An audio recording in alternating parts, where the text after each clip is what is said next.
All right. Hello, everybody, and welcome to a brand new stream slash future video. This is going to be a Wind Waker 100% max settings randomizer. Now, what is this? Well, first of all, what is a randomizer? A randomizer basically takes a game, in this case, Wind Waker. It takes all the items and shuffles them around.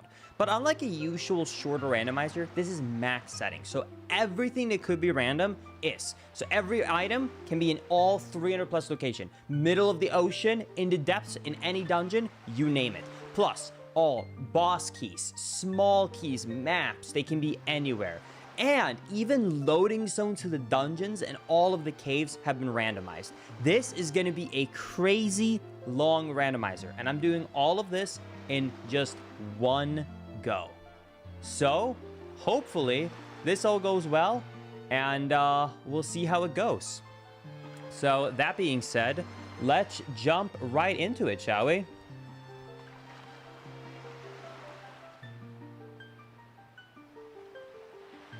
Let's jump right into it. In 3, 2, 1, go! All right. Now, this is also a 100% randomizer, meaning that I have to complete everything and get every single item. Oh, yeah, also starting location is random. Let's start by going in here, and let's check out if we can find any items here. Thank you, Fishy, so much for the 9 gifties. I appreciate it. Thank you, thank you. Oh my god, I forgot this is random. Okay, so Wind Temple... Oh boy, okay. So Wind Temple is... Okay, good to know. So enter Wind Temple is at Paw Print Isle. Forgot already that it's random. Okay, let's start by going to a normal island where we can get some good items, shall we?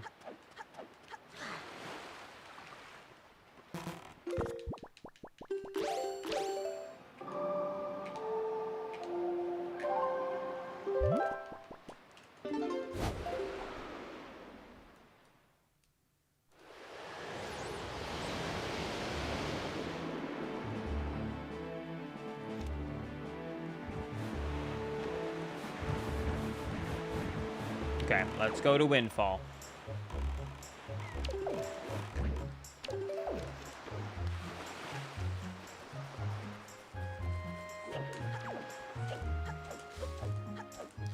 All right.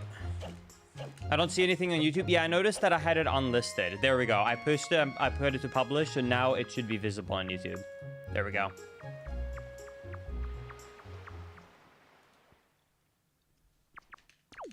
All right.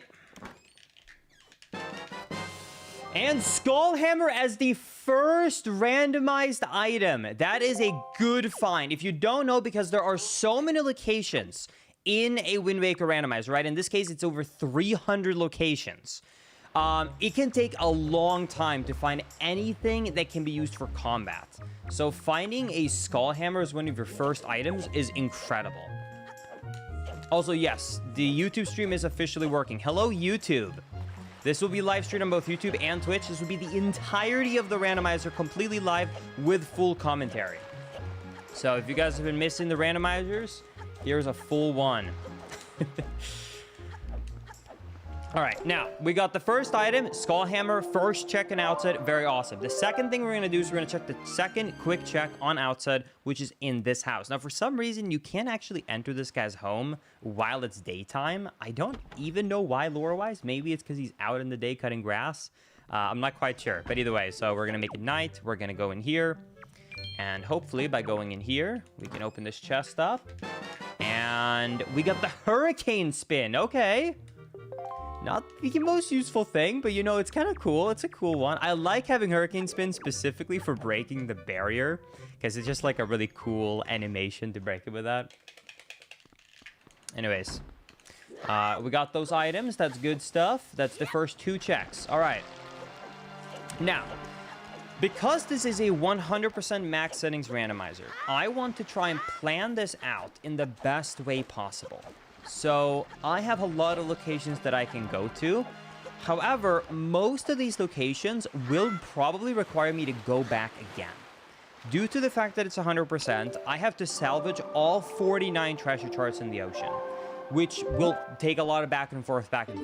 So even though it's a little bit of a boring choice, I'm going to choose to start at Windfall Island for my first major checks. Because if I have the grappling hook or not, it doesn't really make a big difference in terms of checks. So it will be the most optimal choice for me.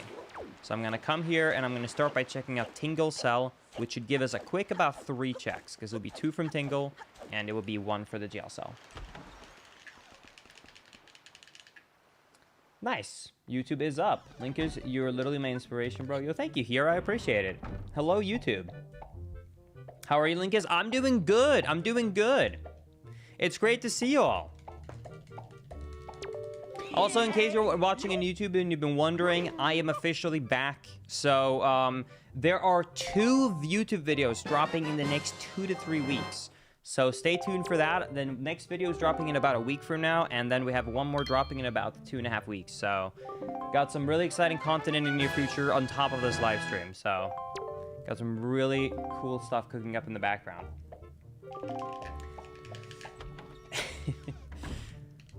First stream for me, time for a baby seed to turn into a horrible seed. I'm gonna be honest with you, I wouldn't even expect the seed to turn out baby because it's 100%, but what do we know?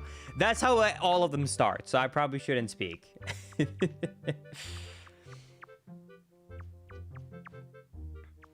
Anyways.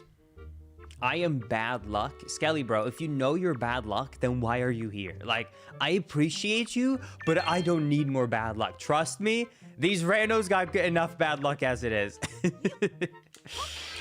All right, let's see here. We did get Din's Pearl from Tingle, and we got a silver rupee. Now, the Din's Pearl is unfortunately not that helpful. The only thing that does help a lot is if you end up getting all 3 pearls, because that gives you access to Tower of the Gods. But just the one on its own does not do too much. But either way, do those 3 Tingle things. Linkus, do you have all the locations memorized? Yes. I've done enough of these randoms to have it all mapped out in my head. Let me quickly go and check what items are in the auction while it's nighttime. So there is 4 item locations in the auction house. Now, I don't want to actually bid for all of them right now, but it's just a good way to check since it's 4 really good checks and quick. Can you read this here to see what it is? Nope. Okay. Then let's see.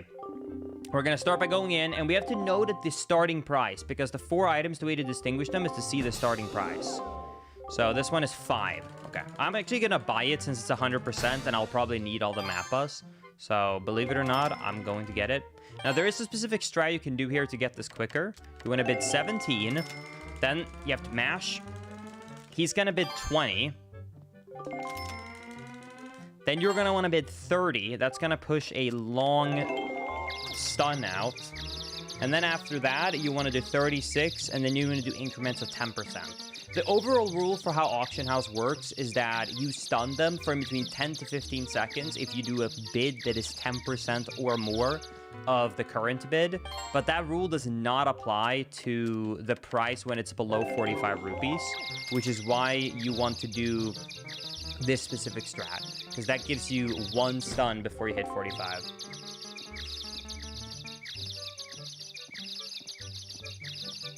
$10% routed up? Yeah, that's correct. More gambling, Linkus? Yeah, that sounds about right. I love the auction house. I cannot relate. Okay, anyways, let's bid here. Also, this will all be done in one go in case you missed the start. So this will be a no reset all the way through. So this will also pretty much function as a future video if you ever want to catch up if you can't stay for the whole stream. Because we'll be doing all of this in one go. That's unfortunate. Oh my god! Bro! They're gonna make me poor. Alright. And that's a win. What if you soft lock and have to reset? I don't see a way where that could happen. I would say that okay, not to jinx myself here. I think I know all the soft resets in the soft resets, nice. Soft locks in the game. So there should not be any. Alright. Anyways, that is the 5 rupee auction. Now let's head over here. We should start by doing the Killer Bees and going around Windfall. So let's make it day. I don't really want to play during night. And then let's go around and do it.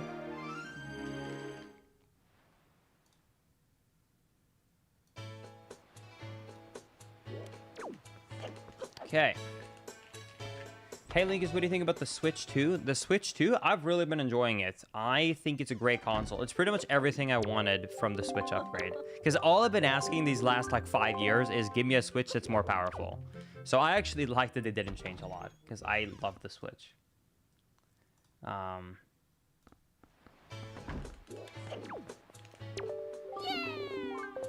Thank you, anyway, Saldic, so much for the 5 gifties. I really appreciate that. Thank you so much. Thank you, Bottom, for the Prime sub. Thank you, Finley, for the 35. Julian for the 59. And Schmobert for the 80. Yo, and thank you, Laurie, for gifting a membership on YouTube. I think that is the first ever membership to the channel. So, the first ever membership to the YouTube channel, because I just launched them today.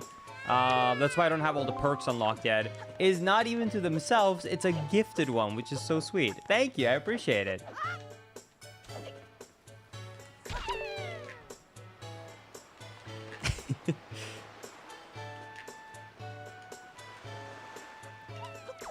Alright, anyways, so the Killer Beast right here. So right here, I'm going to be doing a couple of checks combined into one. So first things first, these Killer Beasts. There's 4 of them to hide around, and once you find all 4 of them, you get 2 items. One from the teacher, Miss Marie, and one from the Killer Beast. While I am doing those checks, though, I'm also going to talk to Todd the Dancer right here, and I'm also going to collect some rupees.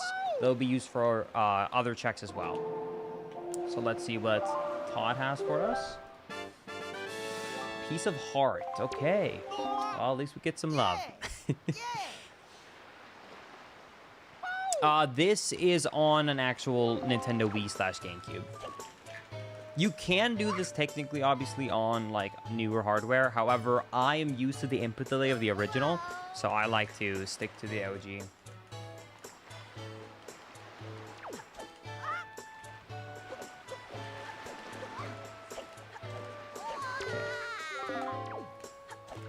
We're gonna go here.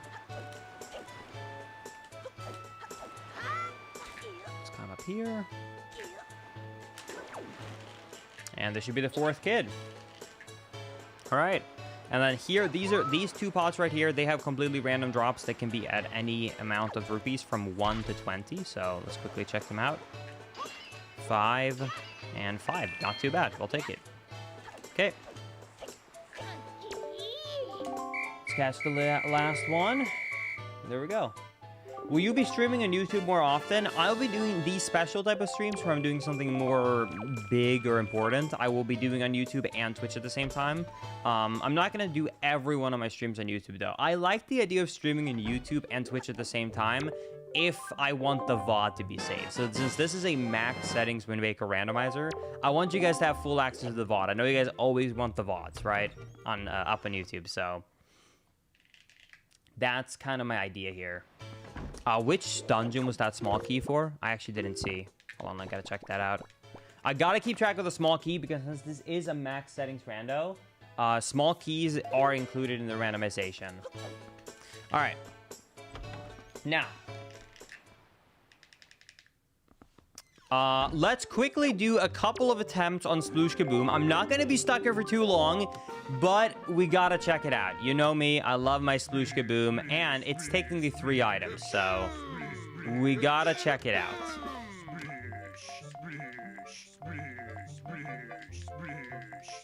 Oh boy. Oh boy. All right. Ugh.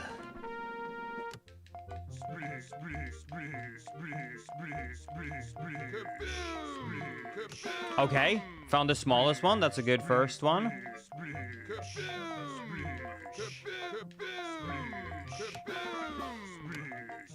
Oof. Aw, man.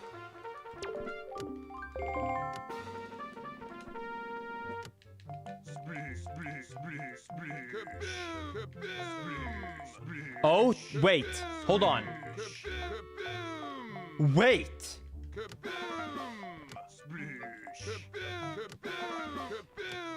What is that setup? Look at that.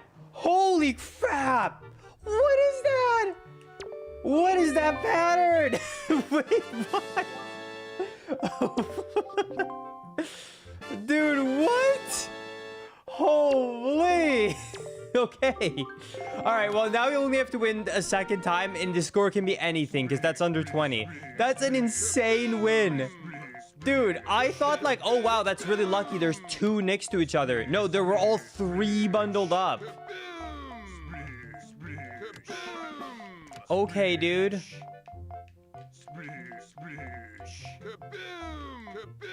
Ah, so close. 1 shot away. It was a 50-50 chance there. Unfortunate.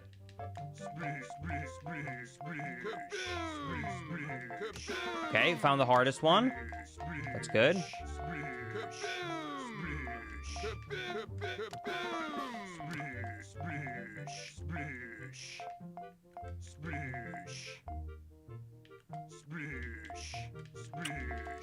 Sad. Come on, dude. We started off so lucky with that first win. If I don't get it within 2 wins, I think I'm going to move on. I don't want to be stuck here too long.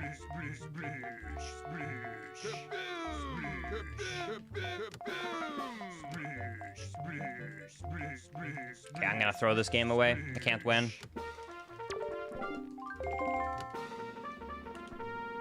All right. Oh.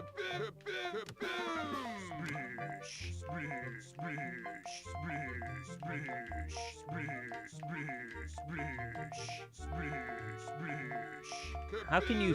Oh. Wait. This is it. They're bundled up again. There we go. GG. Let's see. What do we get from all of that effort? Let's see. Tingle statue. Ugh. All right. Not worth it. But hey, we went through it. We did it, and that's what matters. I look old, which means experience. Yeah, I do. I have not shaved in a bit, so I guess I have grown a few years, quote unquote. Okay, now, the next thing we want to do is we want to go to the rich house. So, the rich house should have 2 items. We should have one for being able to talk to Maggie, which is a free item check. And then we should also be able to get one from the free item chest that is, like, up on the stage. Yo, holy crap. Thank you so much, Randy, for the $10. The super chat. I really appreciate that. Max settings, God help you. Oh my goodness. Thank you so much. Really appreciate the $10. Yes, this will be probably 8 to 12 hours. So if you have anything you want to do today, I'll be here. I'll be here all day, man. This is all in one. So, yeah, we can be lucky and do this in 8 hours, and we can be unlucky and do this in 12. Well, I guess we'll find out. But, yeah, I'll be here all day. So, if you're bored at any point, you know where to find me.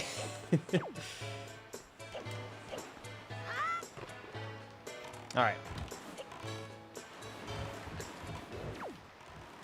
Yeah, it's currently 3 p.m. for me over here, Central Time. I don't know how many people on YouTube actually know this. I guess I can mention this. So I am originally right from Sweden, but I do live in the States now. So I am. It's not almost midnight. It's not 10 p.m. Central European time for me right now. It's 3 p.m. Because I'm in Central Time. So yeah, this will probably. Hopefully, if I get lucky, I'll be done around midnight Central Time. So it'll be around bedtime American time. And if you're European, then I hope you're DJing like I was. Because, well, I am still. I don't know if I said it was. It's like I'm not. Like, I woke up at 1:30 p.m. today, so I can't really speak like that.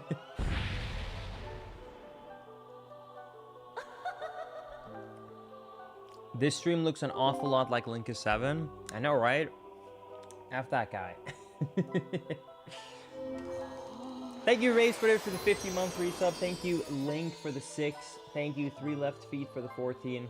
Thank you, everybody, so much. Okay, getting a lot of Mappas. Now, once again, since this is max settings with 100% in mind, the best item for me to find is the grappling hook, because it will remove a lot of the back and forths of having to go twice to each item location. We don't need sleep in Europe. Is that true? Did something happen after I left? Was a no sleep mode activated?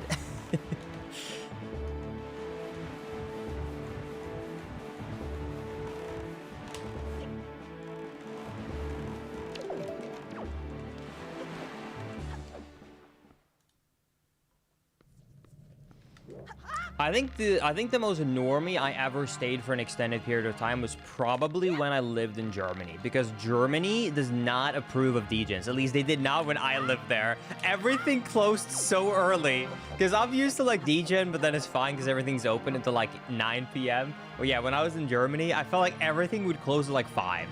So I just could not do it. I actually had like the most normal schedule ever for that whole time when I was living there. The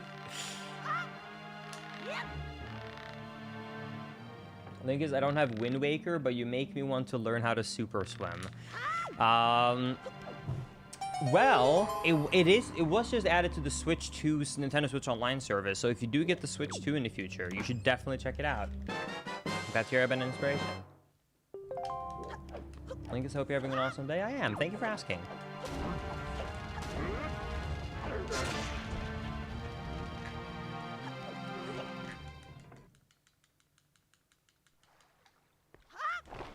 That depends on your location, Linkus. Well, yeah, I'm sure that if you live next to like a really large city, then nightlife is always a thing.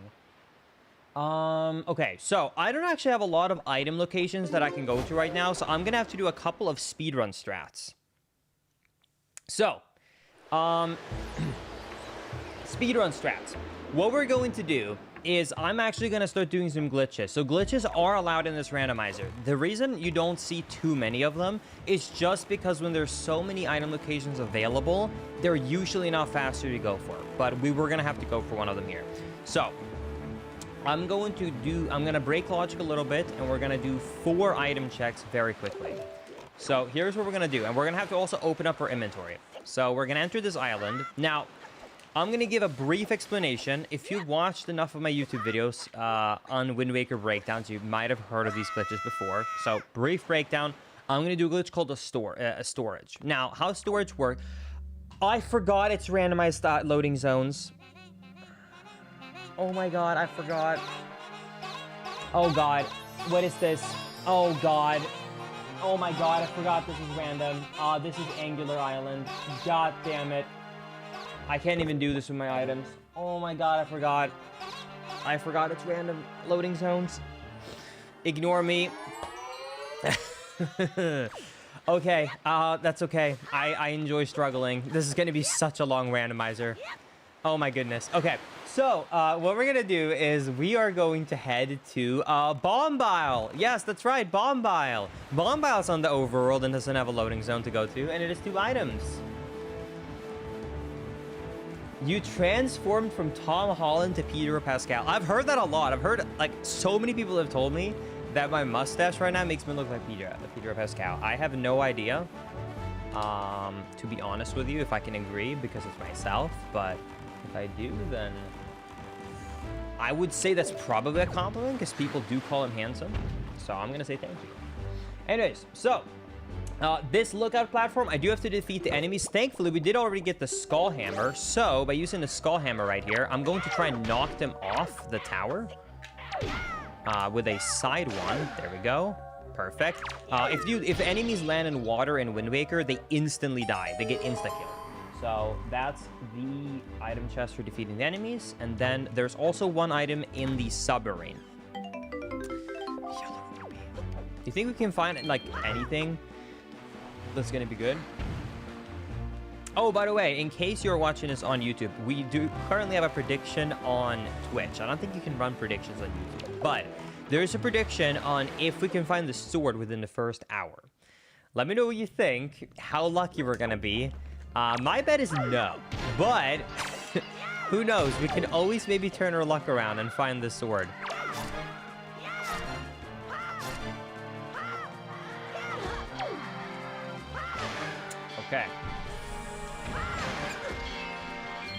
Honestly, I don't really mind losing the rupees.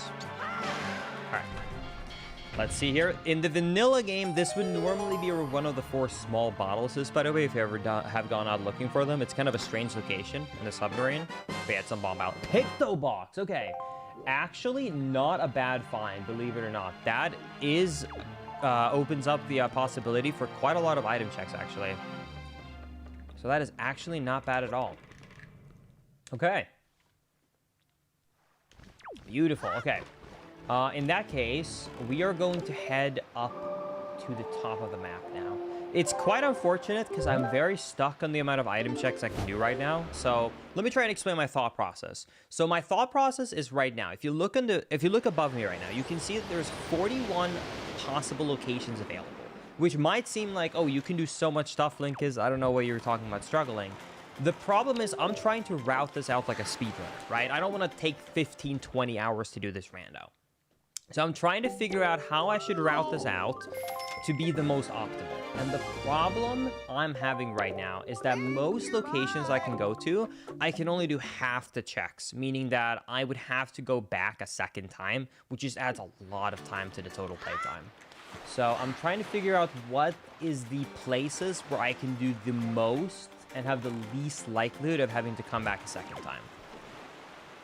So I think right now, my best location that I want to go to next is Crescent Moon. Crescent Moon should have 1 freestanding chest and then 1 submarine. And this submarine is on a timer, so having bad combat items should not make a difference. So I can do both of those quite quickly. And then after that, we'll see.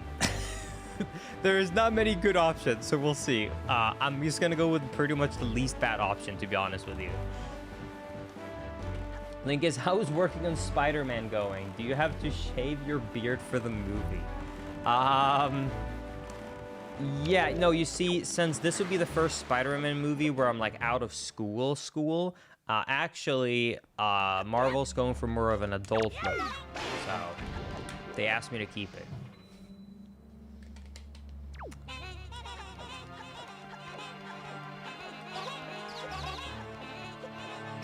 All right, by the way, in case you don't know, this right here is completely on a timer base. And as a casual, you would probably try and fight these guys, but it is timer based once you've killed one of them.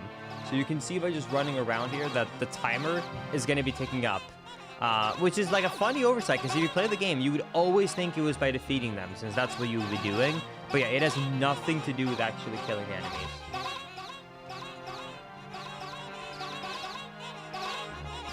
Yeah, thank you here, Redcorn. I'm glad to hear that I've been able to inspire you.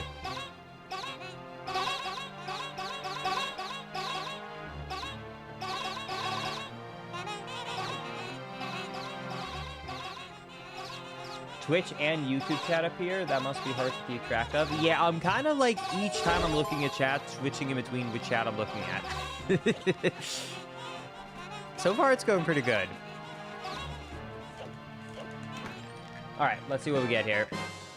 Ooh, okay, bigger Rupee bag. This is a huge find because there is a lot of money I'm gonna have to spend during this randomizer. So getting a bigger wallet early is very huge, very, very big and very, very good because there is something called expensive Tingle or Beetle. We should actually check him out right now after I get this chest. Expensive Beetle has an item for 950, 900, and 500 rupees.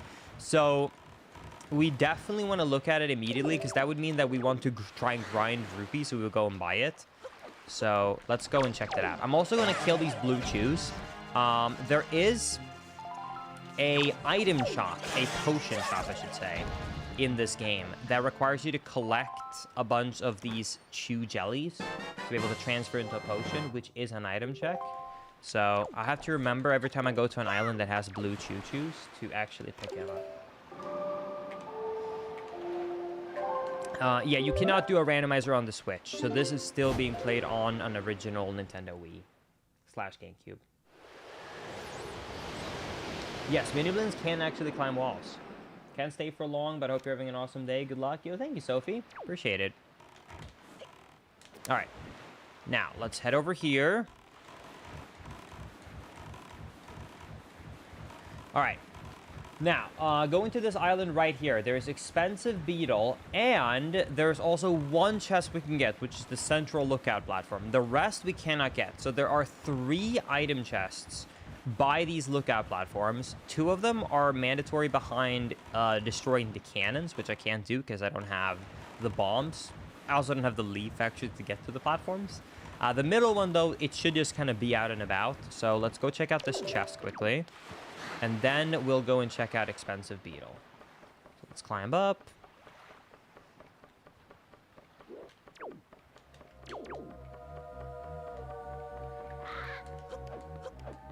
Let's see what we get.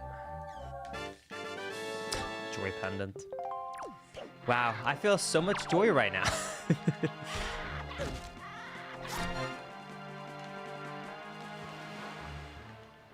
Okay, and now let's head to Beetle and see. Thankfully, I don't actually have to buy the items if they are bad items. If they're bad items like a rupee or something like that, I can completely skip them. So hopefully these items that are expensive are not great items. Let's see. Okay, I can skip one of them. I do need bait bag. I don't need 5 rupees for 950. That does not seem like a great investment. And treasure charts for 500 I do need as well. Okay, so nothing major, unfortunately. So nothing I can grind for, like, oh, there's the grappling hook or anything like that. However, at least it's also nothing that, like, we really gotta go out of our way to get. All right. Next up, Mother and Child Owl. Super quick check. Just warp in, pick it up, and immediately head out of here. I think the next stop we're going to do is we're going to go back to Windfall. Since we did get the Picto box, I actually have 4 item checks that I just unlocked from that. So, yeah. Let's head back to Windfall and do those 4 item checks. There's not much more options that I can do right now. Like I said, we're quite limited right now. I mean, you can see our tracker. The only items we've actually found, really, is Skullhammer and Picto box. Like, that's it. That's basically it. Like, every other item is kind of like, okay, dude, cool, yay. Ooh, we got a letter. Let's see what it is. Oh yeah, it's Rockspire. Another mappa. Can't wait to salvage all these up. Alright, I'm going to start the Mila quest since we're at night anyways, and I'm also going to start the windmill because I do need to do that. So this is an optimization, I guess I could mention. So since I do have to go to Lenzo right there, to go into Lenzo, you need to activate the mill. So to save time, I came here during night so I could start Mila's quest of running around. And this is completely timer-based, so while I'm doing that, I can go here, I can activate this, and I can also pick up a couple of rupees just to optimize a little bit of my time. And then we can pick up the item and kind of kill 2 birds in 1 stone.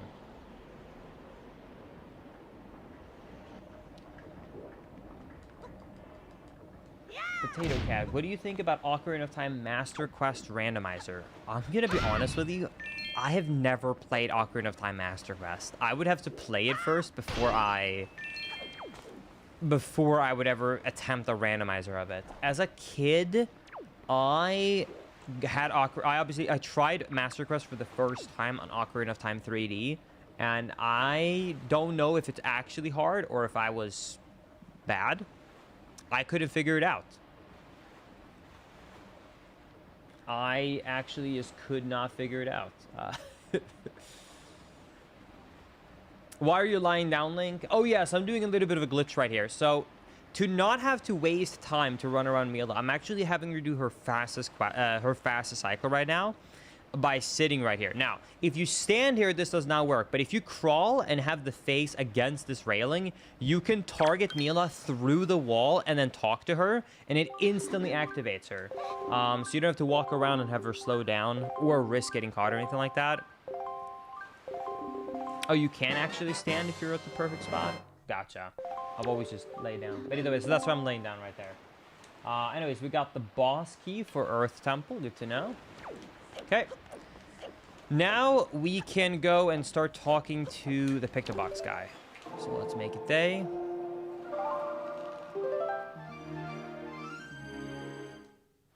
I'm gonna guess that I'll be watching the end of the stream tomorrow when I wake up for work.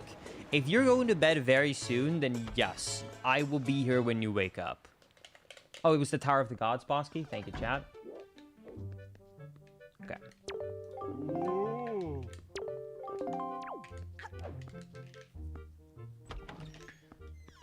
Why are you tapping so fast? Text. And if I was just tapping for no reason, then I don't have an answer. I don't know. I can't be alone in that. If I'm in the loading zone or I'm waiting for something, I just like to spin the analog stick or tap buttons. It just feels good, man. I don't know what to tell you. I don't know what to tell you. Okay, I keep seeing people saying tapper fade. I don't know what that means. I don't know what this means. I don't need to seem like I'm a boomer here, but I don't know what this fade thing is. I don't know.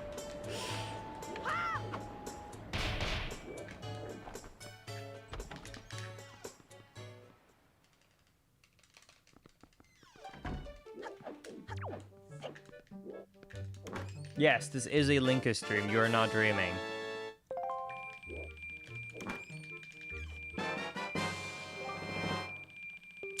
Okay, rupees and treasure charts. All right. Then we're gonna make sure that we're actually taking this picture here. So there's basically 3 locations here. So one is chest left and right, which we just got, and then there's one for becoming Lenzo's assistant, which is going to be a quest later on where we have to take some pictures of people around Windfall. But then there's also this one. This is the Gossip Girls. So there's some people, there's 2 women who are gossiping about if these 2 are dating.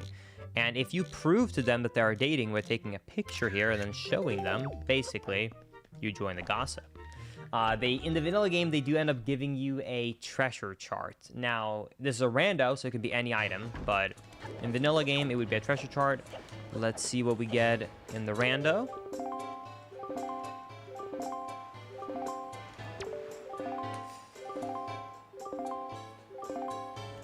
All right, let's see.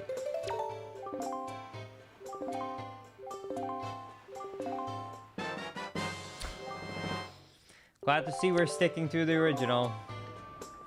Okay.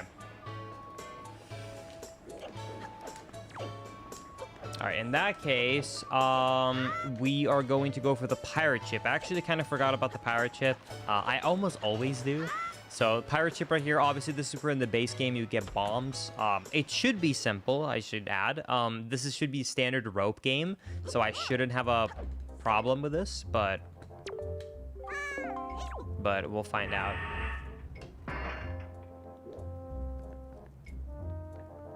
Okay, so let's go here. Let's line this up. Okay, and then hopefully as long as we don't get a side swing here, we are good. Let's see here. Let's line up. Okay.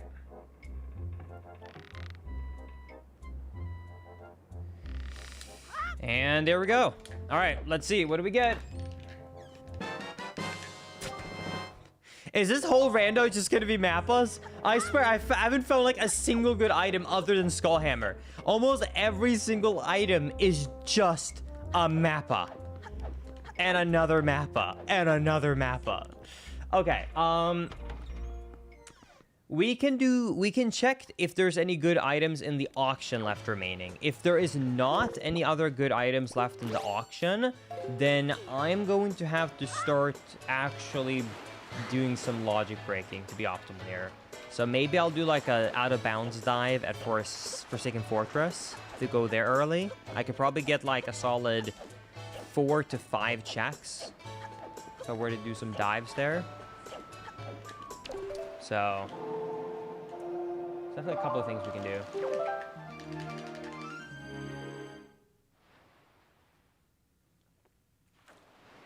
Will this be a new video, Linkus? Also like the new hair. Thank you. This will not be a video, but this will stay on the main YouTube channel, Link7, as a VOD. So this you will come back to. So this is going to be all in one go, one take, and then you can always come back and see if you want to watch a long randomizer. Small key for DRC, actually do need that.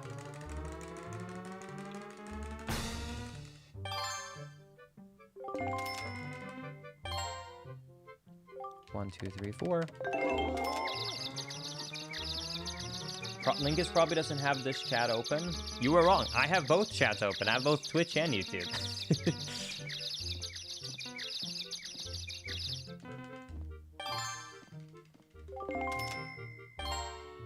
Okay. 1, 2, 3, 4, 5. Bro, what would these guys even do with the small key? I don't... Okay, so in case you know the lore of the auction, I'll tell you the stupid thing about this auction. Are you ready for this? If the people right here, these people, actually go through with buying the item, okay? They will purchase the item for full price. Then, when you come back, the item will reappear and they will say they regretted their purchase, so they returned it. But then, they still bid for the same item again. So they don't even learn their mistake. So they spend the money, then they return it for free, and then they try and win it again.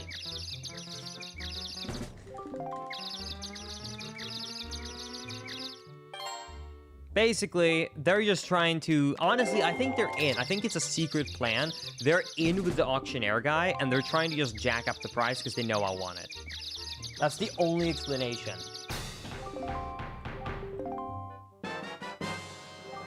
Here for the game, not to results.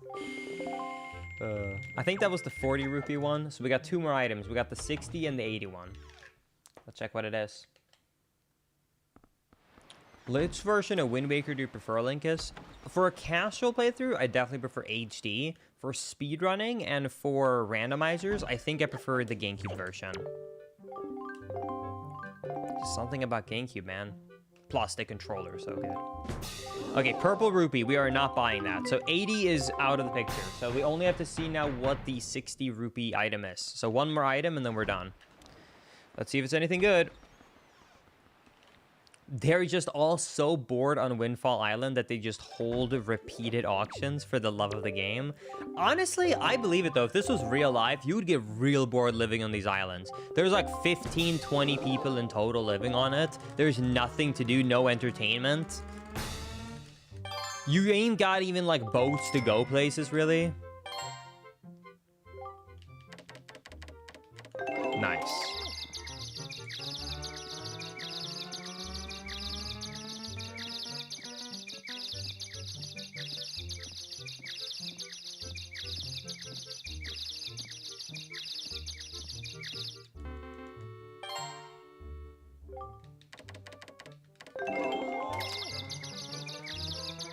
Is this no logic? No, Wind Waker only has logic randomizers, which I'm okay with. I would not want to be soft locked. Hey, Linkus, how's your day been? Good. Woke up, ate, streamed. Okay, let's go up to 88. All right. So, after this, Chad, let's head over to Forsaken Fortress. With a simple Wind Waker dive glitch, I should be able to do almost all the item checks because I have the Skull Hammer. So, let me actually, you know what? Let me actually explain how the optimal route is if you ever want to do a Wind Waker one, or if you want to know the thought process. I'll try and explain to you how the most optimal path is without items to check Forsaken Fortress.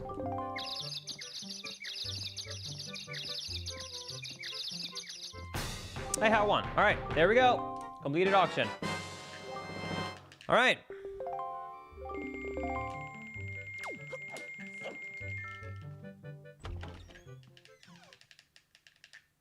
I see in traditional Linkus fashion there's no sword. Don't worry, it's gonna happen any second now. Any second now, I'm gonna find my... I'm gonna find my sword. All right, so... Here is the plan of how to do Forsaken Fortress optimally without most of our items as easily and quickly as possible. And I promise you, you can do this at home if you ever want to do a randomizer as well. This first glitch, which is the main glitch, is very easy to do because this is a Wind Waker dive. So you want to go over to this rock. Now, to do a Wind Waker dive, I basically have to tap down on the analog stick and then take out the Wind Waker immediately after. So I basically tap down Wind Waker, And I do this to slowly step up to the edge. And then by waiting a bit, then canceling my Wind Waker, I'm now so far below it that I crossed basically the collision of the rocks. And I'm going to start by entering this loading zone right here. Because the first item that I want to check out is the chest by the jail cell. Now, since I don't have the Deku Leaf or any item to be able to get over to that side, I'm actually going to get picked up by this Floor Master. Believe it or not, these Floor Masters behave in the same way as the guards did in the FF1 version of this. So you actually get thrown in jail. Like, it's not like the hand drops you off. He gets thrown in. It's the same animation. So the Floor Masters function the same way. It actually throws you in jail, just like the guards. But that lets you escape quickly, and that lets you get this chest right here. Because there's no rope here to get to the side. So let's see what item we get. We get the golden feather, okay. All right, then we're gonna go down here, and we're gonna get onto this switch. Oops. And this should be a quick second item check. Now, believe it or not, the most optimal thing to do now is actually a save and quit. So by saving and quitting, because I saved inside of Forsaken Fortress and not on the outside, I will spawn at the dock where you would normally kind of be with King of Red Lions. So that allows me to have really quick access to this location right here. And since I have the Skull Hammer, I can break these. If you don't, by the way, you can run around and then do a jump to get up to this ledge that I'm going to right now. It's just slower to go with the circle around. So then we're going to go here, and we're going to get another quick check.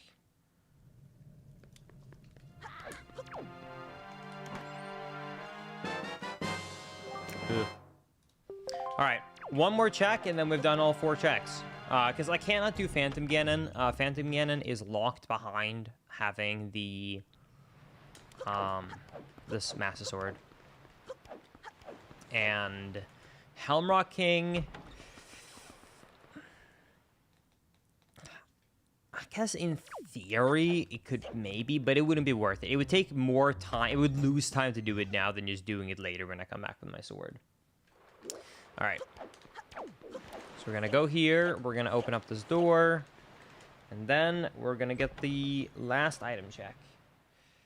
And I am kind of lost for words because I can't find a single good item. I've checked 37 locations. Oh my god. Okay, okay, let's replan. Where do we go? Okay,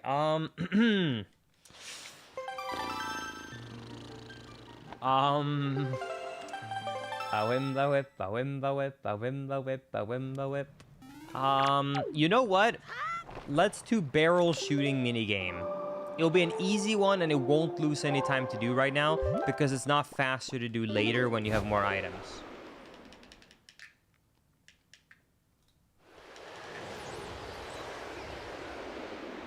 I am, however, going to do a speedrun trick right here. So here's a really cool trick, by the way. So this is what we're going to do. We're first step going to make it day. It needs to be day, can't be night.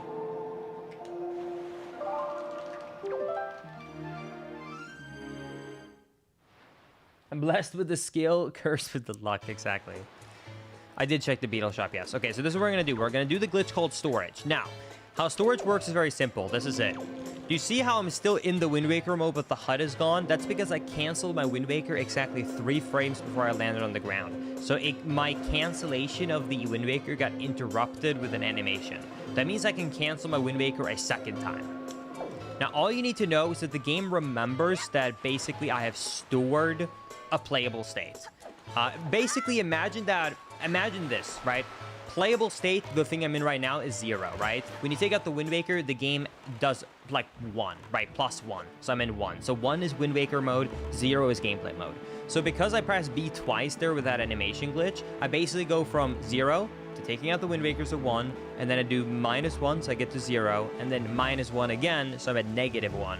So that means the next time I take out my Wind Waker, I'll be in a playable mode, so I can actually move around.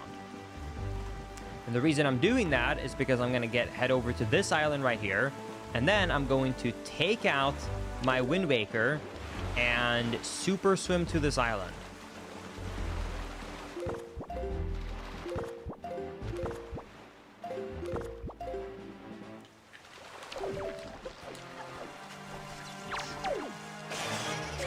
Now, you might be wondering, that's a little bit weird, Linkus. Why would you want to place King of Red Lions out there and then super swim to this island? That didn't seem like it saved any time.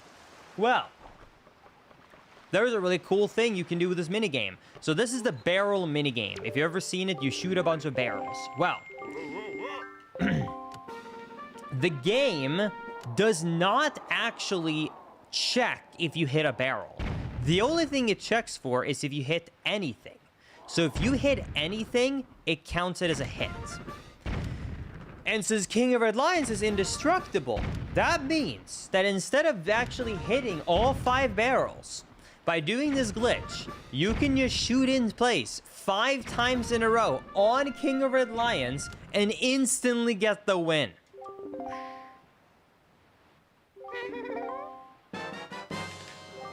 And a treasure chart. But that's fine, we get one more check. And the great thing is, since I set this glitch up, I can do it for both of the games.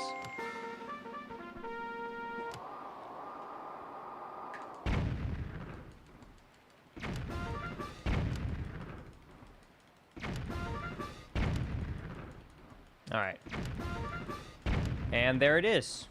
2 quick, easy wins. And also, you can do this yourself at home, in theory, by swimming. It's just, like, really precise to do it with swimming instead of, super swimming. Fortunately, the items we got were, I don't know, a good word for it. Not great. Let's go with not great. That's the word.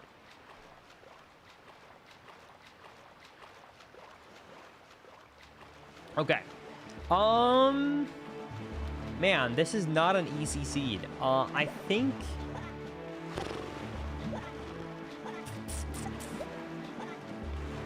that we are going to decide. I think we're gonna go to. Okay, we're gonna do this. Okay, let me hold on. Give me 1 second to think about this route.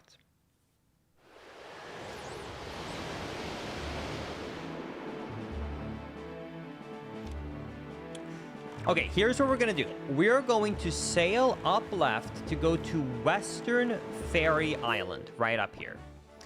If there's no good items we find there, that gives us more item checks, we are going to head to Windfall, sail right to head to Paw Print Isle, where we will be able to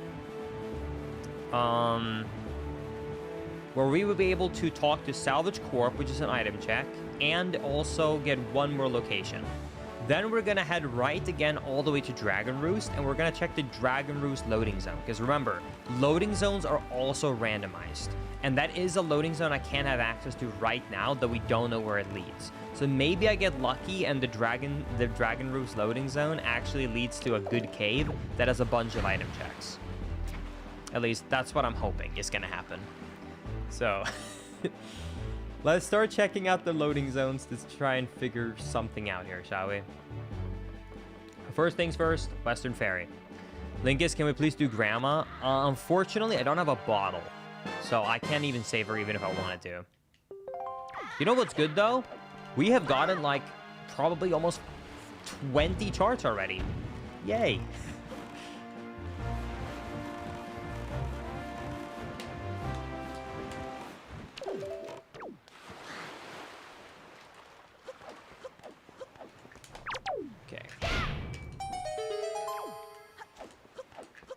Jump down here.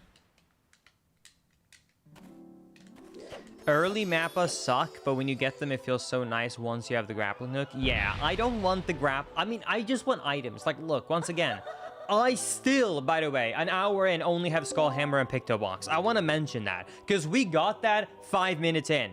We are at the same items 50 minutes later. We ain't got a sword, we ain't got bombs, we ain't got leaf, we ain't got bow, and no grappling hook. We got, you know what? Maybe I should complain more. Maybe I should complain more. Okay, that's actually a pretty good item. That's not bad. That's not bad. You see, that's a good item. That's what I'm talking about. Do not say that's a baby seed. That's the first item in 50 minutes, and it's not even an incredible one. Anyways, it's a good one. I'm not gonna complain. Okay, anyways, that's good.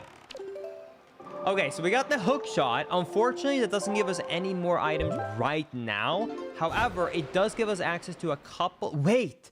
No, it does... Wait. Minecraft aisle. Wait, this is really good.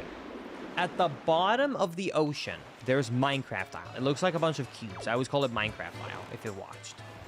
And... Wait! And the loadings... Oh, wait. I'm sorry. I can check out a bunch of loading zones with this. Both Minecraft Isle and Pawprint has loading zones that are locked behind hookshotting. So we can actually check out a bunch of these random loading zones right here. Thanks to the hookshot. Wait, this is actually a huge find. Wait, never mind. This is great. This hookshot's gonna work out amazing.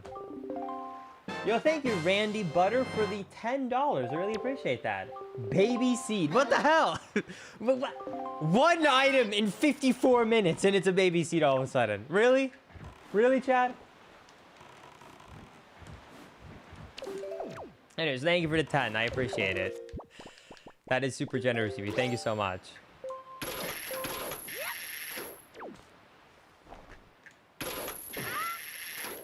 Okay. Let's see. What do we get here?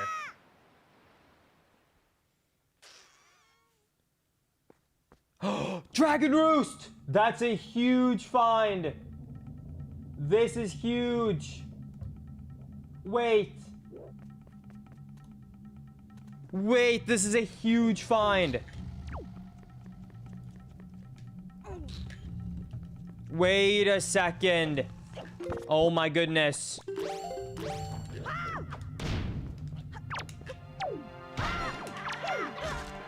Give me the stick. Give me the stick. I can't give it. I can't side swing. Thank you. I don't have a sword, so I gotta combo with this. All right. Okay, we cannot do all of Dragon Roost because we need at least minimum one more small key to be able to progress.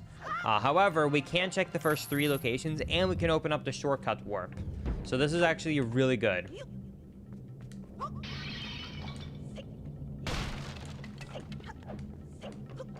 All right. Dude, finally a slimmer of luck. Unfortunately, I am starting to notice one thing though. 56 minutes in, almost an hour, and no sword.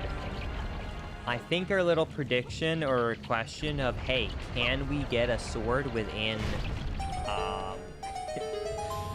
can we get a sword within an hour is probably gonna be no.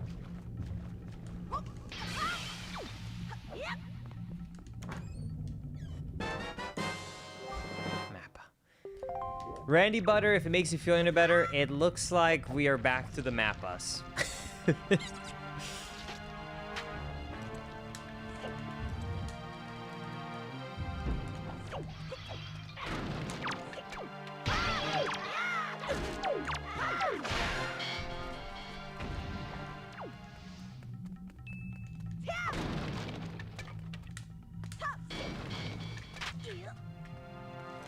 Okay. Iron boots. I'm sorry, I can't even pretend to be excited about that. That really is just... It's like one switch in Wind Temple. Okay. It's an item. You know what? We can't complain. It's better. It's better than... It's better than a Mappa. It's better than a Mappa. That does not mean this is a baby seed. That does not mean it's a baby seed. Thank you so much, Coco Jam, by the way, for becoming a member on YouTube. I really appreciate that. And for gifting five gifties. Holy crap. Thank you, Coco Jam, so much for the 5 gifties on YouTube. I appreciate that so much. That is so generous of you. Thank you. This is so... Thank you, by the way, so much. In case you guys are wondering, by the way, because I just opened up memberships today on YouTube, I didn't have all of the benefits enabled as an option. So I'm going to add more emotes and more benefits to the memberships on YouTube. It's just that you need members to get the benefits. So that's why there's only 4 emotes, and that's pretty much it. So I'm going to be adding more stuff to the memberships on YouTube as we go on. So thank you so much for the support. I appreciate it. But yeah, I got some exciting stuff planned for that. But for now, enjoy the emotes, and thank you so much for the support. I appreciate it.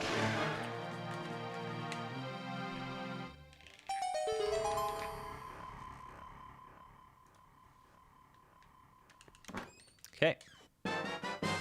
And another mappa. All right. Okay, let's head to Dragon Roost.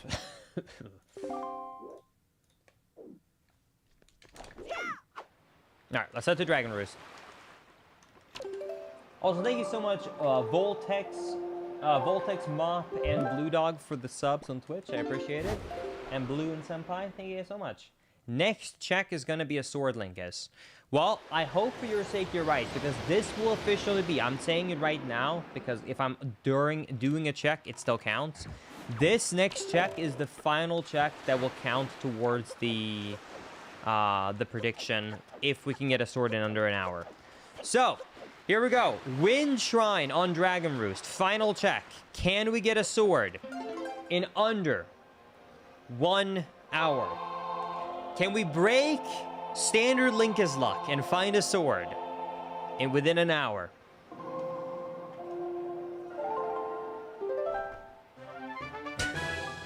No, we can't. But at least we're one step closer to Tower of the Gods. But there it is. It's officially 1 hour and no sword. Ugh. All right. Let's keep going.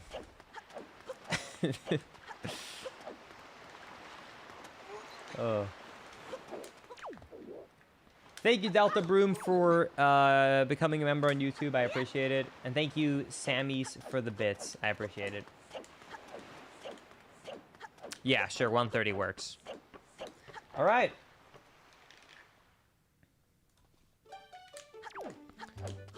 Wait, mail game. Oh, shit. Okay, so if you don't know how mail game works, mail game is basically this guy sucks at his job. So he wants to prove to us that we are better than him, pretty much. So we end up coming here and we have to sort the mail. And you have to get at least 10, then 20, then 25. If you do that, he pretty much goes, oh, wow, I didn't realize how bad I was. Thank you for proving to me how shit I am at my job. I clearly need to get an assistant.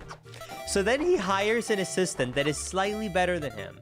So then the assistant challenges us and says, hey, you have to beat the high score of 25, meaning you have to get at least 26. And then if you beat that, you finally get a letter and a reward for doing it all. So we're pretty much just showing this guy how bad he is at his job. Now, I'm taking this pretty relaxed because, I mean, once again, we only have to get 20. If this was an actual 100% speedrun, believe it or not, this is a very, very stressful part of the speedrun. Because in 100%, due to the fact that you get a few rupees from beating this minigame, you actually have to play perfectly and get like ridiculously high scores into the 30s to be able to follow up with the rupee route. Yo, thank you, Ike, for the $2 Canadian. I appreciate it. 1 second, actually. I actually do have to look at the screen for this 25 right here. Hold on.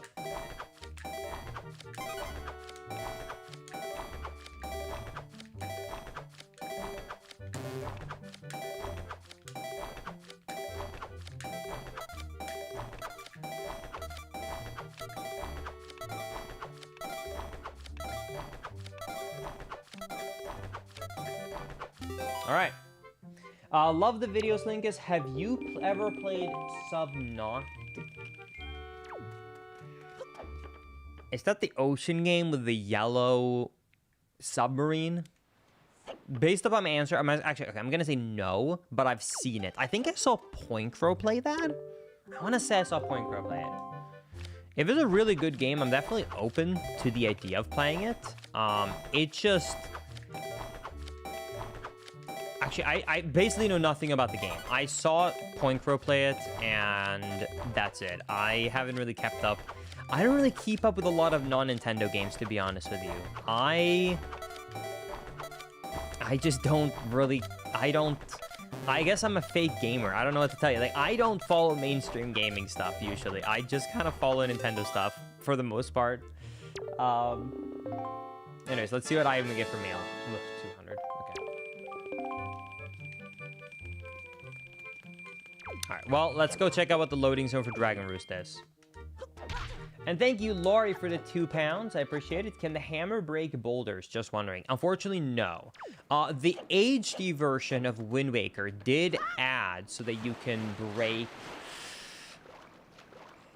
lids easier with the hammer on like pots and stuff like that, but you cannot break boulders, unfortunately.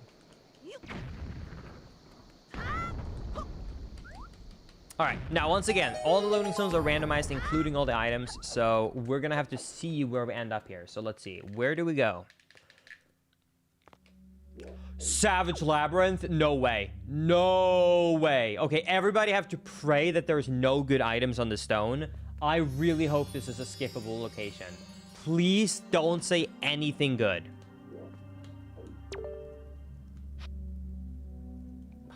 I have to get it, I think. I think I have to get it. I'm not doing it now with my items because I don't even have a sword, but... Oh, I Triforce. Well, I'll be here all night. Don't worry, I'll be here all night. Alright. I'll return, don't worry. We'll return eventually. Okay. Let's think. Next up, we have the hook... Wait, hookshot. Wait, hookshot deals damage to Wizrobes. We can actually do this island up here. It ain't fast, but it works.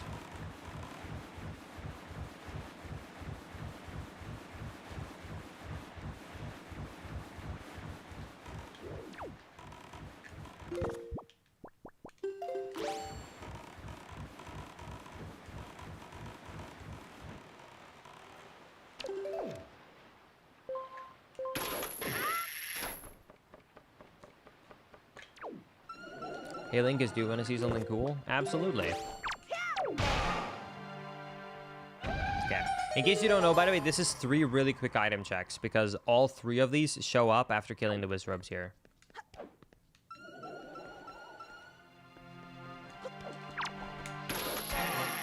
It will take quite a lot of hookshot hits for sure to kill him, but once again, I mean, like, the 3 chests just makes it worth it.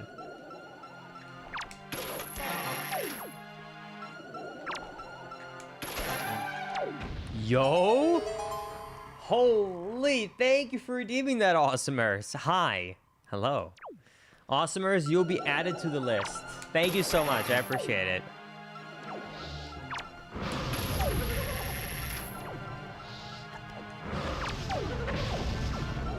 Man, he got fast.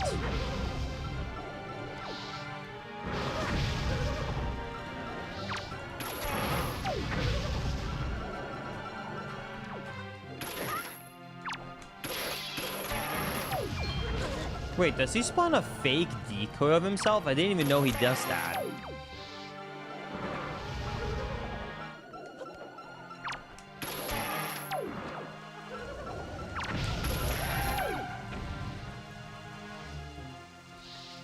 Oh, wait. Never mind.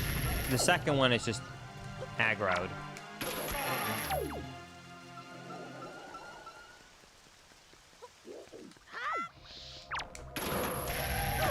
All right, there we go. Let's check out what the 3 chests are. All right, let's see this. Everybody prayed. Here we go. First item. Yellow rupee. That's okay. We got more. Second chest.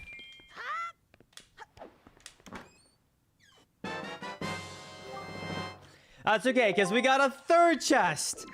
Rupees and a mappa. Come on. It can't be worse than that. Okay, it's not worse. It's not much better, But at least it's not worse. I guess I'll take what I can get. It was not worse. Not much better. Oh my goodness. Okay. Wow, this is a very unlucky start so far.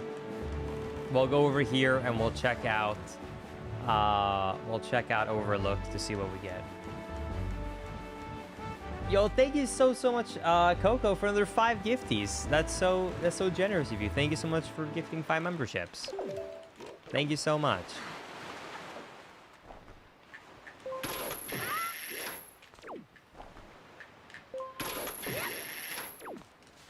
Thank you guys for the support. I actually do need to kill you. I do need to remember to get these blue chews. Is this logic or no logic? This is logic, but this is max setting, so there's a lot to check.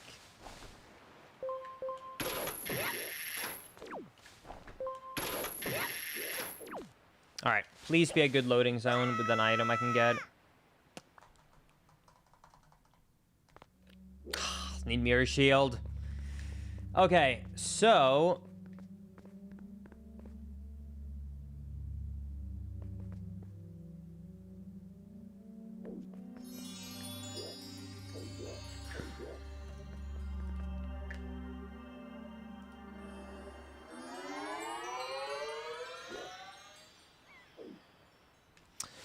okay.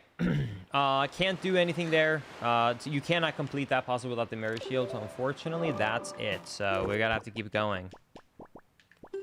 Man, I feel so locked out of doing anything right now. I just have really nothing going on. I got nothing. Linkus, could you curse for us in Swedish? I'm gonna say no. I mean, okay, I am capable of cursing in Swedish, but I will not be cursing in Swedish. Nej. Tack ändå. Hey Linkus, do you or someone you know have an in-depth video on a route to speedrun TP that you would recommend? I don't know about that exactly.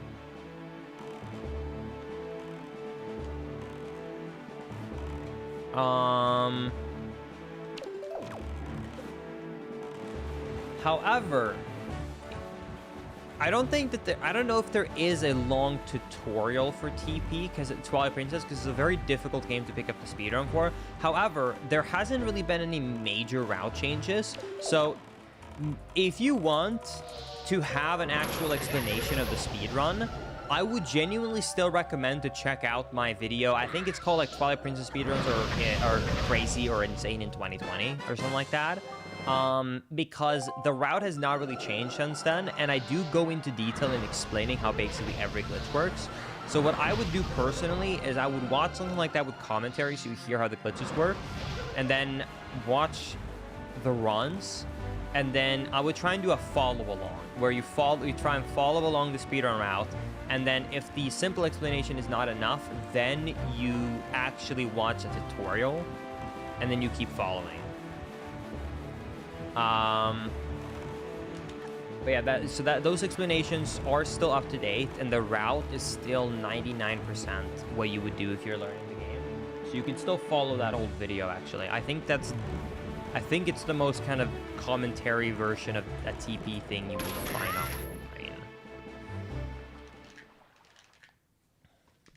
Yeah, thank you for the $1. I appreciate it.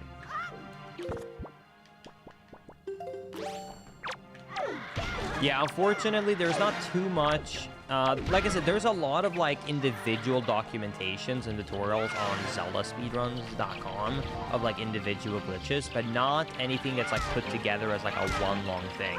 The closest you will get is my speedrun explain video.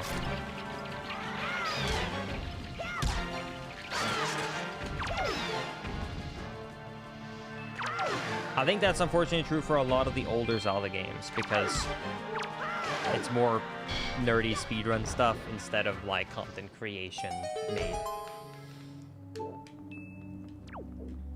I have never speedrun Pikmin. I never even beat Pikmin. As a kid when I played Pikmin, I was so scared I didn't even like... Once I got close to the total amount of days in Pikmin 1, I stopped playing the game because I got scared about, like, my Pikmin dying. Because I was very slow at the time because, you know, I'm a kid. Wait! We got a bottle! We can save Grandma! I tried to speedrun this game because of you, Linkus, but I'm just too bad. This is a very hard game to speedrun, Coco, to be fair. Wind Waker on GameCube specifically is one of the hardest Zelda games to speedrun. I have said this many times on stream before, but I'll say it right now to anyone who doesn't hear this. If I had to learn Wind Waker today, I would never go through with it. The only reason I know it is because I picked it up so long ago. And I'm not saying like, oh, I'm so old now, I can't, no. What I mean is when I learned this game in 2014 originally, 2013, there was not as many glitches, meaning that I only had to learn storage. And then 2015, roll clipping was found. Then 2016, another glitch. And 2017, barrier skip. Meaning I kind of slowly learned each new glitch as it was being discovered. Does that make sense? But if I had to just right now sit down and learn all of it, it would be so hard and so overwhelming. I don't know if I would actually be able to do it. I don't think I would. So I really do think that that's one of the main reasons I got through with learning this whole game, was that when I started there wasn't so many tricks, and then they were slowly introduced over the years.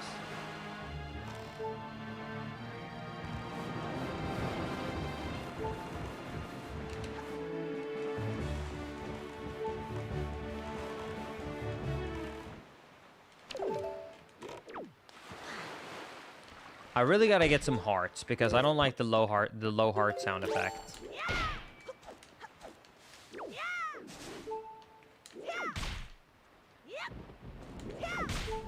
Is he on the other island? I don't remember.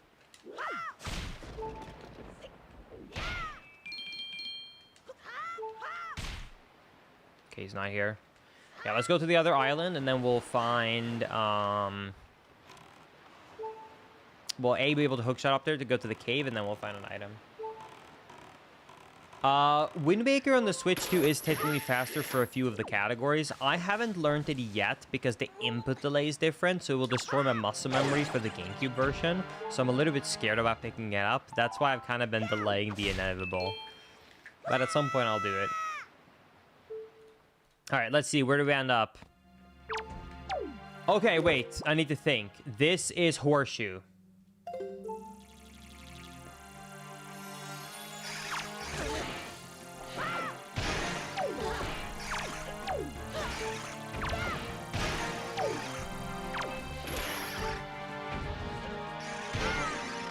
All right.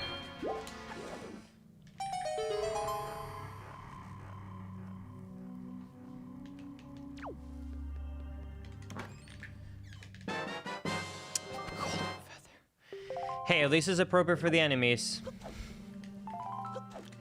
This might be one of my worst luck starts ever for a Wind Waker randomizer. This is going so unlucky so far.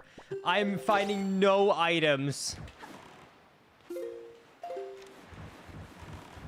All right, let's go to Minecraft Isle and check out the chest in the loading zone. And if there's nothing there, we'll go and save Grandma.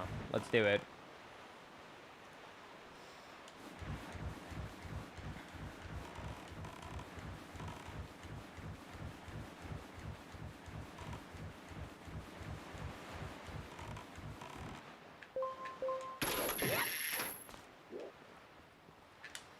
All right, let's see. Where does this cave take us? Yo, that's a... Wait, this is a great find. Wait, huge find. This cave is awesome. Wait, this is huge.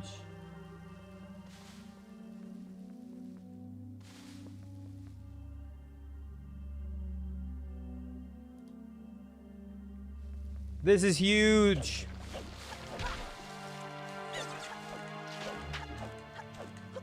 Because this is 4 item checks, 2 right now and 2 in the future. This is one of the better caves. So we can't get this one right now because I don't have power bases or bombs. But once I have that, I can get that. Once I have grappling, I can do this. I can check this one early with a glitch. And this one you can do at home, by the way, if you want to try it. So this is all you got to do. You got to go up to this wall. And you got to sidle it. Hold to the side. And then when you're here, just let go of A and keep holding the analog stick. And Link will run up on the side of the rock and go out of bounds. It's that easy. And now you can just jump into bounds and bam, get the second chest. Triforce! Wait, this is our first huge find! Holy, okay. Making progress. We got our first piece of cheese. It only took an hour and 20 minutes, but we found 1 out of 8. Oh my goodness. Wait, that's actually a huge find.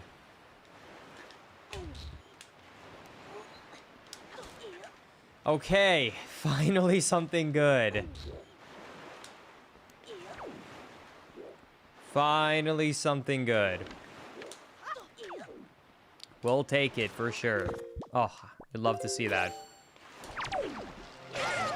Whew, okay.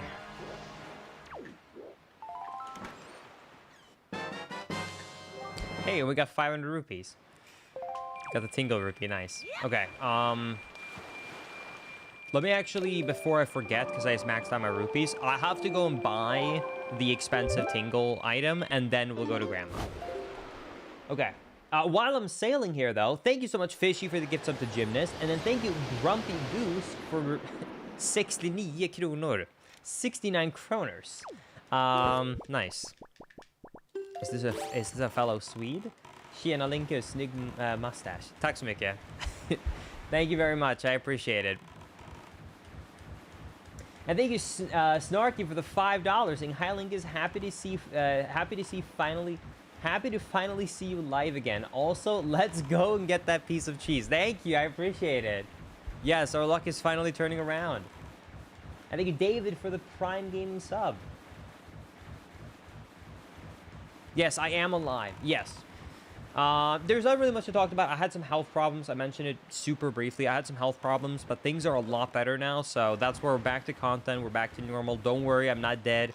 So we're just going to keep up the content. And this is my, like, hey, I'm back stream to both YouTube and Twitch. Got 2 videos for YouTube coming out this month, in case you missed it at the start of the stream, by the way. So 2 YouTube videos this month. And we got plenty more streams coming as well. Mostly to Twitch, but maybe a few more to YouTube as well. But yeah, if you're watching this on YouTube, I do stream more on Twitch than I do on YouTube. But for special events like this, I'll always dual stream them starting now, so that you can always have like the VOD saved forever, because I know you guys love, for especially randomizers, to go back and actually watch them. So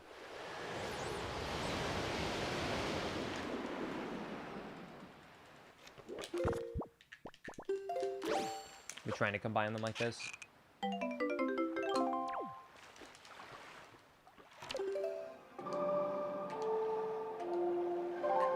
All right. Grandma, I'm coming for you. I can't believe we're actually saving Grandma.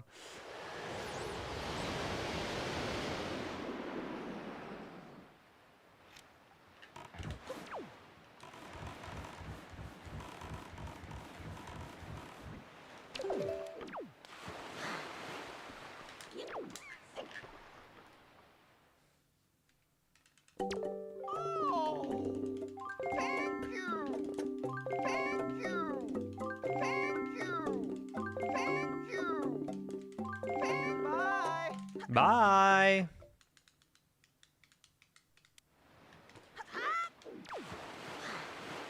All right.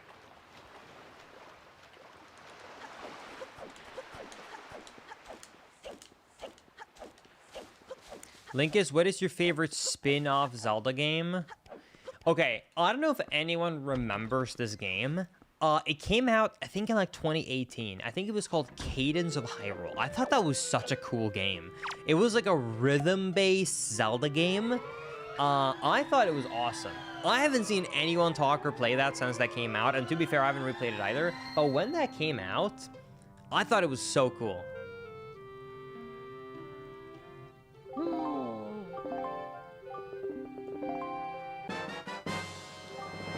Yo, thank you for the $2. A person? The fairy looks so sad. Oh, yeah. No, the fairy is super sad. In this game, whenever you catch a fairy, it's one of the most depressing things ever. Vanilla? No. So, okay, so the item Grandma gives you is always the soup. But the item she actually gives you that is randomized is what's in the mail. So I have to play Song of Passing now once or twice, depending on what time it was during the night. And then we'll actually see what Grandma's item is. I beat Cadence of Hyrule multiple times, and it's one of my personal favorite spin-offs. Yeah, no, I had such a good time with that one. I don't really care too much about the gameplay style of Hyrule Warriors, to be honest with you. I don't think they're bad games. It's just not my cup of tea. The story is fine. I find to be interesting, so I want to keep up with the story of the games. But I just don't really like going around and slashing things as too much. I like the exploration and the puzzle aspect of Zelda too much, I think. More than just, hey, let's go around and beat, you know, enemies.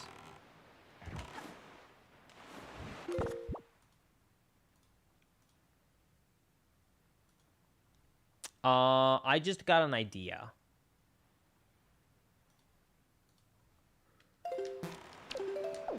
I can actually get an item check right here with a quick glitch. Hold on.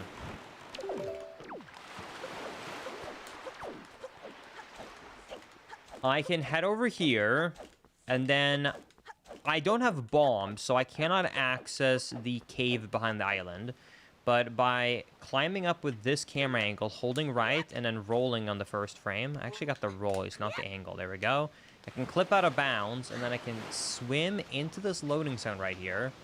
And this should give me access to Jabuun's cave, which is one item check and makes me not have to break the wall apart with this with the bombs later. So let's see what this is.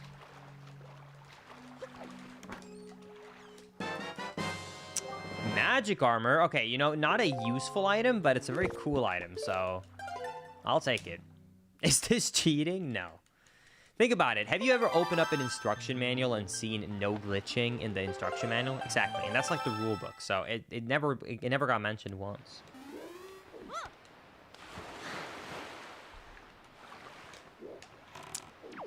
If they didn't want me to do it, they should have put it in there.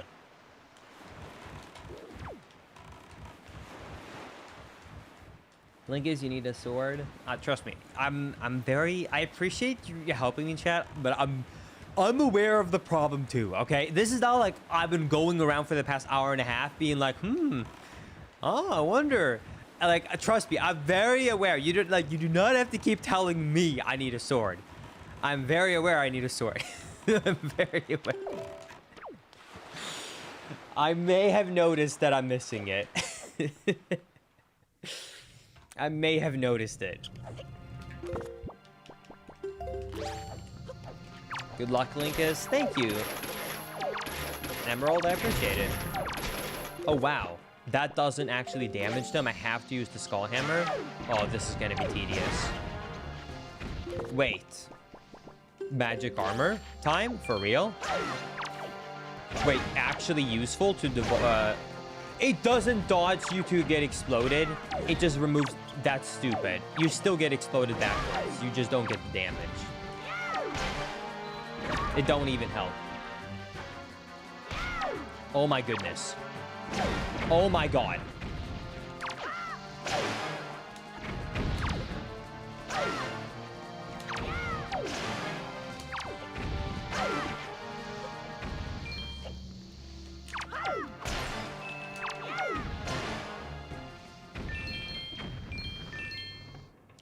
All right. We did it. You know, whoever said, Linkus, you need a sword, I think you were lying, because that felt very smooth and fun with the Skull Hammer. I don't think I need a sword. Honestly, the Skull Hammer works perfectly. Oh, hey, we can get more soup.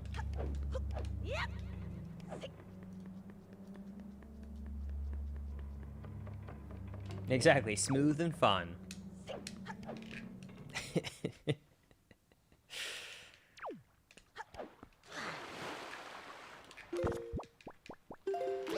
All right, let's head over here.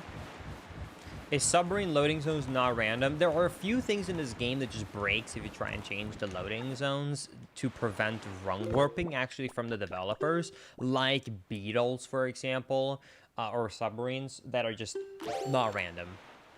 But cave and like dungeons, things like that have been randomized. But yeah. Because they use like the same model to enter, the game actually runs checks to make sure that where you entered is also where you exit and stuff like that. So there's some problems randomizing those. What is that, please? Wait, is that... Oh my god, that's the grappling hook. Oh my god. Wait, that is the best find we could have had for this. All of our treasure charts just became available. We just got 18 new checks added. Oh my god, that is a huge find. And with the seagull too. Okay, let's do this quickly. I'm just gonna have to read this off quickly. So, okay, here we go. Southern Fairy. Thorn Fairy. One of the reefs. I want to say that's like a 4-eye reef, I think. I think that's 4-eye. I think that's 4-eye? Or could it be 6-eye? I'm gonna say 4-eye. We'll see if it's wrong. Anyways. Okay.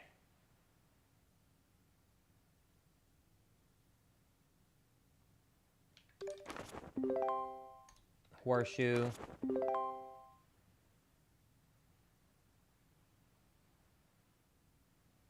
Okay. Tower of the Gods. Angular Island. Shark Isle.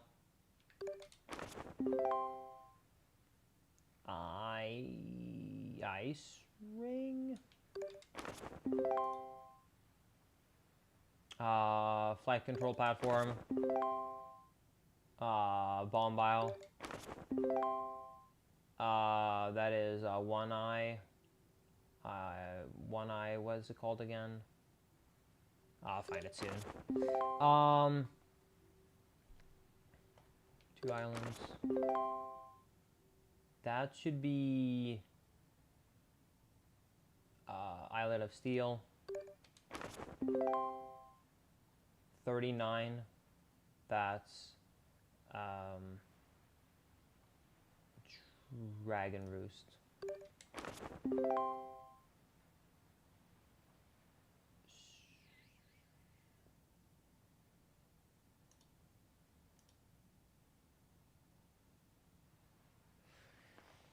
And one of the reefs. That's 4-eye. You're right. Okay. Bam.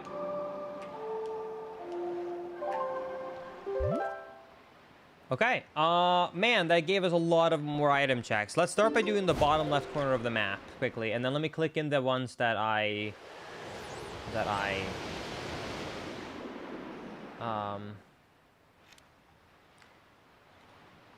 it was Star Isle that I was questioning. I'm thinking right now. There's Star Isle that I was questioning.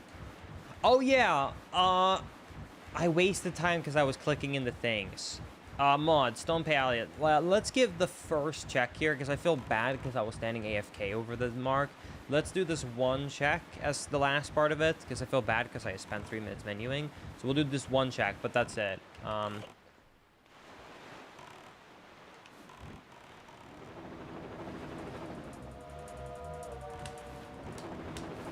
Oh, I got 10 gifties while I was doing that menuing. I'm so sorry. Give me 1 second. Sorry, there's a lot to keep track of because I'm like adding in all of these mappers right now at one go. Once I have them added in, right, like later on, it will be easier to like keep track of it. But right now, because they all just got added at once, it's just a lot to keep track of while reading chat. Give me 1 second.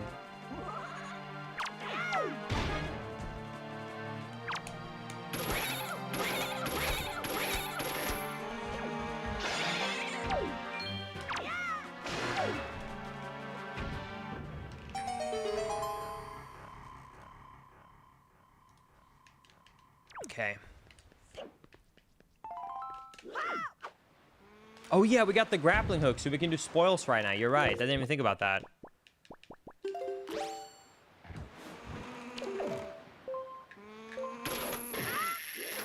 Okay, let me... Okay. Okay, Link. Is it just me or did he just not grab that? Weird. Thank you.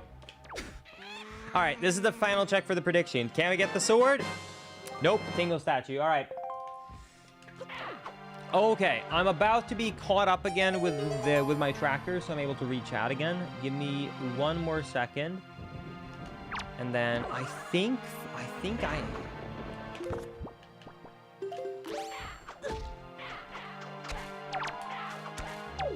the one that I was thinking of was... I think 6. Okay. Bird up.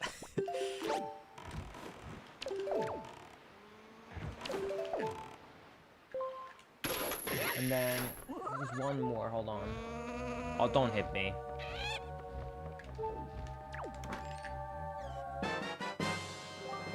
Dragon Roost small key? Wait, that's actually a huge find. Okay, I am caught up and I'm ready to start looking at chat. Okay, sorry about that. Okay.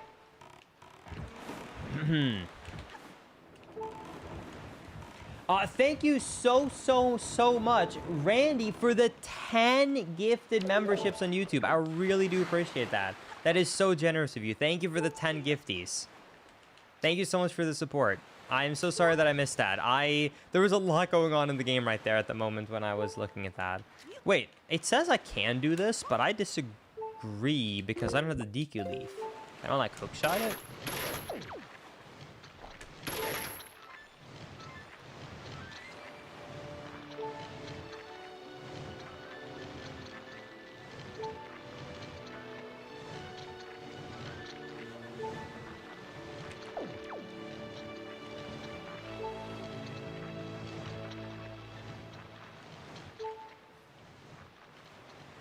I'm gonna...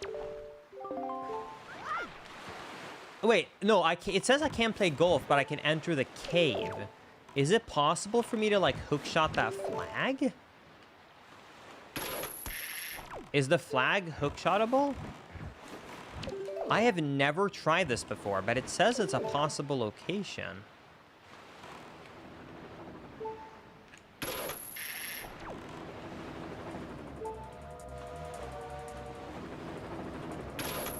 I'm just gonna come back because I've never done this. So that's... Yeah, I'm just gonna come back for that one. Let me get this treasure though. Okay. Anyways, thank you so much, Randy, for the 10 memberships. I really appreciate that. Thank you, Jake, for the $5, saying, love you, Link has been watching for years and finally able to catch you live. Such a huge inspiration for the Zelda community. I appreciate that. Thank you so much for the kind words. Thank you. Thank you, Gothic Zelda, for the 7-viewer raid. Appreciate it. Sword! Wait, that's it! Holy! It only took an hour and a half! I can't believe I'm saying only, but that's actually pretty good for my standards. Wait, that's actually pretty good. Wait, that's pretty good. Wait, that's huge. Well, that is evil, though. I gotta mention, that sword was locked on salvaging a treasure in the ocean.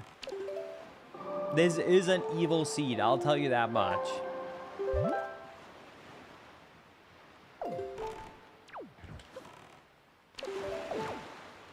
Okay, I gotta check out what this loading zone leads to. Okay, huge find. Okay. This seed officially just became a lot more open. Okay, now let's start doing stuff. I'm really hoping soon that we find the bombs and / or the DQ leaf. Those are like the things that really gives me the most access around the game. But finding a sword, I'll gladly take it. Okay, so this is... Wait, I might not be able to do this.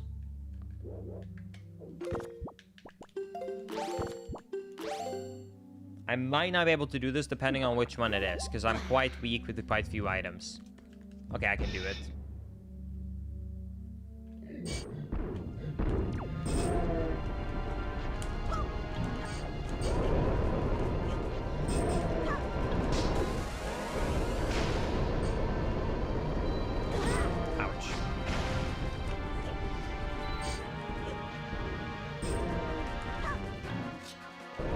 Yo, thank you so much, Small Ant, for the 61-month resub. I appreciate that, saying hi.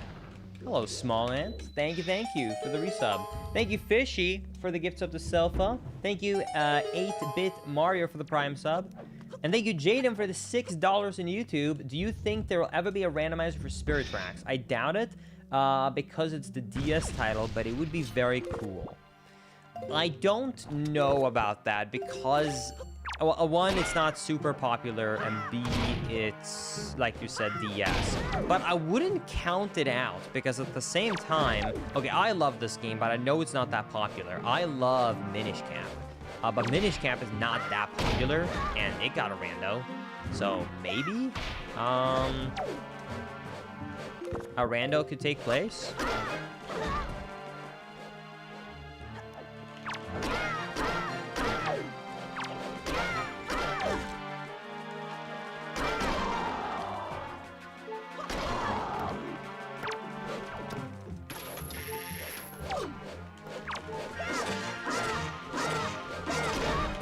God damn it. Dude, fighting these guys with my current items is hard. I'm so weak.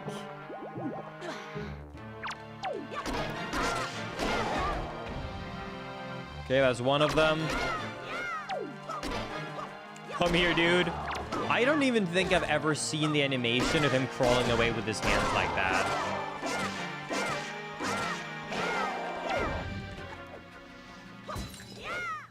Soup glitch. Oh yeah, so what I'm doing right there, by the way, with that soup glitch is quite easy on the GameCube version. It's patched in HD, but it works in GameCube.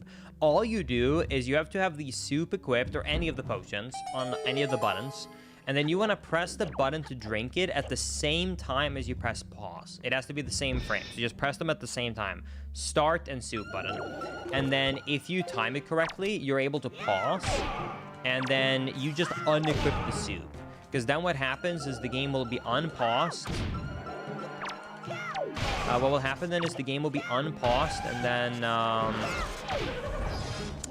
you will drink the soup, but because you unequipped the soup, it cannot be taken from, so it stays infinite.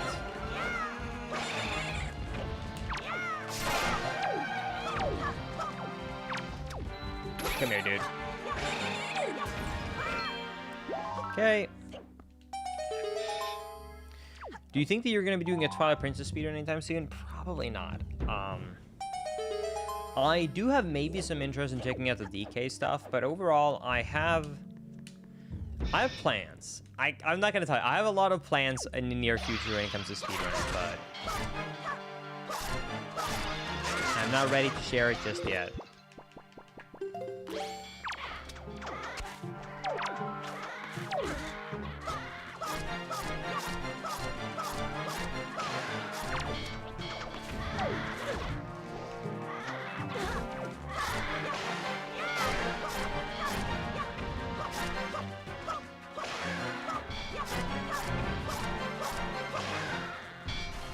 Twilight Princess is such a good game, but it takes forever to finish. Yeah, Twilight Princess is a very long randomizer and playthrough and speedrun. Even if you are, like, really good at it, it's still a long game.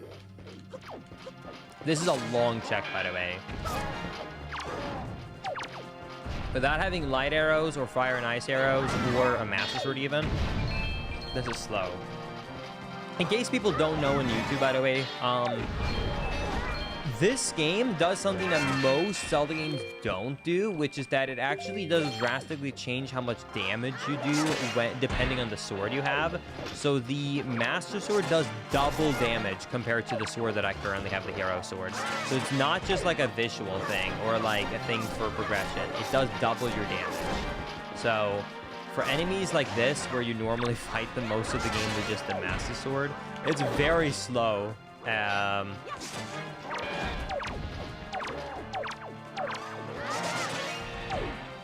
To fight them with the standard hero, sword.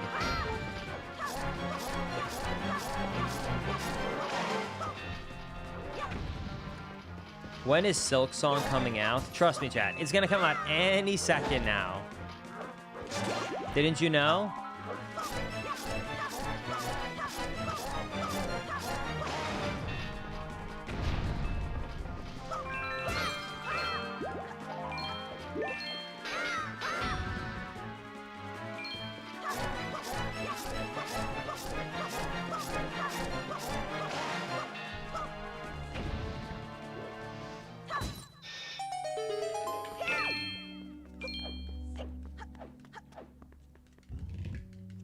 Okay. No, I think Silksong is probably going to be released within the next few months. I mean, guaranteed, I feel like, because they're doing a demo to be playable at one of the events in the near future, I think. Yeah, I'm definitely going to be doing content and playing through, like, 100% Silksong. I'm super excited for it. I loved Hollow Knight. I actually did a video on randomizers for Hollow Knight, in case you guys didn't see it, like, a few months ago. I think, like, 5-6 videos ago on YouTube, I even uploaded a video of it.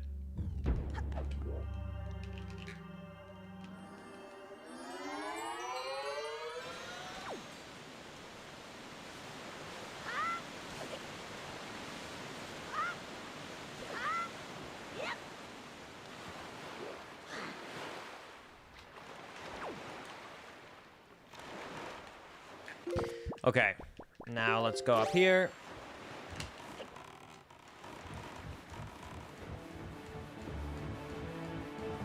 Linkus, could you please do a link between worlds video of actually I have both a edited playthrough of the whole game, my first ever playthrough.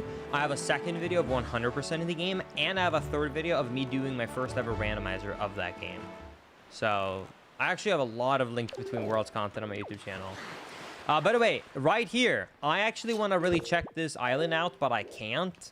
But in case you didn't know, ice in this game actually gets smaller by attacking it. So even though I don't have fire arrows, it says I can't check this location, you actually can through willpower. You just got to be doing quick spins. So by just quick spinning this ice enough, you can shrink it, in case you didn't know. So in case you're ever out of magic and you want to enter somewhere, no problem. Ooh, wait, great check. Wait, this is a great item find. Wait, this gives me multiple item checks. Wait, this is huge. All right, so right here, this is what I was trying to say about an hour and a half ago. So right here, I just got storage. And now when I have storage, what I'm going to do is I'm going to enter this place, because normally you need a leaf to get through here, but I don't have one right now. So I'm going to store this chest. Now I want to actually see the item I get, but I can just pause the game and look afterwards.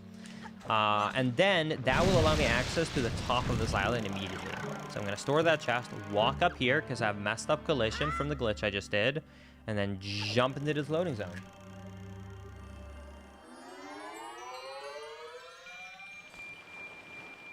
And we're at the top. And let's see what item we get here.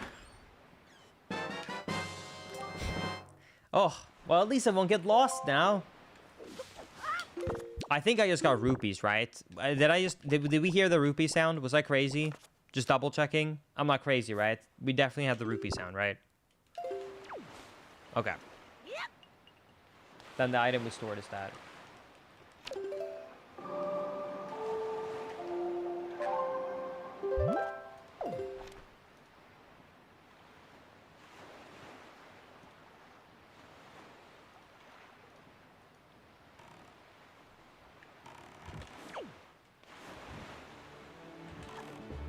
You are crazy, but yes, you also got rupees. Thanks, chat.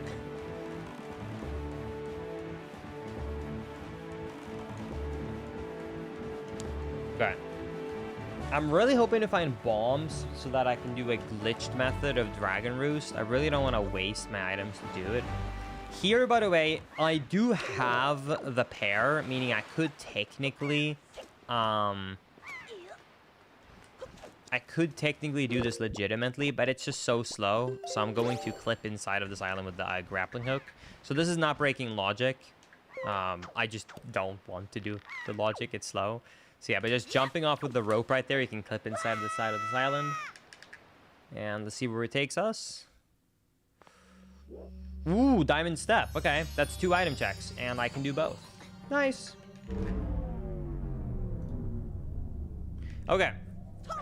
Let's do the optimal method. Let's enter here. And then here, I should be able to do this with a jump slash with my skull hammer. There we go. Someone asked me, can you destroy rocks earlier with the skull hammer? That's the one thing item you can destroy, by the way. Then I'm going to jump up here.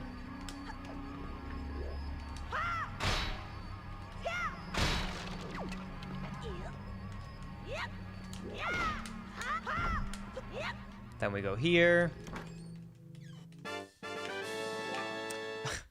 Wow, I feel so much joy.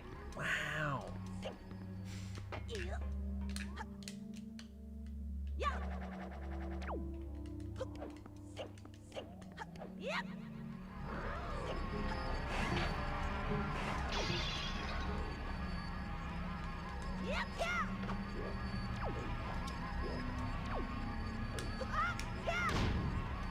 Okay, then we parkour back.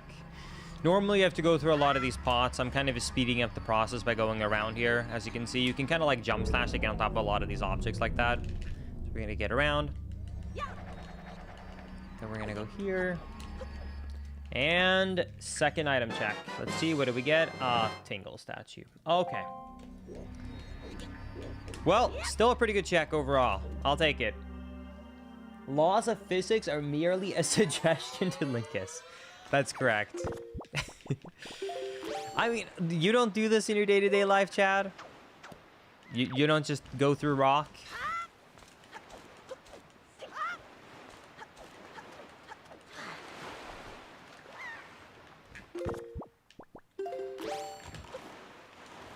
All right, let's sail up here to the fairy island, and we should have 2 item checks right here. We should have the Great Fairy itself from Okama going inside, and the sunken treasure.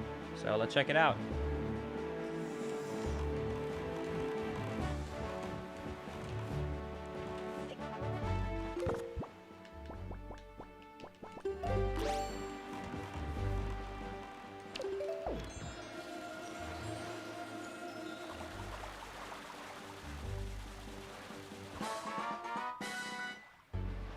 Isn't the next video Linkus publishes with an IRL randomizer where he keeps through rocks?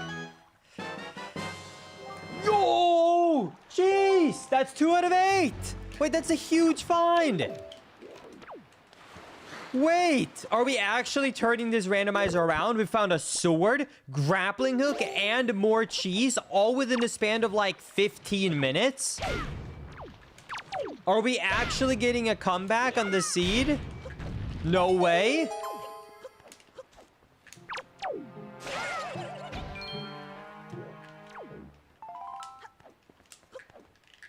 Hold on. Come on, let's keep it up. Come on, one more. Come on, one more.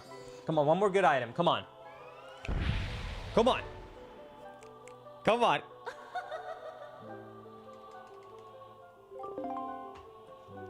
Come on, just give me a good item. Just show me that our luck is turned around. Like, just bombs, leaf, bow, sword, now.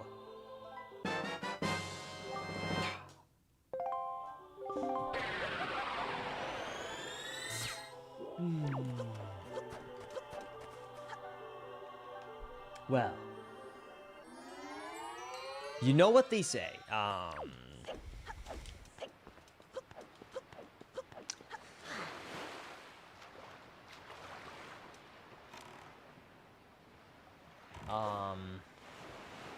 Yeah, you know what they say.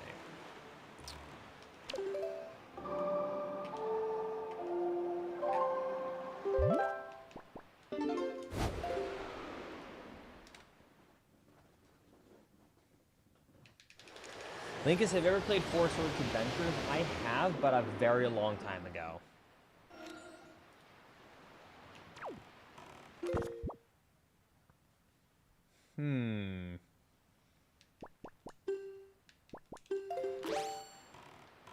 I want to say that the treasure, without looking at the map, is like here.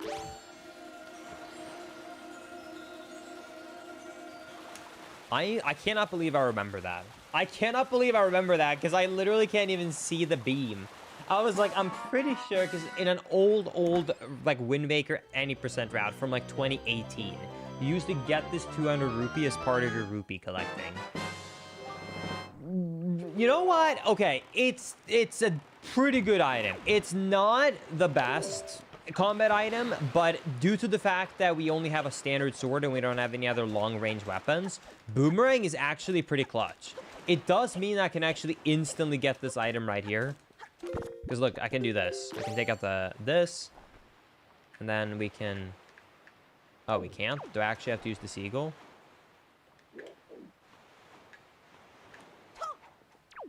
Boomerang, you're a disappointment.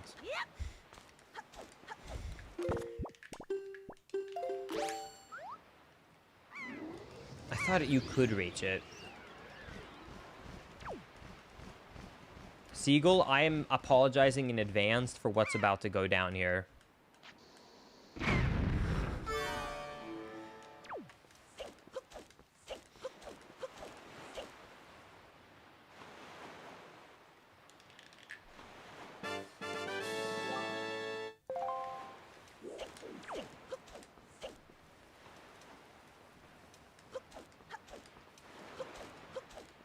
Okay.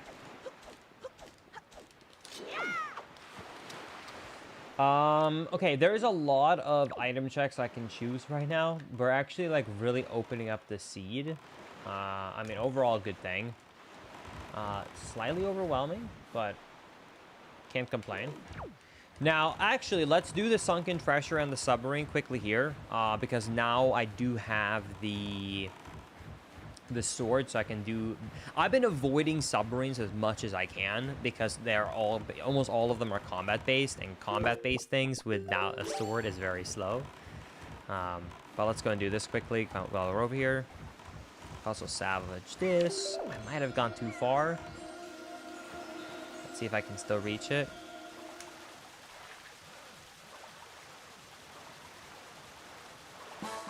Nice.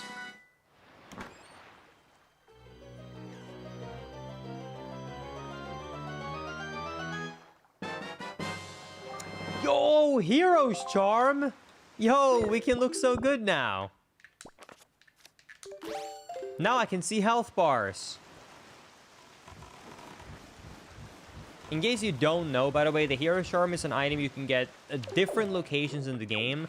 On some versions of the game, it's by going all 50 floors in Savage Labyrinth. On some of them, it's by giving all 40 of the Joy Pendants to Miss Marie.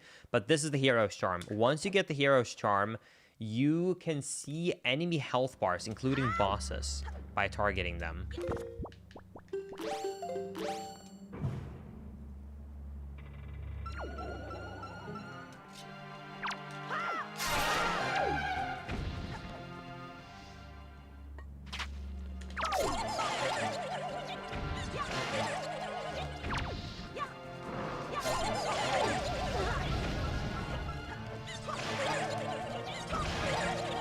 As a hammer main in Monster Hunter, I have to disagree. Wait, what do you have to disagree about with the hammer? That is not that great?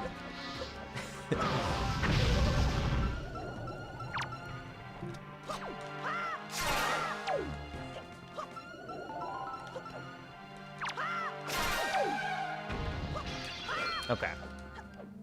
Do you play Ocarina of Time, Linkus? I haven't played it in a while, but I will play it occasionally.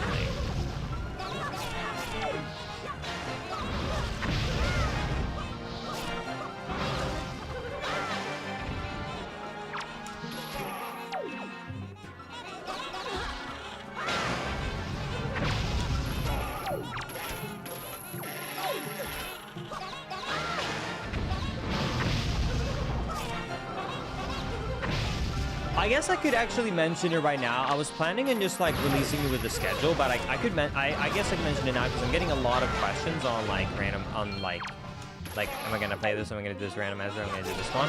So oh my goodness. I really wish I had the bow and arrows right now. So in September, I'm gonna be doing a subathon on Twitch. And as a special, I will have a rough outline schedule where if we make it to certain days, I will do certain things. And one of the main things is that on every other day, I'll be doing a new randomizer.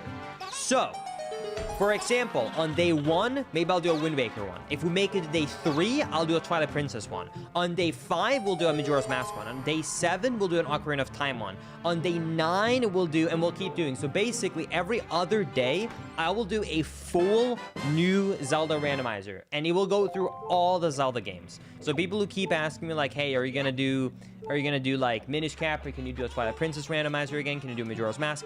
I don't really do those much anymore. So to celebrate during September, if you're here during it, every other day, I will do a new randomizer going through all of the Zelda randos that I have done.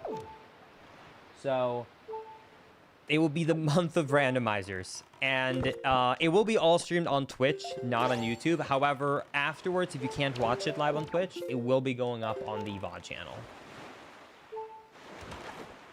But yeah, so pretty much every single Zelda randomizer that I have ever done, I will do them again during the month of September. So next month, stay tuned.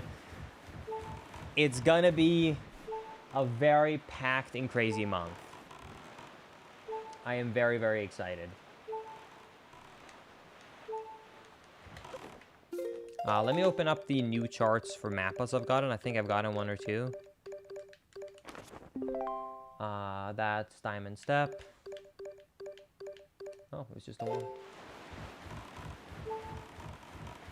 Uncapped.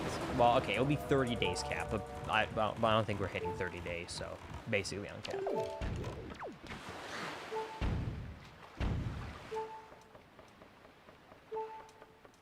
You'd love to play the CDI games?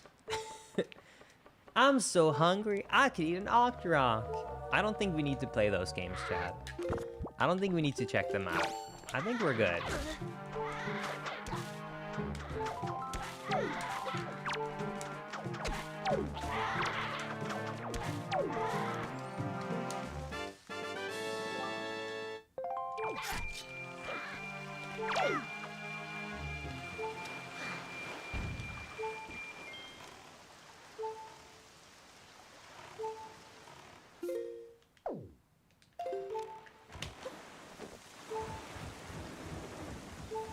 Linkus, for the love of God and for me, please don't stream the SS randomizer on the 6th of September. You know what? When I make the schedule, I promise you, I will try to not put it on the 6th. Thankfully for you, I think each new day will be an uneven day, because since I start on day 1, it will be 1, 3, 5, 7. So no new rando would start in 6.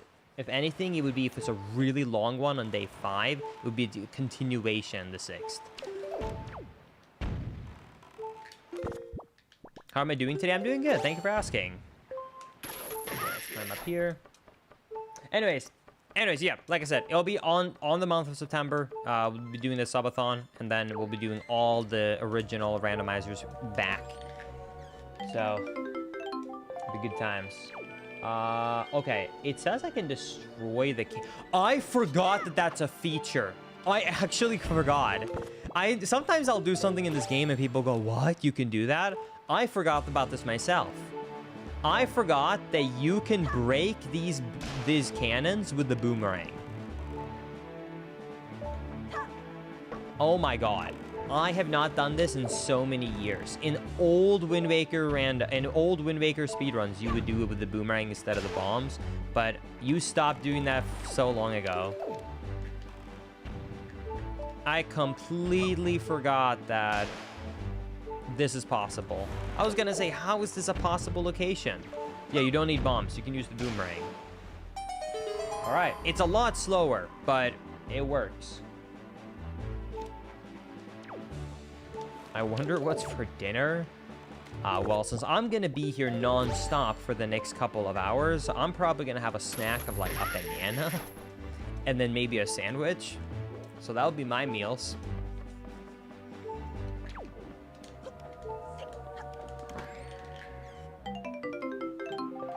Oh, the blue rupee. I really want some more items so I can actually like progress to doing the dungeons. I can technically do the Octorok right now, but I am not going to. There's a 0% chance I'm doing Octorok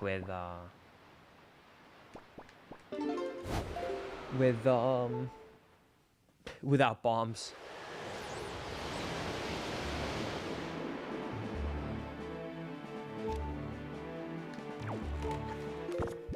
Okay, let's pick up this. Alright, let's sail over here. Got this.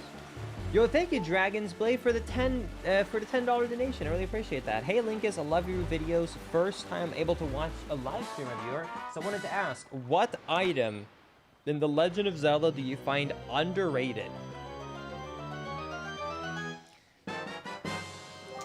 Okay. That's a tricky question. So, I'm gonna give you like a more in-depth answer, since you were very generous just now. Thank you for the 10. I would say that one of my favorite items, even though it's not very useful, is technically the spinner in Twilight Princess. But I don't think it's underrated. I think everyone loves the Beyblade in Twilight Princess. So I would say that one of my favorite items that I think is underrated, because when people talk about great items, they never talk about this item, but it might also partially be due to the game itself. I think it's the hammer on the DS Zelda games, so Phantom Hourglass and Spirit Tracks, because in that game, the hammer works very differently from the other hammer items. Because if you're playing this game, then the hammer is very basic, right? Like, you press the hammer is used, and that's it.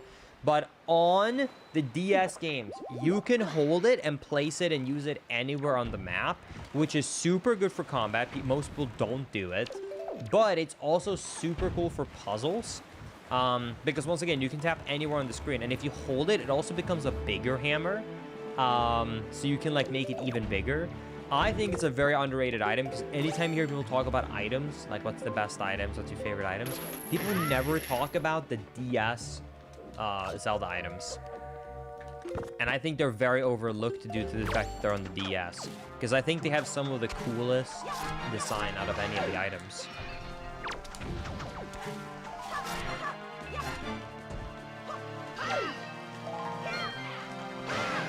I was just watching one of your other videos and I see you're live. That's awesome. Welcome to the stream. Oh, is this a destroy cannon? Okay. I need to unlock bombs, dude. All of these destroy cannon ones are so slow with the boomerang, even if it works.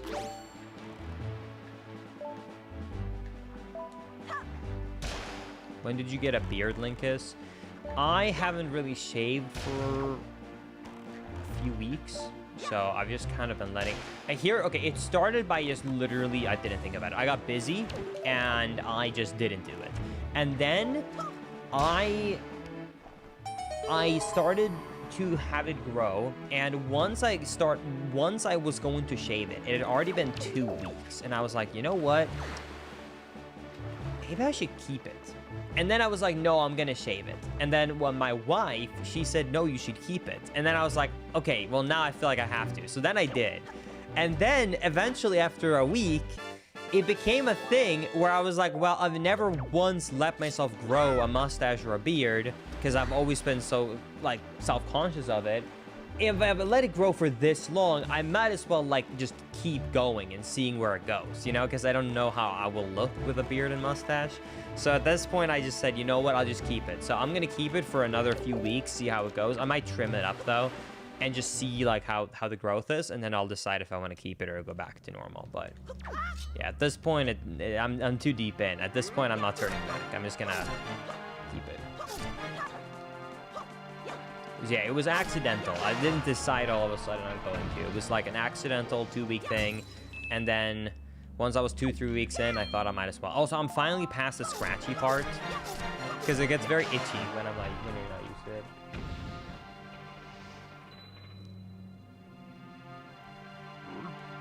So thank you, I appreciate that. I like Spirit Tracks, but like the pan flute, my DS microphone did not want to let me play that game. Dude, okay, you guys, oh, this is so good. Okay. This is so long ago, people would not know this, I don't think, but when I did my original stream of playing Spirit Tracks years ago,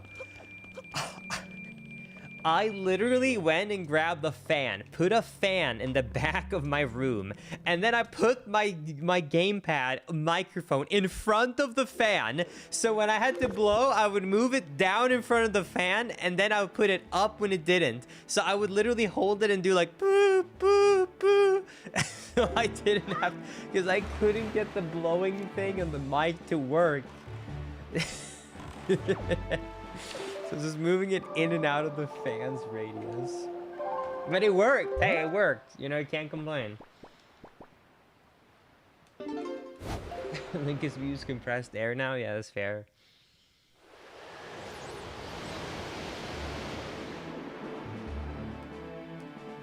Linkus, do you like the ghost ship? Thank you for the reminder. I unlocked the ghost ship. I completely forgot. Thank you so much. I don't know if that was actually supposed to be like a backseating of someone being like, do you like the ghost ship? Because they know I forgot it. Or if that was genuine. I do like the ghost ship. I do wish that they would have had more development time, because the beta version of Wind Waker had so many different designs and concepts for the ghost ship. I feel like it was not lived up to its potential. I mean, we did see the potential eventually in Phantom Hourglass, but I would have loved to see it in like this version. But I do like it. But thank you for the reminder, though. I forgot I got that. Is that VOD watchable somewhere? I've never seen or played Spirit Tracks. Unfortunately, no, because it's so old and it's so nuked. But I don't remember almost anything of Spirit Tracks. I remember a decent amount of stuff from Phantom Hourglass, but almost nothing of Spirit Tracks do I remember, because it's been over 5 years now since I played that. So, genuinely, I'm thinking within the next year, I probably want to replay Spirit Tracks and make like a new updated like video on it, because it will basically be like a partial blind. Like my reactions will be genuine because I don't remember it. It was one playthrough 5+ years ago. So I think I'm gonna wait a few more months and then I'm gonna do it. I've just been waiting. I've played so many Zelda games where I played it, I liked it so much, I played it again, and then I have it memorized. So, because I unfortunately lost the VODs from my old playthroughs of Spirit Tracks, Phantom Hourglass, I decided that I'm just gonna wait enough time where I forget the game, and then I'm gonna do a playthrough again.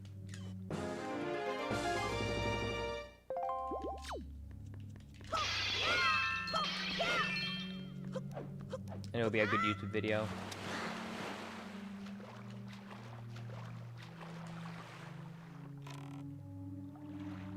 Oh, really? That's awesome, Awesome Merce. Can you DM that to me?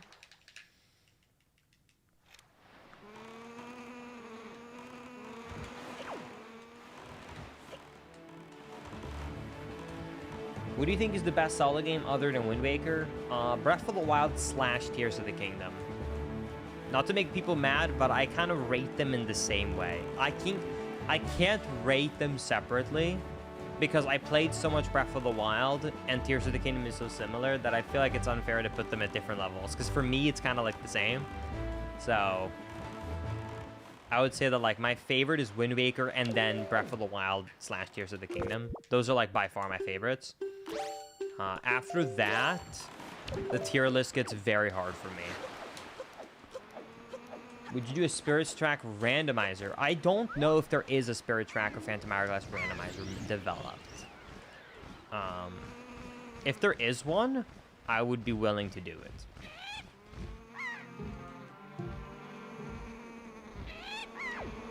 I think when I talked to one of the developers, I think a year ago, they said that they were working on the DS randomizers. I don't know if they ended up finishing them or not, though. But because I've been in talks with a couple of developers about that. But it was quite a while ago, and I haven't really followed up. Fairy, okay.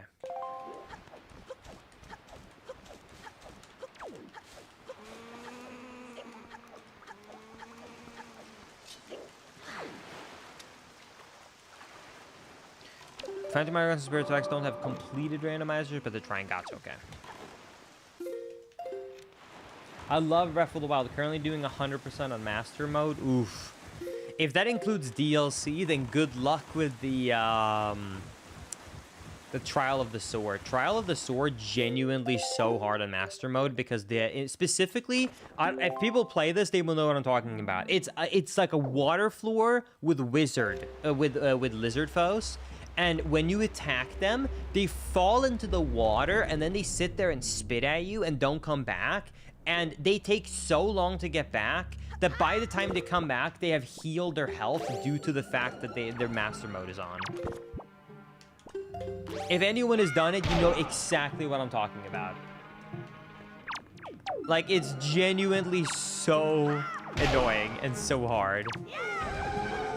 I have no shame in admitting that I used my own YouTube video for skipping, because one of my most popular YouTube videos is literally how to skip Trial of the Sword. I definitely skipped that for my Master Mode because I couldn't stand that one.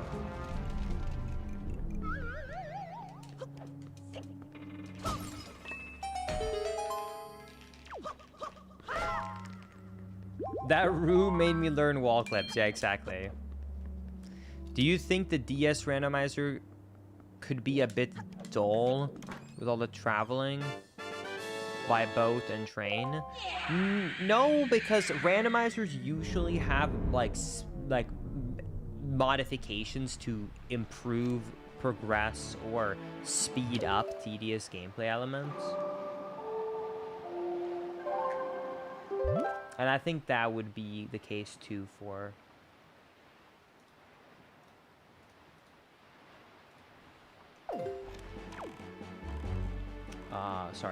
we're a ghost ship. I think that would be the case too for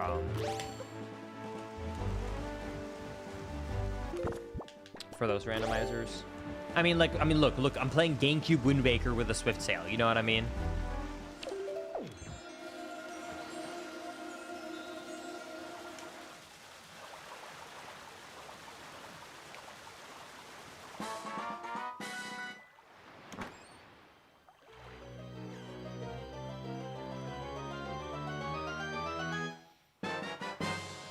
Power bracelets. Okay, that actually does work to get us a few more items inside of Paw Print.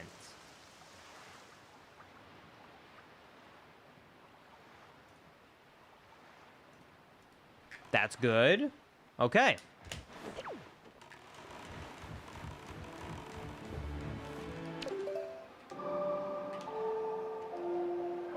I'm sorry that I'm like a little bit more quiet right now. I'm trying to figure out what I want to do for my route here because I am in a quite of a pickle. I think I'm going to go to Star Isle. I think Star Isle is a good play. Because I get a randomized loading zone, I get 2 items from it too. So let's head over there. I really want to figure out how to get access to a dungeon. A dungeon would be a really big thing right now because I really would like need to check more locations. Like, I know I've checked 86 locations, but that's not a lot for 2 hours. Because it's the beginning of the rando. Because usually the start is fast, and then it gets progressively slower to do the checks as you go on, because the checks you have left are like harder and harder ones. Almost ran into that. That would have been bad.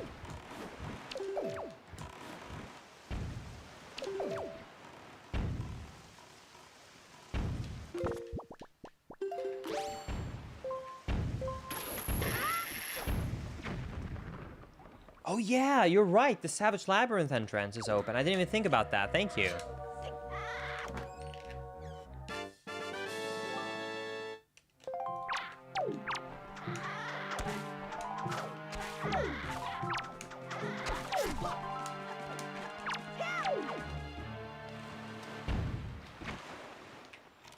Okay, and then let's...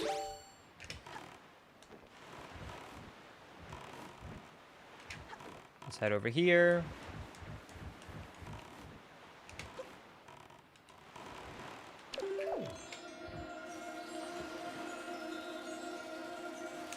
Okay.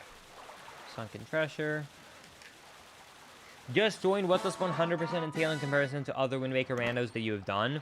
So, first, max settings. It means that every single thing is random. All the items all the locations, and even loading zones. 100% means that I not only, to make this even longer, I have to not only beat the randomizer, I have to 100% it. So I have to get all 20 heart containers, all items, all item upgrades, everything. I have to actually 100% the game on top of just completing the rando. So we're gonna be here for a while. Okay, let's see where this loading zone takes us. The Dragon Roost one.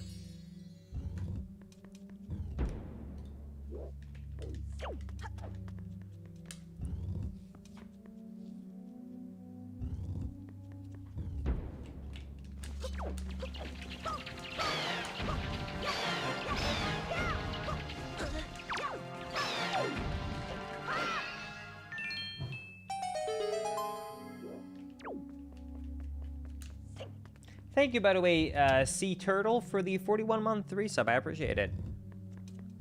Thank you guys so much for the support today with all the resubs and the memberships and the donations. I really appreciate that. Thank you guys so much. I'm so happy to be at a stage where I'm able to be back to making content. I'm really excited. And like I said, 2 more videos coming out this month as well on YouTube. So the content coming back means for both platforms, not just Twitch, but both Twitch and YouTube. Be a good time.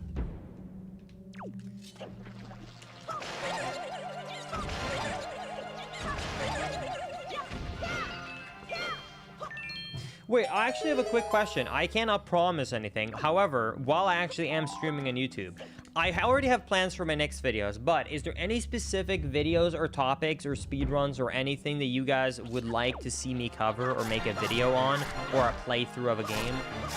If so, I'm open to suggestions because I'm currently planning out my schedule for YouTube uploads for the next 2-3 months right now. So if you guys have suggestions on a special thing you would love to see me cover, I am open to suggestions.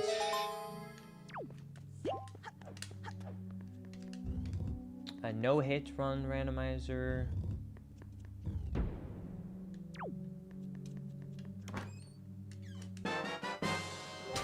The Baba Seed. Link to the Past. Link to the Past. A lot of people want Link to the Past. Okay. Link to the Past, Link to the Past. DK Bonanza speedrun. Okay. I am working on a DK Bonanza video right now, actually. I can tell you that. There's some really cool stuff. I can't wait to show you guys. Link to the Past, Link to the Past, Link to the Past, Link to the Past, Link to the Past, Link to the Past. Okay, I'm starting to notice a pattern here. Okay. Sure. I can work on that.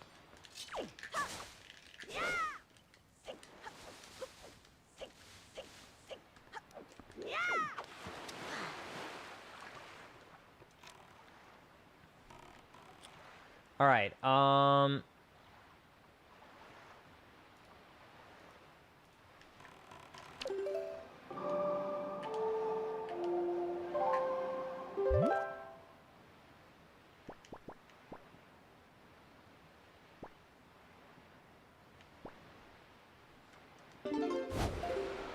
Tears of the Kingdom randomizer with no fall damage and extra hit damage. That just sounds more like pain than fun.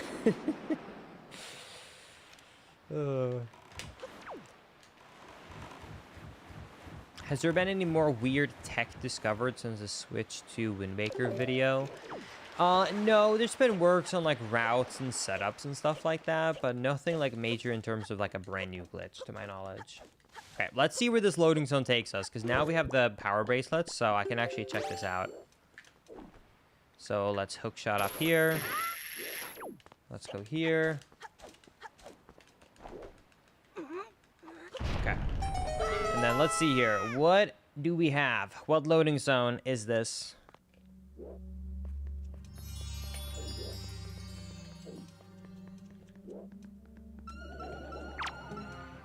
Oh, it's Wizrobe Cave.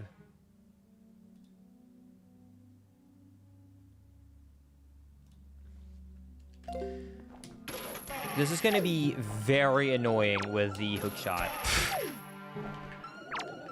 I'll do it because I'm scared of leaving this location, but man, this is going to be slow. Right now, it might look like, oh, this is not that bad. Like, just trust me, when the 3 Wizrobe spawn, it will be.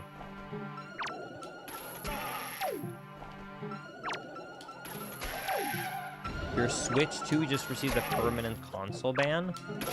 Did you try and use a MiG? Please don't.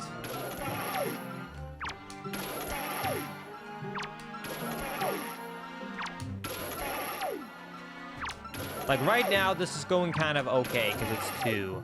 Once there's 3, so you don't have time to do this anymore, and the enemies spawn in, so you can mess up your targeting, we're gonna be in trouble.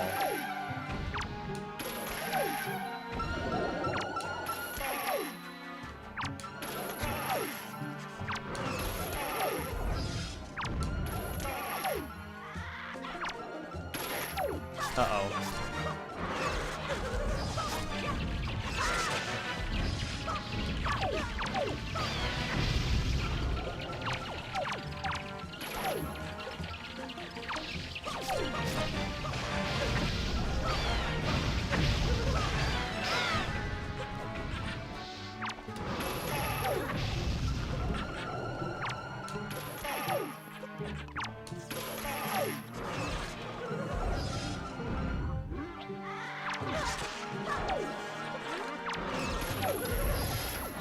This is so bad with a hook shot, dude.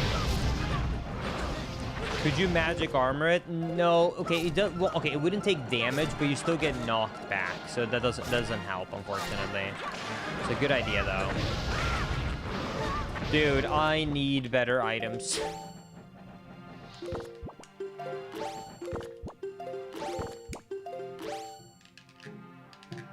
I know you don't like Skyward Sword very much, but I was hoping you could do more randomizer on there. It's my favorite game. Okay, I'm just gonna be straight up with you.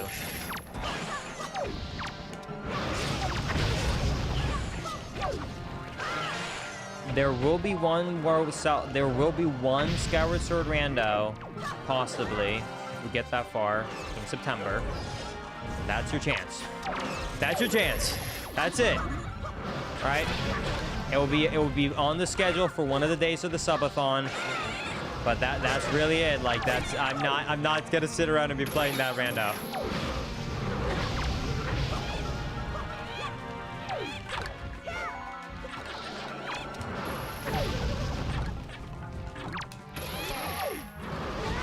Oh my god, I am about to just give up and just come back when I have the bow. This is so bad. Do you genuinely dislike Skyward Sword? I don't dislike it, but I don't like it. It's okay.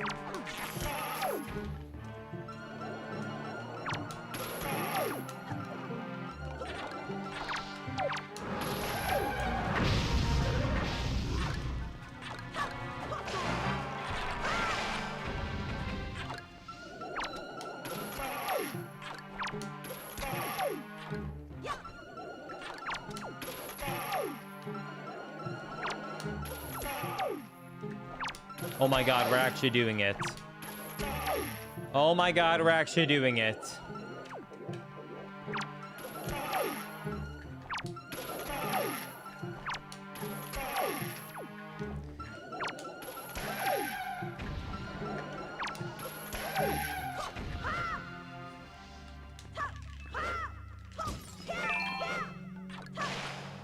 We did it. Thank God. This better be such a good item. Like, come on. This has to be a good item.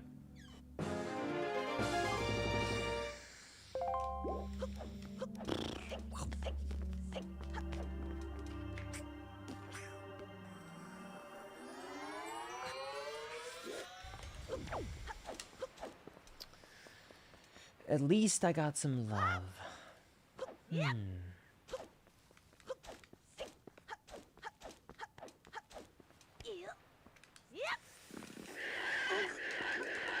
Come here, piggy.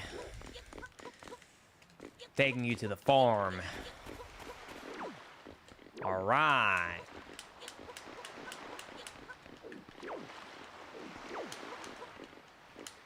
Don't worry, piggy.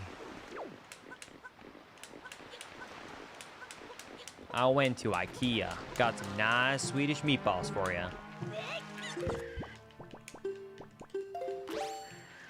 Here you go, buddy. Buddy. Dude, Swedish meatballs. Swedish meatballs. They're from IKEA. They're good. You can eat them. Get him. Dude.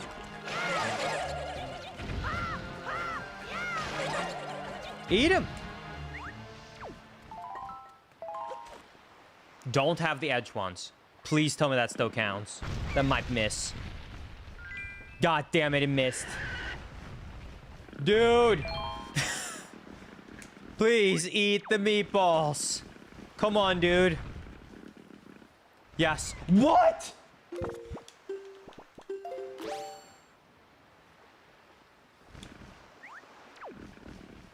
You're on them. Just,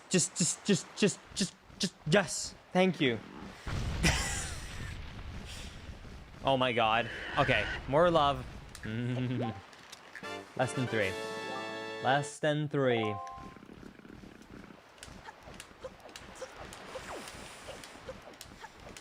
Thanks, piggy. Exactly, vanilla. The IKEA in my town has 50% off meatballs right now. Dude, I'd stock up. My goodness. The dream. Alright. I want the DQ leaf so bad. It would open up so much. Do any of you guys... Are any of you guys, like, hiding it from me by any chance? Like, is anyone keeping that leaf? I want a bed. Alright, let's head over here to the reef, and then we're going to do a straight right path. And after that, if we don't find anything, I'm going to go to Dragon Roost. I only have 3 checks there, but hey, why not?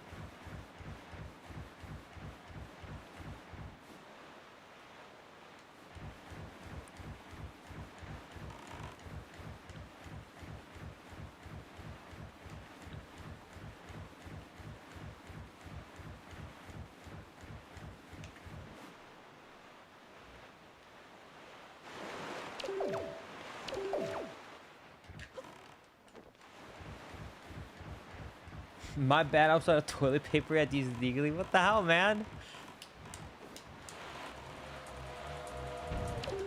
I put spikes on it, so I'll get my revenge.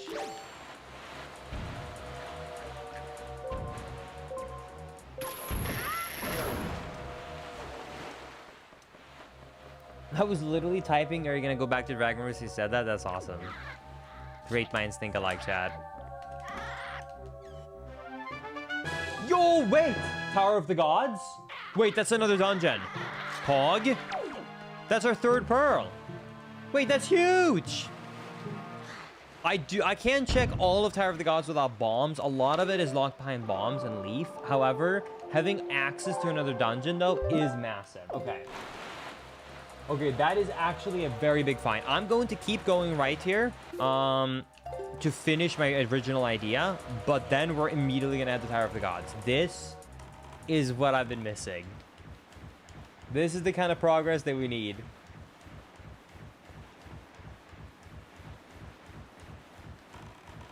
I don't have a bow, so I don't want to get too close to that. Ouch.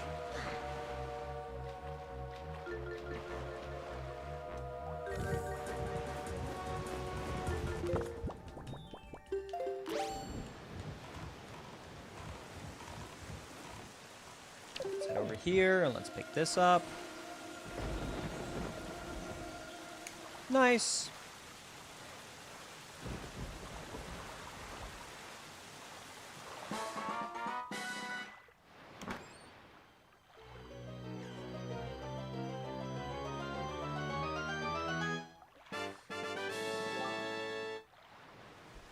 No. Is that our 3rd heart? Dude, we just keep... It's hearts. Hearts. Hearts. Pearl. Hearts. Hearts. Hearts. We're back to it. We're back to it, huh? Alright. Okay. Cool. Alright. More love. What time is it where you live, Linkus? So I'm currently in Texas, so it's 5:30 p.m. for me.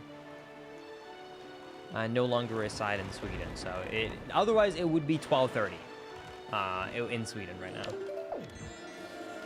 The game clearly loves you, Linkus. I don't know about that. 2.5 hours in, these are the items.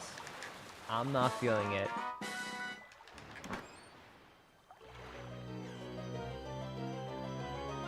I swear to God, if it's another piece of heart.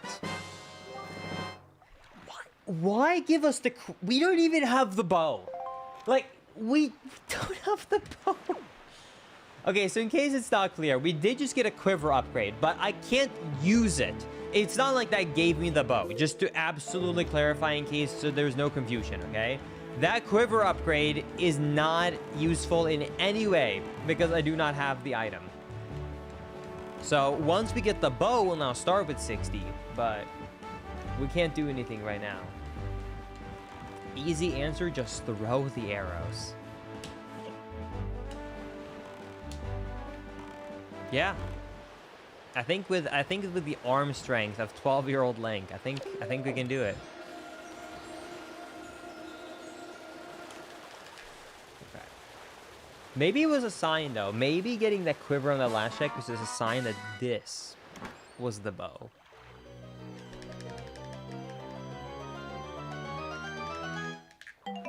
Well, man can always dream.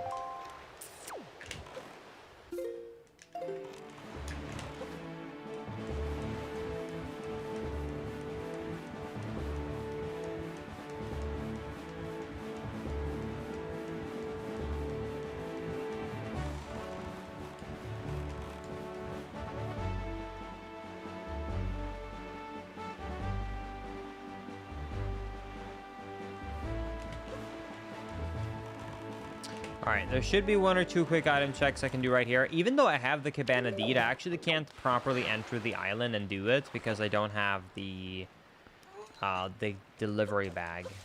Wait a second. But I have glitches. And I have the grappling hook and the hook shot and the skull hammer.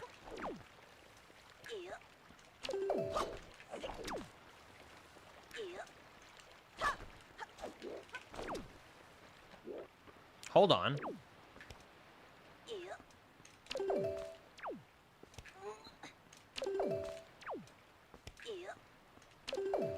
Weird storage timing.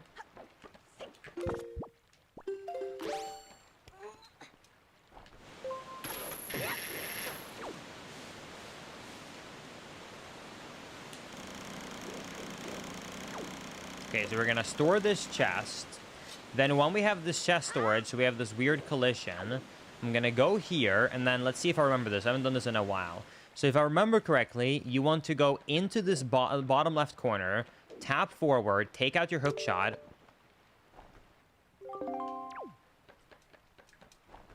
Aim down, then slowly right. Nope, wrong angle.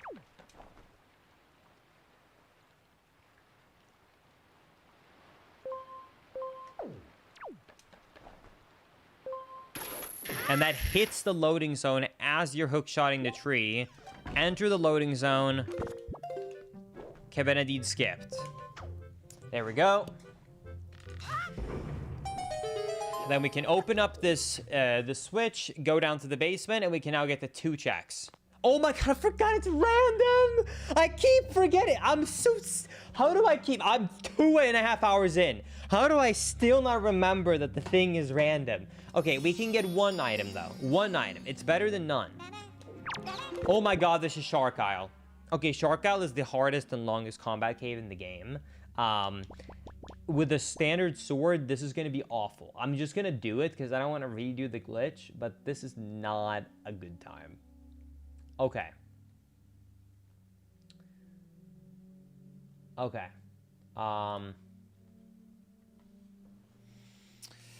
Okay.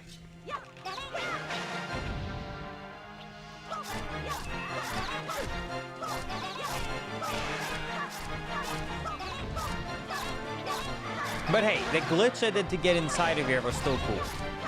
And I still got an item check out of it, so it wasn't for nothing.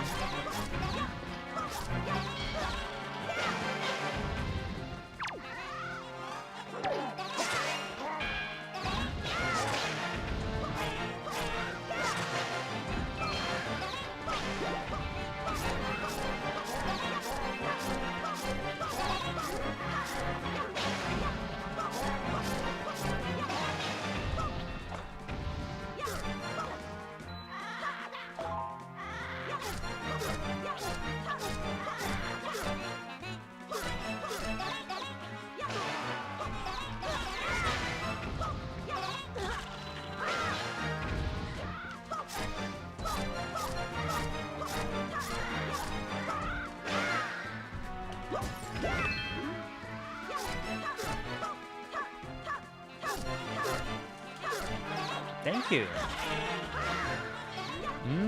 Banana.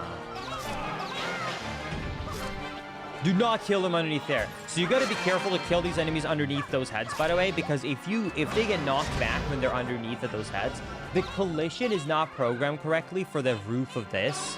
So if you kill an enemy there, they actually fall through the floor, or the ceiling, I guess, and infinitely fall, never officially do their depth animation, meaning that you soft lock the room.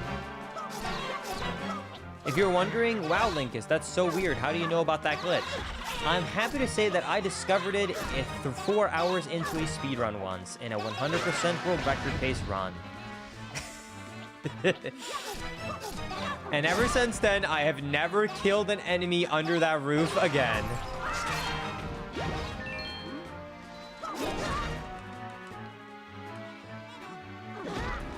Oh my goodness.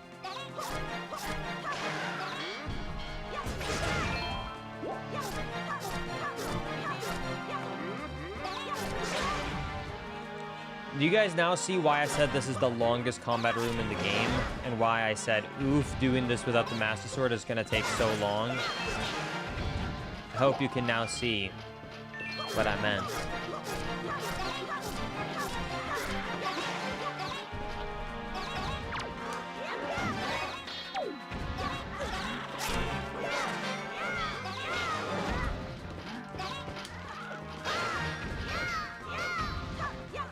Is it just me or did it take way too long to kill them? No, so that's because in a normal base game, when you play this game, you would never go to these late game enemies with the normal hero sword. You would always have by default the Master Sword, which has double damage. So I'm basically doing half damage right now compared to what you would ever have seen.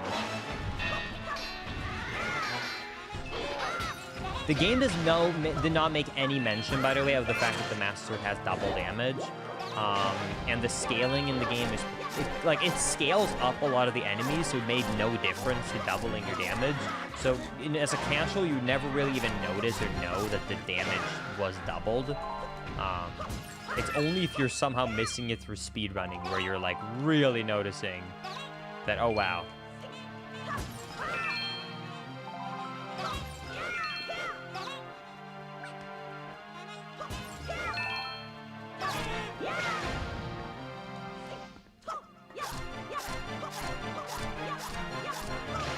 Did one of the bosses clip? Did one of the enemies clip out of bounds, or am I actually on the last one? It doesn't seem right.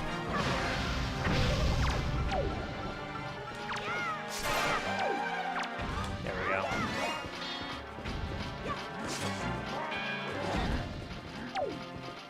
All right, here we go. These are the final enemies. This is it. All right, we're at the end. Thank God.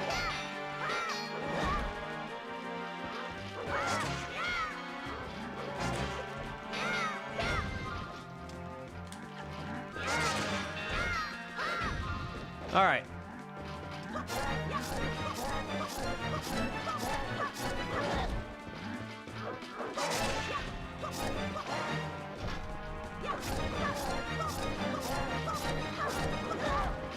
Come on, I'm so close to being done.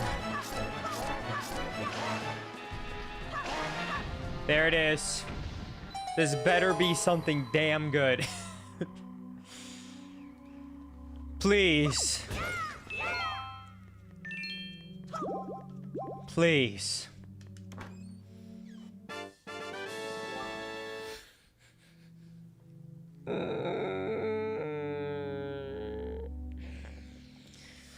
A joy. So much joy. So much joy. Oh, I'm filled with joy right now. Oh, press 1 if you feel the joy. Whew. Oh, the joy. Oh, man.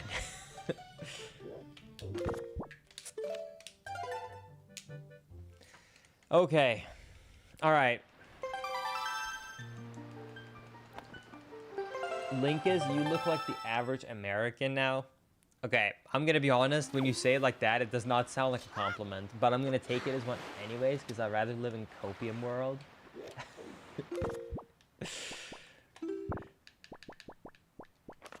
Guys, don't have a feeling like you're saying it as a compliment. Okay, Earth Temple, Tower of the Gods. Okay. The Wind Temple got the 1 key. Okay, I didn't get any special items. That's the worst. Okay.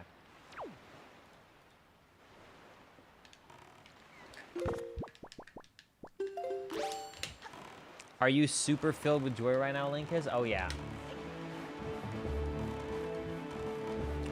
Alright. Let's go and check out Tower of the Gods.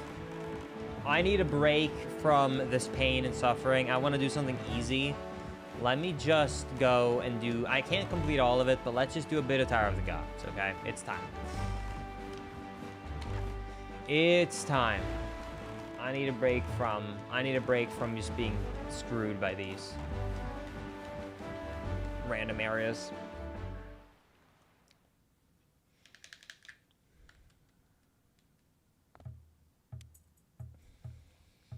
How do I keep forgetting? How do I keep forgetting it? I can't do this. It's random. I'm an idiot. I'm an idiot. Well, we found Earth Temple. I can't do it because I need a leaf. But honestly, we found it. That's what matters.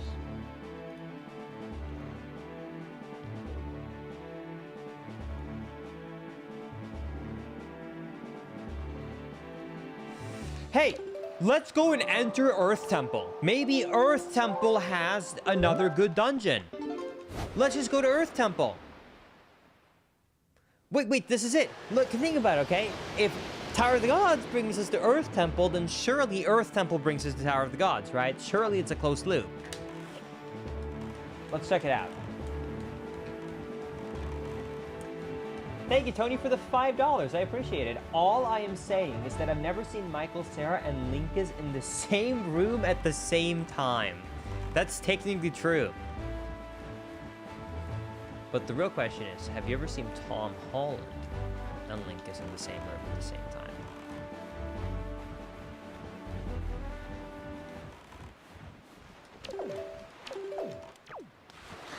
And did you guys know that there is a pond with a ton of frogs right next to where I live? All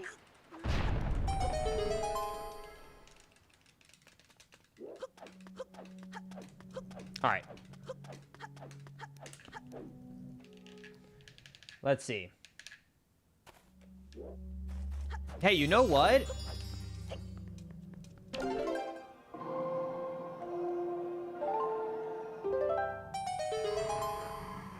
Easy free item. I'll take it.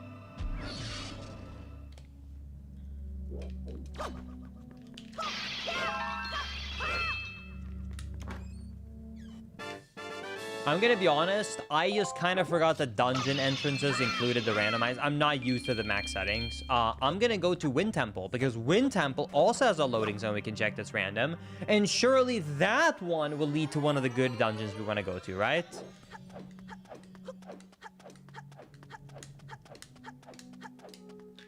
Right?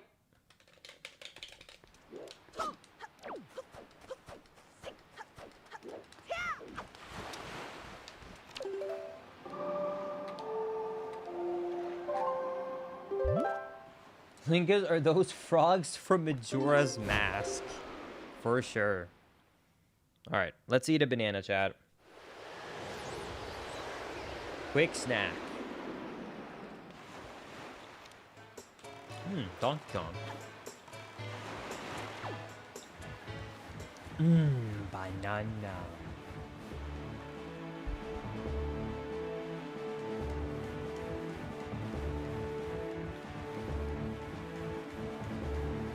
Is there actually a place called Zora River, Texas? No way.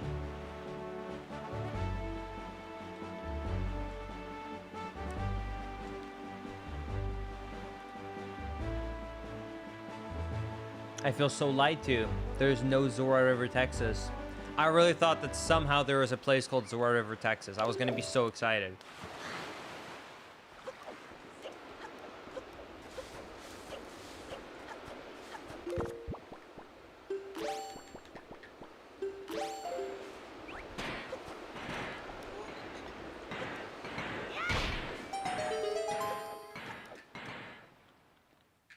Are you guys impressed by my one-handed gameplay? All right. Let's see what we got here. Ooh, ice ring. Okay, I actually do need 2 hands for this, I think. Wait, no, I can do it one-handed, I think.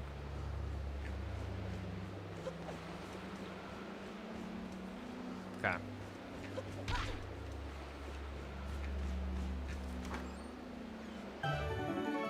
Yo! Wait. Progress. Okay, we just need the leaf or the command melody now, and we actually can do most of Earth Temple. That's really good. Okay.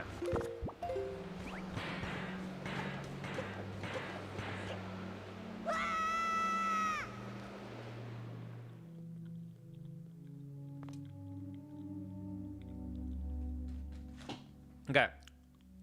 Sorry. Okay, I can't technically cut this down with the sword. I don't know if I want to. I think this is gonna take too long.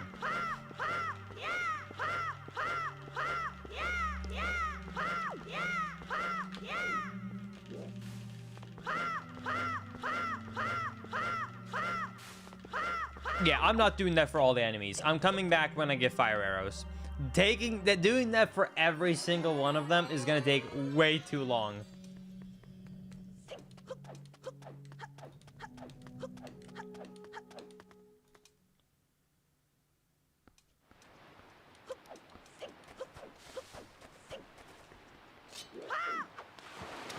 All right.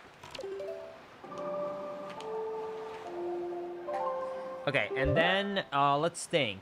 Where else can I go that would be good?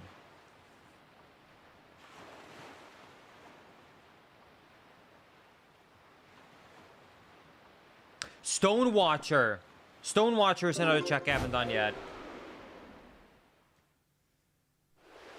Banana Linkus is Yiga confirmed? No. I'm actually a captain, okay? Because think about this, okay? I'm playing Wind Waker, right? Okay, I'm on a boat, but also I got Chips Ahoy. Huh?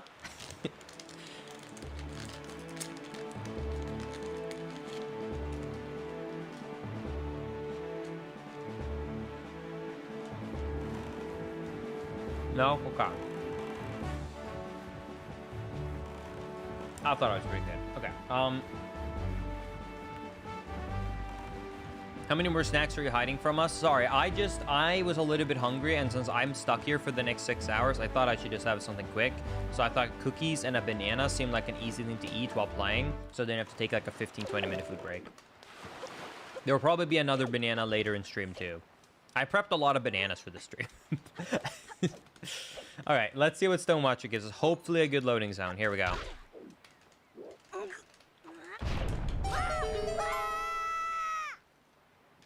All right, let's see. What do we got? Tower of the Gods! Okay!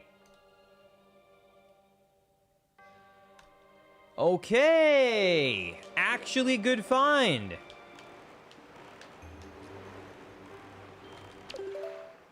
Oh my god, I just realized I really can't do much without bombs, huh?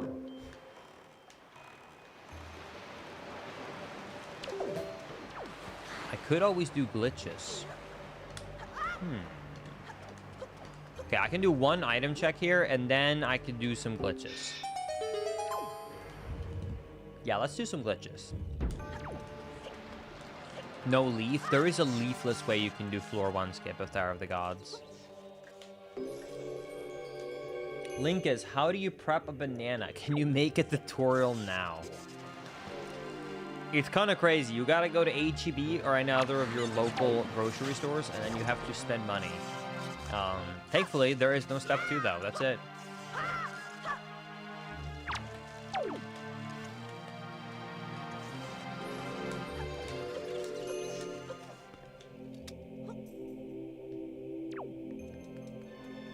What if I am unemployed? Do you know what's something legit, speaking of actually the free bananas, I don't see it really happen often in the States. Maybe someplace do it. Actually, this will be a question.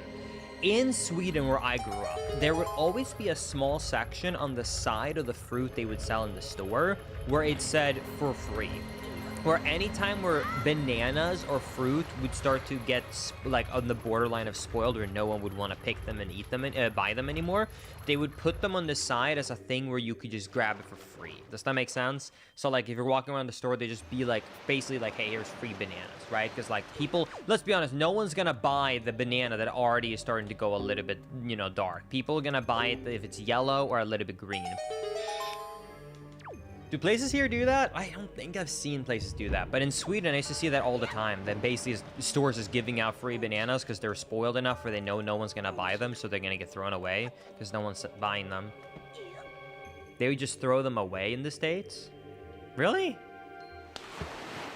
Are you sure?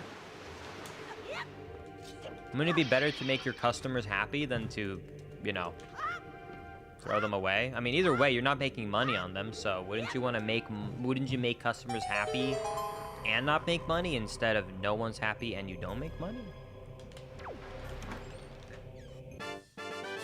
They do that here at Smith's Marketplace in Utah. That's nice. If it's a banana and spoiled, it would still be 99 cents. Nah. Tax write-off? They'd only care about the paying customer.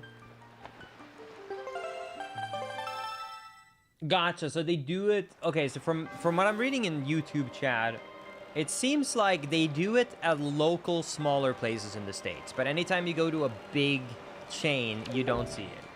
That's kind of what it looks like from a quick glance at chat.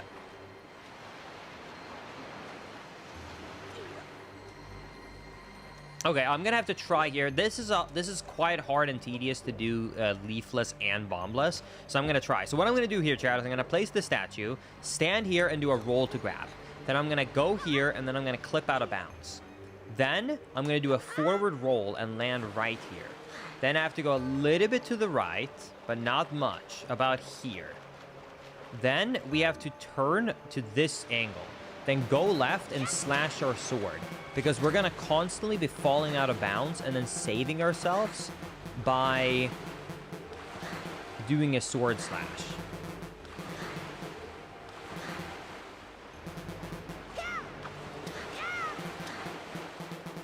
And that gets us around the invisible missing water. We get underneath it, and bam.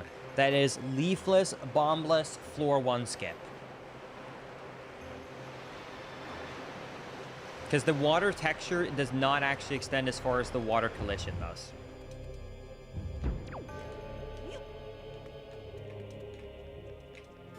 All right.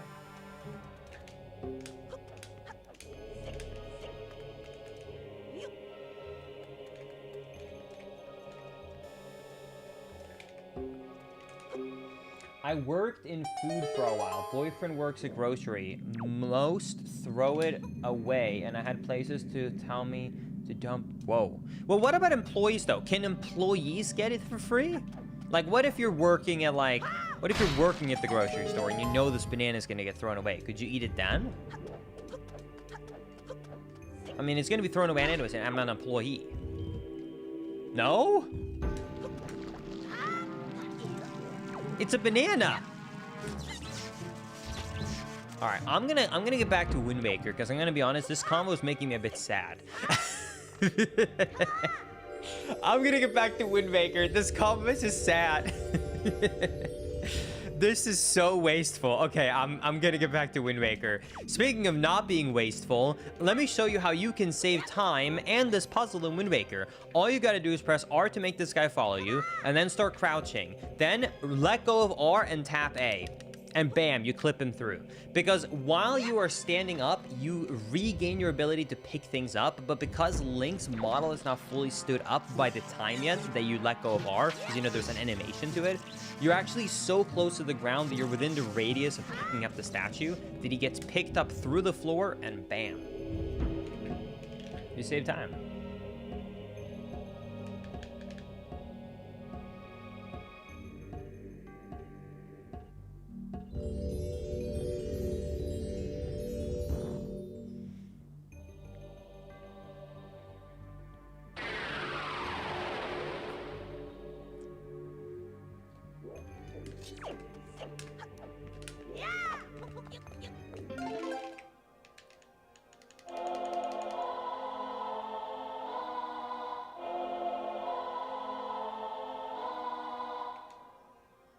Mr. Long, I'm gonna be honest, you saying I'm employed and this is not fair, I make $30 an hour. $30 an hour is pretty damn good. I'm gonna be honest. I don't know what you're doing, but I keep it up. That's a good salary.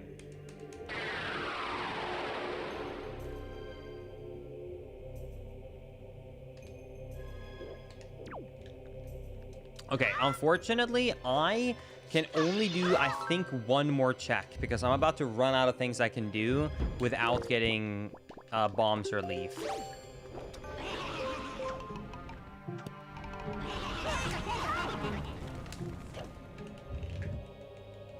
I hate this dungeon so much. This dungeon... Wait, this is a great time because I have both YouTube and Twitch chat.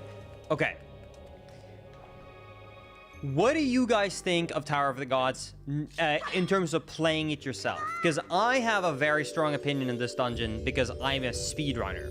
So I find it to be incredibly boring because it's the most auto-scroller, like, least open dungeon. Because you have to follow one order. But as a casual, I'm curious.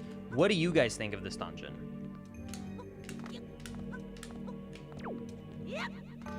Lore-wise, fantastic. Gameplay, more tedious. Meh. Sucks. Thumbs up. Like it. It's long but manageable.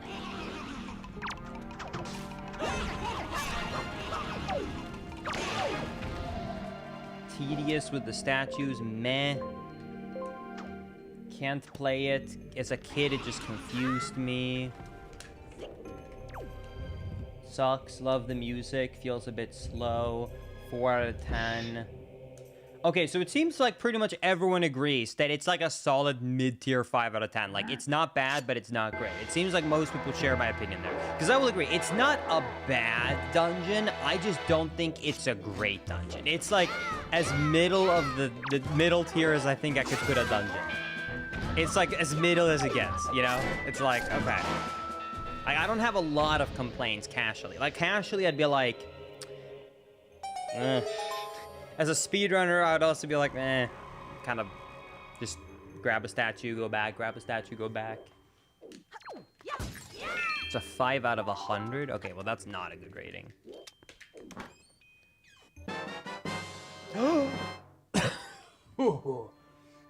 I accidentally swallowed some saliva on the wrong pipe when I inhaled. Anyways. Jeez. All right. Wow. That did not feel good. All right. But that's good. Cheese. We'll take it. Unfortunately, that's about everything I can do here for now, but I did unlock the shortcut. I did unlock the shortcut here. Let me double check to make absolutely sure I unlocked it, but then I can come back quicker later. All right, so we got some cheese. That's pretty good. Did we get the shortcut? We did. Okay, beautiful. Wait! Optimal? Let's go and quickly do the 3 checks at Dragon Roost while we're here. Wait, this is fantastic.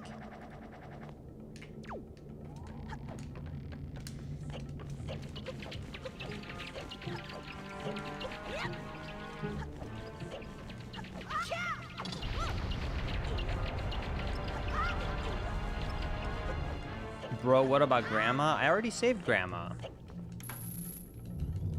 Cross dungeon travel. Yeah, they're short. So there is 2 basically loops of dungeons fast travel. You have one trio that is Dragon Roost, Forbidden Woods, Tower of the Gods. There's a warp pod in each one for fast travel. And then there are 3 in between FF2, Earth Temple, and Wind Temple.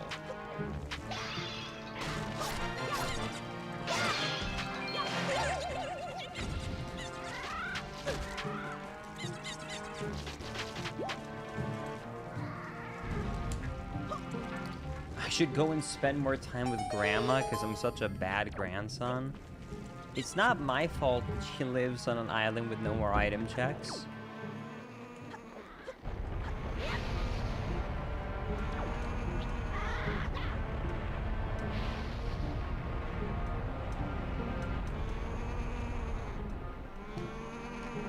Does these challenge zones wear you down mentally? Towards the end, absolutely.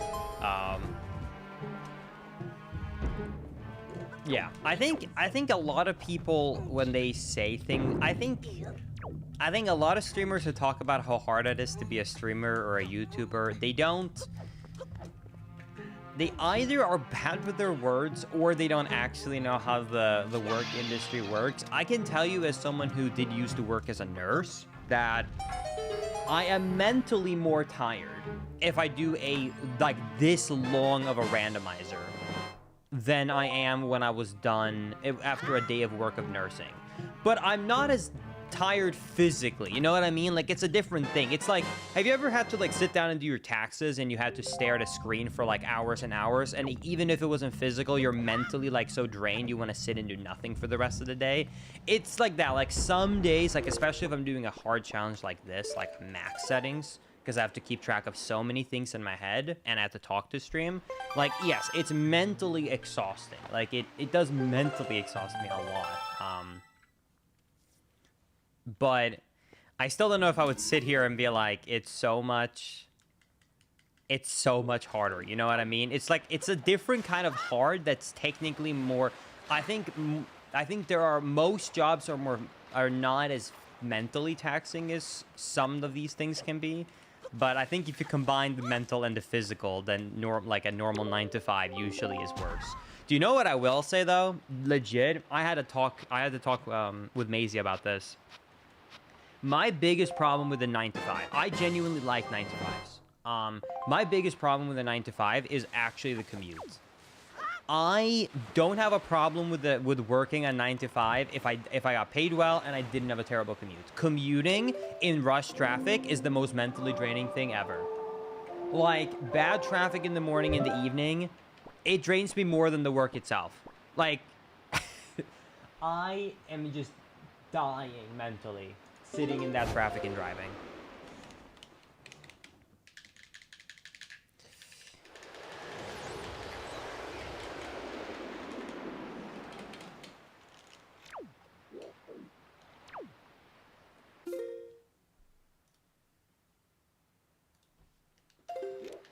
Okay, let's go and check this out.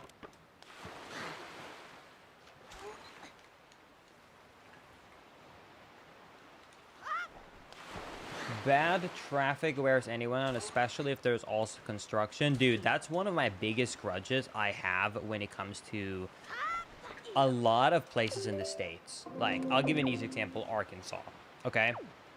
Every time I've driven through Arkansas, I drive there once a year for Thanksgiving. For the past 3 years, I have driven down to Arkansas. And every year, there is still construction on the same road, and they're still not done after 3 years. It drives me crazy. I don't understand how they are still doing construction. It feels like they are so slow that by the time they finish the current construction, there needs to be new construction, because the other places have now broken down and needs repair. It's like these take so long. There is never a time in some areas where there is no construction. I just can't stand it. I cannot stand it. It's like the one compliment I will say to where I live at DFW, which is that all the roads are actually as big concrete slabs, so construction does not take too long where I live, because they just plop down a new block. I'm sure it's wasteful, but like, it's fast. But yeah, when I'm driving through those traffic places, that's just construction.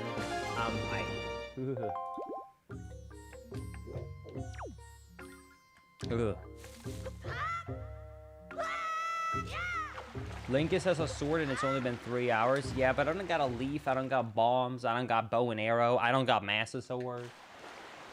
I ain't got much, man. They're rebuilding an entire highway by my work, and it's terrible. Yeah. Oh, I actually, speaking of construction, though, for real, I actually got pulled over for the first time last week. It was very scary. And it felt so unfair. It felt very unfair. Where I live, there is really, in case anyone doesn't know, I am very, very, very cautious of ever getting in trouble. I don't speed. I am a very careful driver. So you might be curious how I got, like, how anything happened, right? I have construction nearby where I live, and it's one of those lights where, due to construction, there is no left turn green arrow, and there is so much traffic, you have to turn when it's yellow turning red. Does that make sense? Does it make sense what I'm talking about? Like, there is actually no chance, if you're going during daytime, that you could ever get the left turn in. The left turn will not exist because there is no green arrow and it's during construction. You have to go when it's yellow turning red. So usually what happens is basically 2 or 3 people turn left on red, even though it's turning red, because there's no other way. Well, everyone does it. Literally everyone. It's the only way you can do it. And I did it the other day, and I got pulled over. And I literally was like, I mean, I'm not going to deny it. I did run the red.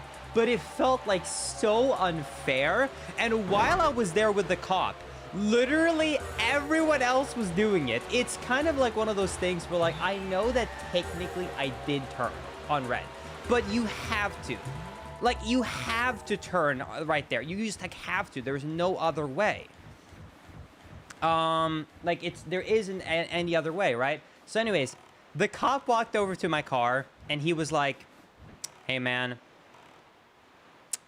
I was like, hey, man, ran the red. And I was like, yeah.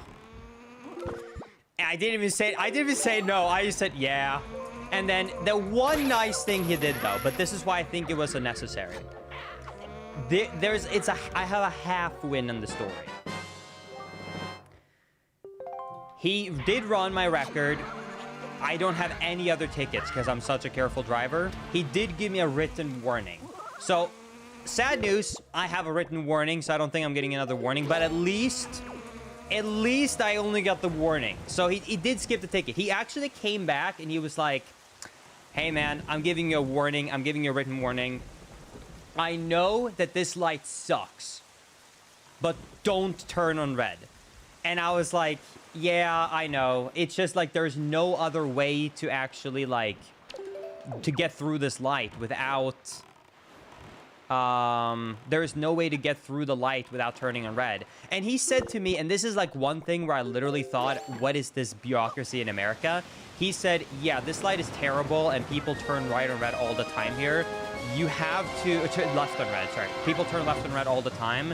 You should contact, and then he said a name to ask for them to fix the light. And I kind of just thought, you're the cop. Like, why are you telling me to contact the bureau and file a request to fix the light? Like, what? Wait, what? What the hell? Anyways, I am a little bit sad I got a warning on the record because now I feel like I've used up my warning opportunity, you know what I mean? Because now if you look and see I already have a warning, I'm definitely getting one. But... hey, at least it's better than nothing. So it sucked that I got the warning. I got pulled over. I got scared. I was so scared. That was the first time I've been pulled over, by the way, in the States. I was so nervous. I was so damn nervous. I was worked up for like 2 hours with adrenaline. Whew.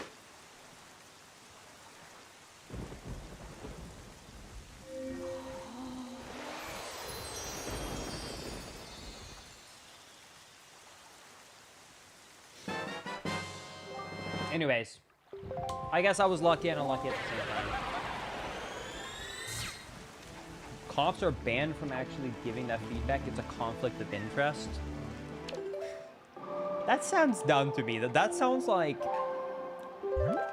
I feel like, if anything, cops will be driving the most.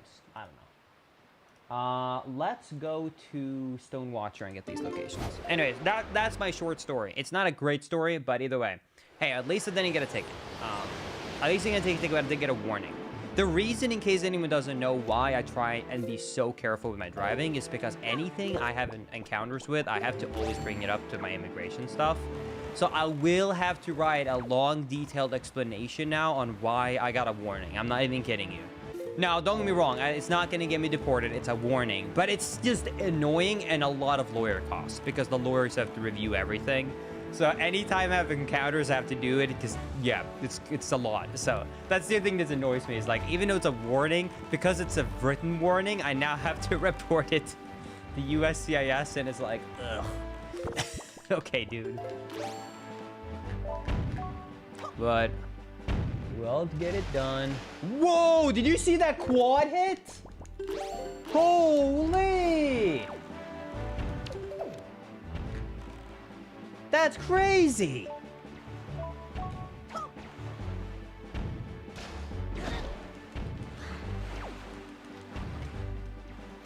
Aw, I don't know how I did it. I don't know how I did it. I wish I could do it again. That first one is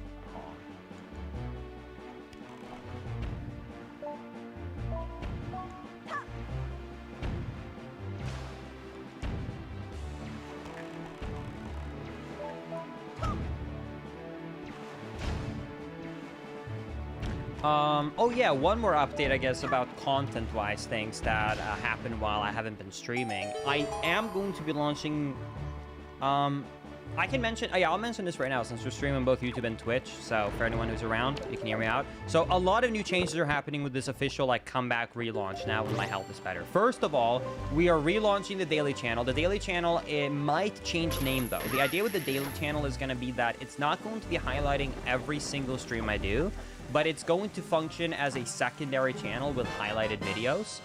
Master Sword! Okay! Good item find. That's huge. Okay, and empty bottle. Okay. Okay. Beautiful. Okay, that's a big find. Okay. That is going to double all of our damage, and for all of the combat stuff now, it's going to be a lot better than it was before. Okay, beautiful. Okay. Anyways, so here's the idea. Link is 7 daily. It's going to have a relaunch, but it's not going to be like the other relaunches where I'm going to promise it's going to be daily again, and then we don't keep it up, because I'm going to be realistic. The problem is Dry, my editor for the daily channel, he A, works for another channel, and B, I will only stream a few days a week anyways now. I no longer stream daily, right? So the idea of Link is 7 daily is going to be that it's going to be a secondary channel. But how it's going to be is everything I stream, anytime I do a randomizer, that will probably be turned into a daily upload, because I don't like to repeat the randomizers on my main channel as much. So let's say that we do another Majora's Mask or Twilight Princess randomizer. That will be edited and uploaded to the daily channel. So you will get a lot of randomizer stuff, so it's not repeat uploads, to the second channel. Also, things that I think are fun content, but I don't want to spam on the main channel, like, for example, me reacting to a new Nintendo Direct, or me playing a game for the first time that maybe isn't hype enough to justify a full main channel upload, will also be uploaded there, so...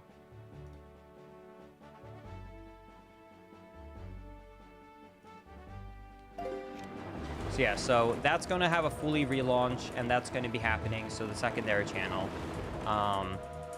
So secondary channel is coming back with a relaunch, and it's going to be really exciting. And then the main channel, obviously, going to keep having content as usual. And then... what else? Oh, yeah.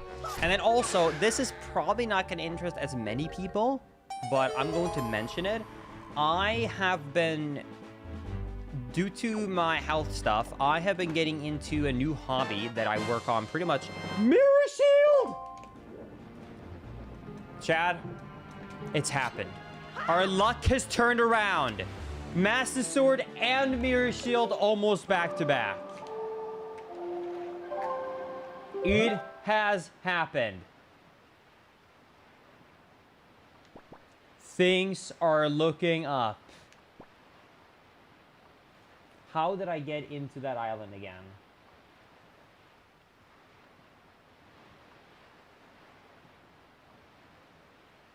Overlook. You got it. Okay. Beautiful. Okay. Okay. Anyways, I've been doing a lot of woodworking lately. I've really been enjoying woodworking. I do woodworking every single day. I know it's very different from my usual Zelda content. Don't worry, I'm not going to stop making Zelda and gaming content, but I would do woodworking every single night. So I'm planning on launching a channel. It's not going to be about gaming. It's going to be about woodworking. So I'm going to be launching that. So if you want chill, random commentary of me making fun stuff in wood, like either furniture or Zelda props or gaming props, or things around the home, then stay tuned for that. I'm currently working on a couple of projects there, so I will be launching that as well. So I get that's not going to be a lot of people's cup of tea, but I just thought I would mention it, that is going to be launching as well.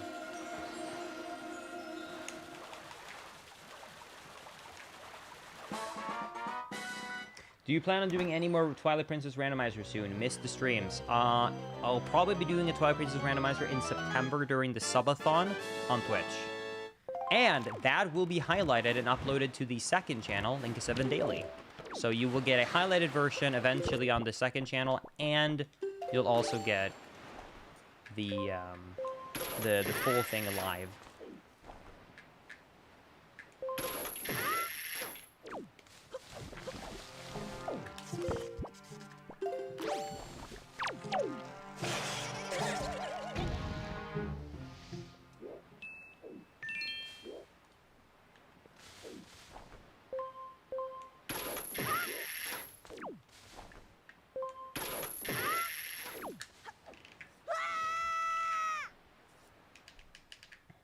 Okay. Alright, let's solve this puzzle. If you make woodworking videos, I'd watch. Yeah, I'm gonna be working on them. Like I said, I'm not going to wait until I'm an insane... So I used to like it when I was younger. I'm getting back into it. I want to make a few more simple projects around the house just so I feel a little bit more comfortable. But I'm not going to wait until I'm like an insane pro before I start making the videos, because I think there's... At least I appreciate content that's more authentic, where I'm okay watching someone struggle and figure out a cool solution, rather than, hey, I'm a Giga Chat and I know how everything is put together and done and everything is pre-planned. So I'm going to be starting content on that fairly soon. Anyways. Spoil Spag, okay. That actually gives us a couple of good trade items, so that actually is a good find. Okay.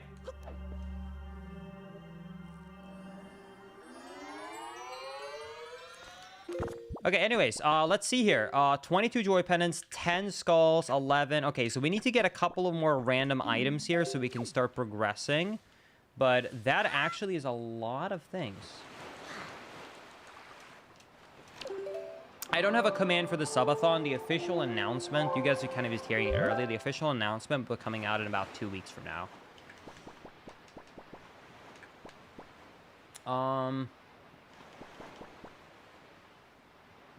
Okay.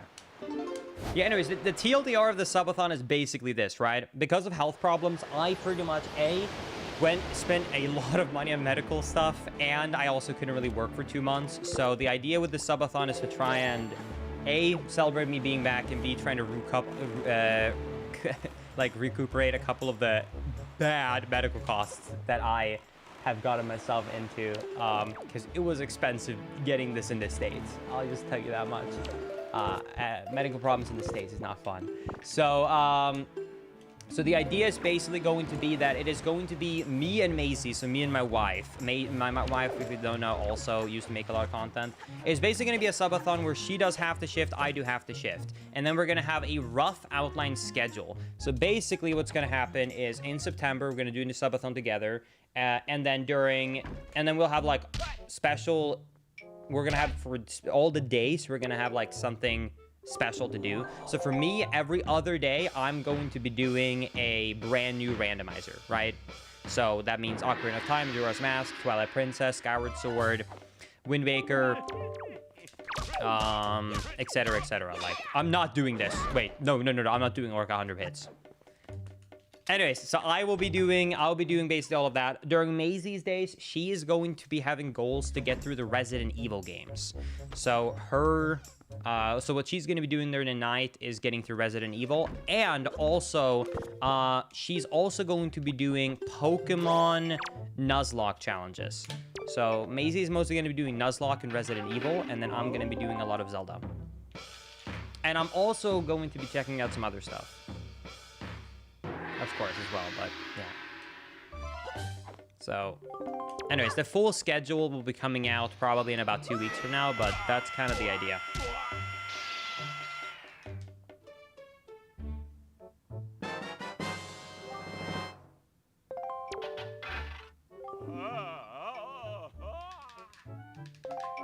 Sorry, buddy.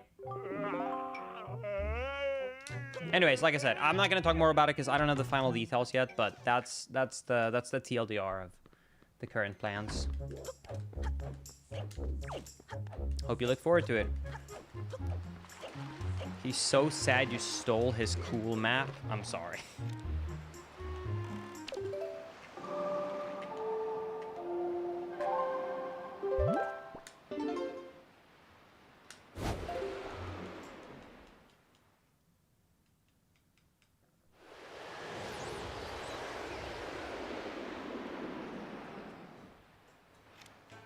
Yo, Papa Mai, thank you for the 102-month resub. Link is, I have missed you, buddy. You're a champ, a king, a homie, and a real good dude. Zelda says hi. Yo. Hi, Zelda. Hi, Mai. Nice to see you both. Thank you for stopping by the stream. I appreciate it. 102. That's awesome. Welcome to a long Wind Waker stream today. Also, thank you, Tom Craft, for the 6 months. Long time to see. Was there not a start of the stream, but hope you're better now. I am better. Thank you for asking. I appreciate it. And thank you, Number Play, for the 5-year resub. And thank you, Lose, for the 21 months. Appreciate it. Thank you. Live on YouTube, yes. I will say, I am definitely, for the future, when I do these co-op streams, going to get a third-party plugin to combine my 2 YouTube chats and Twitch chat into one, because tangling 2 chats have been difficult. I'm doing it, but right now my system is every time I look at chat, I look at one, then the next time I look at the other. That's against TOS. No, it's not against TOS for myself to have them combined, only to have them on screen combined.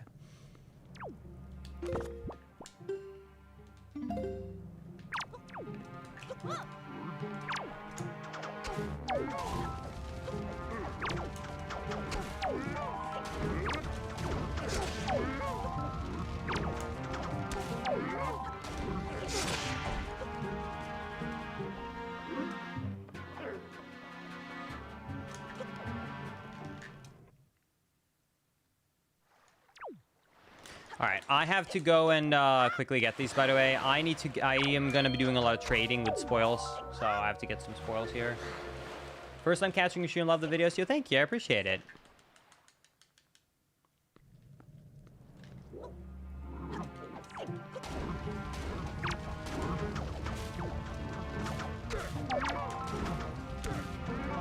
Thank you, Saphira, I appreciate it.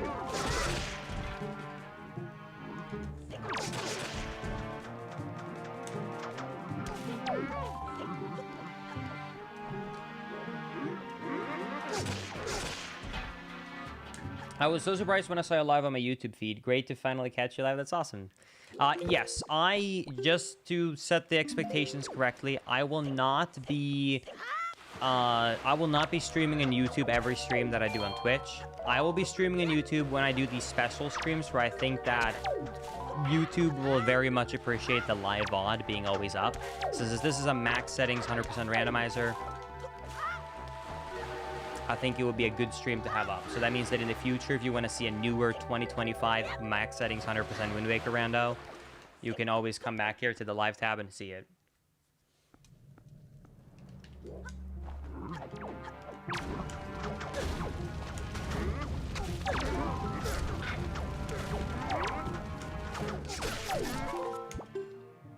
Okay, I have all the skull necklaces I need. Now I just need 10 more joy pendants and we're good. All right. 10 more and we're done with the grind. Not 9. I want to have 1 extra in case. This is a randomizer? Yes.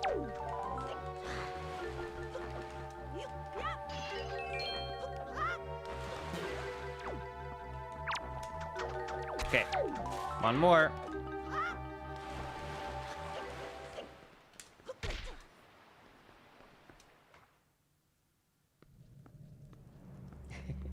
Hi, Clue.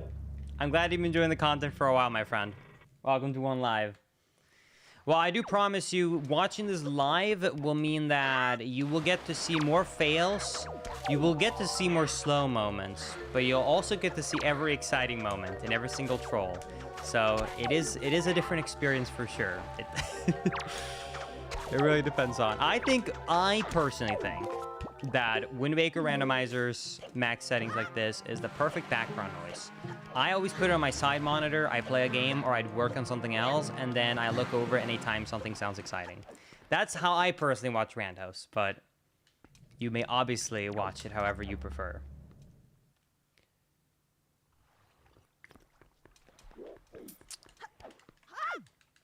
Nuh-uh, I'm not getting in a war chat in between which chat's better.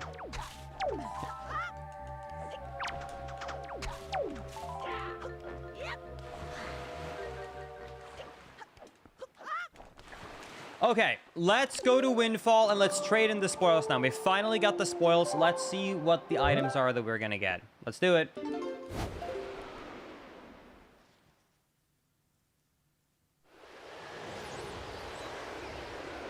All right, here we go. So we got 8 possible items we can get here. Man, we got a lot. Ooh, I gotta get some more choo-choos though.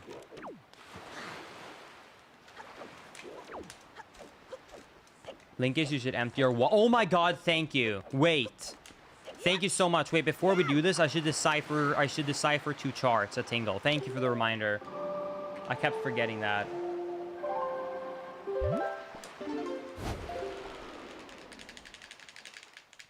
That's a good call. In case I get more rupees.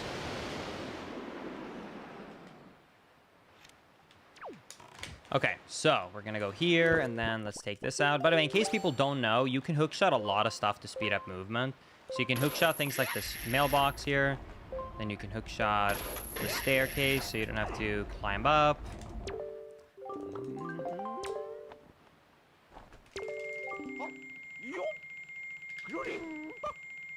Dragon Quest allowed Chrono Trigger to exist. And for that, I am eternally grateful. I'm gonna be honest. I'm gonna take your word for it because the only thing I know about Dragon Quest or Chrono Trigger is I know how one of the wallpapers on Dragon Quest on the Switch looks, and I know that Chrono Trigger is on the Game Boy Advanced. That's all I know. And you can also hookshot the boat, by the way, if you want to get in quicker. Oops. Alright. Oh yeah, you're right, the blue chew, thank you. Oh, what would I do without you, Chad?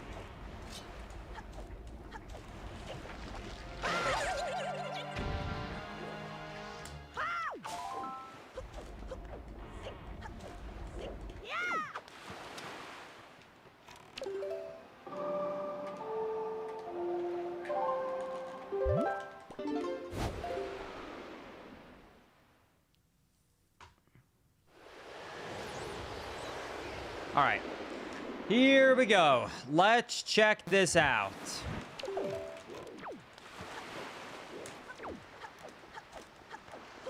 Is the watering quest possible yet? Technically, it is possible to do right now. However, I want more of the ocean mapped out before I even consider doing that in terms of where to go and stuff. All right, here we go. I'm going to get 4 super quick item checks here. Everybody Prage, here we go.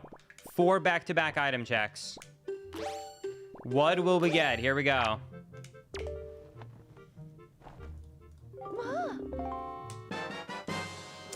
Treasure chart. Second item check.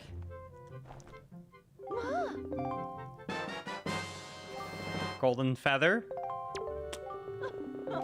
Third item check.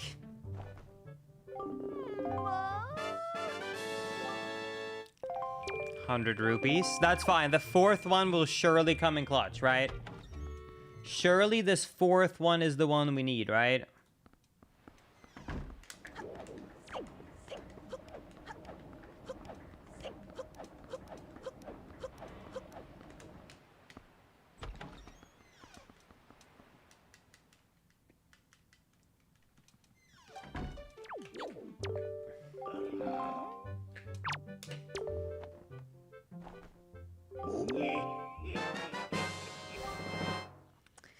Well, you know what they say. I don't have to say it. You know what they say.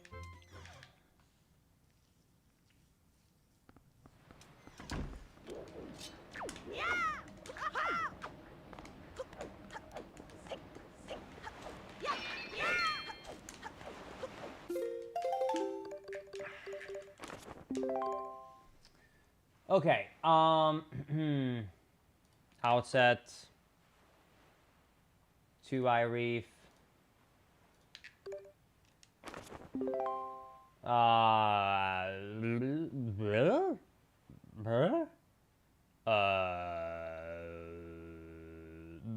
I'm having a brain fart.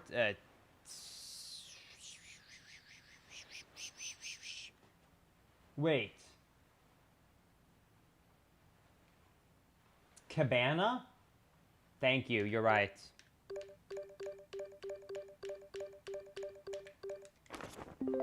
And then, hey, Windfall.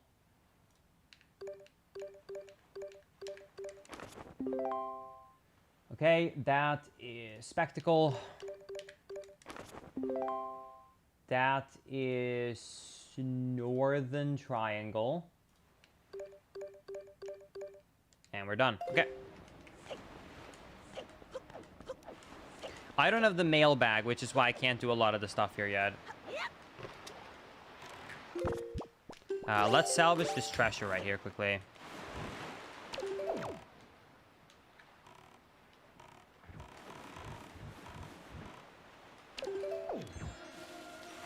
I'm trying to wait to get the delivery bag to do the Lenzo quest by taking pictures of the people around the Windfall. I'm trying to wait for that, but I'm scared that I'm not gonna get the delivery bag.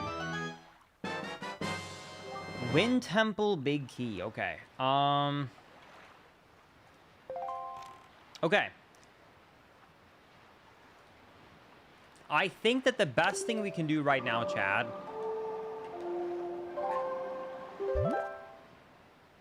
give me 1 second to think.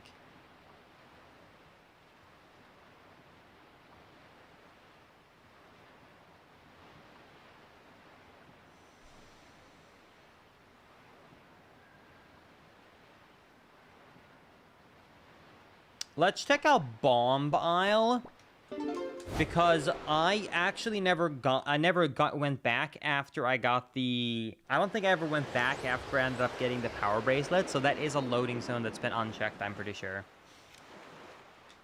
And if there is nothing good here, then I'm going to go ahead and complete Forsaken Fortress, because due to the fact that I have the Master Sword, I can actually 100% complete it now, because I can kill Phantom Ganon and I can kill Helm Rock.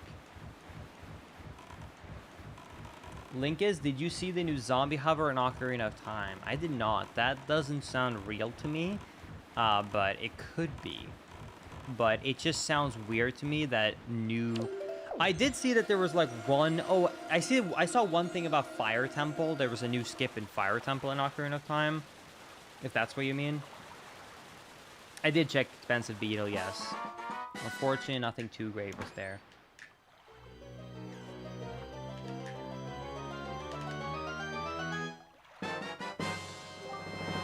Compass.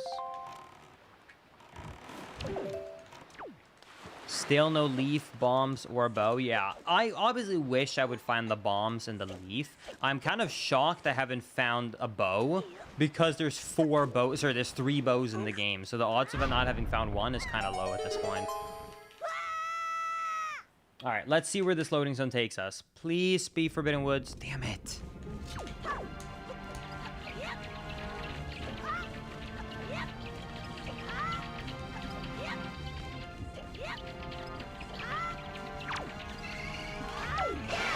Dude. The fact that I have 180 checks remaining and I can only check 28 of them should really speak volume of how locked down I am. But once I get a few items to do dungeons, it will really open up, though.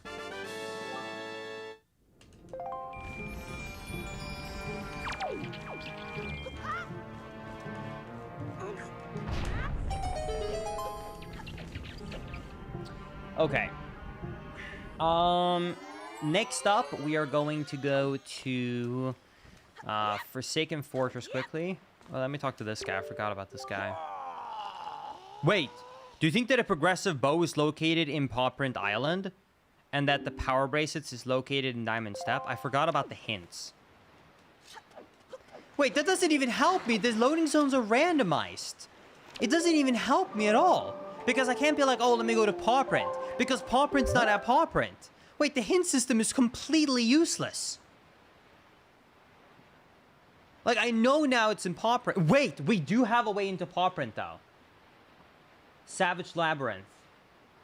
Wait. Wait, that's the Wizrobe cave. Wait, how did I get into the Choo-Choo one again? Wait, I don't remember. Oh, no, wait. How did I get into the Choo-Choo cave one? Oh, shit.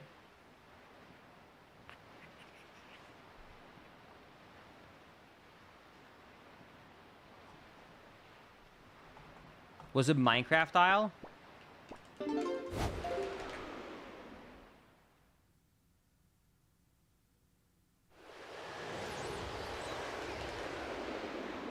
Yeah, I don't want to do the Wizrobe one. I want to do the actual Choo-Choo one. Was it Minecraft Isle? I'm just going to trust chat. That's weird. I thought I had it marked down. Did I mark it wrong? What do I have marked for Angular?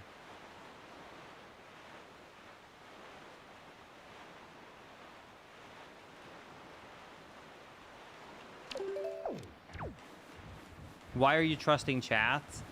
I don't know. I think chat knows better than me, right?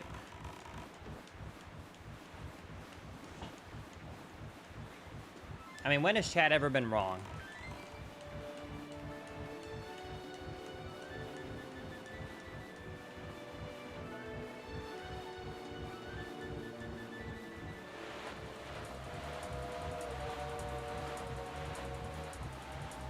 All right. I'll check this out. Let's head over here. Let's get this.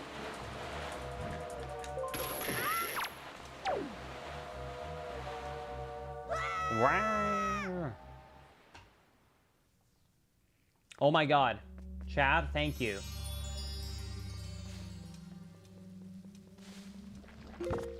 Wait, so then what did I do wrong?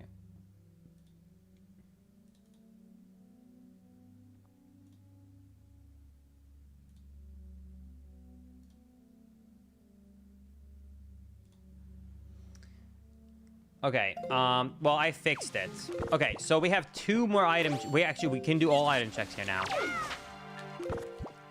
Okay, unfortunately, we actually just got spoiled because I know that one of these item checks is going to be a bow. So here's the question. Should we act surprised, chat, or should we just keep a completely straight face like it's no big deal when we find it?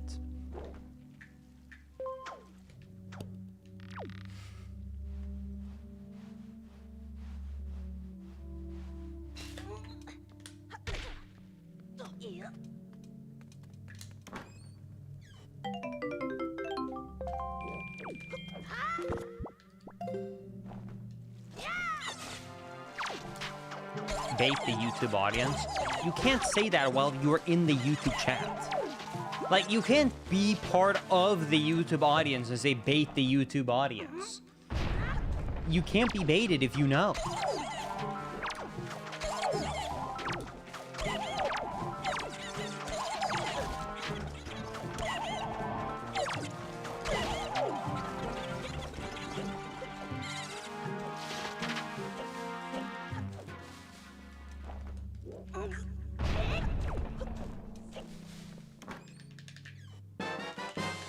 Oh my, wait, what?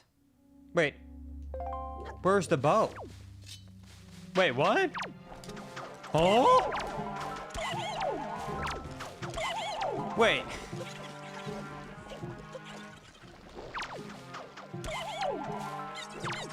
Oh, wait. Maybe it means like the lookout tower at Pawprint Island, like actually like out in the overworld there. Maybe it actually means on like the outside world of Pawprint there. Oh shit. Maybe? But I thought I did it. Let me go back in, by the way, to get the choo-choos quickly, because I actually do need 15 of each, and I almost have it. Well, specifically, actually, I need green. I just realized I don't need the red. Okay, I need 4 more.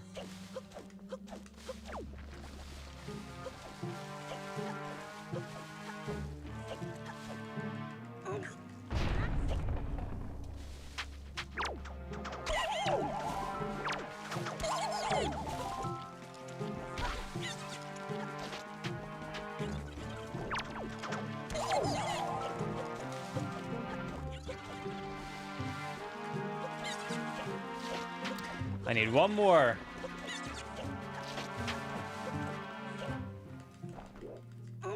Come on. There we go. Got him. Okay.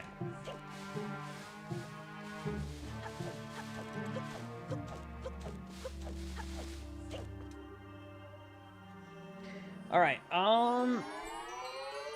Well,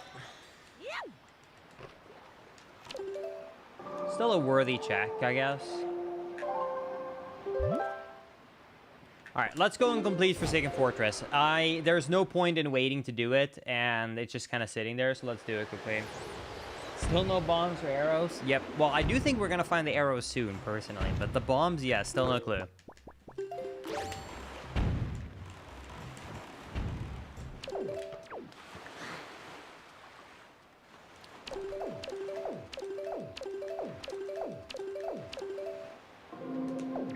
All right.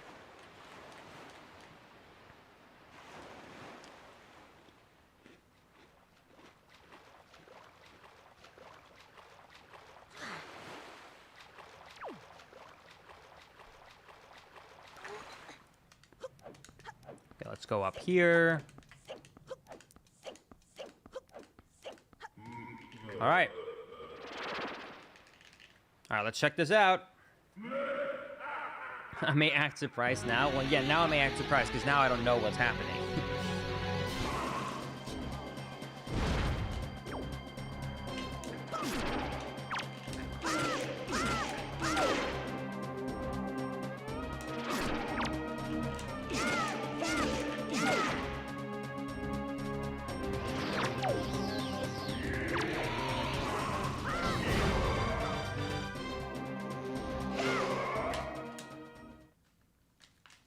All right.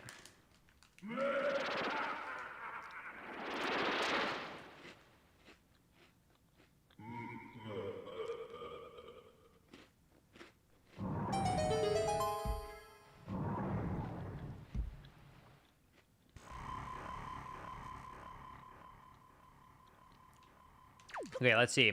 Phantom Ganon, what do you got for me? Well, at least I'll know where all the chests are now.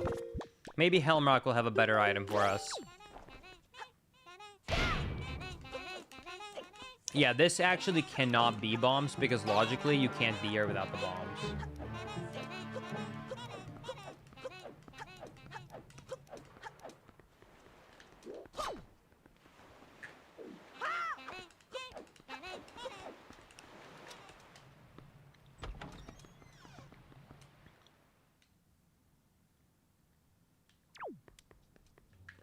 Okay, let me see if I can parkour this, because I don't have the leaf.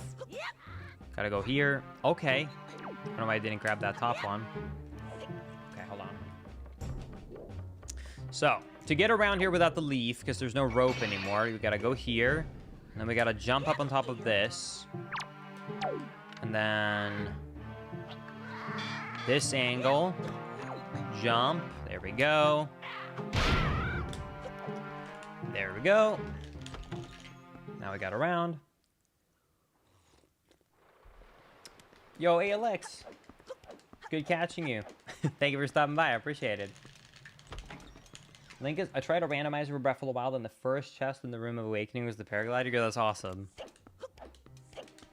That is some very good luck. All right.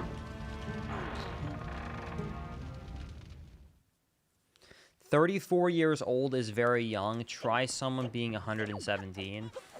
Yeah. It's some undeniable logic right there. All right.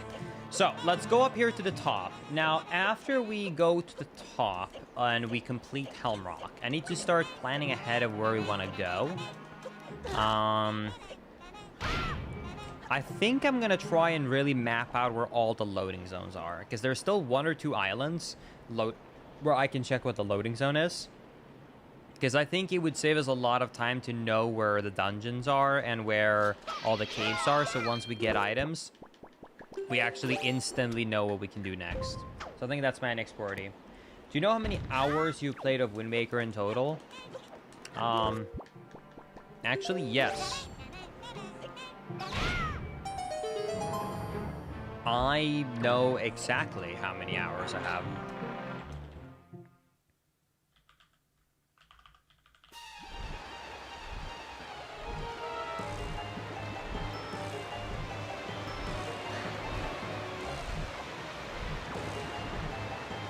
$30K? No, it's not even $10K.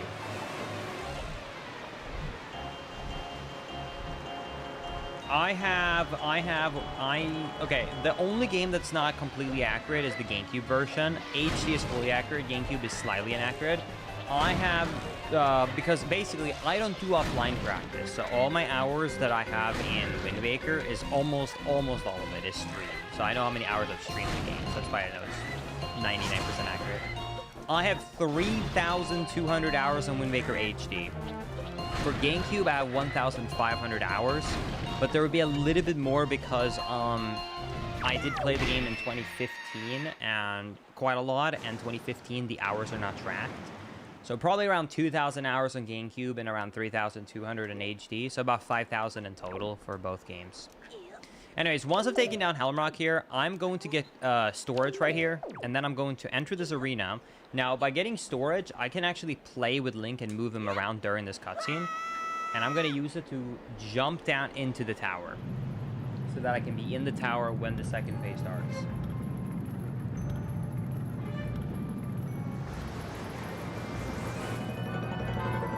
I never understood why you kept getting those sponsorship deals from Manscaped. I now know.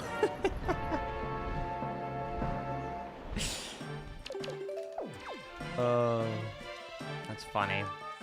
Anyways, get storage and then you can jump down into the tower and then you stand right here. And as long as you didn't get really unlucky, so Helm Rock gets stuck on the edge of the arena, as long as you don't get unlucky, Helm Rock should land here and then he should try and come up to you and attack you.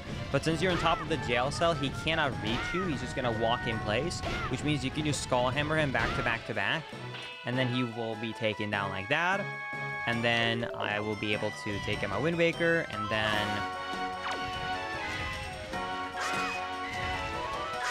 And then I can kind of spin attack, and dead. That's the perfect fight. Super quick, super fast, don't have to deal with the flying pattern. It's done like that.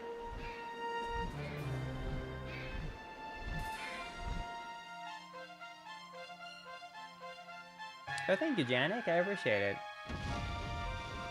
Yeah, I do love this game, Coco. I have played this game quite a lot. I'm going to be honest with you. I've definitely hit a point where I cannot grind it as much. Like, if you look at the hours of Wind Waker I have, they're definitely all concentrated from about 2015 to 2020. I would say my gameplay hours I have added in the past 5 years has been way less. Probably 2021, actually. I would say around 2022 is probably when I dropped speedrunning Wind Waker every day, and my hours of playing has gone down drastically. Before that, I was steadily adding to the hours. I still like the game, but I cannot play it every single day anymore. I've just played too many hours, but I still like it. I still think it's really fun, but not play it every day for 8 hours fun.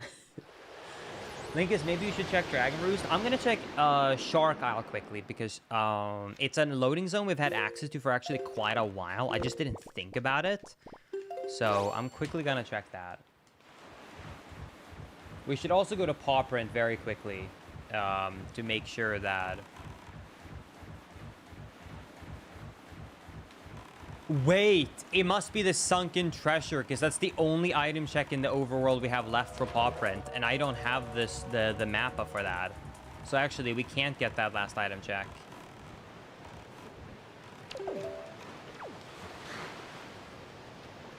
Linkus, are you good enough with wood carving where you could create a wooden box? Oh yeah.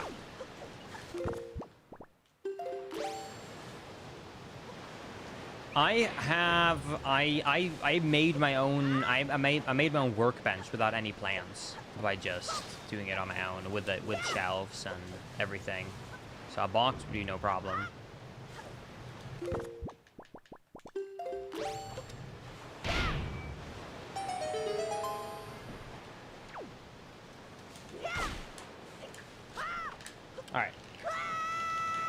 All right, let's see. Where does this loading zone take us? Please be a good dungeon. Damn it! I want to find Forbidden Woods. I want to find Forbidden Woods. It's like the easiest item checks. I can't even do this place because it's fire arrows. Dude, where is it?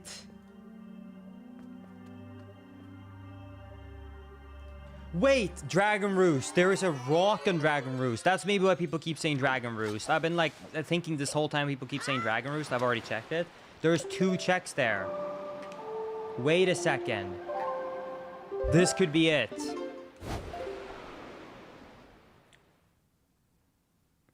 This could be it.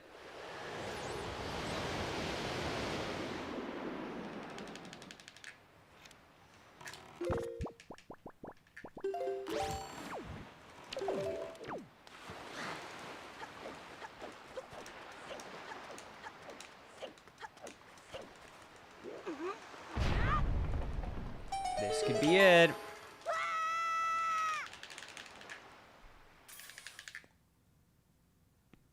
Oh my god. Yes. Oh my goodness. We found Forbidden Woods. Now we can't do all of it because we don't have the leaf, but this will be the quickest dungeon once we have the leaf. Trust me, this is like the best dungeon to know where it is. The second we get the leaf, I'm gonna speedrun this dungeon so fast. I mean, even without the chest, I'm gonna get these 2 item checks quickly, but... yeah, this is a huge find. Linkus, do you still have the orange GameCube controller specifically for manual Super Swim? Of course. I guess right there you can't see. It's behind me on the floor. 4 hours and still no DQ leaf or bow? I know. The funny thing is, it's gonna open up about 80 locations when I find it, because it's almost gonna give me access to every dungeon instantly when it's found.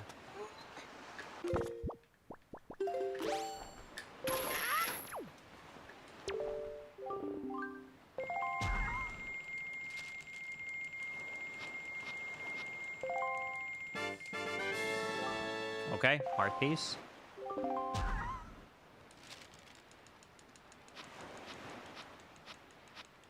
I don't think you can break GameCube controllers. Maybe that's a hot take and people disagree. I think you can wear out GameCube controllers, but GameCube controllers are built like tanks.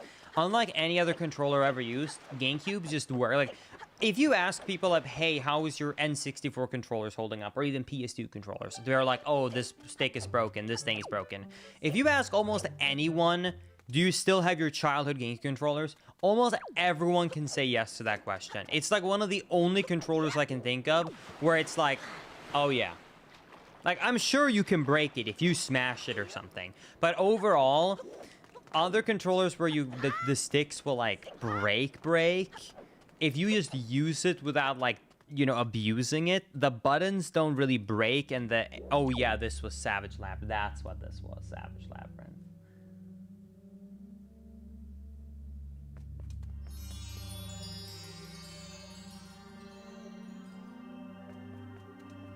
Anyways, yeah, it usually doesn't like just break by using it. So even though the game controller analog stick is like worn out, it's by no means like broken. How many gold feathers do I have? Okay, I don't have enough.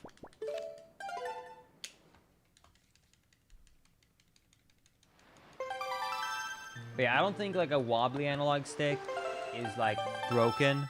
And the dead zone is pretty good on GameCube controllers too, so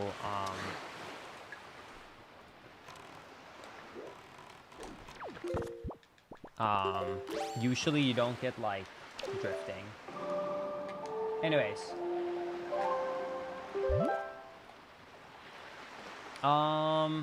Where do I want to go right now? I want to go to here.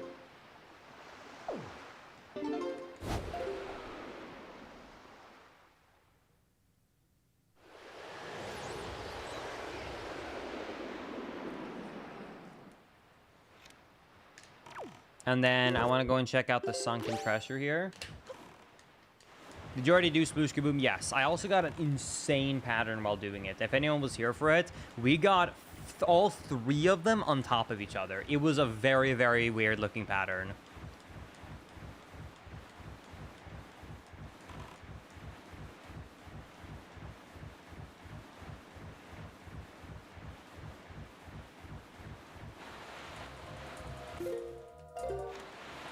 Oops, I'm going to the wrong place. I'm scared that like my leaf or bow is locked behind like one of the big octos, because I've been avoiding the octos since I don't have bombs. But I think I might have to start doing the slow checks.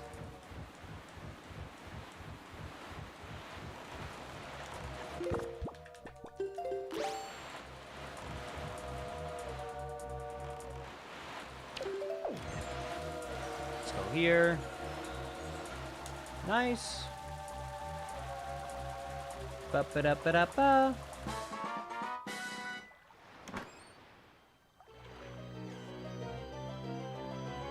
Please. Oh my god.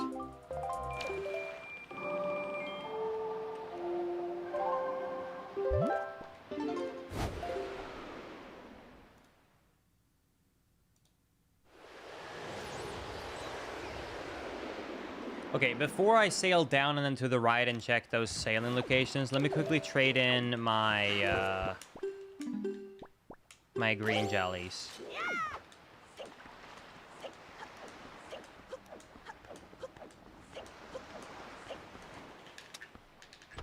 In case anyone doesn't know, this is the potion shop. You can trade in 15 green jellies or 15 blue jellies, and he will basically create a drink that you can purchase later on then, and it will be able to like give you refills of health, mana, or magic, or both. The blue gives you both.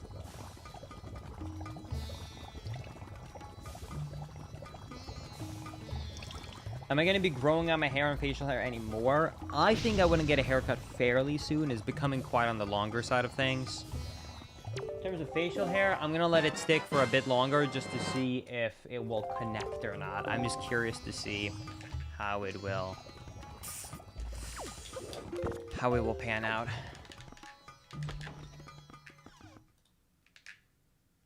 I'm using a modded GameCube for my randomizers. I do use a modded Nintendo Wii. It's the easiest way.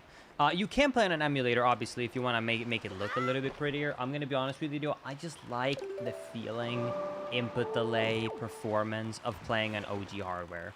So this is being played on an actual legitimate Nintendo Wii, just like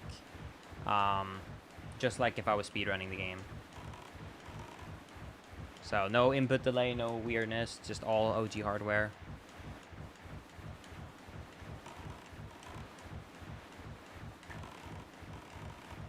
Ooh, that was... I took out the Wind Waker on the same frame I took damage by that Octo. So I canceled my speed. That's crazy.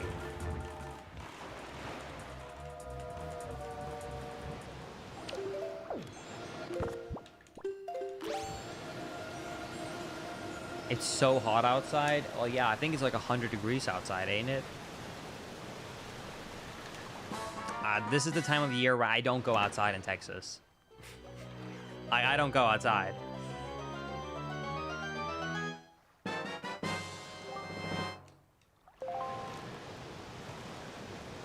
Get the leaf. Trust me. I know. I want to get the leaf too, man. If I knew where it was, I'd get it. Link is for Americans. That's chilly weather. Yeah, right. My body has started to gotten used to the heat coming from, you know, cold Sweden. I can deal with it pretty well now. My body has gotten used to it now over the past 2-3 years, where I can handle without feeling like I'm gonna pass out weather that is in the 90s, like low 90s. When I first moved here, 80 felt hot. I can now deal with 80 or low 90s. Once it gets up to around like 100 though, I still can't deal with it. I don't know if you ever can, to be honest with you. I don't know, but yeah, my body has at least gotten used to it a little bit. But 100 is just, especially with humidity.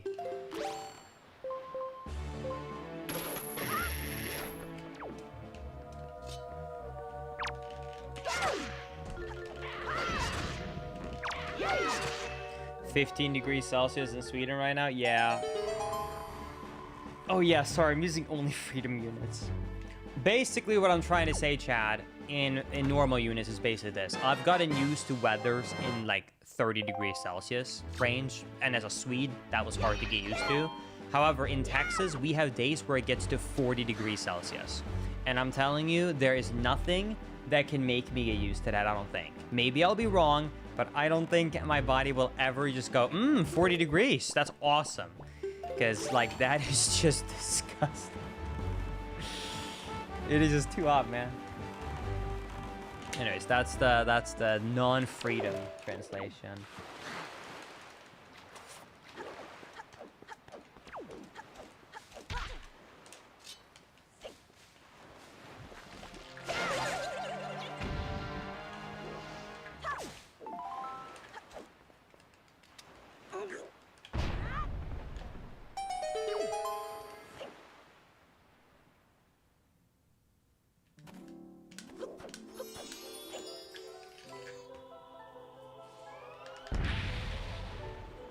All right.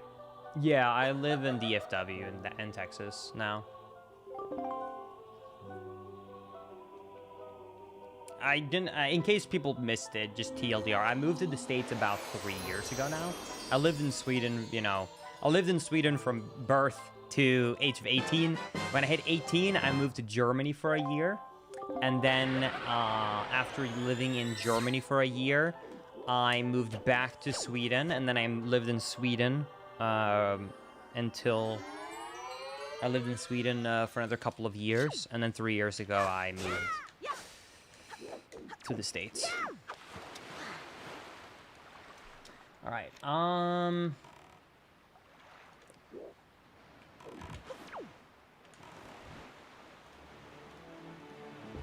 Let me just take down the big Octo. Why not?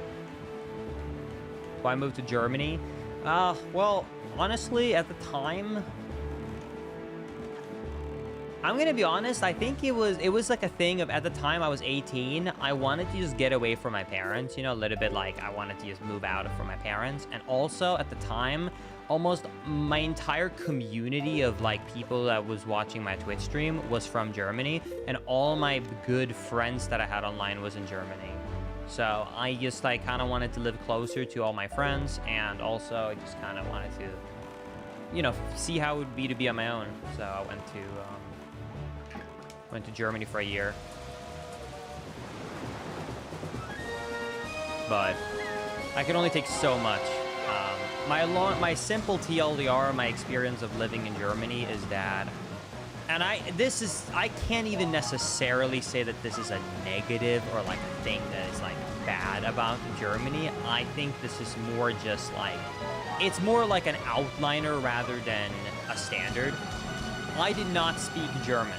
Germany does not have enough systems in place to have a good experience of living there if you don't speak German. Even government things, only a few of the government services even had an option to be in English. Most is just forced German. And as someone who didn't speak German, I felt very isolated. I felt very lonely and isolated, even though I had some friends I could hang out with, because I'd be going around and everyone around me would speak German, and then every ad would be dubbed to German, and then every single person, and like no one, like, yes, when I went to the bigger cities, I could hear some English, but when you weren't at the big cities, it was like, I was just so lonely. And I remember going to like, this was, I'll give you an easy example of how hard it is to not know German in Germany. I went to register that I lived in my city, right? I lived in Mülheim an der Ruhr. Mispronunciation. Anyways, it's outside of Düsseldorf. So I remember I was told by my German friend who lived in Germany, right? Hey man, because you moved here now, you have to go and you have to register you live here. And I was like, okay, that makes sense. Sounds good. So I went to the office to register where I live. Makes sense. The government needs to know where I am. I go into the building and they tell me, oh, you can't do that. You're not a German.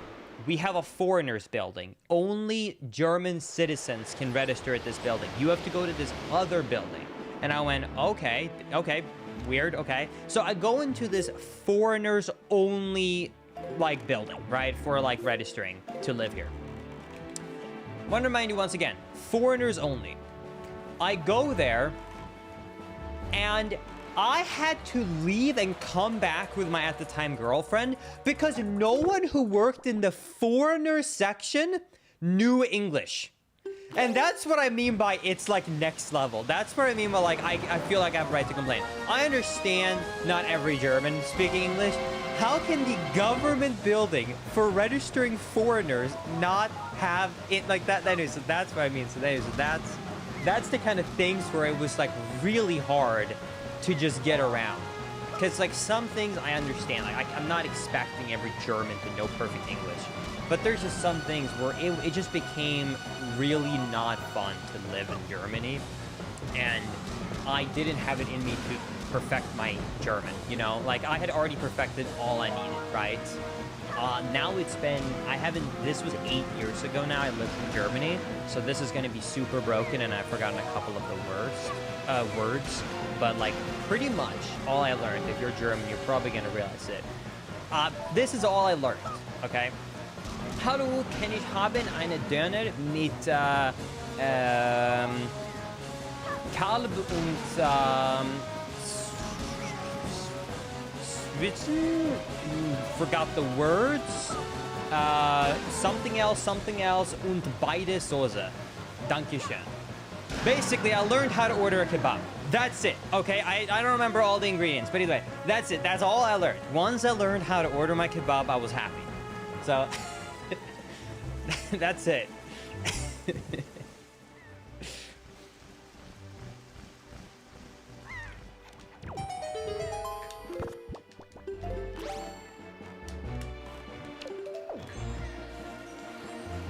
Obviously, I also learned how to just say hello, guten Tag, and you know, just the general being kind things. But yeah, I think I learned how to say thank you and thank you, goodbye, how are you, and you know, just the various smallest talk you can. But really, it was pretty much none. Either way.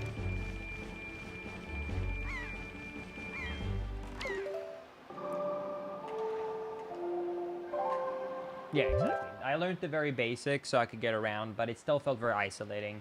And like I said, I know that I have a biased perspective because I come from Sweden, which is one of the countries that super push English more than other places. But yeah.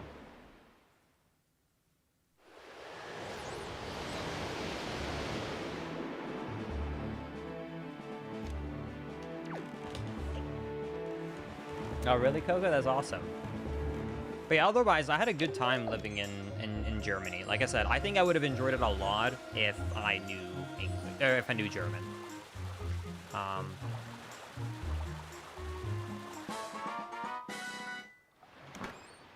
Do people in smaller towns know English in Sweden? Yes. Sweden has a very interesting relationship with with English in the United States. Similarly to like Dutch people. All right. Anyways, where to? Okay. We want to go to Diamond Step. Do you know any French? No, I basically know how to speak Swedish, which means that I can speak with Norwegian people and Danish people too, I guess. I know basic German. I think I would say this. If I sat down and studied German, it would come back to me. So if I were to actually spend like a month reading back up on German, I could hold a simple conversation, you know, but very basic. And then obviously I'm fluent in English. And that's it. I do know how to make weeb noises though, so maybe that means that I know how to speak Japanese. Like I know, like if I'm shocked, you know, I'd be like, huh? Duh? You know, or I can say ayaya. So I don't know if that really counts as knowing Japanese, you know, but I feel like if they say all of that stuff in the animes, surely that is how I need to get around if I ever move to Japan.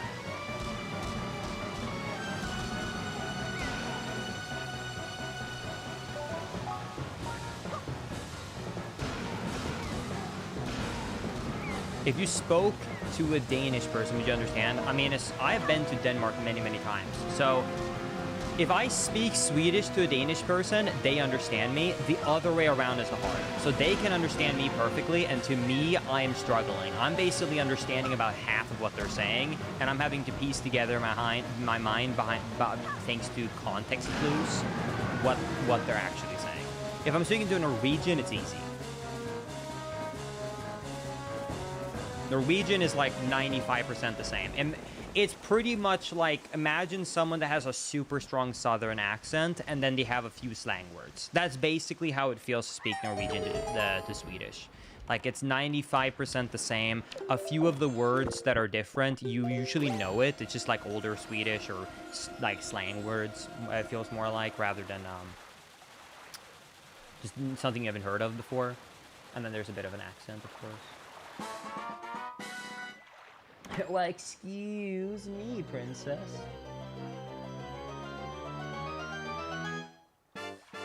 What was the biggest surprise that you ever had when you came and moved into the States?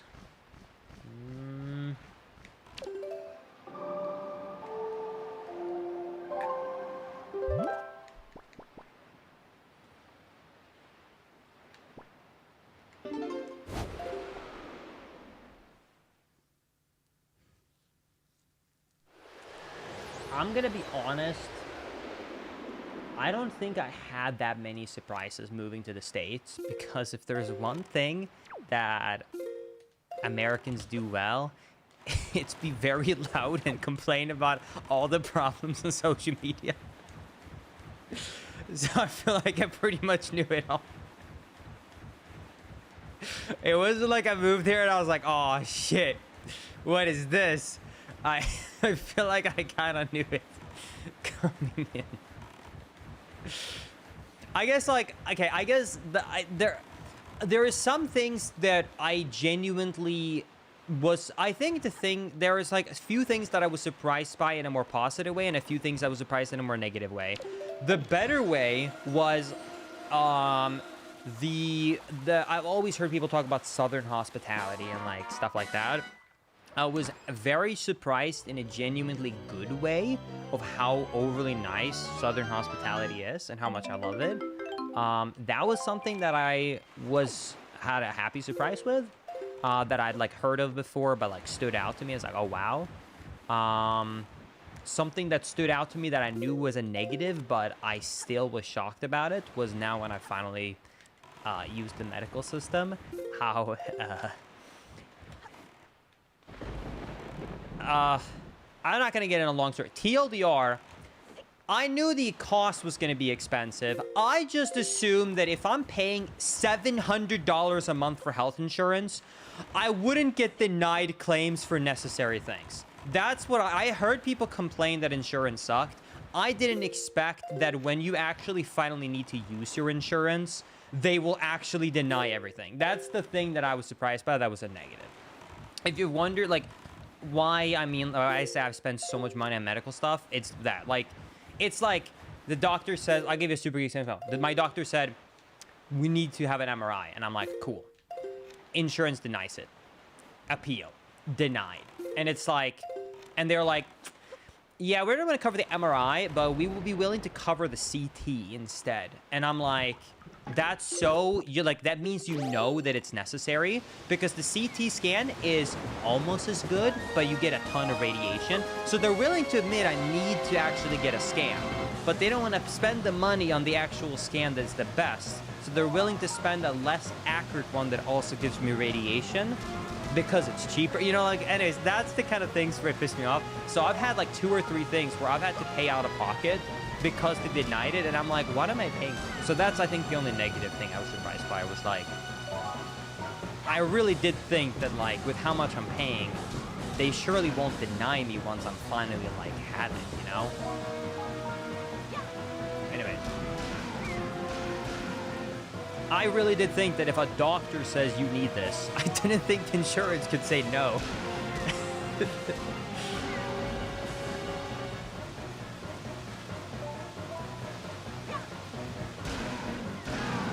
Either way.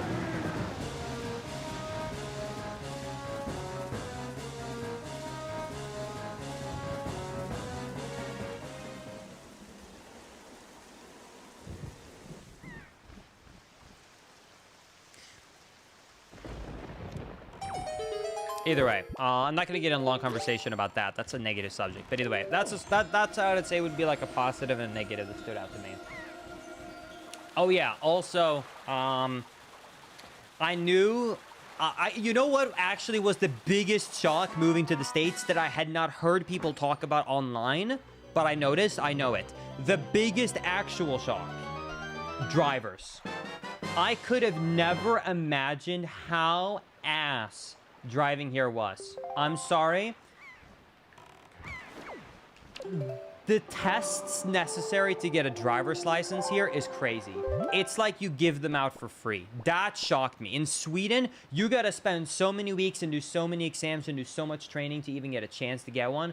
Here, it's like so easy, such a joke, and people drive so badly. That was my biggest shock. Actually, that is definitely my biggest...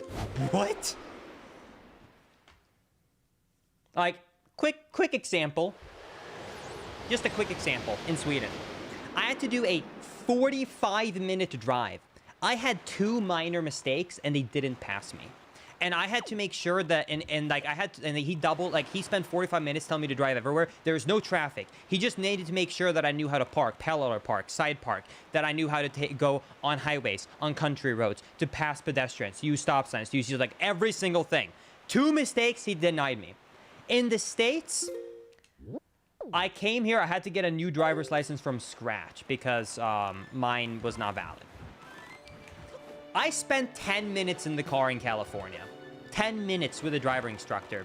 He's like, okay, I can't remember how much it was, but he was like, okay, you can get up to 15 points. And I'm like, okay. And he was like, go on this road. I drove on that road for 3 minutes. He said, turn a left here. And then he said, okay, turn a right here. Stop the car right here. Not even parking, by the way. It was just pulling to the side of the road in a neighborhood. He said, okay, now drive again. He drove me back to the school, and he said, okay, according to me, you forgot to check your dead, what's it called in English again? Your dead spot? No, not dead spot. What is it called? Blind spot, thank you. You forgot to check your blind spot 3 times. And I said, no, I didn't. It's one of those things where, you know, like, you have to over-exaggerate when you're with the driver instructor, and I forgot. You know how, like, you do this, but you're supposed to do this when you're... Anyways, he said, yeah, you forgot to check your driving spot 3 times, and you didn't check your middle mirror once. But that's only 4 points. I'm going to pass you. And I was like, how do you even get 15 points in this drive? This drive was 10 minutes. Like... He actually thinks I failed 4 points. I didn't, by the way, but even if I did, how do you even get 15 points in 10 minutes? No wonder people can't drive here. Like, actually, no wonder. Ugh, sorry. Oh my goodness, I got something in my nose. Either way. That's probably the craziest thing that I ever got. Anyways, so But yeah, the average, but I also can understand it's probably a cost thing. The average cost to get a license in Sweden is about $2,000 because you have to get an approval from a driving school to say that you are ready to take the test. So they can really make sure that you've been tested on every single criteria to make sure that you are going to be a good and safe driver. So you go through so many mandatory things. But yeah. You know what I actually bet, though? For real? I'm going to have a hot take here. I actually think, in theory, it would save America money if they forced more tests. Because accidents would go down, so insurance rates would go down. I actually believe that in the long while, it would make more sense financially. Because we pay so much. So if people didn't get as many accidents, I really do believe it would actually still be cheaper, even if the initial cost was higher.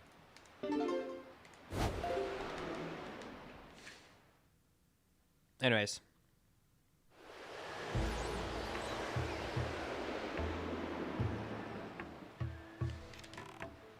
I need to catch a firefly. I'm going to start just doing the tedious stuff that I've been avoiding because I'm kind of getting stuck here. So I'm going to get back to focus. So here's what we're going to do. We need to get access to the dungeons, and I have no idea where the good items are. So here's what we're going to do. We are going to go ahead and we're going to get a bottle. Now, actually, this is something, if you've only played the HD version, you might not know this. This is a change on the HD version versus GameCube. You do not have to become Lenzo's assistant completely on HD. If you take the 3 pictures around Windfall on the HD version, he gives you the deluxe Picto box. So they basically almost removed the second quest, but it's mandatory in GameCube. So on GameCube, you want to get a bottle, and you want to go over here, and you want to catch this firefly right here. Because to become Lenzo's assistant, he's the photographer, you have to trade him this firefly. So I have to first take a bunch of pictures, and 2, I have to also go ahead and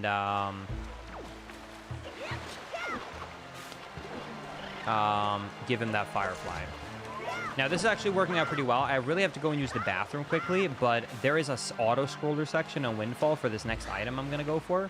So I'm actually going to combine them.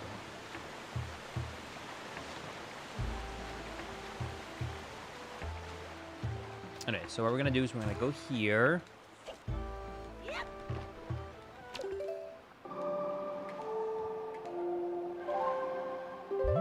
then we're going to go here.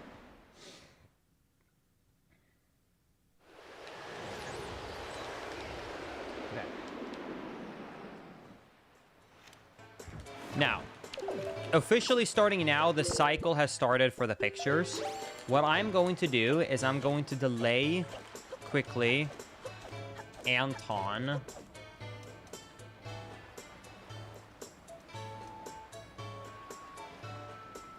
Okay, now the NPCs here are going to be walking around completing their cycles. I'm going to quickly go and use the bathroom. I'll be right back, and then I'm going to take some pictures. So BRB 1 second. I'm going to go and use the bathroom. But don't worry, they are currently walking. It's an auto-scroller, so...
Don't tell me people are saying, oh no, because I missed it. Oh no.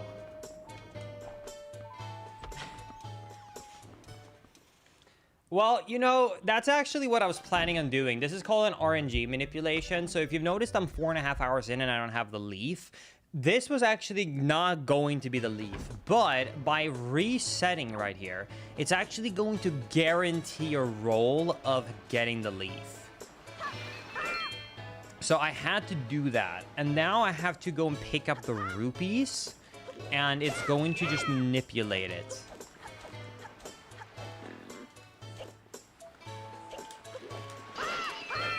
Sorry, I went to heat up my coffee quickly because I thought I would have the time.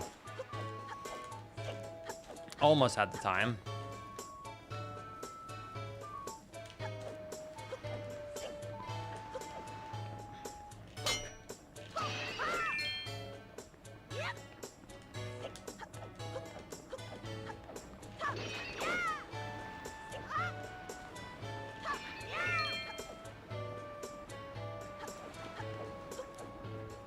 First time catching a rando live and watching videos since when Link is 7 Daily got a regular episode. It's awesome. Welcome to the stream.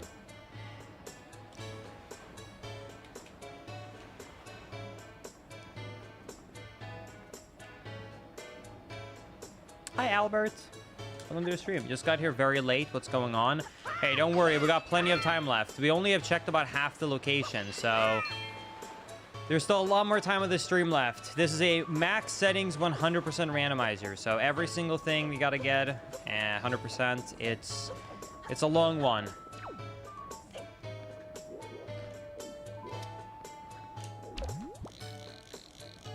All right, I'm not going to leave. I'm going to sit here and stare at this. Is the lowest percent channel dead? Out of curiosity, love the content. I think we just got busy with things. I don't have an update on it.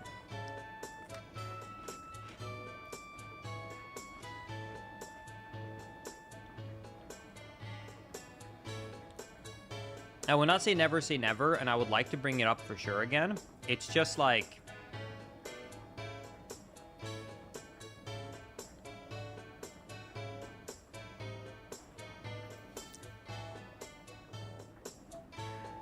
yeah, I don't know. I think the time to stream, make my own content, and have a real life with my wife, it's just really hard to time in a third one. You know what I mean? Like when we did originally lowest percent, it was really easy. You know, my whole life was just content. You know what I mean? But now when you got like, now when I got like, you know, a place, I got to take care of things, adult stuff, you know, taxes, spending time with a significant other, stuff like that. It's just, you lose a lot of time. And I don't mean like time loss. I mean like there's just less time, so I can't make my entire life just making content. So then it's really hard to schedule in handling a second channel.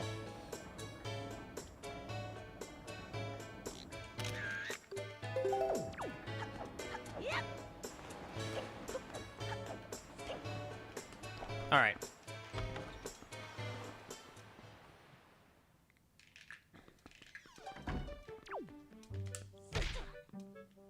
Yeah, I think my biggest shock in my life was realizing that, you know, when you're young and you always think like, man, I can't wait to be able to buy all this stuff or do all this stuff when I get older. I think now when I get older, I realize that now I have time to now I actually have the money to buy this stuff, but now I no longer have the time to do this stuff. It's like a very sad realization.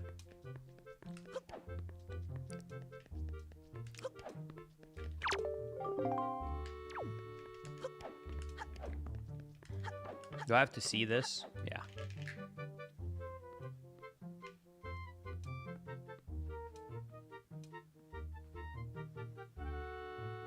Yeah, I think we should all just combine together into one and just win the lottery. And then that solves all our problems, surely. Do you have a favorite Zelda companion? Midna, Navi, Thea, etc. Okay. I mean,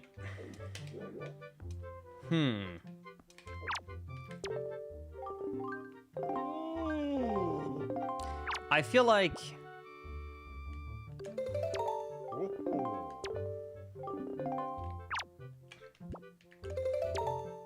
I do love King of Red Lions as a companion a lot. But I don't know if he counts as a companion. I feel like he's a semi-companion. I think my favorites would be Telescope. That's funny. I think my favorites would be either Midna. I think in tiers, tier 1 would be Midna, or Ghost Zelda from like Phantom Hour, Spirit Track. Dicky Leaf! Oh my god! It's time.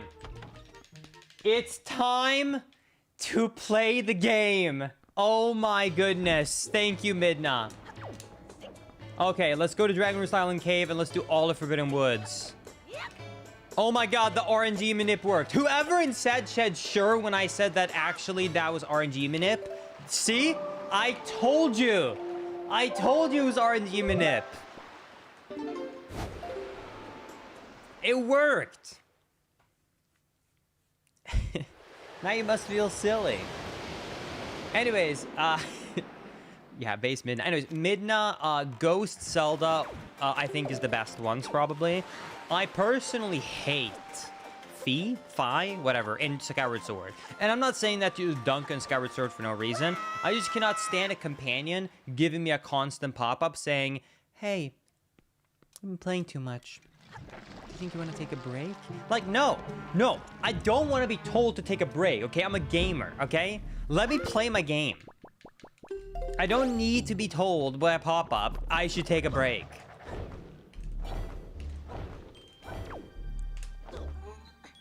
I also want her to just give up with her notification too. Like, if I feel like it just keeps going pop, pop, pop, pop.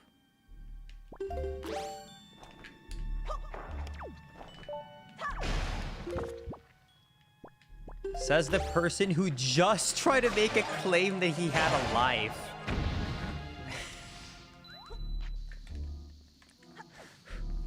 I actually don't have a comeback to that. I don't. I'm just gonna say COD and move on. I don't have a comeback for that one actually. I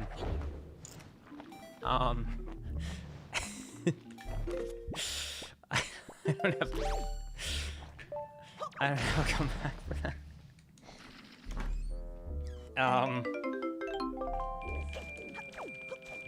I know, but I will say though, I know that there's quite a lot of hate for Navi. I actually have no problem with it. I don't find OTMM Navi to be annoying.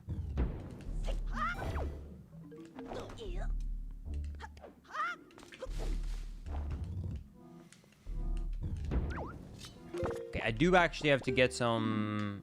I do have to make sure that I'm picking up a couple of these golden feathers. How dare you say the Majora's Mask has Navi? Come on,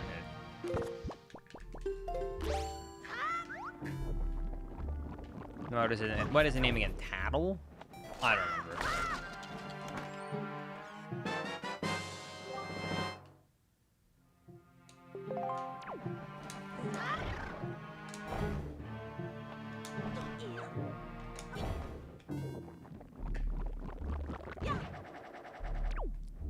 Hey! Look! Listen!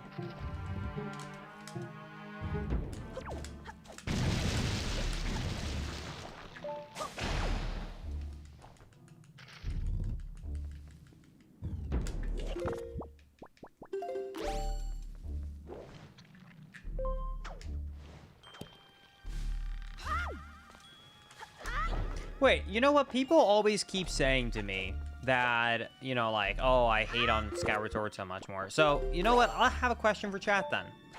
Of the mainline 3D Zelda games, which one is your least favorite? So, like, of Ocarina of Time, Majora's Mask, Wind Waker, Twilight Princess, Skyward Sword, Breath of the Wild, / Tears of the Kingdom combined into one. Which is your least favorite?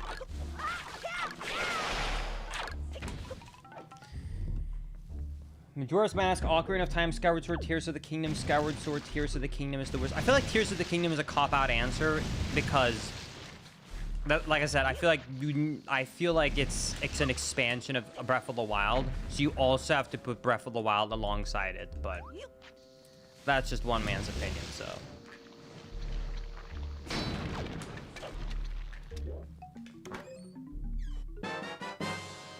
Oh, jeez!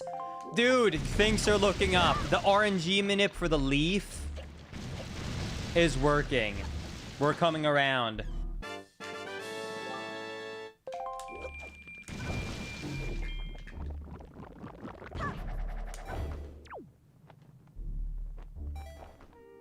I can understand why some people don't like Majora's Mask. I feel like, okay, I don't love Majora's Mask either. It's definitely lower for me, but I don't dislike it. My prediction, based upon just like a feel, is that Ocarina of Time is it's older, but it's a pretty safe game because it's just kind of like default standard 3D Zelda. Majora's Mask stands out because it is such a unique concept that you will either love or hate. Wind Waker is another pretty safe one. It kind of plays like Ocarina of Time, but it's cartoonish.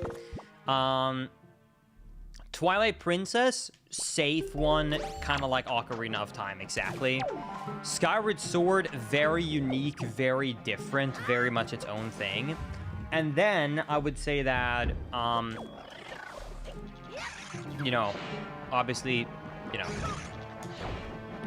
Twilight Princess, sorry, Breath of the Wild and Tears of the Kingdom, both of them very unique, where you will either love it or hate it. Some people I still know to this day hate both of them because they just don't like open world and just want traditional Zelda. I do know I think a lot of people have come around on those games though, where they like them, but they also want traditional Zelda, like they want both from Nintendo. I feel like I sit in that camp. I love Breath of the Wild and Tears of the Kingdom, but I still want them to release occasional traditional games too. I don't have a problem if they stick to open world. I just don't want them to kill off traditional.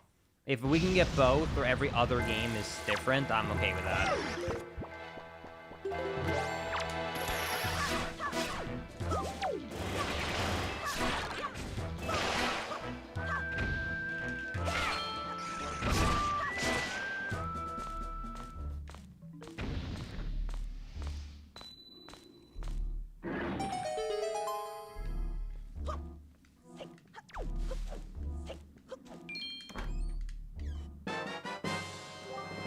But maybe some of these games will grow on people over time. Because, I mean, Wind Waker used to be extremely disliked due to its art style being too childish.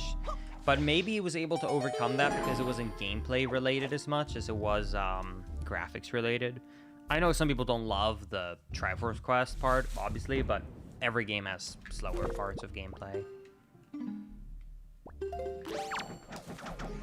Should I delete my almost 100% Wind Waker save file to try to 100% it? No.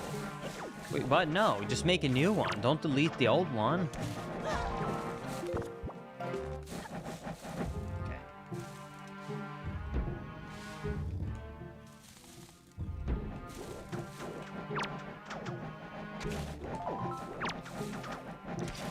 Yeah, not to get into like a long talk about Skyward Sword specifically, but one of my bigger complaints about Skyward Sword is not the motion controls. I actually came around to going from I hate these to it's okay. Like I find it to be worse than a controller, but I don't find it to ruin the game once I got used to how to control it.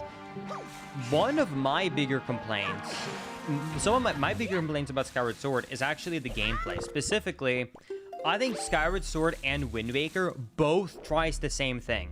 They both try to be open world on hardware that can't support open world. Does that make sense? Wind Waker does it through the map of an ocean, and Skyward Sword tries to give the open world dimension feeling through a sky. I feel like the sky, though, feels so much more barren and empty. Even if you like Skyward Sword, I don't know if you'll agree with me on that, but that's one of the things that I always felt. I really, really felt like it's so empty. There's a going around the ocean personally for me, especially in the HD version, is pretty and cute and calming. Flying around, I do not feel like, it feels just so empty to have these small islands.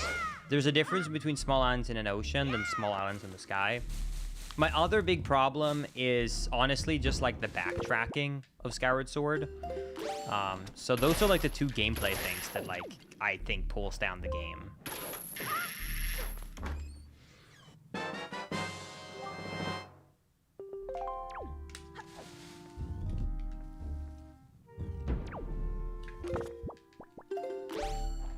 So yeah, I do think if Nintendo ever again, for some reason, needed to try and do like half open worldish, you know, traditional Zelda, I'd rather them go for an ocean-like style or than a sky one.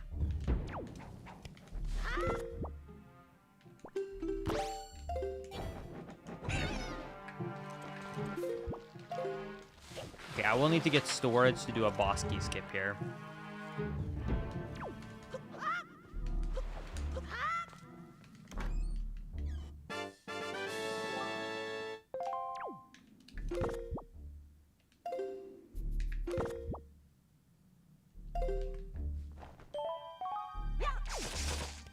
Oh wow, I actually have to solve this puzzle because I don't have bombs. Wait!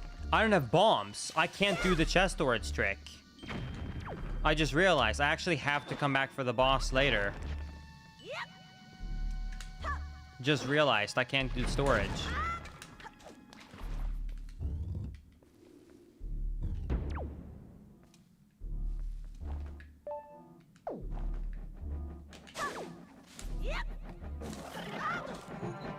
What?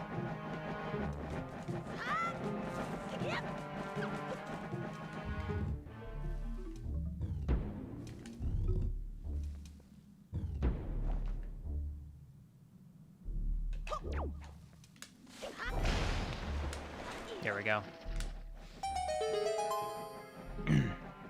Instead of having to do the puzzle there, you can break the eye with a boomerang, but you have to do a pretty precise setup so that the path that it goes back on happens to be in the path of the eye. Okay. I think Tingle chests are technically part of this. I cannot get the Tingle chests, but I can get all the other stuff. Oh my god. Still got it. Linkus, what are your thoughts on the Zelda movie? You know, part of me wants to say I'm scared that they're doing... I'm really scared about the fact that it's real, like, real life instead of cartoon animated, but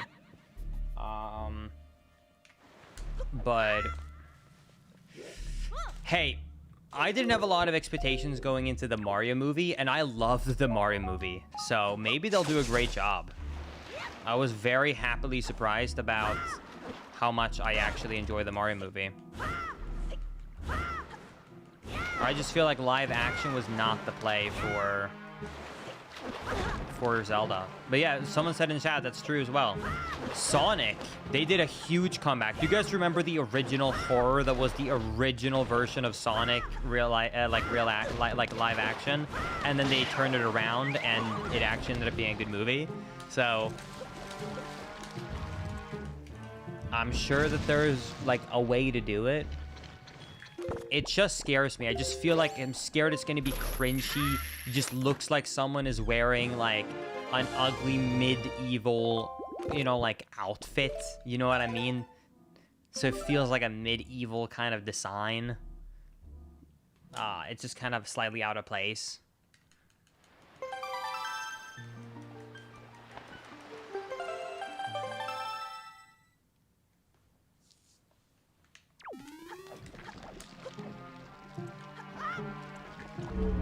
Boing.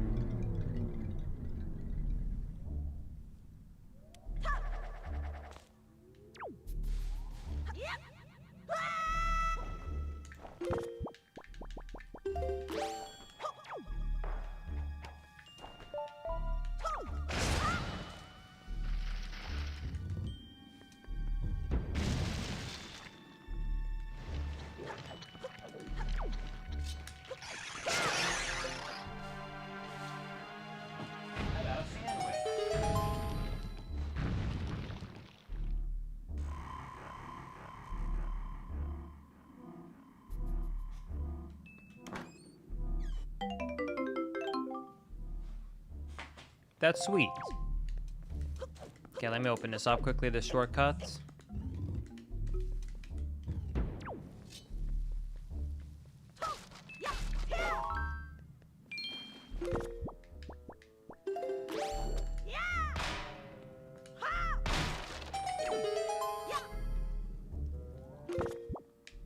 Okay, okay, unfortunately, we cannot actually beat the dungeon, but we got all the item checks, so we'll have to come back.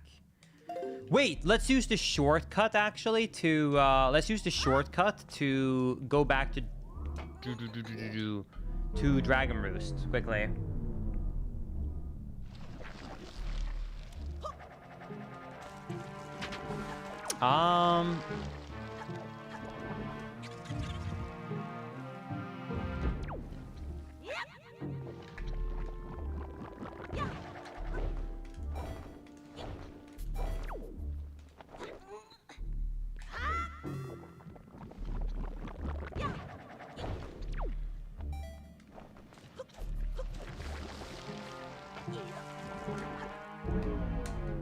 Okay.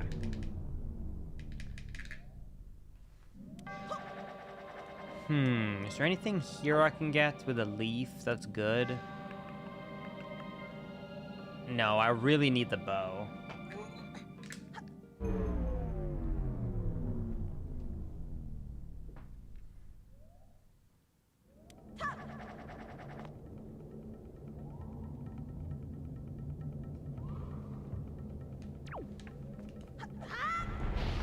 Oh, the lava came up.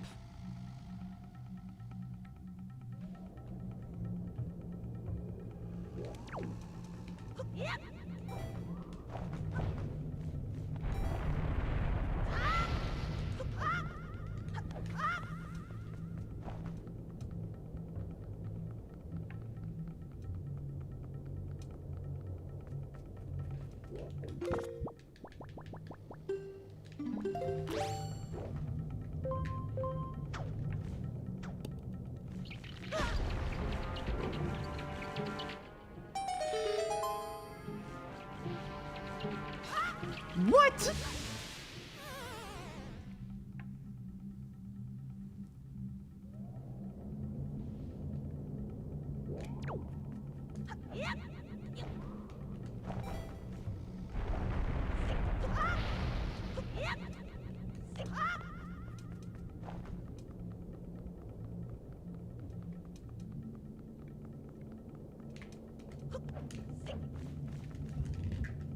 Very dumb question, but is your stream on Twitch or YouTube? Both. I'm streaming on both. So my standard streams are on Twitch. That's where I stream on multiple times a week. YouTube, this is my first YouTube stream. I will stream on YouTube when it's a more special thing like I'm doing right now. However, if you actually want to come and like, if you actually want to like watch my frequent streams, then you gotta check out my Twitch channel.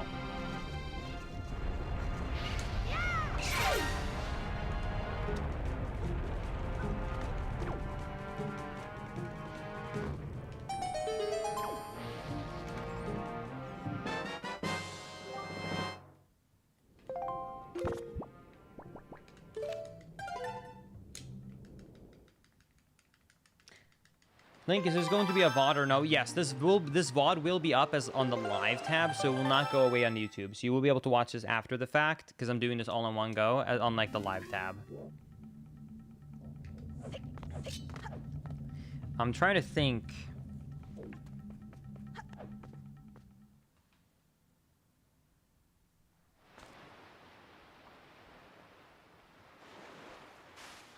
Okay. Sorry, I had to answer a text.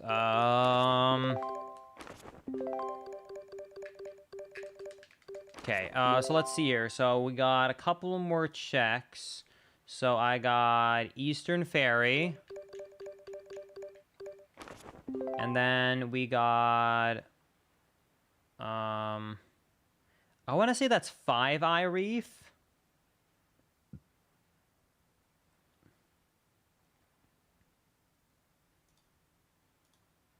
Wherever that is. Hello?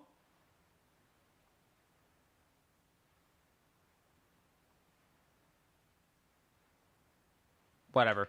I'll find it later. And then did we get any other charts? 27. That would be Star Belt. Then this is...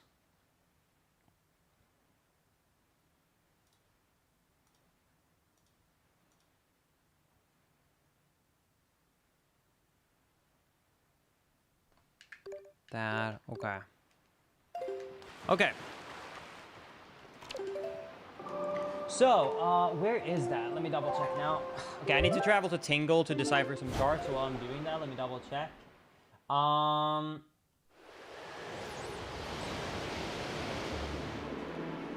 Okay, so like, I think the last one was definitely too high. Okay, and then...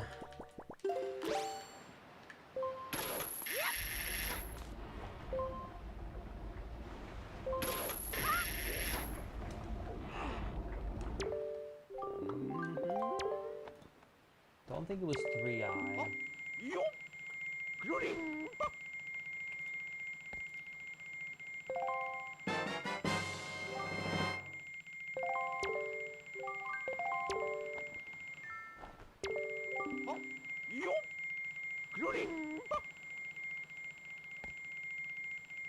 Okay.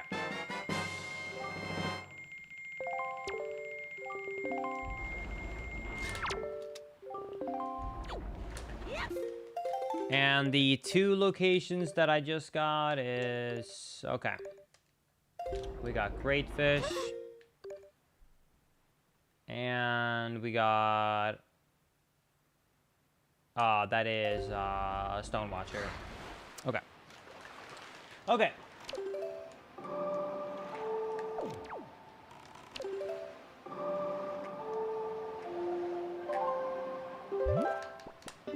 Link is, some glitches like TP long jumps are normal, and some like Wind Waker super swim glitches are kind of incredible. Have you ever seen scary glitches in Wind Waker, in Zelda games? I mean, like, the only thing that comes to mind when I think of scary is cursed glitches. And the thing I think of is things that brings the console close to crashing, where... you know, like, the game is running at either a few frames per second or the audio is glitched up or something like that. That's probably the only thing I can think of when you say it like that. The only other thing would be maybe, like...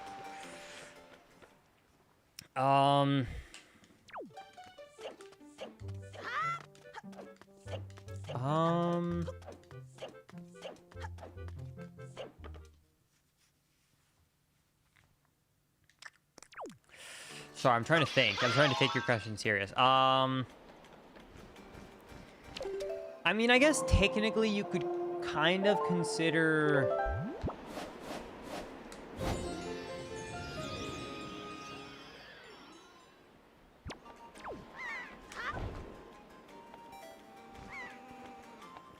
I mean, I guess you could consider extremely RNG-based or hard glitches scary too, but... yeah, no, my answer is just going to be the glitches that brings the game close to crashing or messes up the audio in some way or something like that. Like going into a cutscene without a crash where your animation layer is wrong. So like, for example, you have like the wolf. You have the wolf of, for example, Twilight Princess, right? You can have the wolf model applied or the Link model applied to a cutscene where Link should be a wolf or should be a human, and then it takes the model that you have, the incorrect one, and stretches it into shape. So you'll have like a human Link stretched forcefully into the wolf shape by the game. Stuff like that, I guess, could be like kind of cursed like that, but...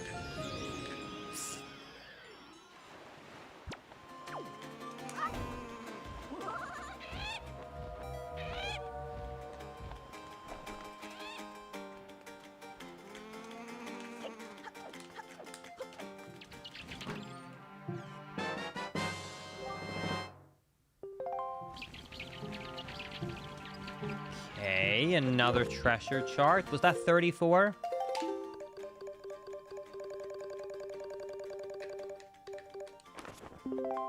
Okay, triangle out. That is Eastern. All right.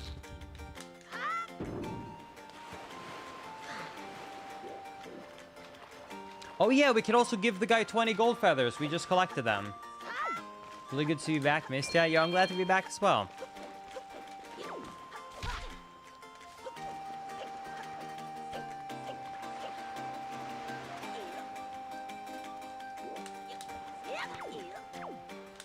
Yeah, let's go around here. I actually searched for new Linkus content today instead of sleep. I'm here now. Lucky days. Yeah, that's awesome, Ricky. I'm gonna be so sleep deprived tomorrow, and I will not regret it. I mean, think about it, okay? Honestly, if this stream goes so well that we spend, like, the next few hours looking for good items, so we get, like, a 10, 11, 12-hour stream, then you don't even have to go to sleep at all. You just get to stay awake all night. So you just did sleep skip. Like, I can't even imagine a better way to go about it.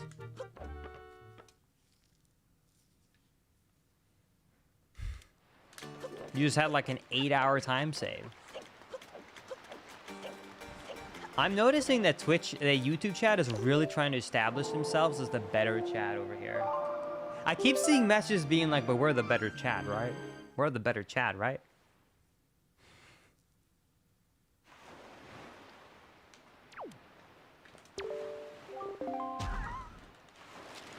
Feeling a chat war happening right now. Oh no. Deluxe Picto box! Okay.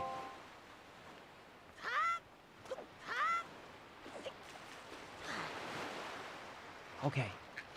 That's good.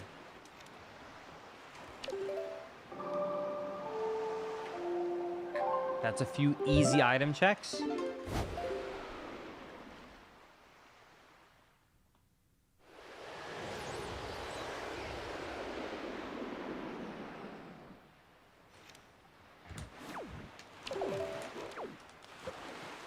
Thank you, Electric, for the 10-month resub. I appreciate it. Thank you, thank you.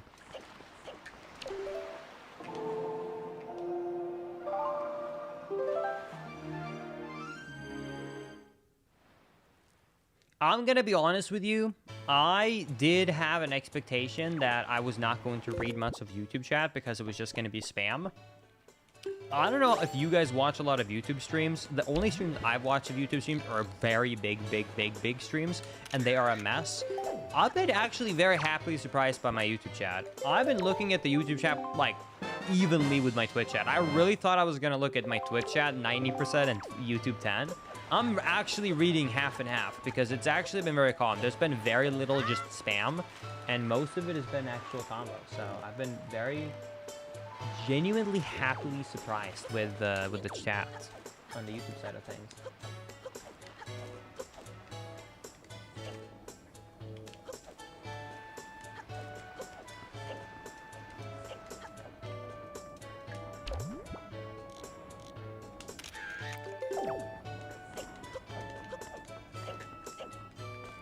Oh god, he's looking at us. Sorry. Wait, you think of this picture of Linda? Wants to go on a date, huh? Good.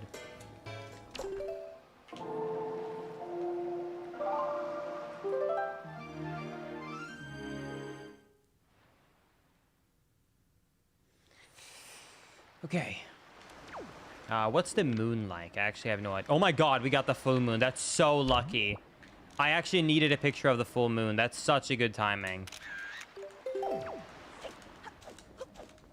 That saves me so much time.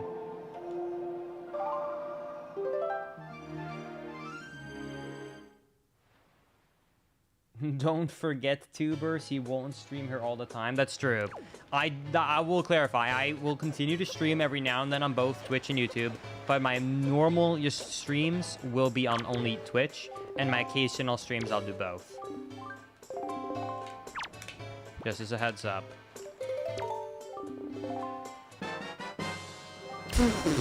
A green shoe jelly. Really? I take a picture of a full moon for you, and that's all you can cough up for me? Not cool, man. why don't you always stream on Twitch and YouTube? I kind of just want my live tab on YouTube to be like my better streams that I want to make sure always stays. Because here's what I think of as the truth, right? As this content creator. I think Twitch is better for live streaming. YouTube is better for videos. So if I'm streaming something that I want to stay as a VOD, I want to do it on Twitch. Or I want to do it on YouTube. Because Twitch does not have a good highlight system, a good VOD system, or any good way to watch it. So if I'm doing just a random stream that I don't really care about the VOD, I will just stream it on Twitch because I think it's a better live experience. Here's a great example though. I'm sure there's people in the chat right now who's going to be like me. If I stream this, I guarantee you there's going to be hundreds or thousands probably of people who are going to want to watch this after the fact. Right? They love watching these long randos, so they split up over 4 days and they watch through the 8 to 10 hour rando for the next couple of days. Awful if you were to try and do that on Twitch, because there's not a good highlight system. Here, it's going to work as a great video on the live tab, meaning you could watch through this whole thing, no problem. That is why I split it up. So for this stream, it's going to be great doing it on both. So I basically stream on both if I think it's a more exciting thing. There's also times for, like, you know, I might just do some speedrun testing where, you know, I definitely don't want to have it on both. Other words, YouTube is just better for chat. Yes, that is exactly what I said. Linkus, can you please mark the telescope? It's driving me crazy. Sorry, I kind of overlooked that item. Hey, we got the big rupee bag, though.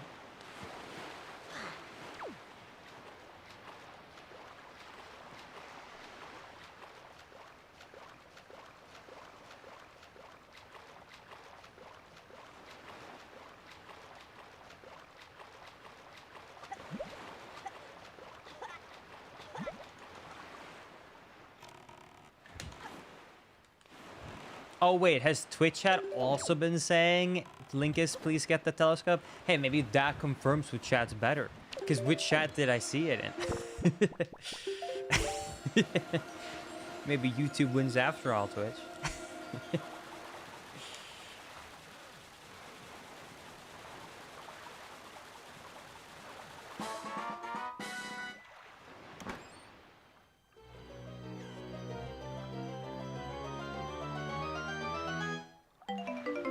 Okay. Linkus, you look so much older now. Okay. Is it because I'm okay, I just need to clarify because I've seen this a lot.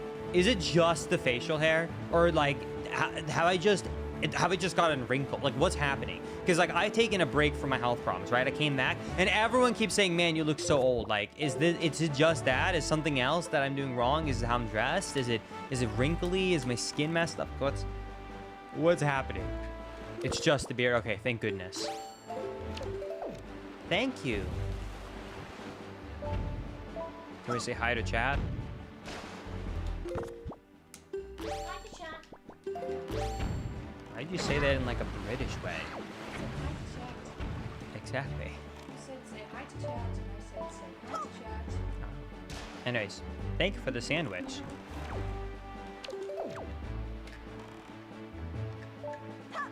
Bye.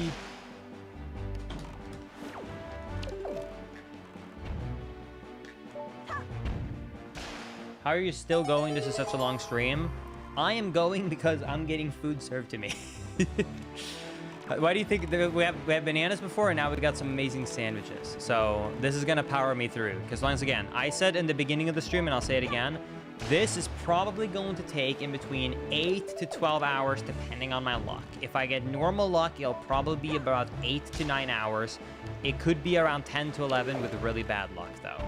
I am hoping this could be like an 8-hour stream, but we'll find out. Okay. There's all the cannons going. I'll lose about 10 years when I shave according to my wife. So what you're trying to tell me is that if I'm ever gonna do something where it's better to look young and naive, I should shave. And if I need to show that I have like authority or I'm older and wise, Basically, if I don't want to be ID'd buying energy drinks in Sweden anymore, which, by the way, I should tell you, has an age limit of 15, I should keep the beard. This is the way for me not to be asked for ID for 15.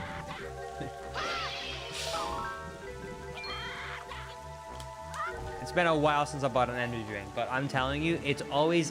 It happened literally when I was in Sweden, I think a year and a half ago. So I want to remind you, I'll be 26. I'm 26, and I got ID'd for a 15-year-old energy drink. I actually felt so insulted. I was like, damn. Seriously? You just ID'd me for a 15-year-old? Couldn't have pressed the A on that one?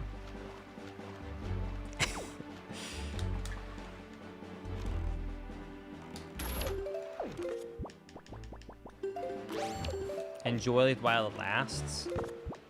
Thank you.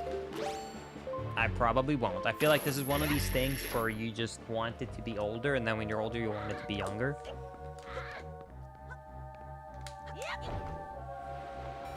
Wind! No! No! God damn it. Could you do a very quick rundown of your streaming equipment?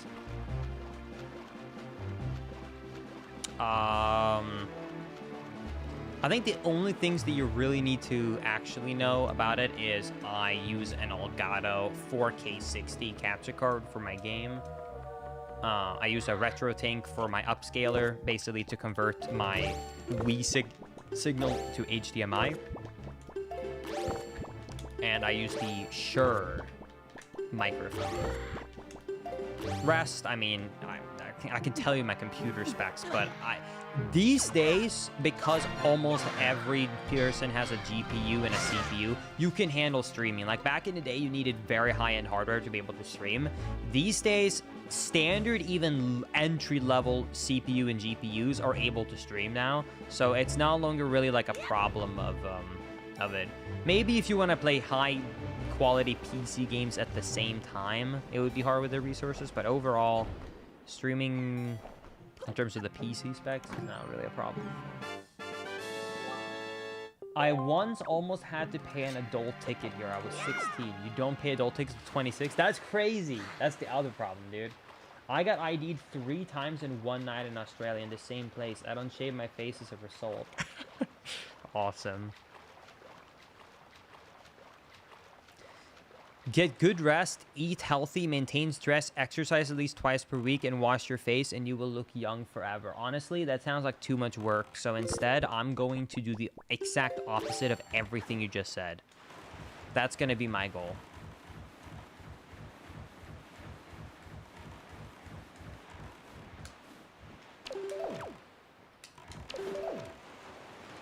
Do you know any good cheap capture cards, like 50 bucks or less? I actually do if what you want to stream is non-HD games. Believe it or not, one of the best capture cards for quality is still an old SD, meaning standard definition capture card. Also, I need bombs to get that away. Do this. Message me on Discord with an @ in my Discord server after stream, and I will send you that capture card. It's an import from, I think, Japan, but I want to say that capture card is like 25 bucks, and it gives you perfect 480p quality. No problems whatsoever. It looks better than a lot of HD ones even, because they're not having to be downscaled. So, yeah. I think that's the only, like, under 50 bucks capture card I can tell you about. But if you want HD, I can't help you with that.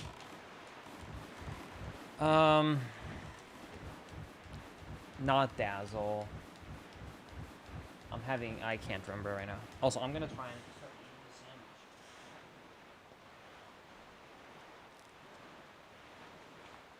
Thank you, Macy.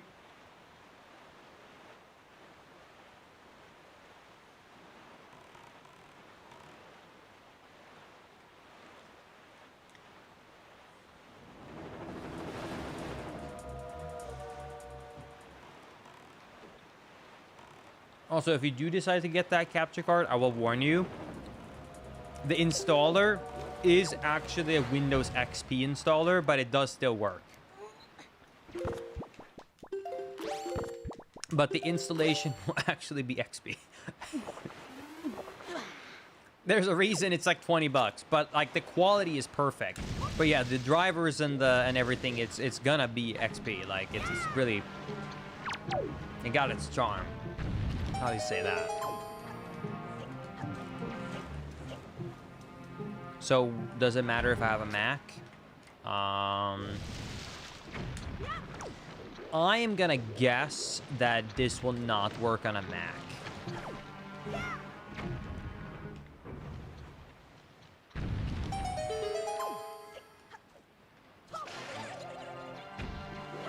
But I want to clarify, this is an actual old classic standard definition capture card, meaning you still got to be rocking composite or S-video cables. Like, I really want to clarify that. It is going to give you 480p or 480i or 360p quality, so it would be great if you want to stream GameCube, Wii, N64, etc. But anything else, you're going to have a hard time. Like, you're not getting anything. It actually will take original cables. Okay, let me check this chest out before I enter this, since this is a randomized one.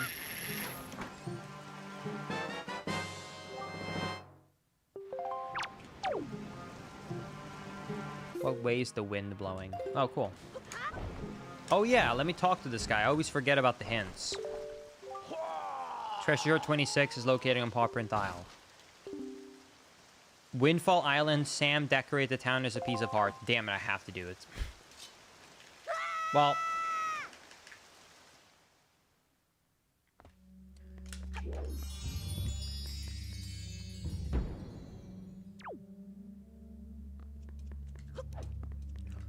Oh, I see where we are. Okay. Oh.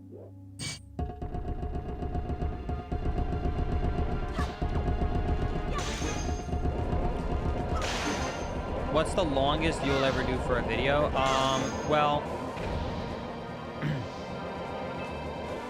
I think the longest hours I ever spent on a single individual video for a challenge was probably our shiny only playthrough of Pearl and Diamond, I think.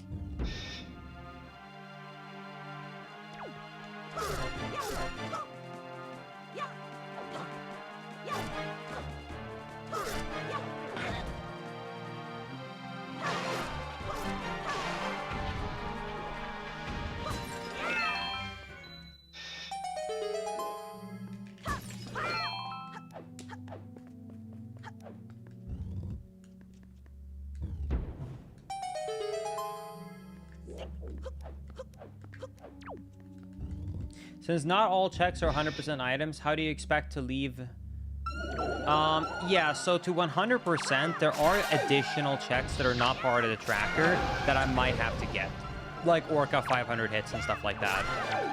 I have to keep track of that in my head. For 100%ing randomizers instead of just beating them, you actually do have to keep track of a lot of it, just mentally in your head. It's quite a lot. You like living in the States, Linkus? Yeah, actually I do.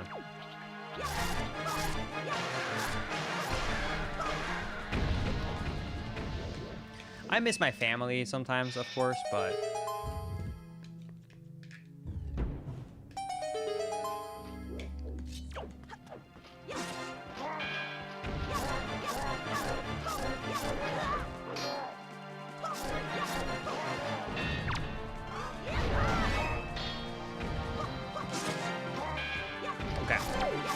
There we go. And now let's head over here to see if we get anything good.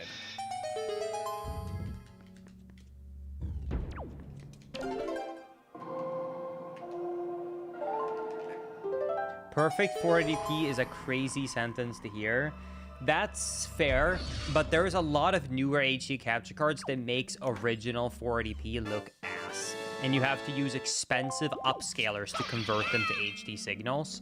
That's what I mean. Like, I'm telling you this, if you bought a standard default, like, Elgato, like the cheaper one, and then you just used like a composite to HDMI like adapter, a cheap $10 adapter, it will look worse, that $200-300 setup, than the $20 original 480p SD capture card, because it doesn't have to convert the signal.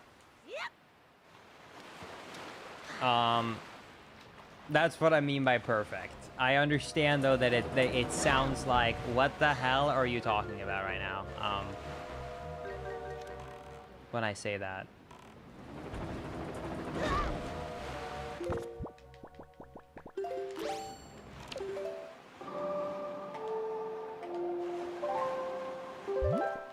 Okay. It's really hard to try and have time eating my sandwiches and playing the game at the same time.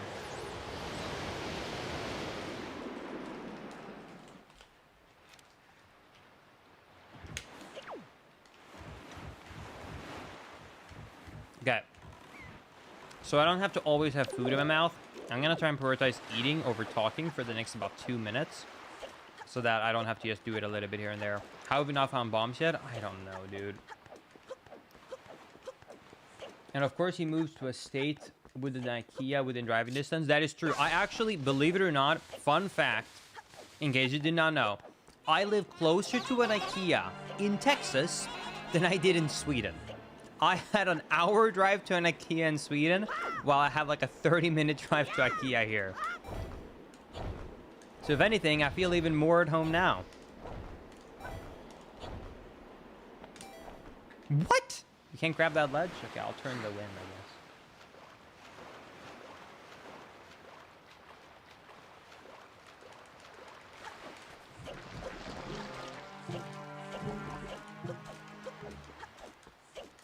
Jeffer, why are you saying that there?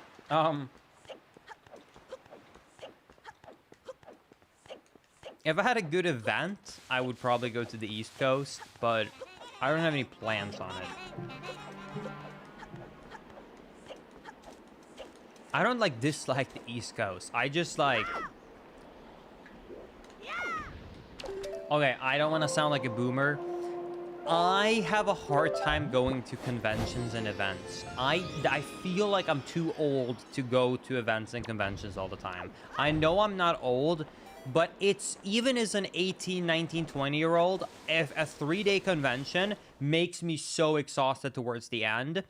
And now I can barely do it. Like, I'm telling you, after just 1 day of being around, talking to people all day and walking all day, I'm already like, ugh. Like, it was already, like, a lot to get through the days young. And, like, I know that I'm in mid to late 20s, but, like, it's just... It's hard, man. I can't do it. I can't... I don't have the energy, man.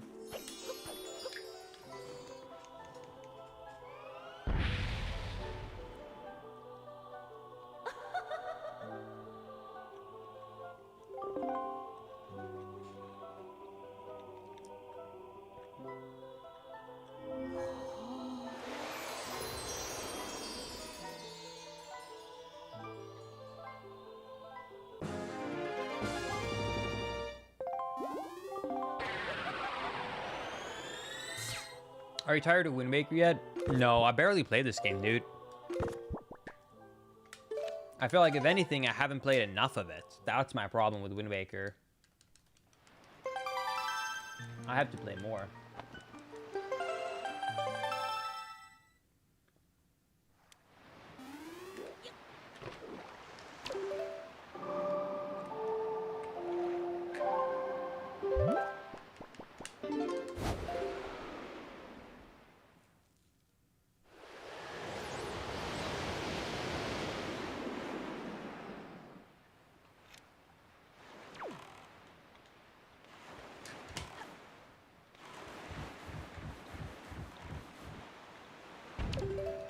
Can I ram trap for just like 1 minute? How am I still having to use the damn boomerang for these?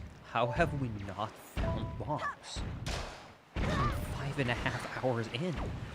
But more importantly, how have I not found a bow? There are 3 bows in the game. It's not like it's one item I can't find. There are 3 locations. I've checked 169, nice, checks in total, and not one of them was one of the 3 bows.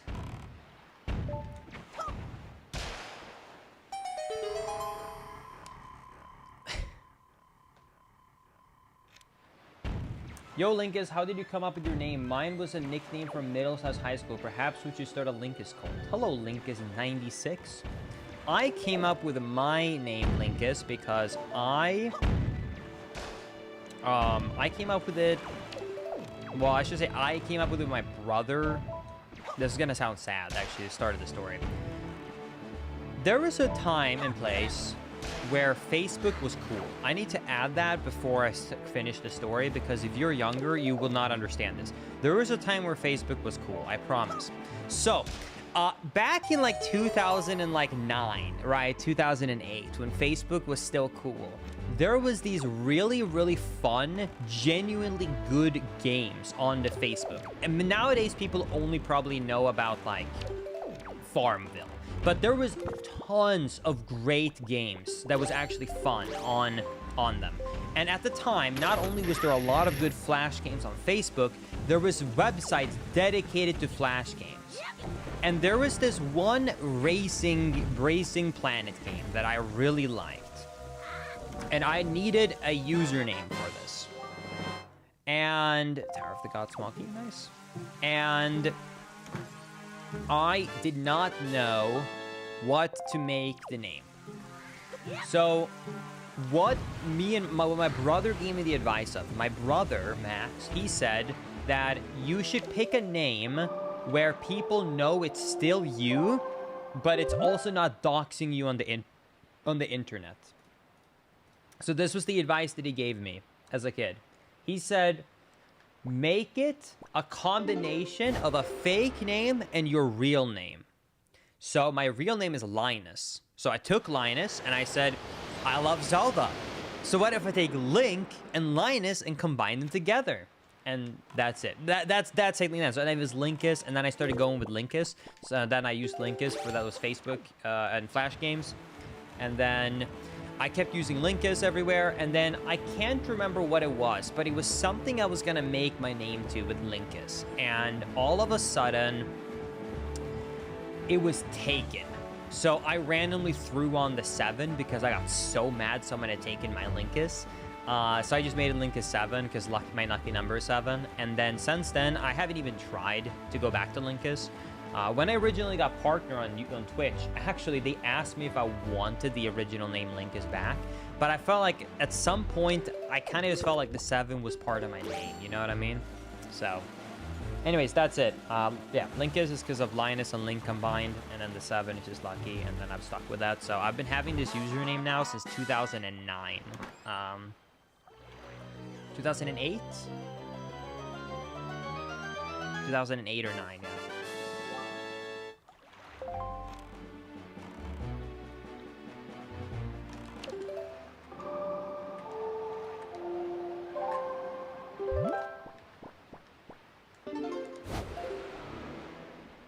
Linkus killed the guy who took the original, dude. Sometimes. We can all think about it.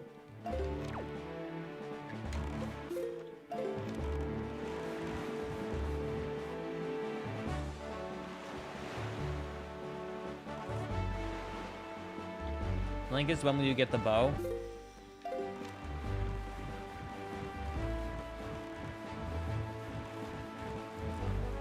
You know, I haven't told you guys this, but actually, the reason I don't have the bow, and when you keep asking me when you're gonna get it, is because I've been deciding I didn't want it.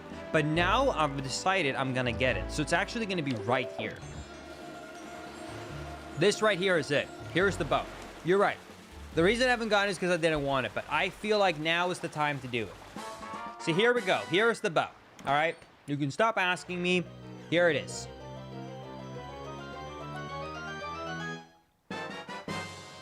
I told you. Bow. You see that bow? Do you see that bow? Beautiful bow. Oh, you haven't seen a design like that? Yeah, I told you I wasn't great at woodworking yet, and like I'm trying my best, okay? But this is the closest I could get to a bow.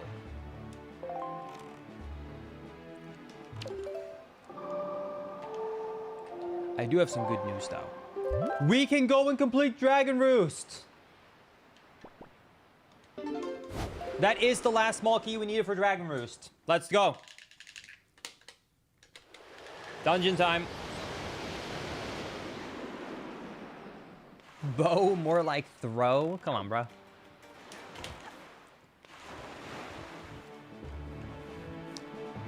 Why does this bow open my front door? It's just so powerful it shoots through wood.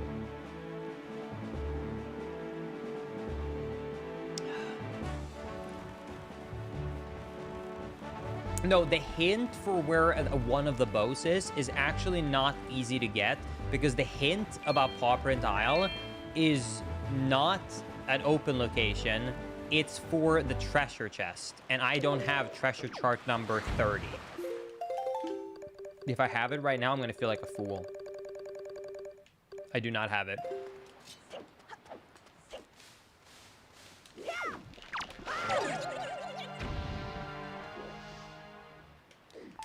All right, here we go.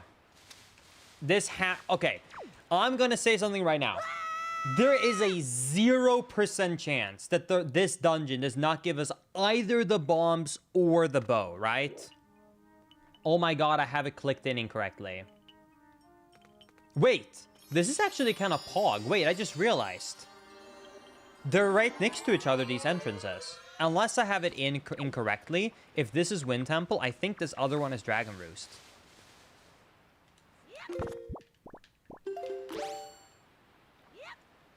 If this is not incorrect in terms of how I inputted it in my tracker, I think they're right next to each other.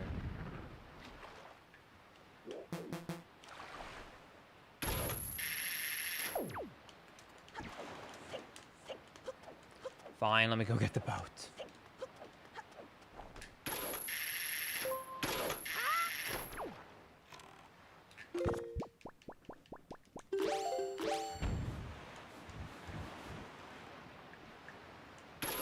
Hey, go up. Thank you.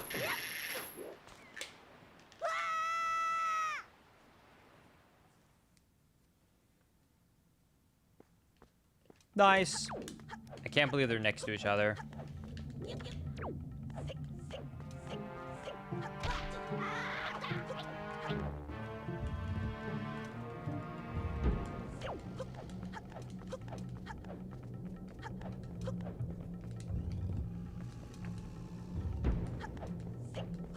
Early game of Twilight Princess is so tedious. Oh yeah.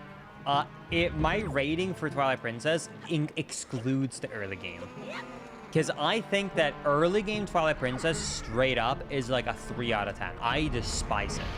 The gameplay from Master Sword to endgame though is a straight 10 out of 10. Like it's almost flawless for the last 70% of the game. And that's the reason TP is still, to me, though, so good. It would be different if early game was tedious and then the end game was pretty good, but it's perfection. That's what makes it such a good game, Twilight Princess. Is that somehow they just have banger after banger after banger. Like Arborist Ground, banger, right? Then you get to like the, I might do the wrong order right now, but like Mansion, banger, right? Okay, Temple, actually, you know what? Temple of Time, I guess that one is not the best, but it's also not terrible. First time playing it. Future replays, a little bit tedious, but it's that one, I guess, is whatever. But yeah, like Arborist Ground, awesome. Yeah, Snow Peak, awesome. I guess Temple of Time, meh, but not bad either. And then even if you go further ahead of time, even to like Ganon's Tower and the end of the game, it's really cool too and really good. And then the Sky Dungeon. The Sky Dungeon is hard for me to say. City in the Sky, I don't think it's technically a dungeon I love, but it's because it's hard, and that's why I don't mind it. It's hard, but it's not a bad dungeon. It's supposed to be hard and difficult to explore, so I'm okay with it due to that fact. And then I actually really like the Dark Temple, or whatever it's called. The one when you go through the mirror.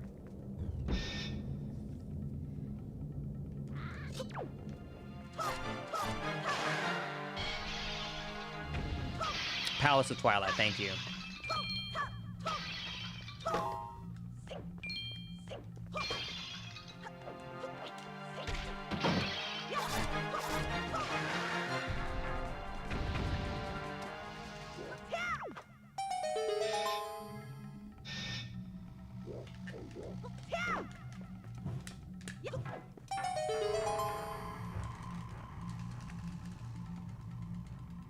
All right.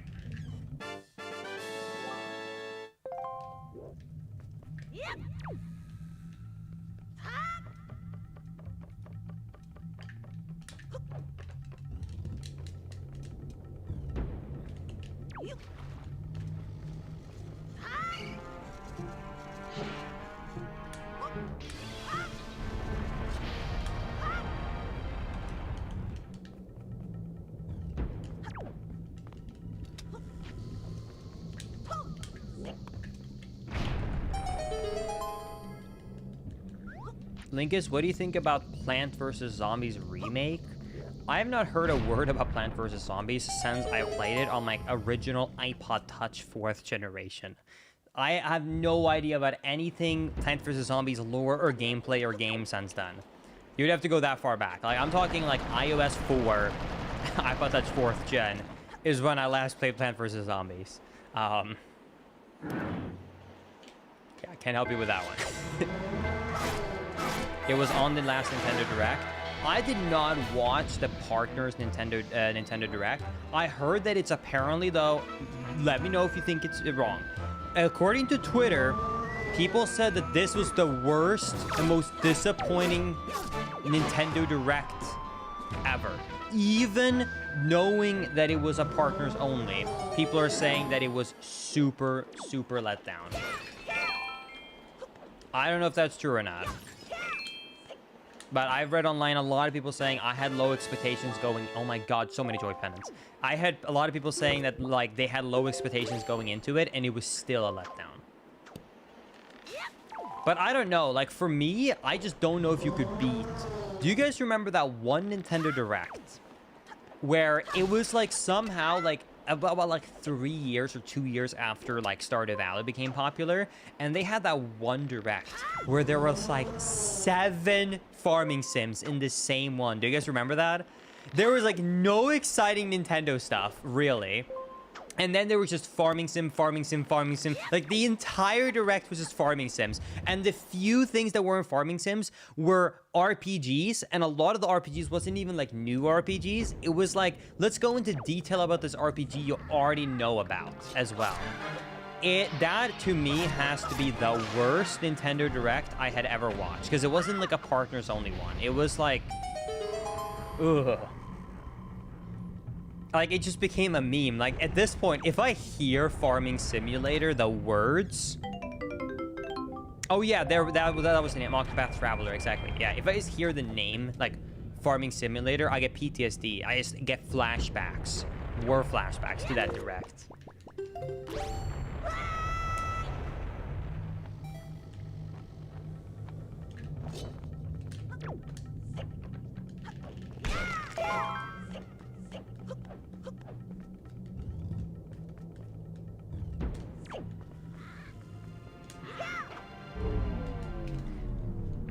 It couldn't have been worse, though, than the Wii U era generation of Directs. It could be true, to be honest. I didn't even bother watching the Wii U era's Nintendo Directs.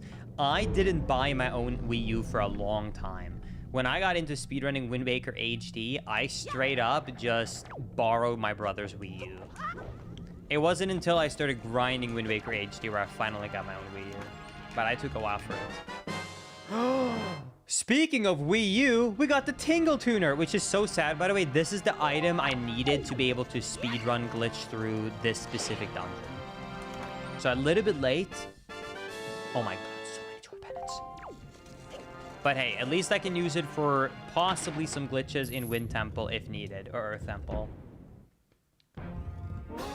Am I actually going through all of this dungeon without getting a bow or bombs?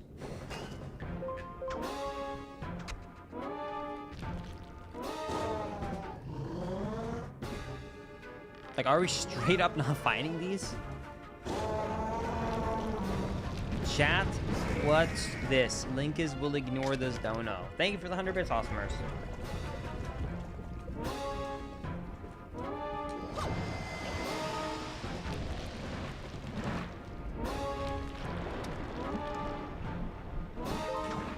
What is happening? Linkus is a pro gamer 24/7. I would love to boost my ego, but I'm gonna say no. I'm like enough. I'm a little bit too silly for that. Linkus, are you waiting for Metroid Prime 4? I'm super excited. Metroid Prime 4 is one of those games that I have been waiting for patiently since it was announced in. Oh my god, what was that now? Like 2017, 18, or whenever it was at first announced. I've been waiting. I think it was 2017, but it makes me depressed to say it, but I think it was 2017.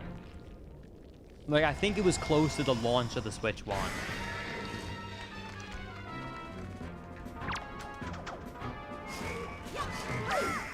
The only reason I haven't been too mad about it is because the Switch 1 had so many great games almost every year, but I've still been sad about it.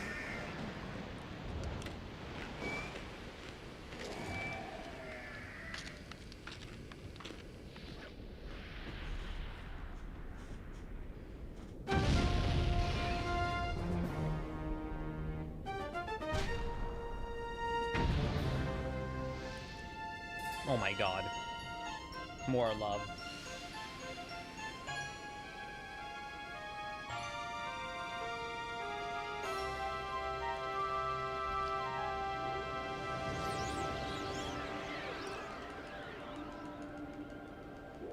Almost vanilla. It's even a downgrade from vanilla. Even vanilla, which is not even that great of an item in my case because it's a heart, I got a downgrade.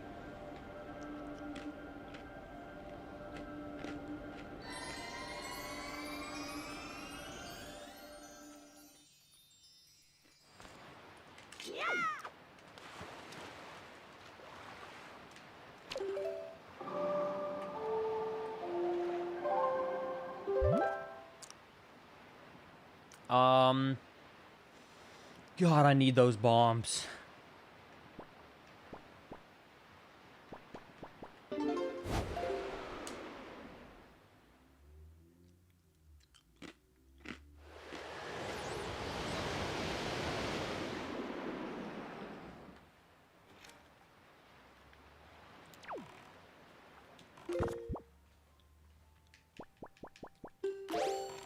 Linkus, technically the Tingle tuner has bombs.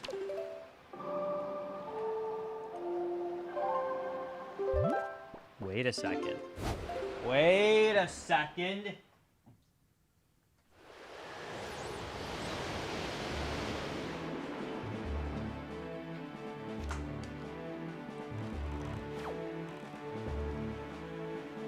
Wait a second.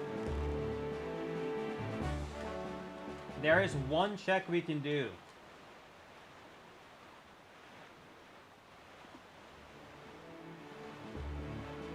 Remote Tingle bombs.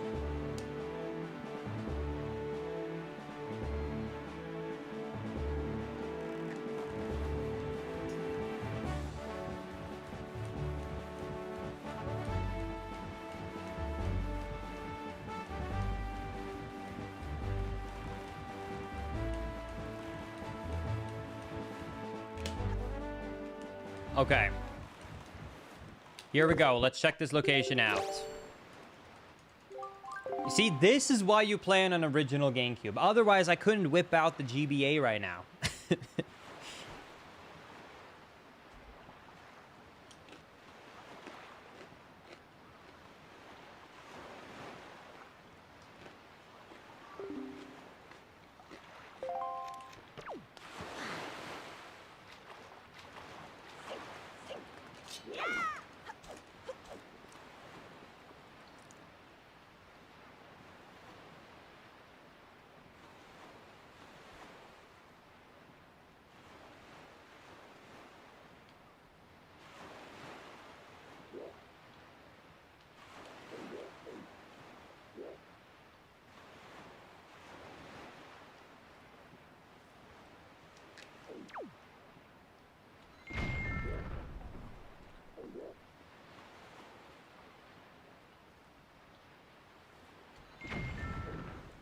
Dude.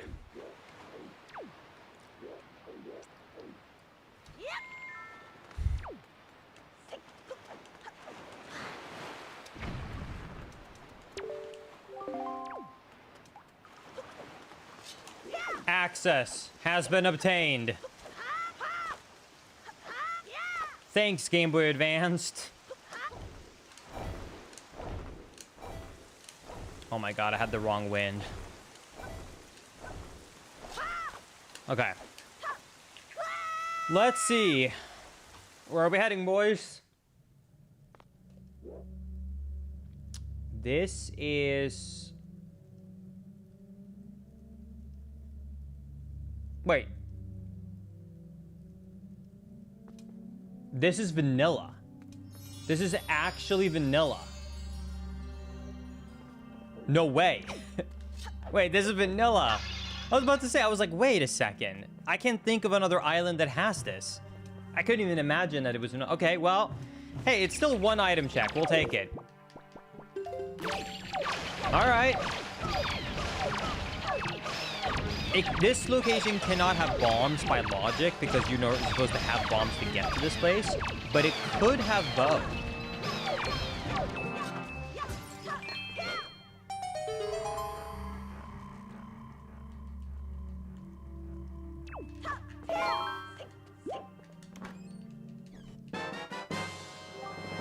Wait, treasure shard 30! Wait! Oh my god! Wait, that's bow. That's bow. Treasure shard 30 is paw print isle. That's bow. We remember that one hint we found about the bow? That's it. That's it.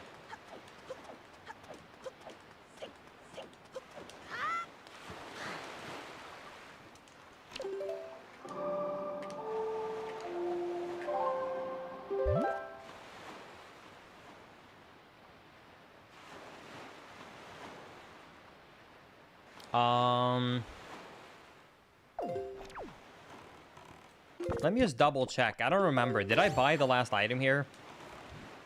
Let me just check before I go and buy the bow. Or get the bow. Why couldn't it be bombs? Because since normally the game would require bombs to get there. Because what I did was not intended. I mean, like, because the logic does not assume that you have a Tingle tuner and you just did what I did. I do still have that left. Okay, nice. All right, Pauper Nile, let's go and do it. All right.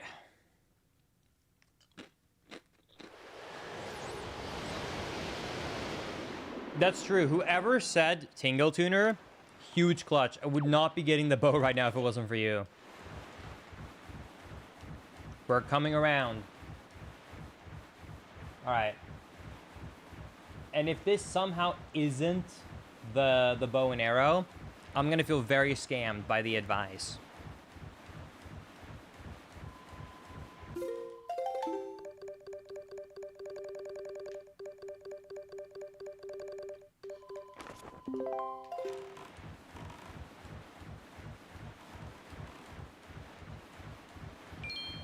Does this confirm that Twitch chat is better? I guess so. I mean, that sounds like logic, right, chat?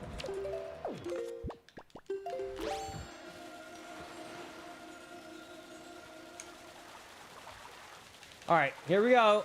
Propaganda.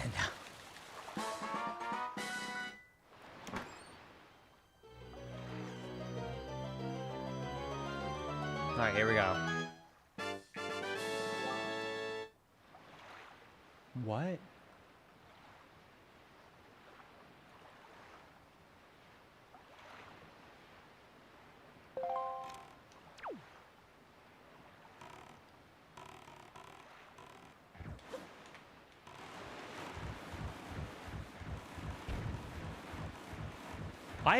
I didn't misclick. I already got this chest here, right?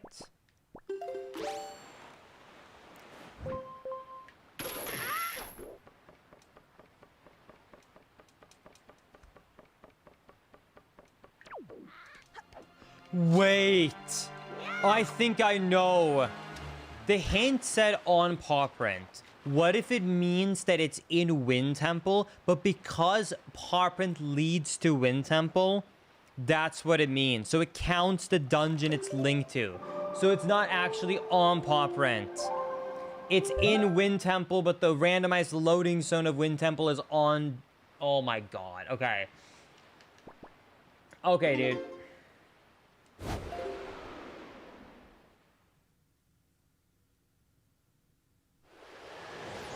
Here's $5 to say YouTube is better. Thank you, Tony. I appreciate it. I mean, $5 is $5, so I guess I can't argue with that. So yeah, I guess... Yeah, I guess YouTube is just better.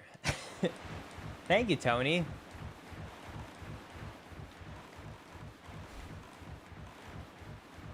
Thank you, Awesomers, for the 500 bits to say that Twitch is better. I guess it's a tie.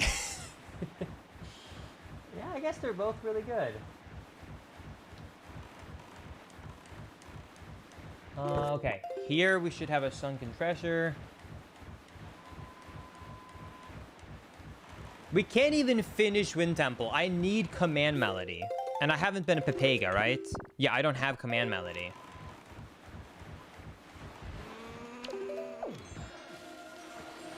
Okay.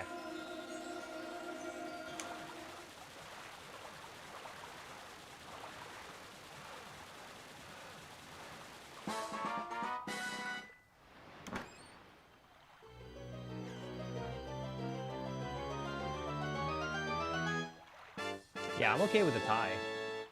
Okay, and then not here. Holy shit! Thank you, Martin, for the $50. Holy crap, thank you so much. Oh my god. Thank you, Martin, for the $50. Thank you, Victor, for the 5 gifted members. And Hawkflow for the $2. Holy shit, thank you so much. Oh my god. I don't know what to say. Thank you so much. Oh my god. I really appreciate that. Wow, I don't know what to say to that. Thank you so much.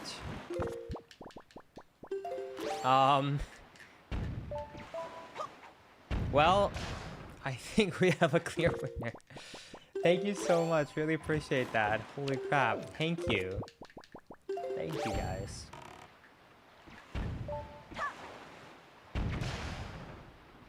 Did you check the chest on the raft at Paw Print? I don't think there is a chest on a raft at Paw Print. If so, it's not on the tracker.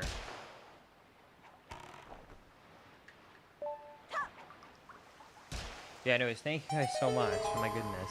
Thank you.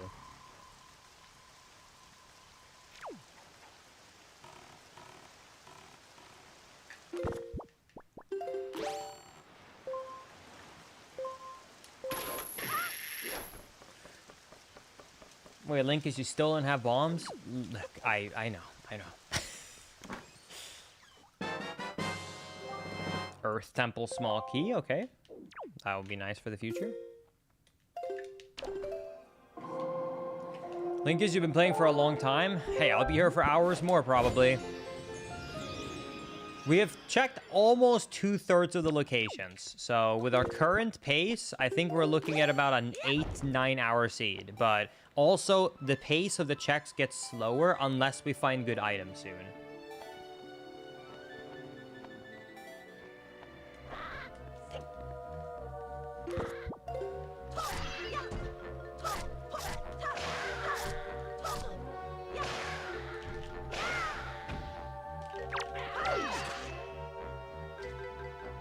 Yo, holy crap. Thank you, Benoit, for the $5 Canadian.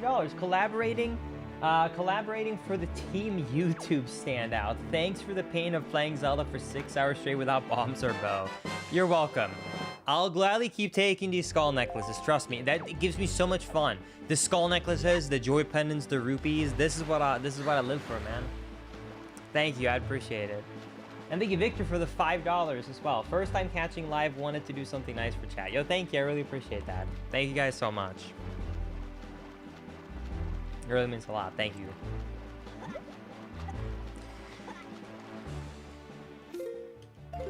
Okay, let's head over to...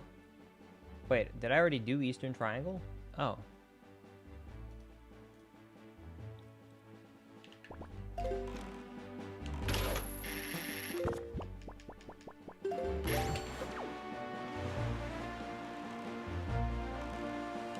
Okay, let's go to... Oh my god, where do I want to go right now?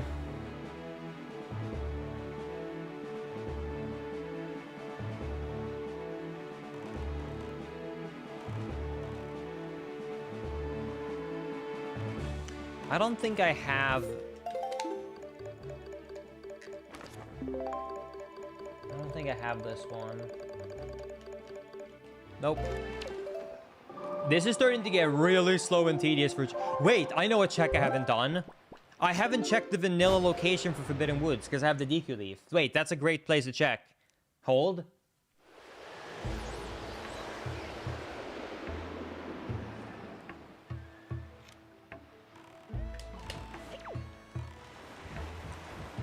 We go here, turn the wind, set it like this. And then we gotta set up the magic, so we get that. Yes, I know the Dolphin Emulator would look a little bit more clean than you are seeing right now, but I just like the gameplay of traditional hardware. I mean, you know, I speedrun so many years in this game that I'm kind of used to the input delay and feel of the original. So when I do randomizers, I actually play on my Nintendo Wii. So yeah, this is, you know, classic 480p. This is not upscale. Let's put it that way.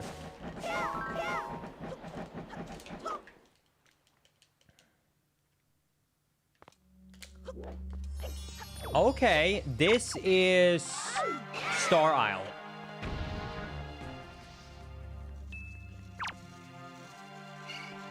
All right. Is this where the bow is? Surely, right? You know what I'm actually genuinely really excited about? I am really excited because I think we're basically almost there. I think we're really close to being able to do, and maybe it already exists, but I don't know if you can do it while live streaming. I have seen videos of people who use like AI RTX upscaling for old retro games, and it looks fantastic, but right now, to my knowledge, it's not a live thing. You can't do it live, you can only do it in post. I'm really excited for some of these older games when you can do it live, and it only has like 1 frame of delay or something like that. So you could like stream these original classic games, but it looks like beautiful 720, 1080p. For sure, 29, okay. Because yeah, when we can play like OG games like this, but it feels smooth and looks good, I'll be really pumped. Linkus, I miss you streaming on YouTube. What do you mean you miss it? This is my first time streaming on YouTube. Anyways, I'm glad to see that you're excited. That is Mother and Child Isle.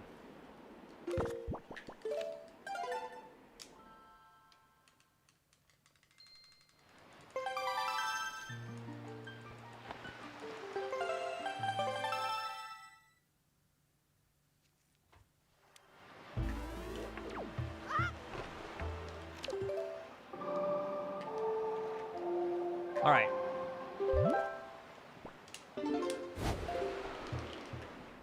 Yo, thanks Shenanigans for the 699. Nice. Thank you so much. What about the item check from Prince Kamali after beating Dragon Roost, where you would normally get Din's Pearl? That's not an item check where you have to talk to him. However, you do end up receiving a letter once you beat the dungeon and you have the Din's Pearl, which is an item check. But that's kind of automatic because the mailbox just starts jiggling when that happens.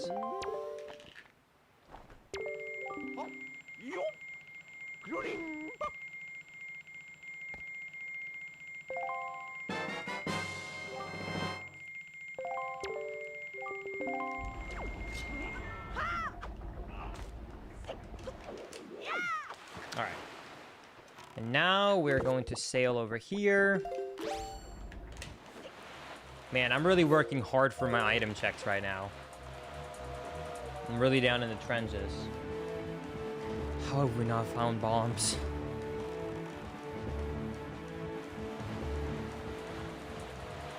So the daily channel is actually coming back as a more secondary channel where I'm going to do highlights on randomizers, on reacts, and on things where it feels like it would be a good video, but not a main channel video, but it will not be daily. So I will no longer be highlighting I'm no longer going to have the objective of trying to highlight every single stream, but more every single stream that is a bit extra interesting.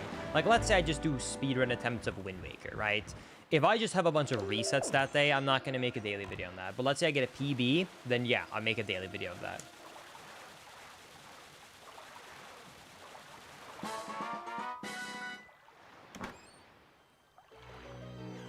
Yo, thank you for the $5 donation. Kiro, love you, Linkus. Thanks for being awesome. Thank you for the awesome... Oh my god, dude. Golden feathers. Thank you for making awesome random content and detailed speedrun breakdowns. Always glad that you're streaming on YouTube finally. We are better. Oh boy. Thank you so much for the 5. I appreciate that. I'm glad you've been enjoying the content and the breakdowns. That is one thing I think I want to try and do a little bit more of this year personally. I'm not sure what people think about this, but I would like this year, I think, to try and... I think this year I want to try and do a few more speedrun breakdowns of non-Zelda games. I think I'm going to try and keep expanding because I feel like I really love making them and I'm really passionate about making speedrun breakdowns, but there's only so many speedrun breakdowns I can make of Zelda, you know? So I feel like I really want to go kind of outside of just the Zelda bubble for that. I do not plan a CRT. It just takes up too much desk space.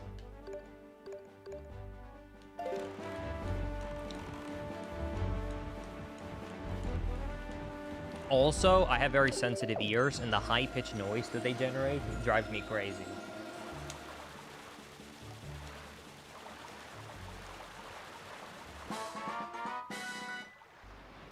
Thank you so much, Barnacle, for joining the club. Thank you, I appreciate that. Enjoy the emotes. Thank you so much for the support. Oh my god. I swear every single thing we find is just like rupees or spoils. What's actually happening right now? I'm like almost running out of checks. Look, accessible locations right now. 12. I have 100 locations remaining that I just can't get access to right now because...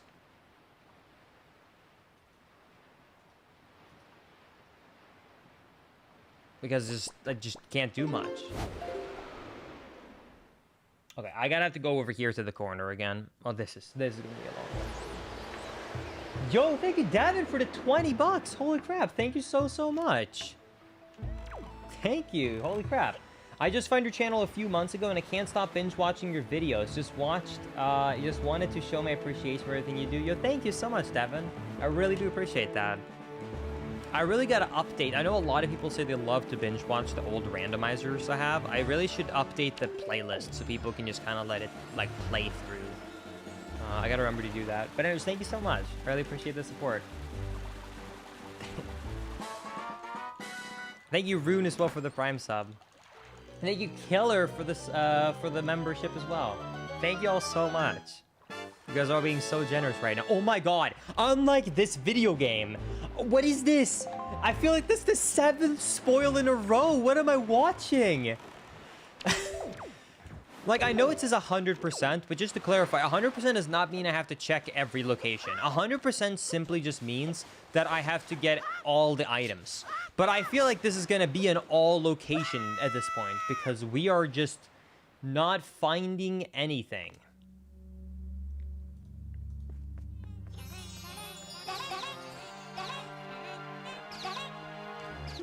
Okay.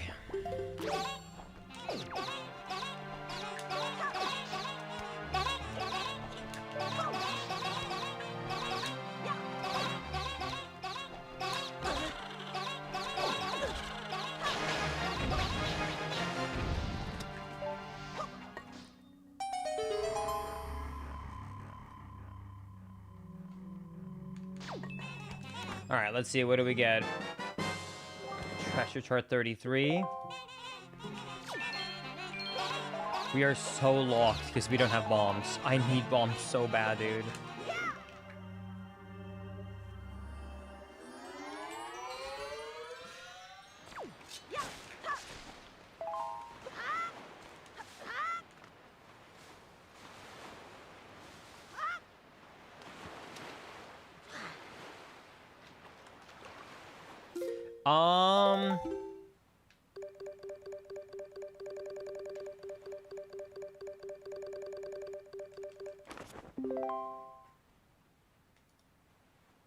Five star? That's actually a really convenient timing because I'm like right there.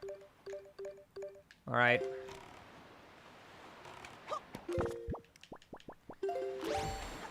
How is this happening?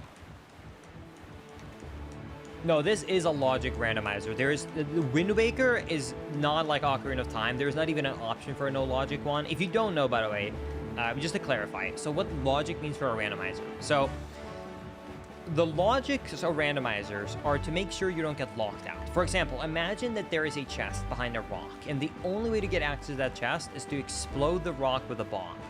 Then there's a logic in play guaranteeing that that chest cannot have bombs, because if it did, you would be locked out of ever getting bombs. So there's some games out there like Ocarina of Time that lets you generate what's called a no logic randomizer, meaning that it actually is true random. Every location can have every item. While other standard randomizers have logic, meaning it can be anywhere, but it guarantees it can't be in an inaccessible location. So it's like 99% random, but it just guarantees that, like, hey, if there's an item that requires it, like, for example, the lighthouse, right, in Wind Waker, it requires you to use a fire arrow to light it up. The lighthouse could not have fire arrows. Now, that being said, some games have an option to do a no logic one if you want. There's a chance you get an unbeatable seed, but often you can still beat it even if you get bad luck with the, you know, it's being put behind something like Ocarina of Time, because that game is so broken that you can kind of just do any glitch ever to just clip through everything and go anywhere you want in any order. So that's why those kind of work. For Wind Waker, it doesn't really work though, because 1/3 of all the checks would basically just be instantly in the ocean, inaccessible, you know, and have a chance to have the grappling hook, just as an example. So that's why they don't really do it for Wind Waker, just because it's just too many opportunities to lock you out.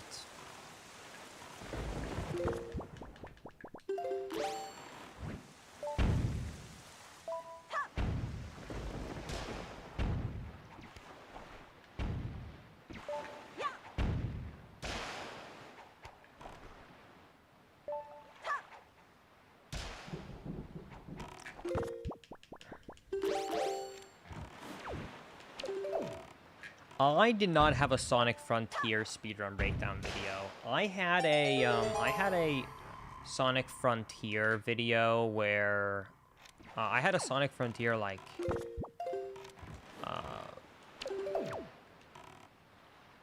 just like a gameplay video of me beating the first world.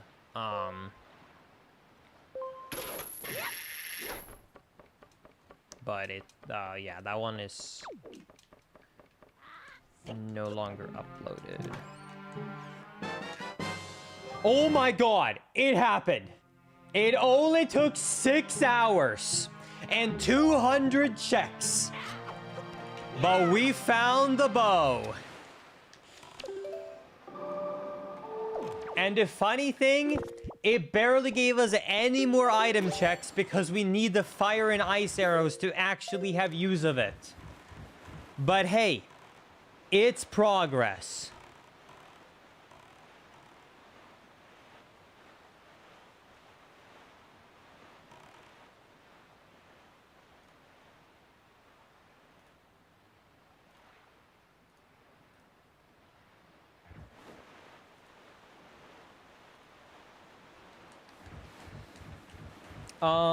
Well, let's go and shoot down Cyclops because it's one of the checks I just got, and I feel like I'm locked behind a couple of things right now, so surely that one has to be good. Let me first just fish this up, though.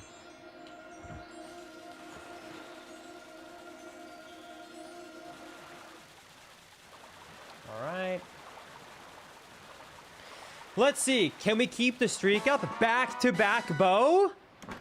Back-to-back?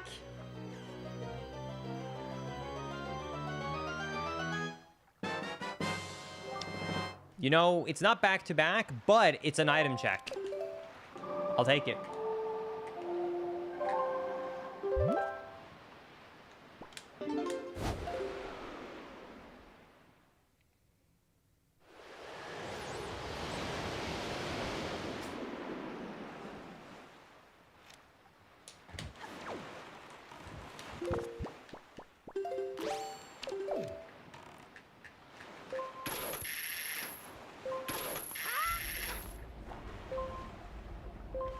Alright, let's see what item we get from that. All 5 Tingle statues.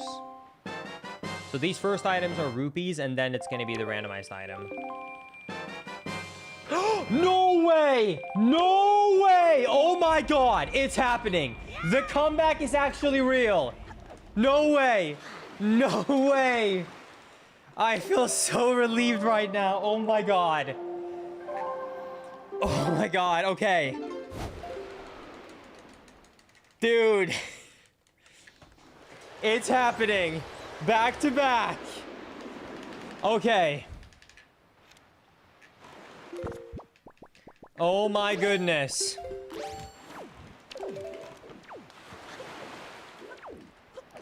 Linkus, remember, if it's a key, it's a bow, and if it's a bow, it's a key. Sorry, back-to-back keys. Alright, oh my god, I'm so happy right now. And we know that the last one for light arrows is in Wind Temple, from the hint earlier.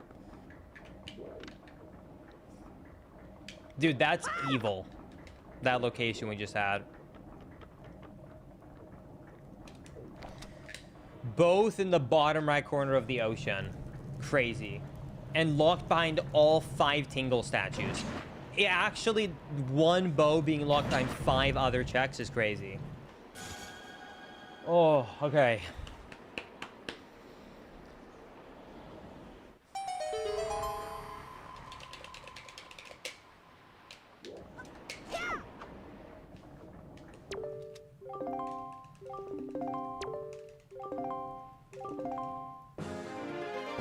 When will your next stream be? My next stream will be on Twitch only, but it will be on Wednesday.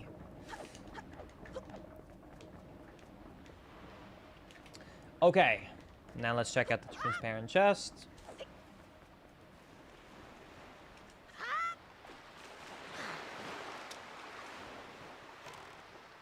Thank you so much, Albo, for the 5 gifties. I appreciate it. Thank you so much for the 5 memberships. Thank you so much. Linkus hates us? No. If I'm being honest with you, I will be streaming some content in preparation for YouTube videos. So I don't want to stream that. So I don't want to spoil YouTube of what's coming up to be videos. So I'm going to be preparing some actual YouTube videos. But that has to take place not on YouTube for the prep. So you don't get to be part of it during the process. But you get the video, so you still win.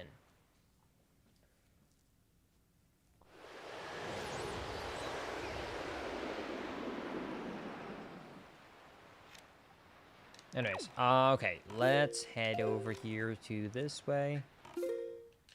Yo, thank you, Rissa, so much for the 5 gifties. I really appreciate that. Thank you so much. Thank you guys so much for the support today. I really do appreciate that.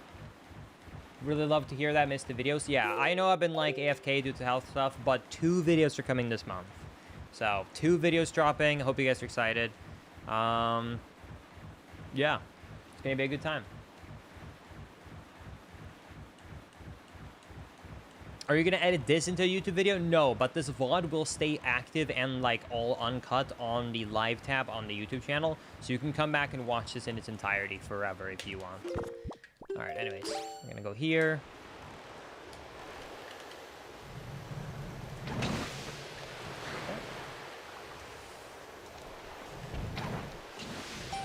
Here. Do you think that the bombs will be behind the bow? Well, we're about to find out. If we find the bombs either here or anywhere near Ice Ring or Fire Mountain, then it was locked behind the 2 bow upgrades, which would be very evil. So we're about to find out. Or there's a chance that it's just in one of the slow, like, overall locations that I just didn't go to because, honestly, like, you know, There's so many of them that it's just kind of a gamble of like, hey, which one are you going to right now? So I guess we'll find out.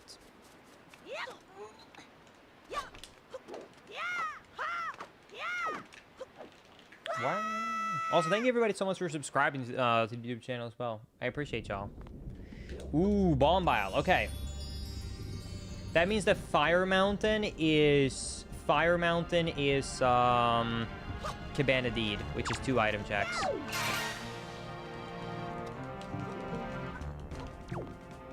Let's be honest here, Linkus. This is going to be a Joy Pendant. No. I think I've found all the Joy Pendants in the game. I don't think there's... He pushed it off. Don't do it again. Don't you dare do it again. Thank you.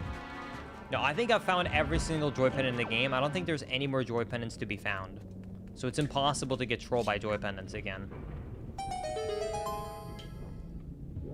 This is not my dumbass thinking that this was already a video. Hey, it will be a video, and you can go back and watch the 6 hours you missed. It's pretty exciting.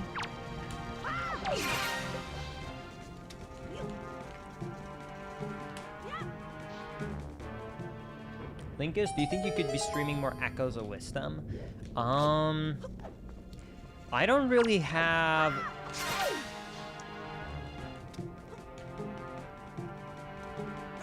I wouldn't mind going back to trying and improving my PB a little bit, technically, because I think my old highlight video of my best Echoes of Wisdom time got nuked because of Twitch removing all highlights, but... Treasures are 31, okay. But otherwise, I don't have too much interest in going back to Echoes of Wisdom, I think. Because I think that game, for me, I did my 100% playthrough, and I feel pretty satisfied with it. And then I did some speedrunning. Link is not pulling a CFG and actually giving YouTube chat attention. Sorry, am I supposed to be donut walling you guys? What? Did you guys say something? I can't hear you. There seems to be a connection problem here, YouTube. I'm sorry, I can't hear you. Did you say something? Sorry, what was that?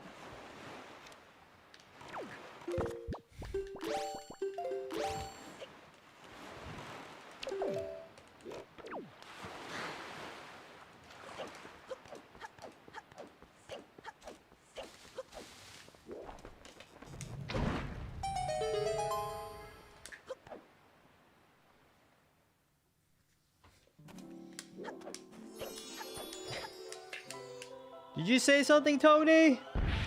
All right, anyways, let's see if we can find something. Okay. Great Fairy. Do you have our bombs? This is technically a vanilla location to get a bomb upgrade. Surely the bomb upgrade spot would have the bombs, right? No, but it has a Master Sword. I'll take it. That's a good find. I can't complain. It's not the bombs, but that's a good find. That's good. That's a huge find. Wait a second. I just realized something. Not only have we not found the bombs, I haven't even found one of the 2 bomb bag upgrades either. That's how much this game is despising these bombs right now. We don't even have a bomb bag upgrade either. Yeah, I'm going to be adding a lot more emotes to the YouTube membership, by the way. Thanks to this stream, you guys had let me add a lot of them. I could only add, like, I think 3 or 4 when I opened memberships earlier today, because it said, like, you need 2 more members for the next emote slot. I don't know how many each slot is, but thanks to all the gifties and new members, don't worry, I'm adding a lot more fun emotes on the YouTube side of things. YouTube just did not allow me to, because, yeah, I just applied for it.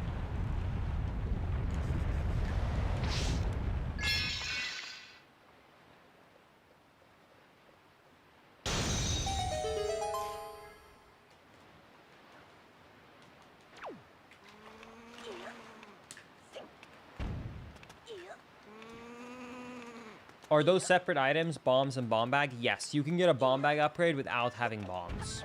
What that just means is once you finally do find the bombs, you would like start with a higher amount.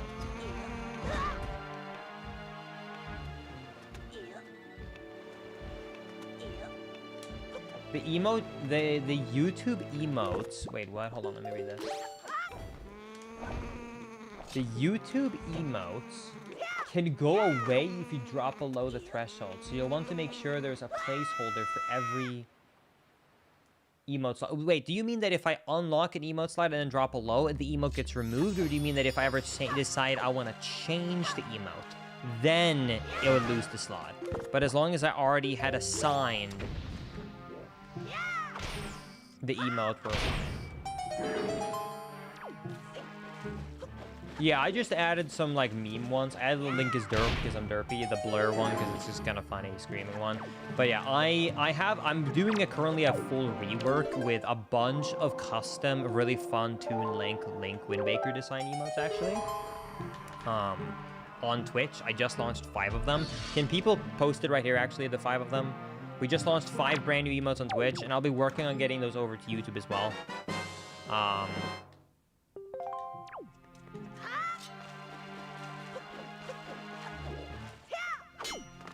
Yeah, there we go. Those 5. So I'll be working on getting some exciting ones over.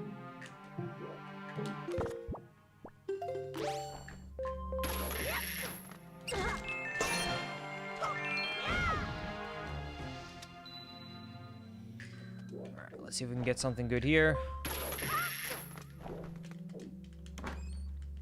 Oh my god.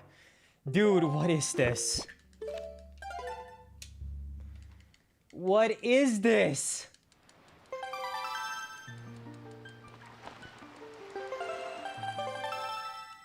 Where is the bombs? I don't have them, right? No, I don't. I had to double check. How did I access the ice ring again? Wind Temple, okay. Goated item, honestly. Yeah, the bait was goated, huh?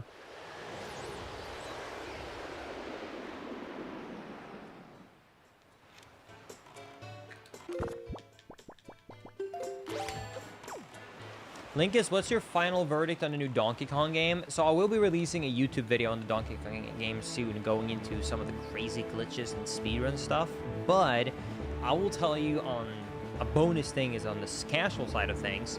I think that the new Donkey Kong game was a fantastic game. I loved it. I really think that it is a great game. I think it really feels like Odyssey, but upgraded. Like, it really, I mean, it's made by the Odyssey team, so it makes sense. But it really felt like Odyssey, but you had more of a purpose to collect the bananas, more than even the purpose you had of collecting the moons in Odyssey. I thought it was a great game. I did think that at first that it was going to be tedious to break things, but I actually found it to not end up being tedious, and only the beginning had it. And then the music was really good too. So I think the new Donkey Kong game is a straight 10 out of 10.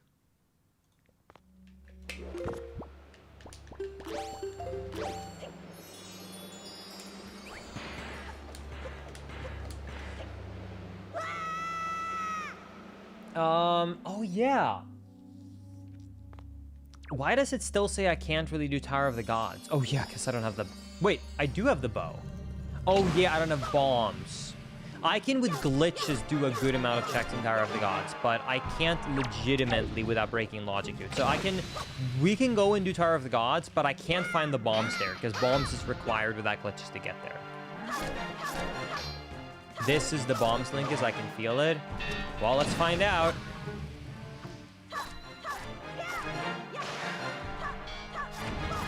I kind of just hope to feel better about myself that it is actually locked behind one of these fire arrow checks. So it was locked behind the arrows the whole time. So it's not just like, oh, you could have gotten this from the start. You were just being silly.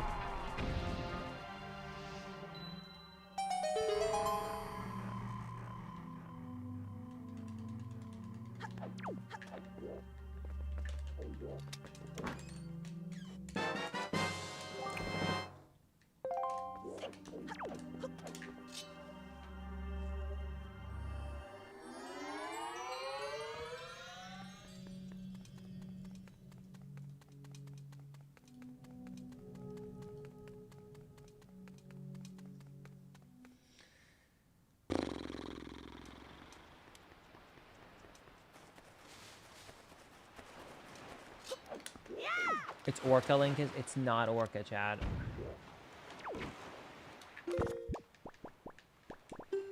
I'm starting to feel scared that it's like the blue chews. Blue chews has been available from the start. What if it's 15 blue chew jellies?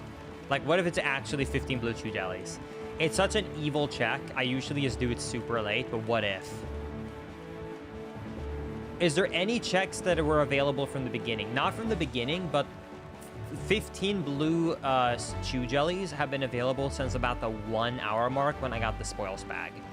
So I think I'm gonna start checking it for real.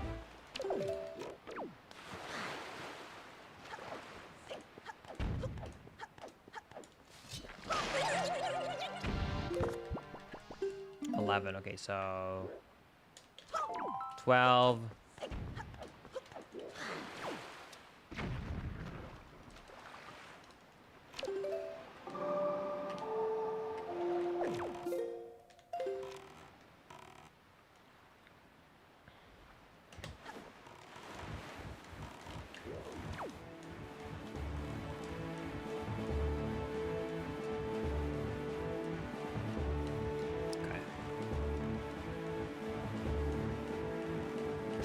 Not gonna be Orca, chat. There is no way.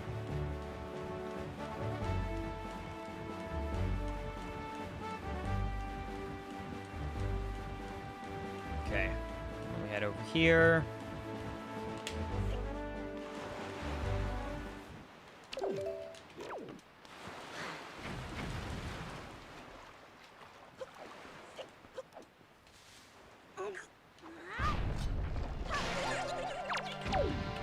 And that's 13.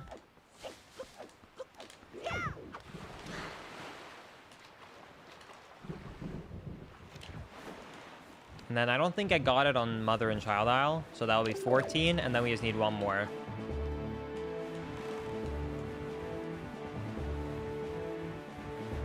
Link is, I feel bombs for 500. 500? No! No! It can't be!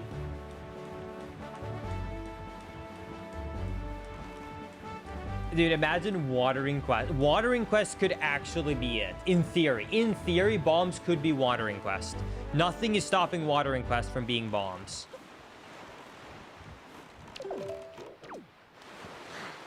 Wait, I never did Cyclops. We did just unlock that with bombs. I should do that. Wait, did I kill this Choo-Choo? I don't think I ever went onto this island. I'm pretty sure I never went on this island. I'm really confused. Did I go on here to kill the blue Choo-Choo? Wait, what? Why is he not spawning? Oh, wow. Okay, there we go. All right. There we go. Just one more. We're almost done. Okay, 14 out of 15. Let's kill Cyclos while we're at it. Cyclos would not have been available early, by the way. I've had my bow now for, what, 10 minutes? So, this one is a new check.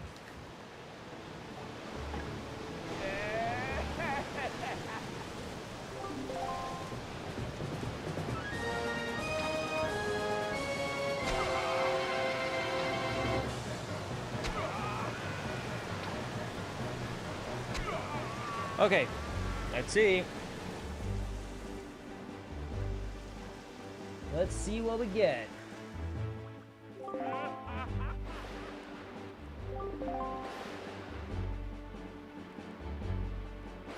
Do, do, do, do.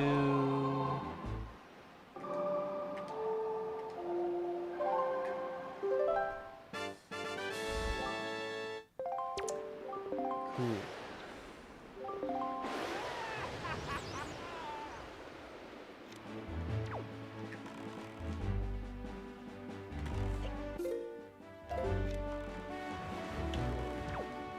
Okay, let's just buy the 500 rupee map up from Rockspire so I can stop thinking about it.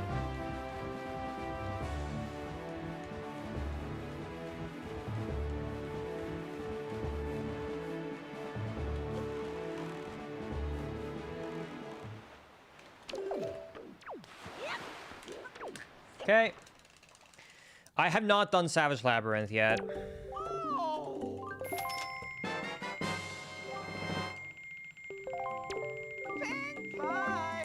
Bye. Okay, I don't think I remember to pick up the blue chew jelly on Western Ferry, which I'm right next to, which should be our 15th and last blue chew. Hopefully I'm right about that, but if so, then we are done with the blue chews and we can do the item check, which will be good and exciting. Put that over here. I need some space on my table.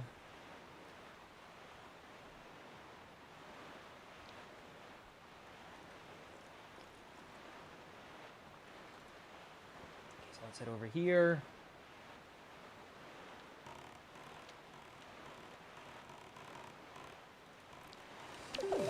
All right.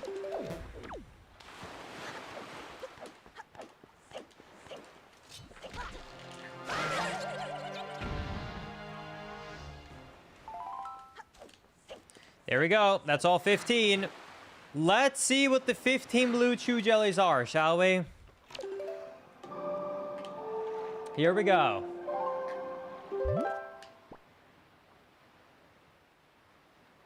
Let me just double check to make sure. Hold on. I didn't get the chart for this location, right? I don't know what the location is that I just bought. Before I warp away. 31. That looks like... I think that's Forest Haven. Oh, wait. I also have 40. That is Headstone. Okay. All right. Here we go. Let's check. 15 blue chew jellies. Let's see what we get.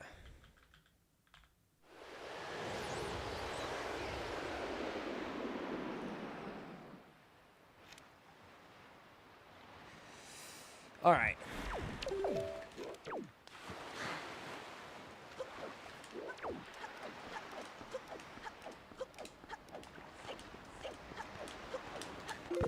Here we go. All that effort. It's coming down to this. Also, thank you, my world, for the 19-month priming and resub. I appreciate it. Thank you.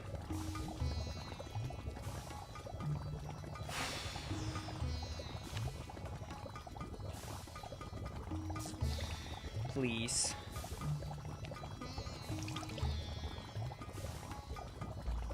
Please.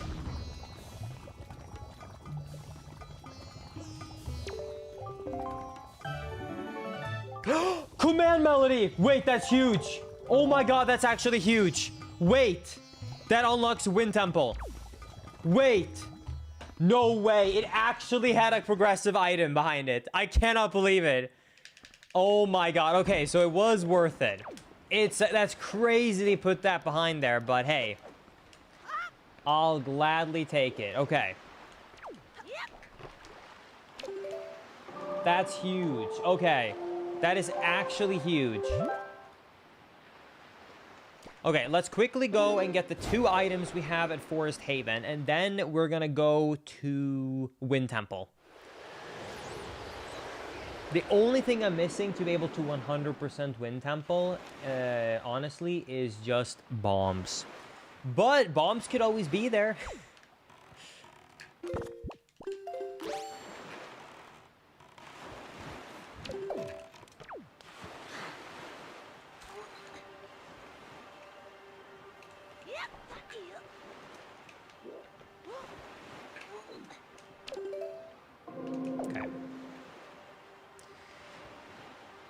By the way, I'm going to do kind of a cool trick to get to this island quicker, in case anyone hasn't seen this before.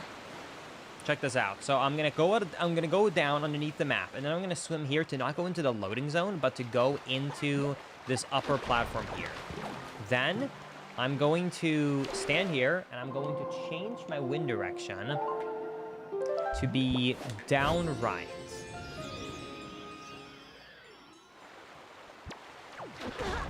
Then I am going to equip Leaf and Grappling Hook, and then stand here, and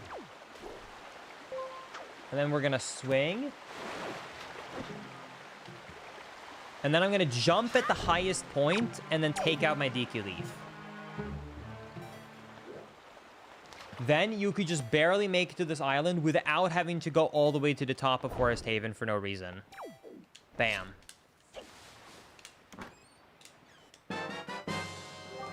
And we got another treasure chart. Okay.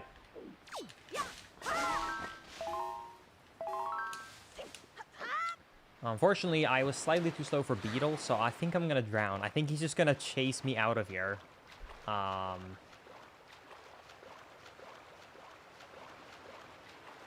Beetle! Beetle! Stop pushing King of Red Lions! Hi, thanks.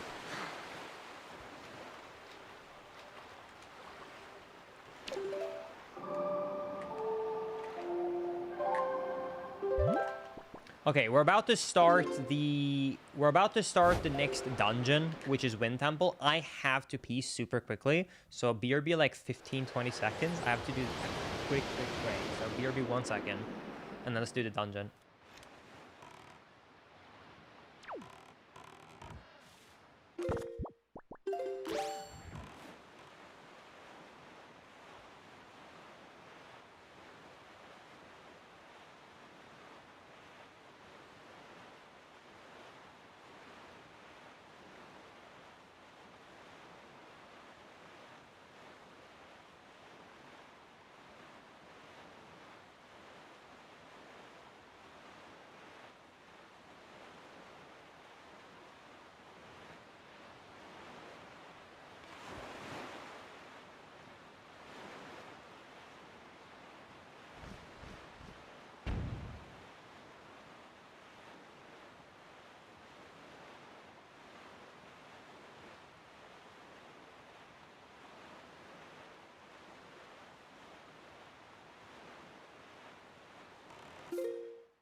Too far.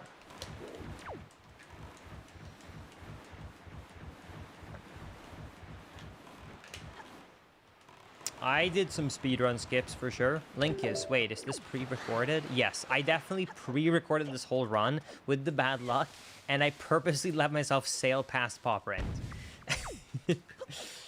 All right, here we go. Let's get some item checks. Please, Wind Temple. Please, please, please have the bombs. Surely Makar has got us covered, right?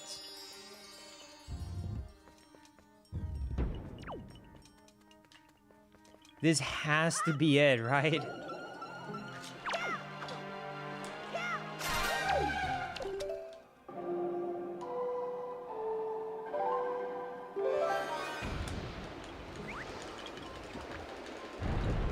Exactly. Even chat's pre-recorded.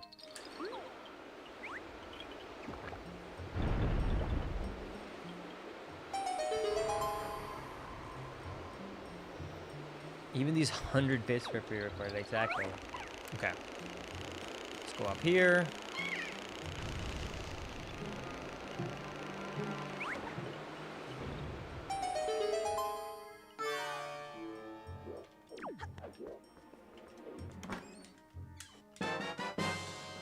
Double magic? That's actually super convenient. I am actually happy about that. Even though it's not like bombs or anything like that, that's a nice find. It's very nice to not have to constantly be refilling your magic, especially because I'm a speedrunner. I do a lot of tricks out of bounds, and I do a lot of leaf pumps. So, double magic is actually huge. All right.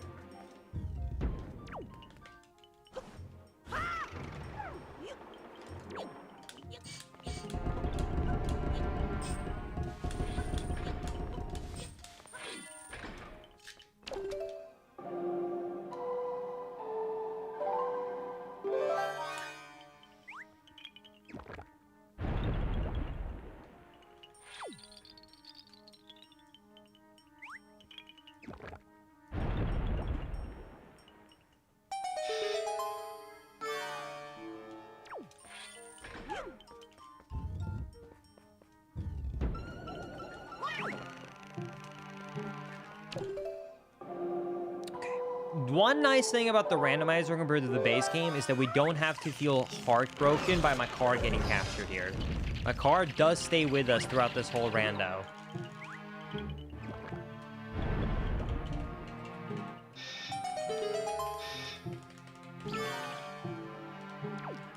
Sitting here at 4:30 in the morning with the cat because I can't sleep. Hey, I went to sleep last night at like 6:30 a.m. So if anything, I'm just very proud of you guys. I'm glad to see that I'm not the only one who stays up late at night.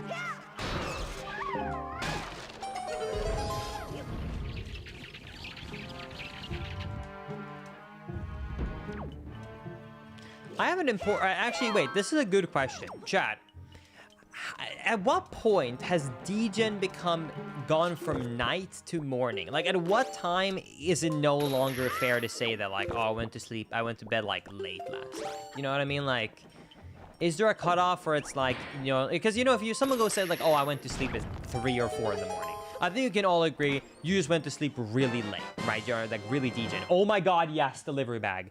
Okay, things are looking up. Anyways... At what hour is it gone to, like, okay, at this point, you just stayed up into the morning. Like, it's no longer, like, valid to even say night. You think 4 a.m. is that cutoff?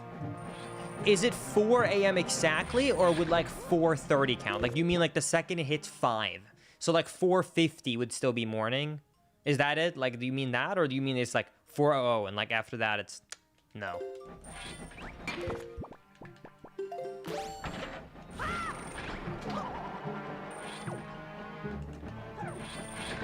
Five, 6, 5.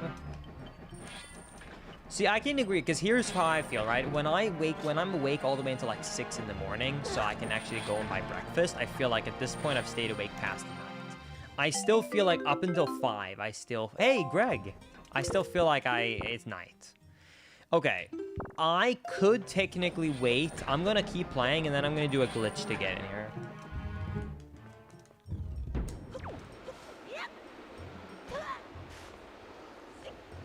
Yes, I did say I was awake until 6 a.m. last night. My body is just naturally a night owl. It doesn't matter how many times I try to fix it. I will just get a second wind all the time. It doesn't matter. If you make me, I'll be like, oh, hey, I'm gonna try and fix my sleep schedule. I'm gonna sleep 5 hours. Light arrows! Wait, there it is! The complete set of the bow! We spent 6 hours and 10 minutes with no bow, and in 30 minutes, we went from no bow to fully upgraded bow.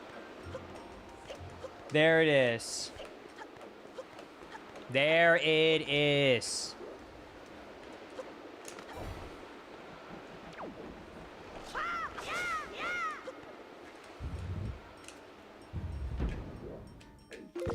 Nice. I am so happy right now. But yeah, anyways, I was just gonna say, long story short, my body is made for like the night. Not because I want to, but just because that's just how my brain is wired. Like, I can get 5 hours of sleep, like 4 hours of sleep, 3 hours of sleep, be dead tired, and then my brain gets a second wind and gets its energy like it should during the day, but instead it does it at like nighttime, and I stay awake late. If I sleep 8 hours and I wake up at normal times, I feel tired for almost my whole day until later in the evening. Well, if I sleep for 5-6 hours, but I wake up late, then I feel way more rested. It's like very clear that my body is like wired around sleep times that are the opposite.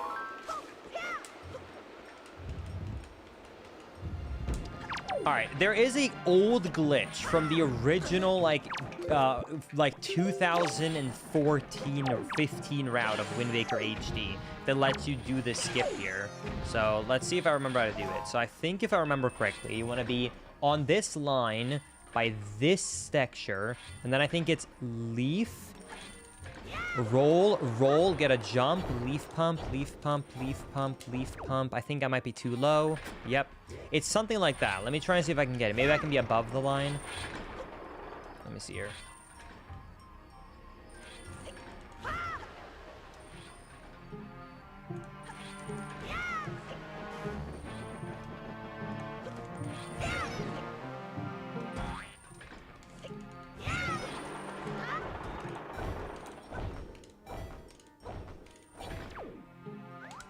Got it. Okay. Then we fly around here. Grab the land on this door. Then right here, I want to do a frame perfect roll clip right there. That pushes me out of bounds. Then I can leaf around and land inside of this door frame right here. Turn around, open the door, and bam, I'm inside. And there we go. That's how you get the boss key check without...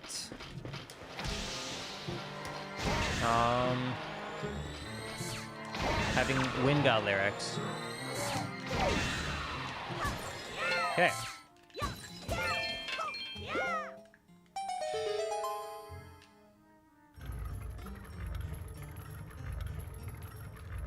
All right. Beautiful. Well, at least I won't get lost in Forbidden Woods, right?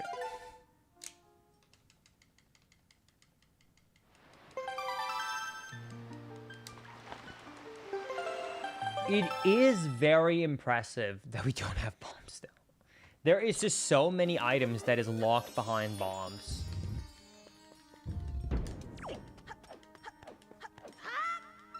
I'm gonna up my offer. You get 2 subs right now if you get bombs. Oh boy, okay.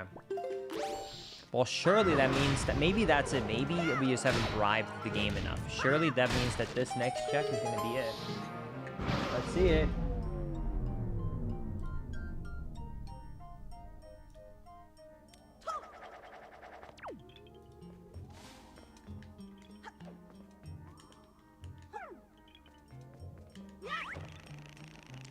Here we go. This is bombs. Almost.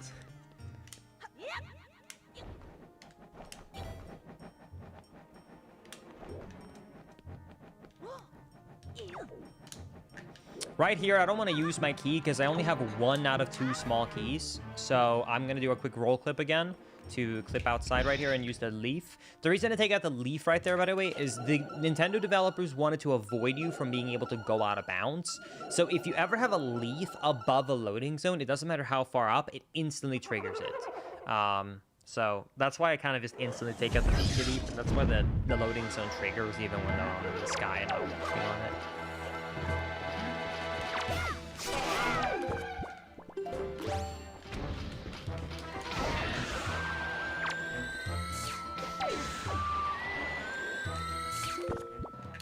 Okay. Let's see what hookshot is.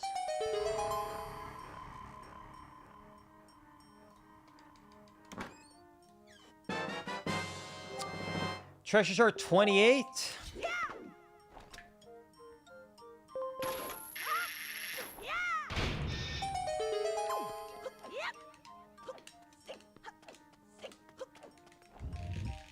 Okay. But yeah, we're going strong, but like I feel like we're gonna be able to beat this rando any second now. Like I think our luck is gonna turn around. I know I might have been saying that for the past 7 hours, but if I keep saying it, at some point it becomes true. Like you can't always be wrong. If you keep making predictions, one of them has gotta work.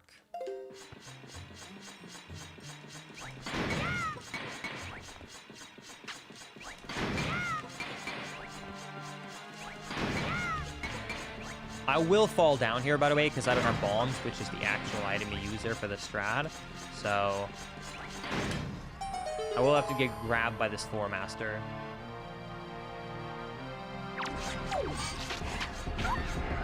Okay.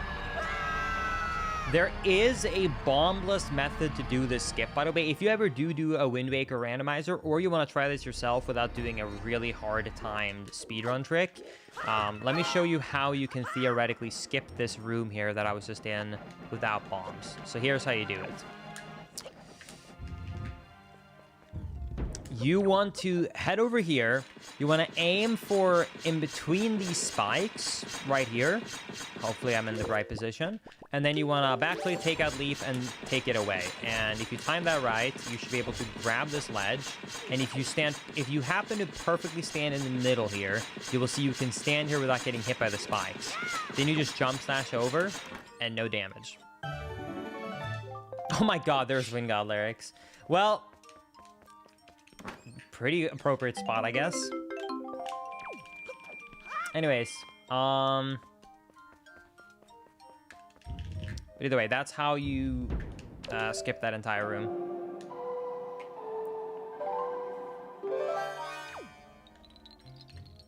Now, Makar, I need you to activate these trees.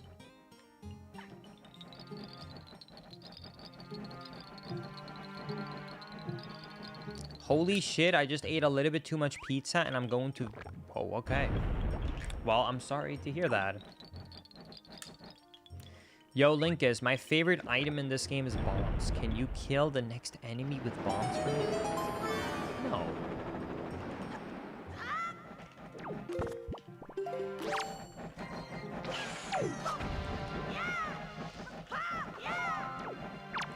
Yo, thank you, Darth Biscuit, for joining the membership. I appreciate it. Thank you so much.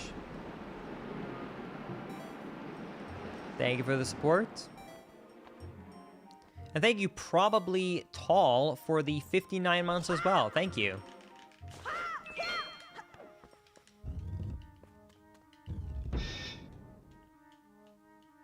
Oh. How much is a membership on YouTube? $5.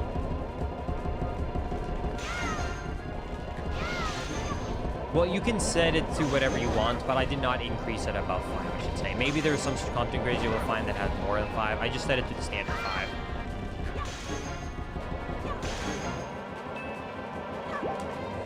Well, actually, I guess Twitch is 6 these days, but when I think of a sub, I think of 5, so that's why I set it to 5.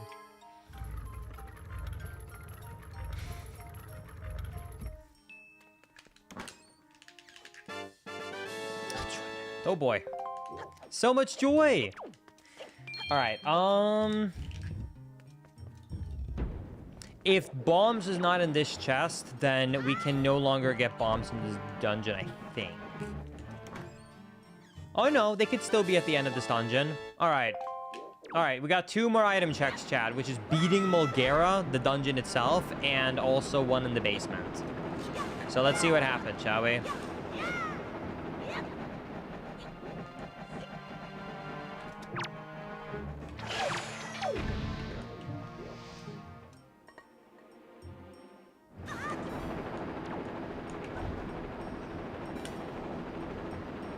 Here we go. We're gonna roll clip out of bounds. Oops. Missed a frame perfect roll. Come on. Come on. Here we go.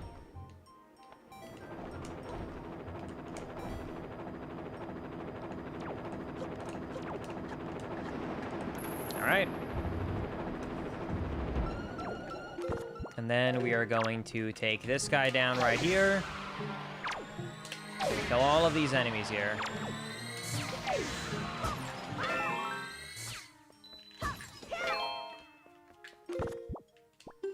Okay, and then I have to equip these. For this room, you have to really make sure that you're looking at the enemies when they're dying, because this room has a despawn glitch where basically if an enemy is far gone away, it's like out of camera view, it just unloads, and sometimes that can result in the game not realizing that you actually killed one of the enemies, so you have to reload the room. It's a very broken room. It's because of how tall it is, to be specific. A live stream? Yes, you did catch a live stream. Hello. Or a future video, depending on how you want to look at it. All right.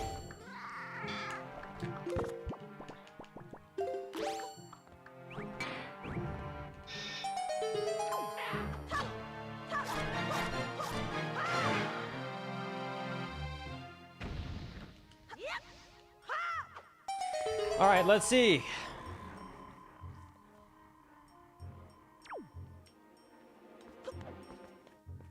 Can we get bombs? No. Triforce Shard 2. Surely.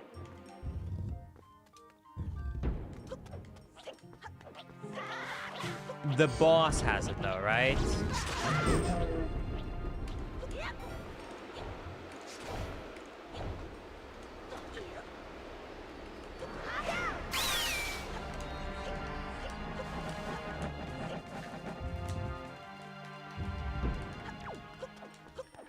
All right.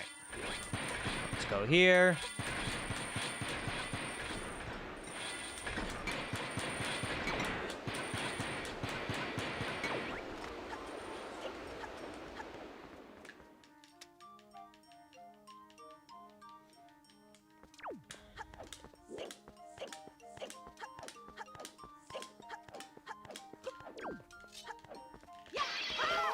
All right, here we go. Mulgara time. I'm gonna wait. I can't even try the speedrun strat with the 1 cycle. I don't have bombs.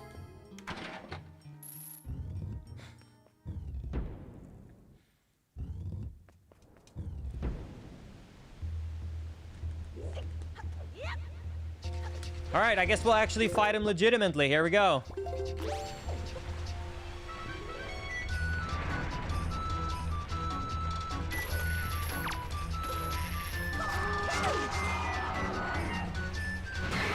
Yo, thank you, Jeffer, for becoming a member. I appreciate it. Thank you. Dude, member and a sub? That's crazy. A YouTube member and a sub at the same time on Twitch.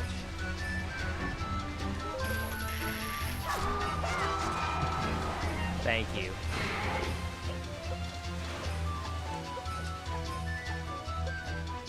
Okay, do I actually say the word Shirley with a weird Swedish accent so it sounds like I'm saying whatever you spell that with? Is it actually a weird...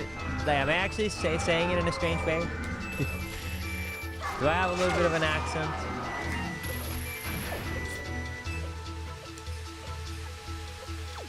It's a joke from an old movie. Gotcha, okay. Also, yes, you can hookshot Mulgara out of the air.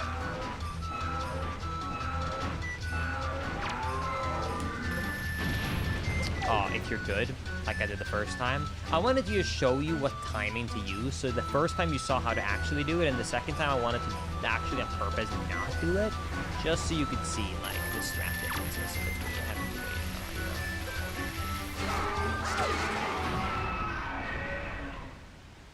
Yo, thank you, Wesley, for becoming a member as well. I appreciate it. Thank you. All right, here we go. Will we get something good from beating Mulgara? Here it is. A special chart. All of Wind Temple. Still no bombs.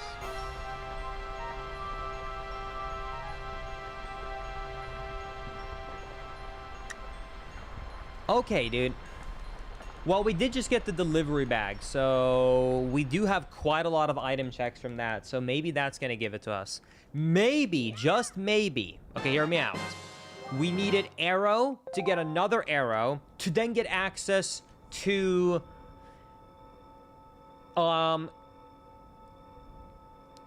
command melody, which then gave us access to Wind Temple, which then gave us access to the delivery bag, which then gave us access to the check for bombs. I promise you, that's the logic that happened. So now when we go and do the delivery bag check on Windfall, we'll get it. This is it. Just trust me. Trust me, chat, okay? Trust me. This is it. It's not cope. This is the logic. Wait, you're right. Command melody. Okay, you're right. We needed blue shoes to get access to Wind Temple, and we needed arrows to be able to do Wind Temple, and then that gave us delivery bag, which now is gonna give us all the item checks that we need.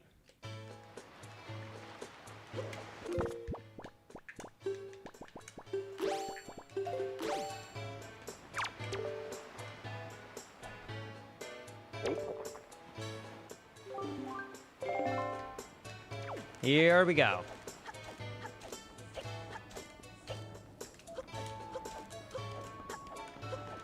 I cannot believe we've actually been playing for 7 hours. I've actually had quite a lot of fun this stream. So for me, it feels like I've been streaming for a while, but not 7 hours. To me, it feels like I've been streaming for probably 4.5 to 5, which is a pretty good sign. Why do so many people want Orca? I think people just want to see me win. I think that's the honest truth. People like to see me struggle on these randos. And the more I struggle, the better the content. Hope you're having a good rest of the run and good luck. Was wondering how long it would take to get into speedrun in Wind Waker since I got the Switch too. It's a very hard speedrun, but it's very rewarding if you get into it. But there's a lot of resources out there to get into the run if you are interested. I wish you good luck. And a gold feather. Oh boy.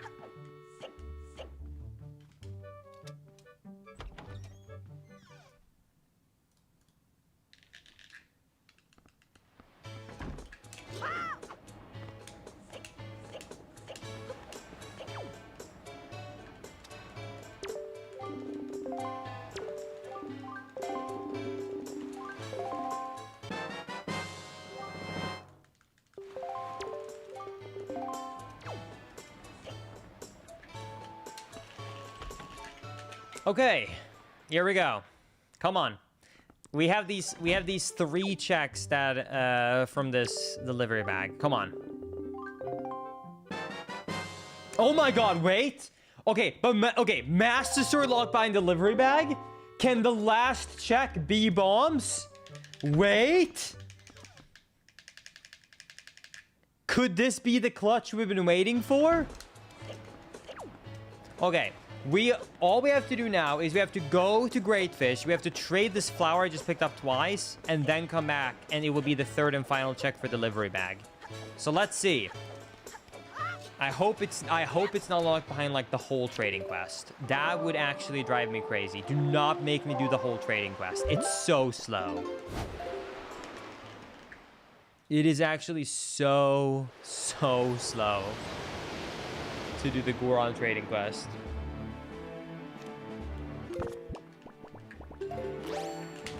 Let's head over here. All right.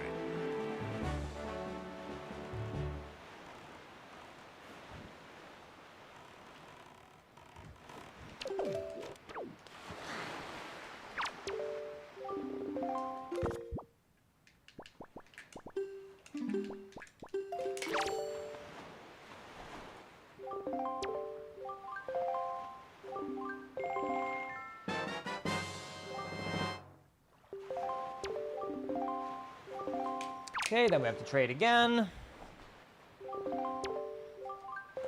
All right, and here we go. There it is, the exotic flower.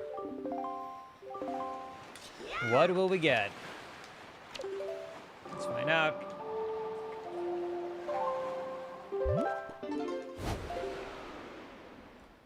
This is my first stream. Yo, welcome, Demon Lord. Glad to have you here. Kirby, are you really sure about that?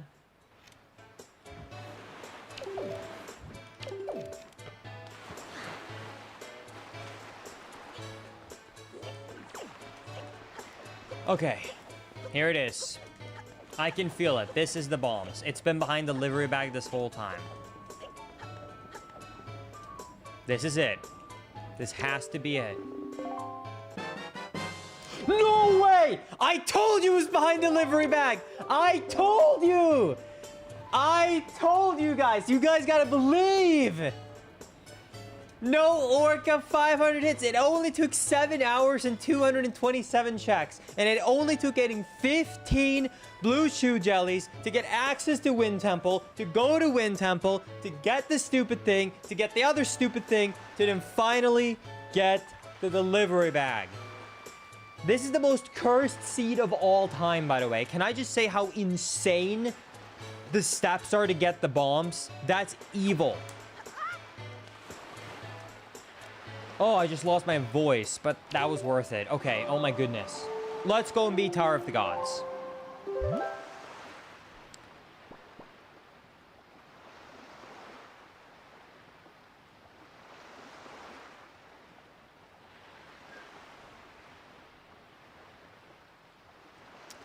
Let's go. Where is Tower of the Gods again? Stone Watcher. Okay.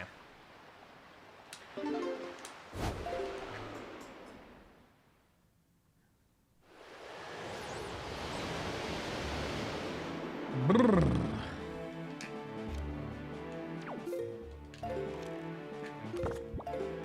This might actually be one of my more unlucky seats I've ever had.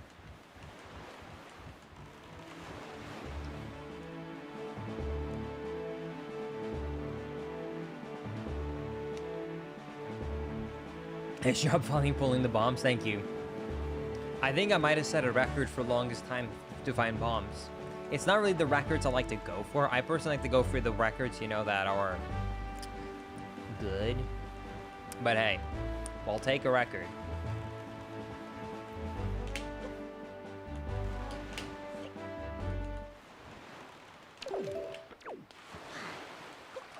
What's the longest and the shortest Hundo run you've done? I think the shortest one was something on 7 hours. I think one time with Gymnast. Something on 7 hours, I think was the shortest we ever had. I think the longest one, I want to say it was 11 hours, but I could be wrong. I don't think it's gone above 12, has it? I had 212. I think it was 11 something. Maybe I'm wrong, but I mean, because I've been doing this now for, you know, 7 or 8 years, but yeah. I think 7 is the shortest and 11 was the longest. Which might not sound like a big range, but that is quite a big range. 4 extra hours is quite a lot. You feel cheese at Orca 500 hits? Chat.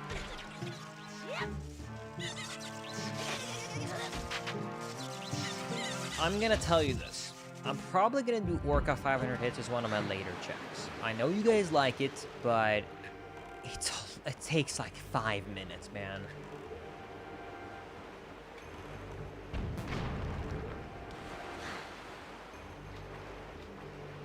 Oh, come on.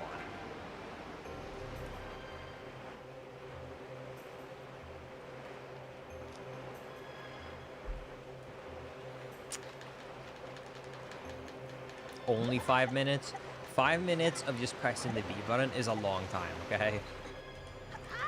You also have to pay full attention. 5 minutes is like optimal speedrun one, like times. Not like, oh, I'm just chill getting this check for free.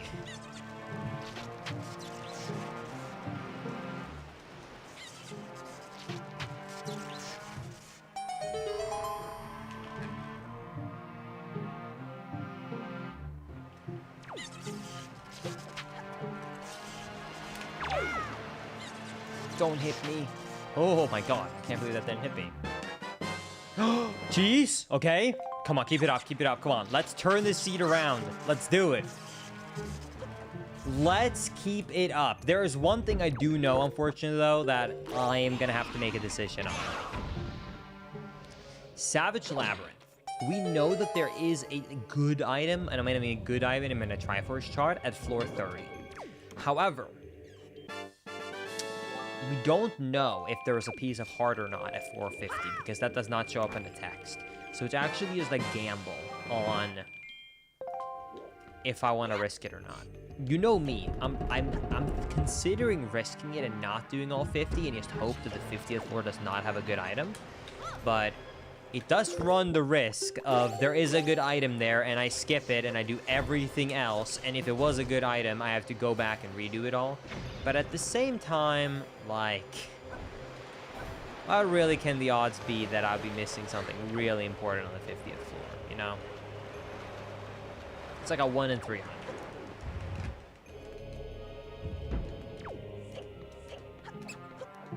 Kind of look like a Wolverine. I'll take that as a compliment. Thank you.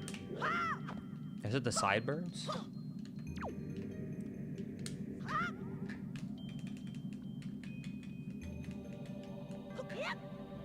Alright, now we can actually finally start doing, by the way, the Tingle chests. If you don't know the Tingle chest, normally in the vanilla game, you actually have to use a Tingle tuner for them. However, on the rando, they changed it to use bombs, because a lot of people don't own a GBA Tingle tuner.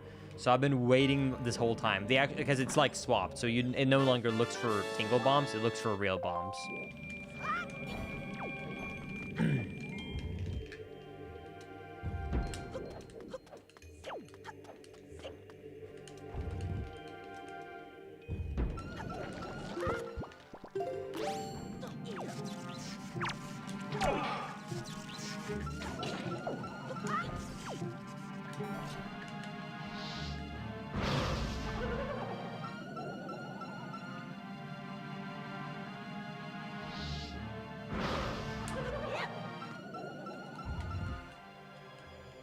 What is your thoughts, Linkers, on the Switch 2 selling 6 million units in 2 months?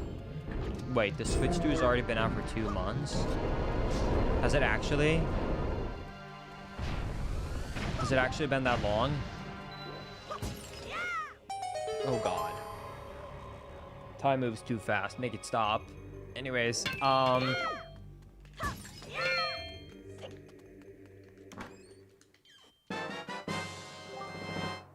either way, what was I saying? Oh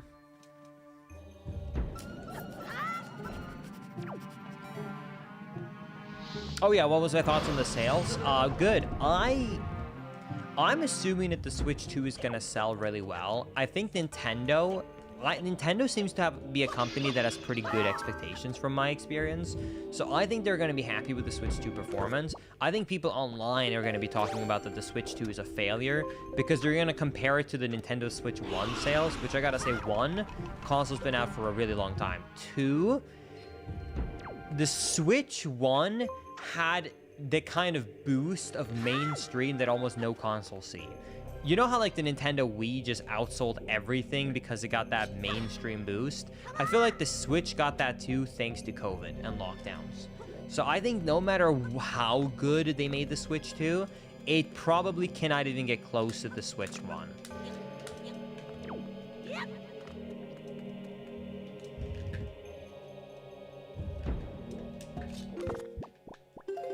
Because I know a lot of people who bought the Switch specifically around the time of COVID, so... I don't think that the Switch 2 is going to sell as good as the Switch 1, but I think it's still going to sell well.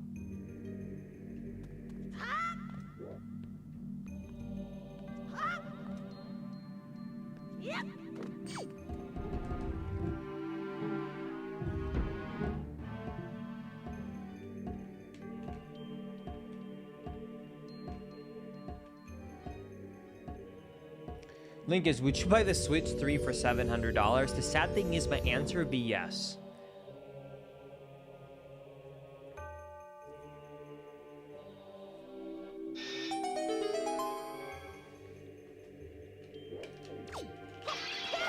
Yo, thank you, Orbit, for the $15. Any idea on when the next upload to daily/main channel will be? Daily, I don't know exactly, but it's gonna be fairly soon because of the relaunch. The main channel, I'm having 2 videos uploaded this month. And believe it or not, I can actually give you the timeline of the first upload because of the sponsor.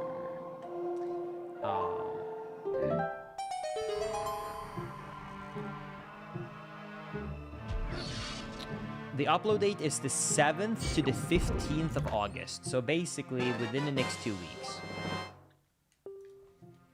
So, yeah.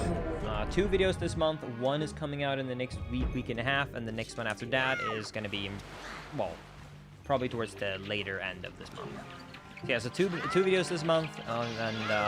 Yeah, things are going to be good. Most likely, I'm gonna release my next video next week. Like in a week from now.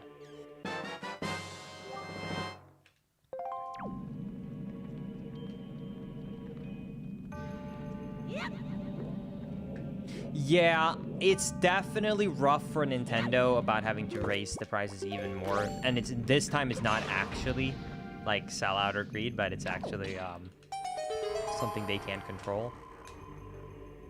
But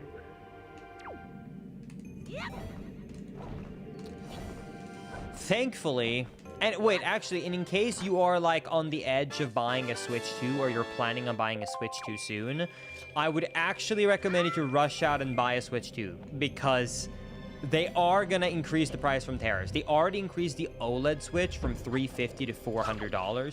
So if you are planning on buying one in the near future and you're locked in on it, I would buy it right now because it will go up in price. Right now it's $499, right, or $450. I'm gonna guess that the 450 model, I'm guessing they're probably gonna make it $500, and then the 500 model, they're probably gonna make it $550 or $600. I'm not sure, but yeah, I would jump on the opportunity. Alternatively, maybe they'll try and like make you feel better by like maybe removing the base bundle and then like make the bundle with the games a better deal. I'm not sure. But yeah, the tariff price adjustments have already been added to the Switch 1 line of consoles, so I'm expecting it for the Switch 2 soon as well. How do you play one of these randomizers? I am not going to explain it right here and right now, but there is plenty of resources online if you want to look into it. Alright. Do you think the prices will be lowered if the tariffs went down? I think that we're pretty much hit a final stage. I think the tariff talks, from everything I've seen, kind of are like finally coming to a conclusion with most of the countries.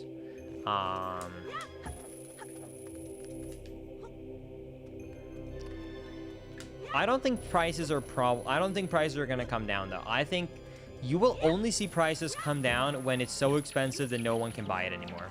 Because even if tariffs went away, you know what a company's gonna see? They're gonna see, wow, people still bought it at $330. So even if the tariffs went down, let's keep it at $330 and make an extra 30 bucks a unit. That's what's gonna happen. I'm just telling you, there ain't no way they're gonna be like, So it's only if it actually hurts their sales so bad that they're like, oh shit. And then they'll probably like just take the hit. And then if they remove the tariff price, then they'll like stop taking the hit. Like a perfect example would be like McDonald's. McDonald's, you know, they were like inflation. True, they increased the price. And then they increased the price so much that McDonald's now became expensive and no longer affordable. So now they're actually lowering the prices of McDonald's in the States. They're not doing that because they felt bad. They're doing it because their sales slowed down because they pushed people so much that they realized, wow, people don't want to spend $12 on a Big Mac, which is crazy.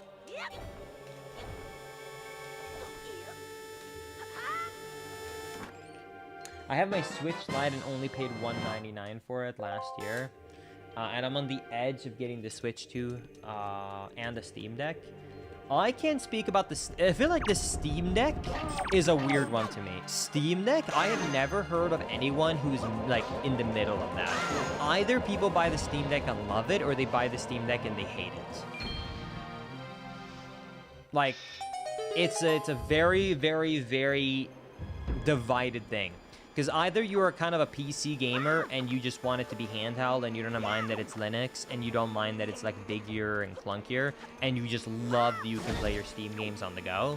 Or you're someone who buys it and goes, wow, I didn't really care about these Steam games on the go. I more want to play like Nintendo style games or Pokemon games, and you regret it.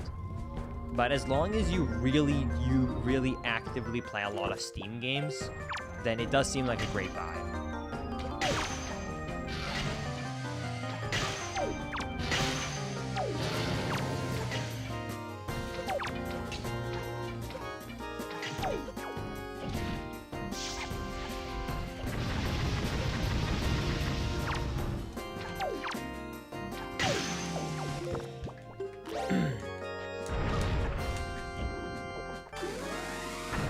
Also, Tower of the Gods in general, looks like we got one piece of cheese, and that's about it.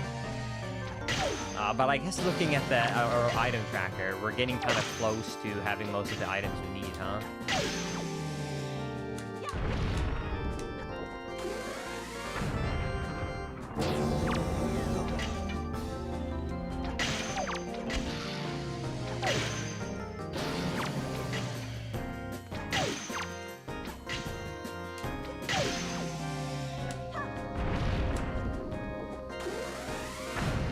Yo, thank you, Orbit, for becoming a member on YouTube. I really appreciate that. Thank you so much. Thank you. Hope you enjoy the emotes. Thank you for the support. Really appreciate it. That was fast. Swedish Sniper still got it. YouTube W, YouTube W.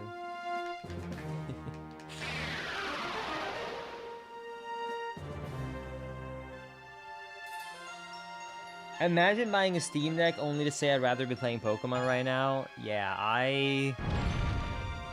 I've had enough Nintendo fans who I've seen a lot of Nintendo fans who loved the Switch so much that they bought the Steam Deck, and I think they forgot that, like, even though they like the concept of the hybrid system and the handheld system, I think they just overlooked somehow that the thing they loved the most was not the hybrid system. It was the Nintendo games and being able to play those hybrid.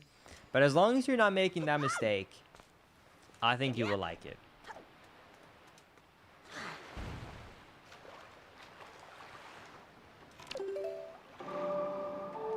The health bars are from Hero's Charm, that little golden mask I have on right there.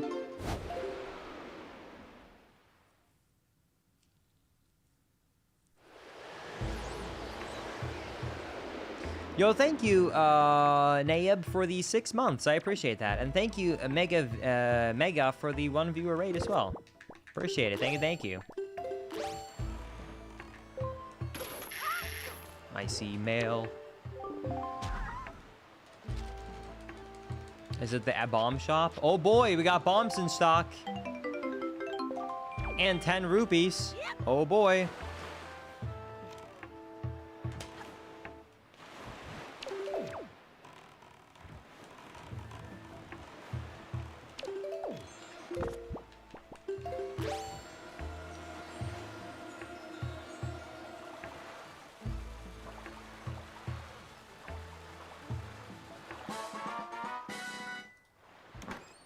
We're getting pretty close. I feel like we're getting pretty close to the end. Piece of heart, nice. I need that. Actually, vanilla too. While I'm here, I'm quickly gonna go north and head over to super quickly over to Bombile, because I'm assuming I'm gonna have to do Goron trading. Honestly, based upon the fact that we just got another good item from the delivery bag, I'm just gonna kind of feel like it's probably related, right? So maybe I'm copium, but I'm going to just do the trade here while I'm here, because this is where the next trade takes place, and I have no other items around here, so I have no reason to come back for quite a while. I think I'm just gonna bite the bullet and go to Savage Labyrinth after this. I think the longer I wait, the more I'm gonna regret it. So I think just going there might be the play. Just gotta do it.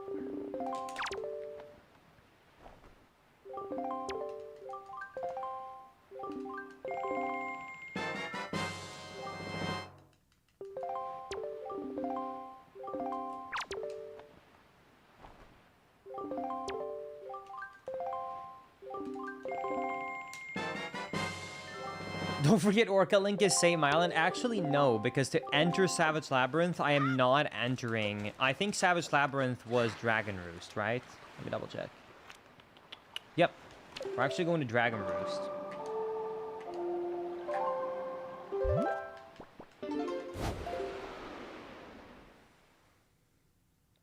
Oh, wait. Oh, let me show you guys a cool thing. Okay, I don't know. Okay, let me do one quick item check before we do Dragon Roost / Savage Labyrinth. Because this is a really cool item check. I really want to show this glitch to you guys in case you haven't seen it before. This is a really cool trick, and you can do it at home. It's not that difficult of a trick. You have infinite tries. Okay. This, it can be convenient even if you have the items required to do it legitimately, because it's quite hard and annoying. So, this right here is this race. It's east of Dragon Roost Island. This is called Flight Control Platform. The idea of this is that you basically need double magic and you fly across this huge gap. Now, 1, you can't do it for most of the game without double magic. 2, even if you have double magic, this is hard. If anyone has done this, you have to get really close. Like, you have to perfectly time it and get lucky with the winds. But what you can do instead is you have to take out bombs, and then this is what you do, right? You basically put out a bomb. You put out a bomb right here, and then you jump slash right as it's about to explode, and then the bomb damage is going to push you up on top of this invisible wall. So let's see if I can time this. It's not too bad, but it's also been a while since I did this, so... There we go. So you land on top of the invisible wall right here, right? And then you just jump down here. Now, if you land in the water at any point, you're going to lose the minigame. And I will also say, the developers in Nintendo actually thought about this, believe it or not. The game knows that I left the boundaries and I cheated, so I can't win the minigame anymore. However, here is the great thing. Are you ready for this exploit? if you get to the finish line right here and you play Song of Passing, the game forgets that you cheated and left. So just go to the finish line, play Song of Passing, it clears the flag knowing you cheated, then you jump out and you win. And bam. You get the win. Goal. Finish. You made it. You passed. New record. And that's how you easily skip this.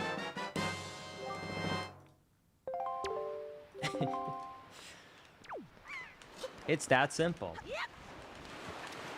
Alright. Anyways, you should check it out. It's a really cool little fun trick you can do at home.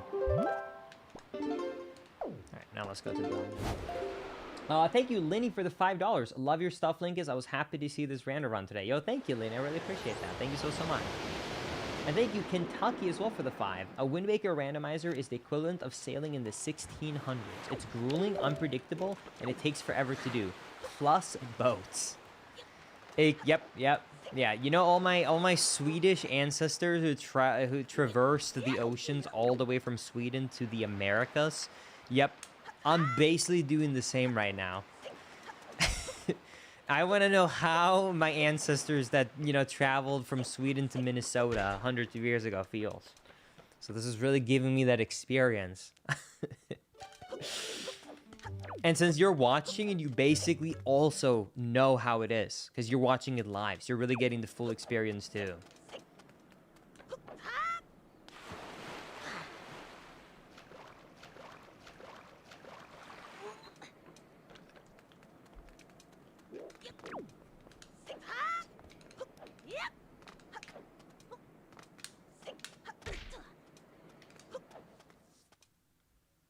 Linka's ancestors laughing at him getting 15 joy pennants. Hey.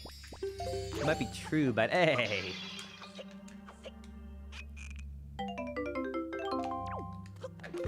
Okay. So, once again, here is Savage Labyrinth. We know that on the 30th floor, there is the Triforce chart, which we have to get. But there is an RNG chance that floor 50 could have an item we need, like a heart piece, because it's 100%. I'm going to take a gamble, and I'm only going to do the 30 floors. And I'm just going to have to not psych myself out and just pray that this is the right choice. I will rather risk the time loss of having to redo the first 30 floors if I do everything else and the 50th had something important than to do all 50 for no reason. We spent 6 hours to get the bombs. I don't think we can get that much more unlucky.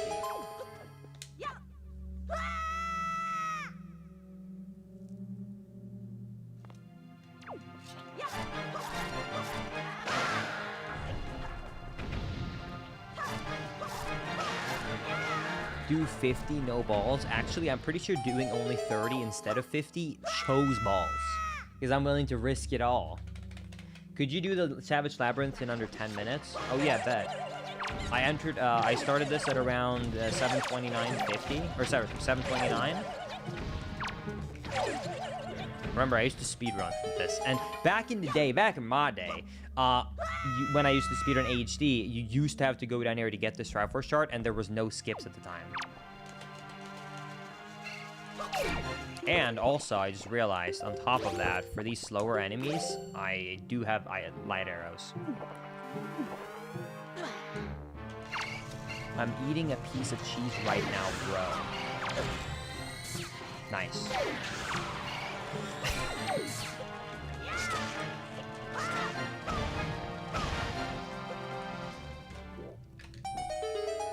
That's top down, what's up? Well, having my usual luck, struggling through a rando, trying to complete it. About the usual, I would say.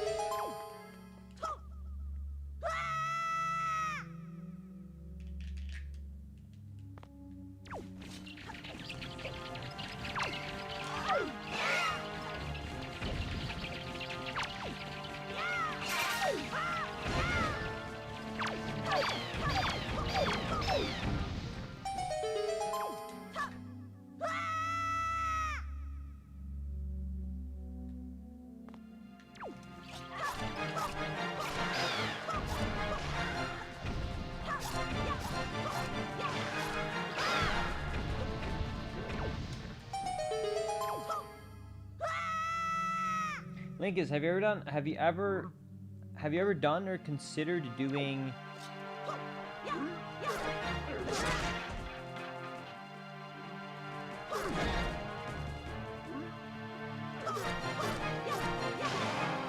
if that's the thing that lets you like connect multiple at once? I've thought about it, and we'll see if I do it in the future. To me, it just doesn't feel like true connectivity. It feels different to me when there is, it feels different to me with, like, for example, the OTMM combo rando. That felt like a real combo rando because you walked into a store to switch in between the games. Does that make sense?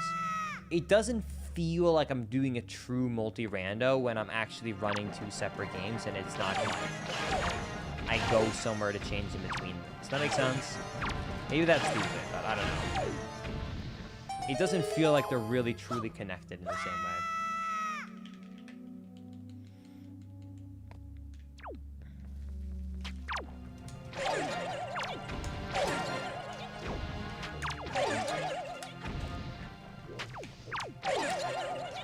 Also, I just want to mention, I am 12 floors in, and we're about 3 minutes in. So, still on pace for that 10-minute question we got. This. That's what I mean. Like, the first 30 floors, because of speed random, they're not bad. Plus, I can do skips for the last 10 floors. From floor 20 to 30, I can do a glitch to skip them.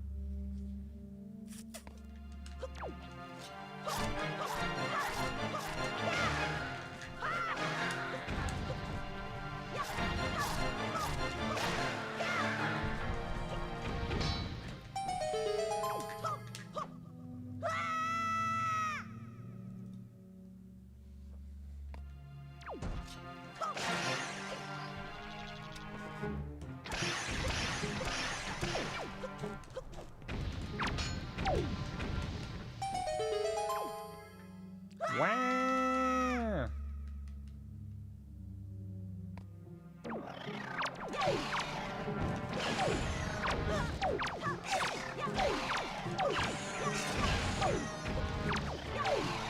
By the way, these enemies are like when the boomerang really comes in clutch and it's really fast. The shield actually bends. Never noticed that detail. Yeah, I guess you normally don't see it when you're just playing the game, but because the game freezes and I always just kind of for fun let it hit that fire, you can really clearly see that it bends. But yeah, it takes it like really out of shape.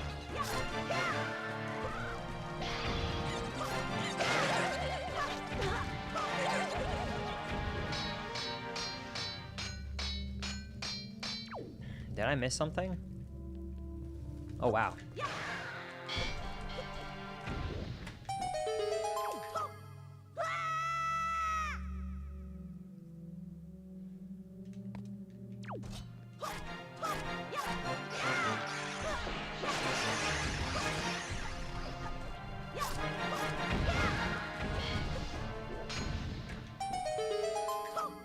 Wow.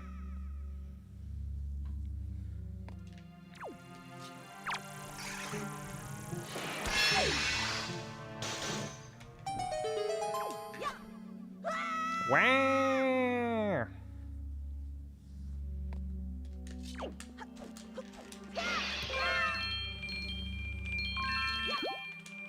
All right, and here we go. Time for the skips. So we're about, what, 6 minutes? 6 minutes in now? About 3 minutes for the first floors. But here, it's going to be nice. So this is what you do. You ready, chat? Side hop into this corner. Take out the hook shot. Hook shot this as you're standing up. Press release. And if you time that within a 3-frame window, you hook shot the other side and you get down to the bottom of the other side before your invisibility frames are up. So with the invisibility frames, you can go through the fire because this is not an invisible wall around this fire. This is a push barrier. And when you get to the bottom, you hit the loading zone and you just go through.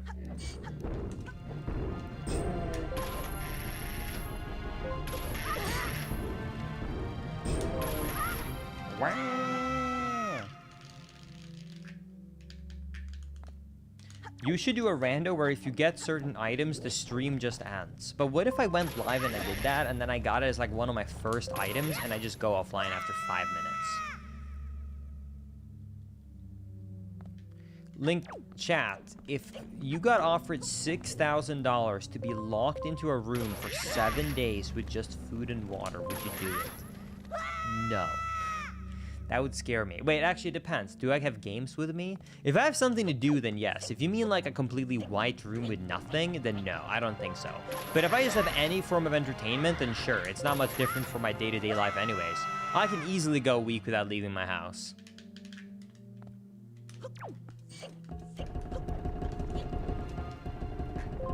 Just food and water, nothing else?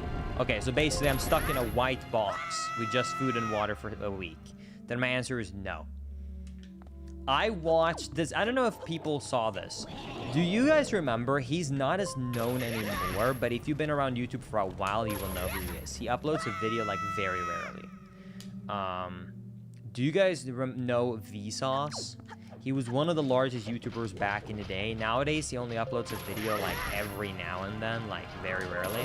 Anyways, he made a series back with YouTube Premium, like a kind of a paid-for series, where he did an experiment where he was in a white room with no stimulants for 3 days, and he almost went crazy. And you can actually like get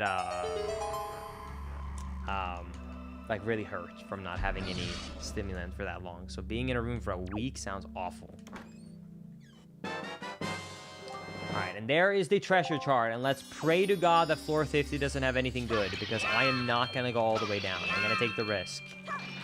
Let's hope I don't regret this.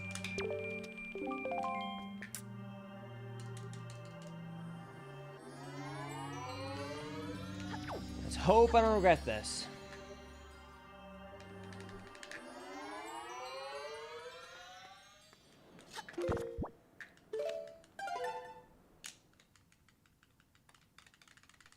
Out of curiosity, how much longer do you expect to be streaming for? And also, are you hungry? I am not too hungry right now, Maisie, and I have no idea how much longer I'll be streaming for.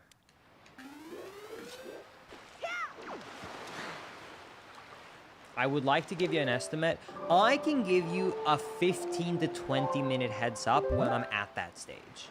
But I cannot give you an estimate beforehand, because I can get lucky right now and end up being able to be done with this within 45 minutes, and I can get unlucky and need another like an hour and a half, 2 hours.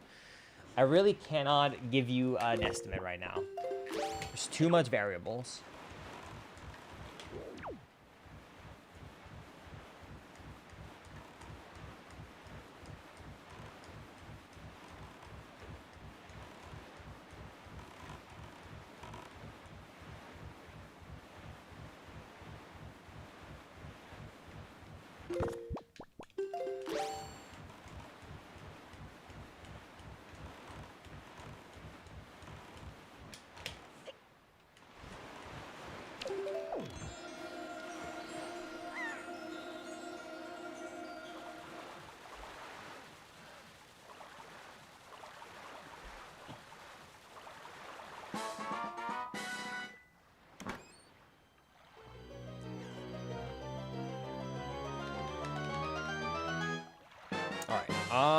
Bumps. Okay. Okay, dude.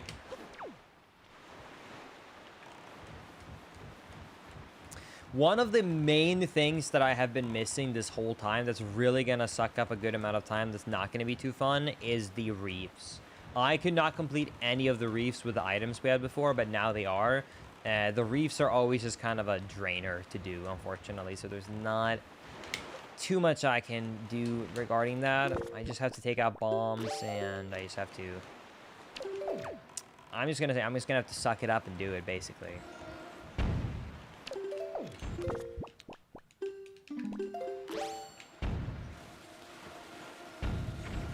Alright. Sunken treasure and destroy the cannons. I also think we have almost gotten all the treasure charts now? Question mark? I think?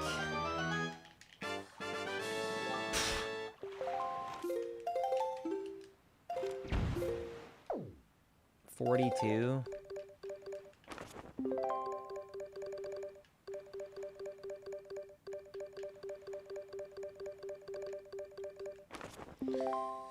Okay, 25. That island right there is my brain is malfunctioning. I want to say that's no, not Fire Mountain. That's no,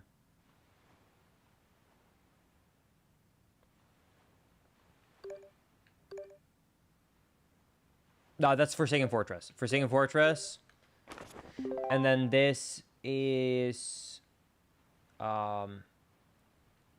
this would be Needle Rock. Okay.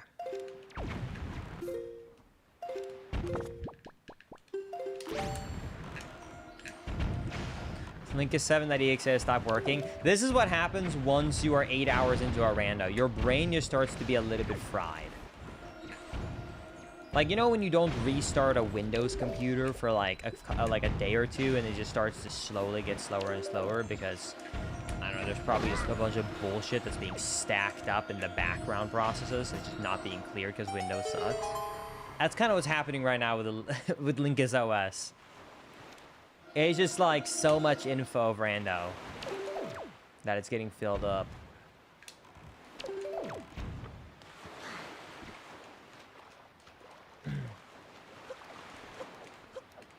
Alright, let's head over here.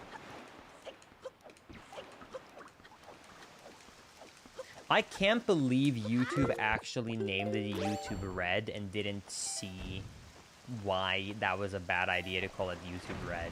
At least it did come around and change the name eventually to YouTube Premium. But I can't believe that for a long time they actually called it YouTube Red.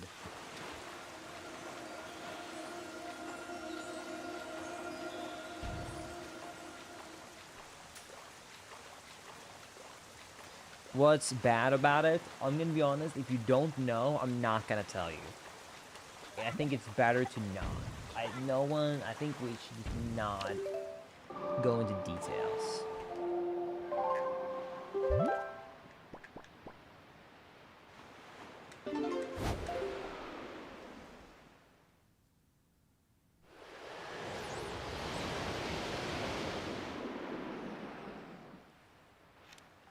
Oh no, I realized.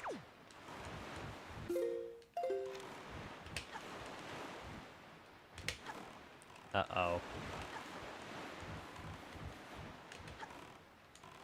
Okay. Let's head over here.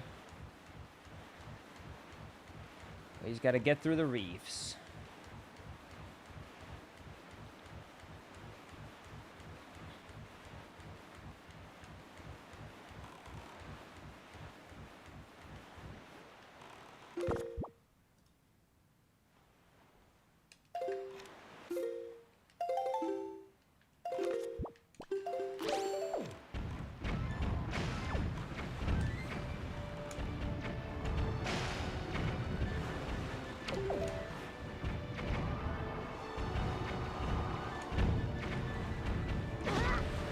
Okay.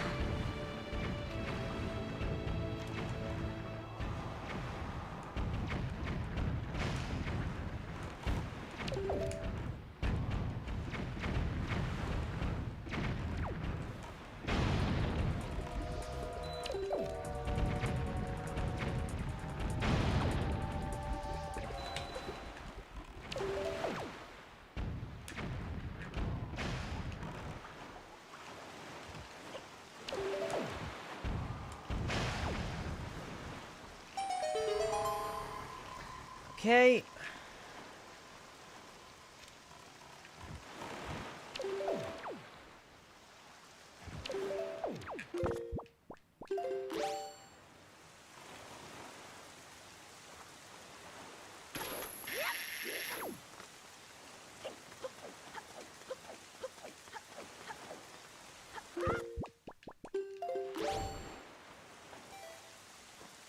All right, let's go here. I love when enemy ships destroying their own allies. Absolutely vicious. I know. They're so greedy to be the one to try and take me down that they're like willing to just do friendly fire for the chance. For like the low chance.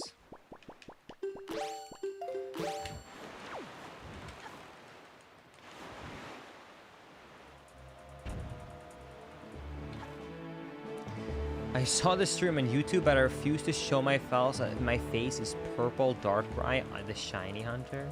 Why? I love shiny hunting. First ever Linkus stream. Yo, welcome to the stream, Fox.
Alright, and now let's go here.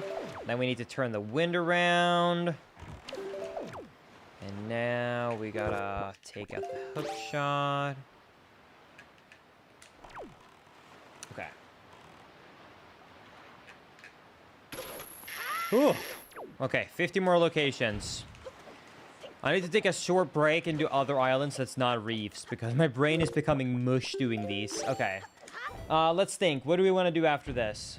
Let's go and do Needle Rock. Needle Rock actually would work pretty well. There's a couple of things like that that I think works out well. So Needle Rock, I need to go to Shark Isle. Okay. Is that 30 something?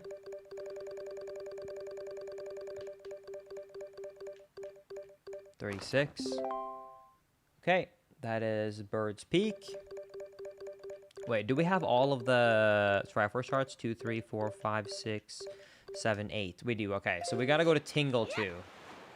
Wait, do I have enough money actually for it though? 1, 2,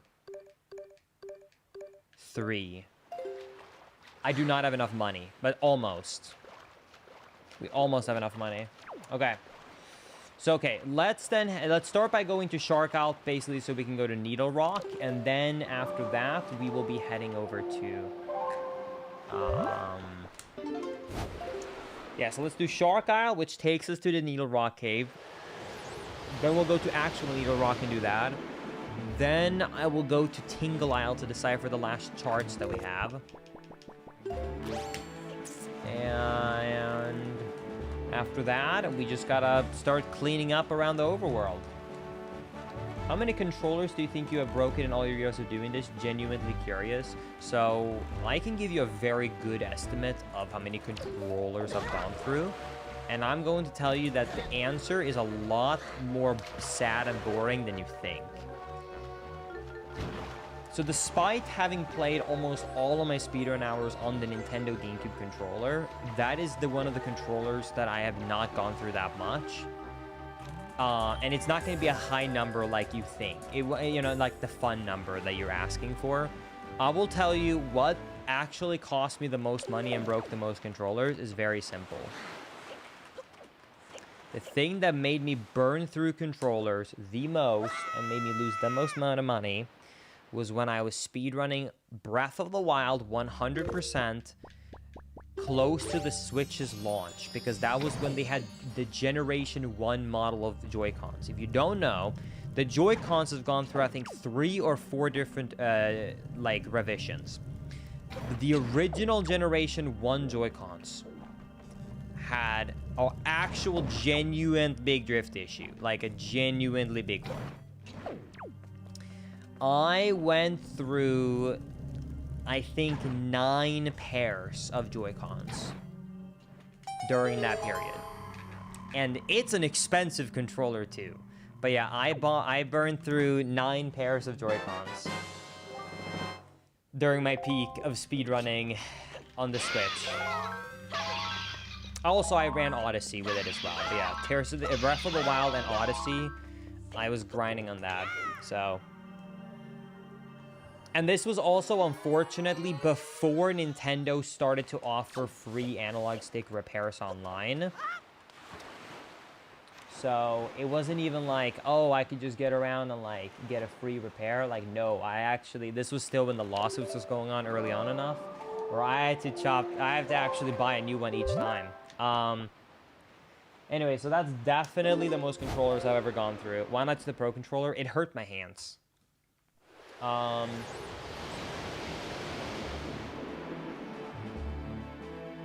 Either way, but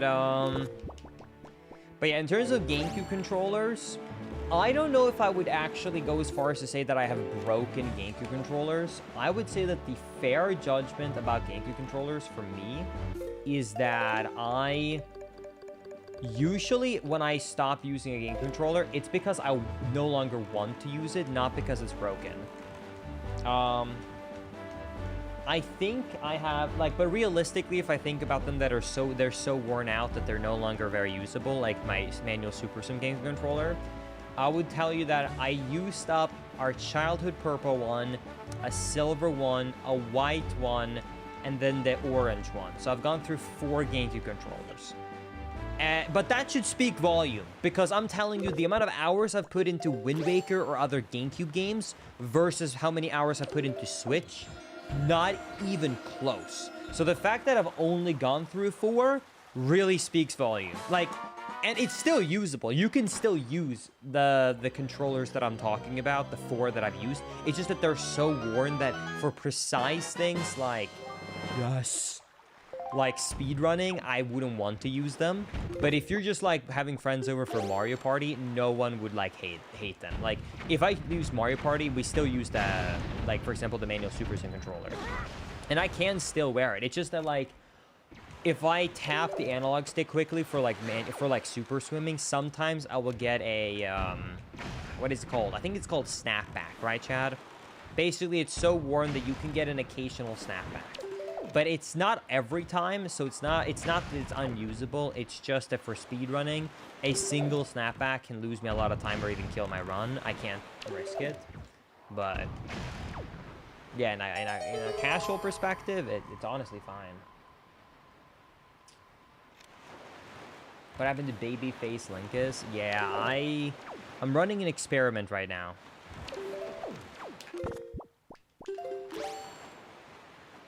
I am scared about shaving, though, because now I feel like I'm going to feel like I look like a baby, because now I've gotten used to seeing myself with a beard. Do you know what I keep hearing online?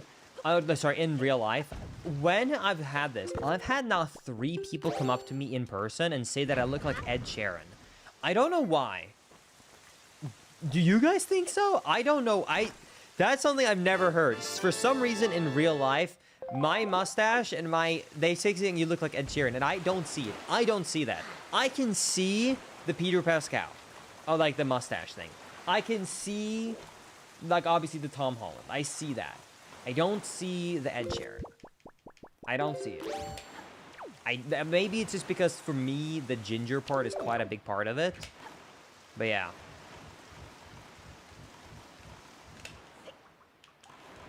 But it's the one that I hear the most. The one I hear the most is that.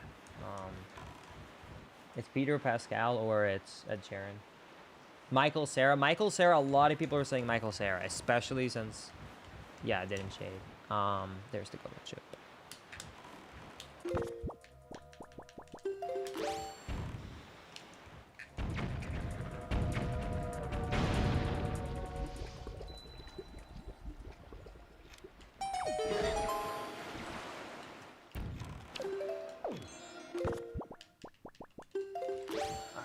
Anyways, thank you, Tony, for the 10. I really appreciate that. Bro, you just look like Linkus7. Really? Dude, he's my favorite YouTuber. That's crazy.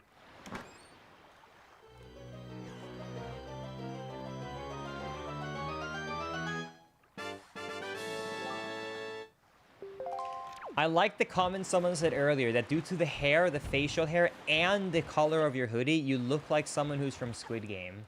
That's funny. I can see it. I actually can see that one. That's funny.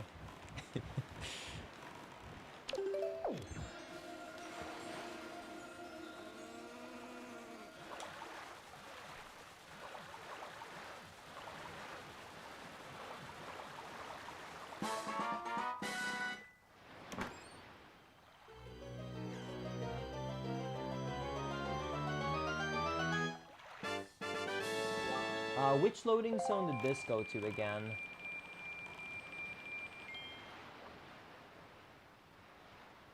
This is Needle Rock, right? Yeah, okay, it takes us to Cliff Plateau. I need to go here.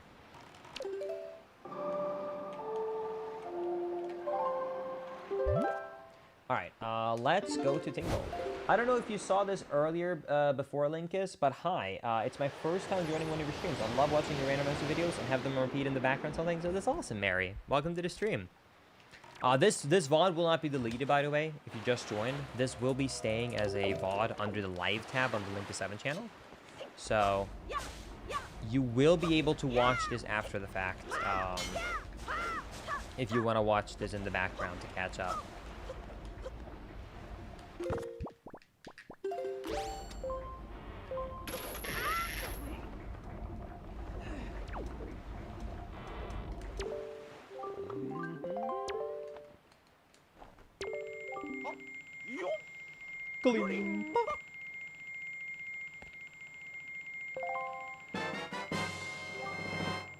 Imagine how bad those chests from the bottom of the ocean must smell. True.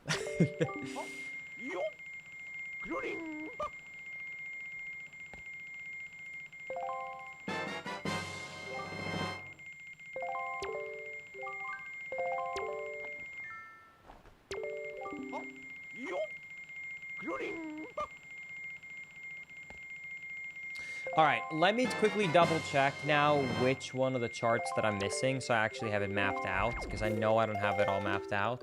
So let me just double check. So this one is 12. Do I have 12? I do have 12. Do I have 8? I just got 8. Nice. Do I have 2? Don't have 2. Do I have 10? Don't have 10. 24? Don't. 11? Nope. 37? Okay. So, that's it. That's all the ones we're missing. Nice. Just wanted to double check that I wasn't wrong. All right.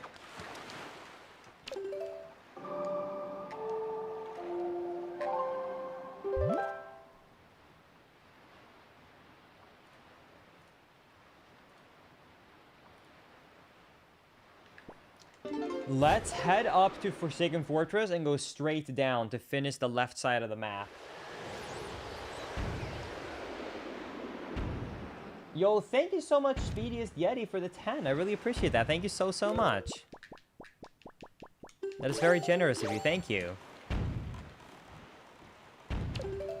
I really want to know your opinion on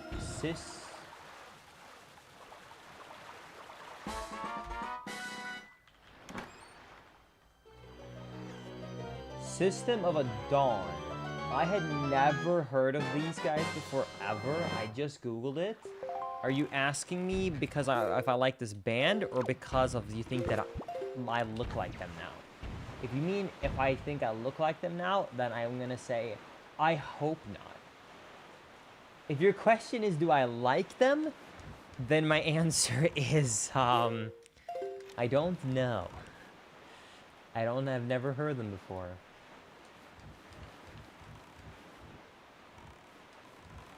So I'm just gonna say, I hope not, to the question of, do I look like them? I just need to know if you ever listened to them. No. But you know what?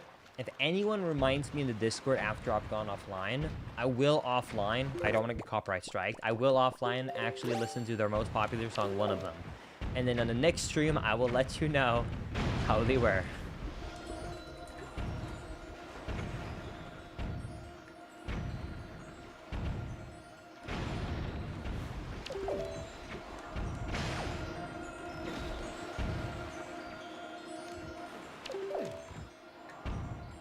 Linkus, have you ever talked to Phil? Oh yeah, me and Phil are really good friends. We actually used to be on a Twitch team back when those were like very serious. Back in like 2017. Yeah, back in 2017, me and him used to be on a team. Back when Pokemon Sword and Shield came out, Back when Pokemon Sword and Shield came out, we actually did like bunch of shiny races together, me and Imagine Phil. We've actually made a lot of content together. I would say I probably have like a private call with him just to like catch up with life with Imagine Phil, probably like once or twice a year. I consider us really good friends. I know his wife really well too.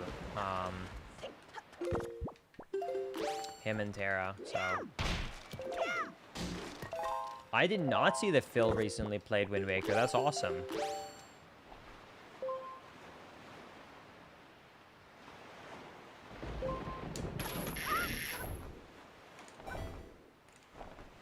Damn it, failed the leaf pump. Yes, this will stay. I have the VOD automatically published, so once this goes offline, you will be able to see it under the live tab on the main channel. To my understanding, at least. I don't think it goes into videos. Instead, I think it goes under the live tab, right? But it will stay on the main YouTube channel as a public thing, so you can watch after the fact.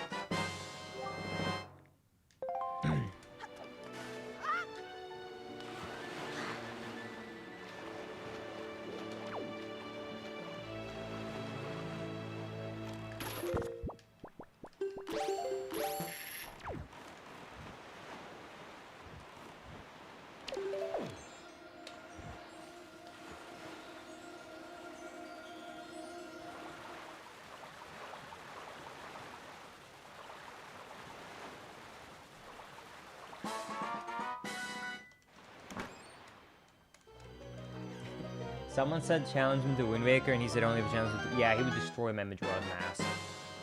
Oh, one more piece of cheese! Okay, that's what I call progress. And we're almost done with all the reef islands, too. Thank goodness. I feel like I'm falling asleep over here doing these reefs. I guess there's just got to be some slow checks towards the end you always got to do. We still have all of Earth Temple to do, by the way. What is missing right now to do more of Earth Temple? Small keys. Have I forgotten to click that off? Do I have more small keys than just one? Oh my god, wait, I have all three? Wait, chat? Let's do Earth Temple. We can complete it 100%. Wait, let's do Earth Temple. Holy shit. I completely missed I got those keys.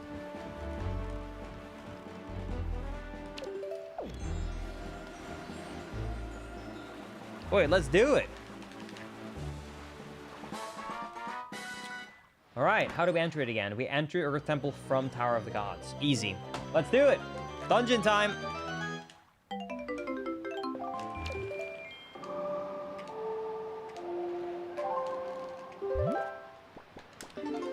It's really funny how Twitch chat wants you to do Orca while YouTube wishes you won't have to. I'm gonna be honest, I don't know if this is selective reading because I assume that everyone wants me to do it even though I don't. I have only read messages on YouTube and Twitch saying, please do Orca.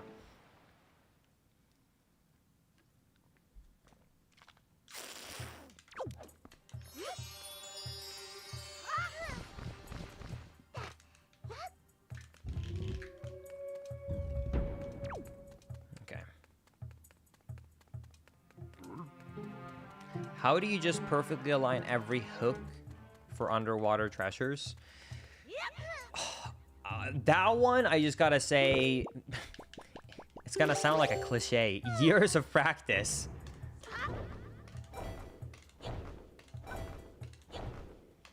Because when I used to speedrun the GameCube version of Wind Waker, and and it was before barrier skips, so you had to salvage all the treasures. It just loses so much time to always open up the D-pad menu and like make sure you're perfectly aligned. It really loses minutes over the whole run. So an important skill you actually had to learn was to kind of get a rough feeling for when you are on top of them. So I put genuine practice into trying to kind of get a feel for where they are.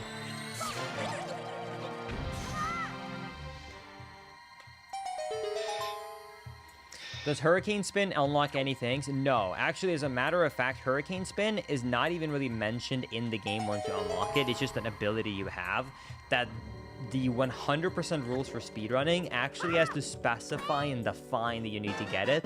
because the original rules just said you have to get anything that's on this menu and this menu. However, there is nowhere on this menu or this menu that mentions the hurricane spin. So there was a lot of true and real discussions on the speedrun of like, hey, do we actually have to get the hurricane spin? And then some people said, well, yes, you have to get the hurricane spin. It's an upgrade to a weapon. And some people are saying, well, no, the current rule says you have to get everything on the title and quest screen. And there was nowhere in the title or quest screen that like mentions the hurricane spin. So eventually, once it was decided you have to get it, it was specifically like added into the rules to say you have to get the everything on the menu screen, the title screen, plus hurricane spin. So it's like its own little carved out rule. Are you playing in the GameCube controller right now? Yep, this is on original GameCube with the GameCube controller.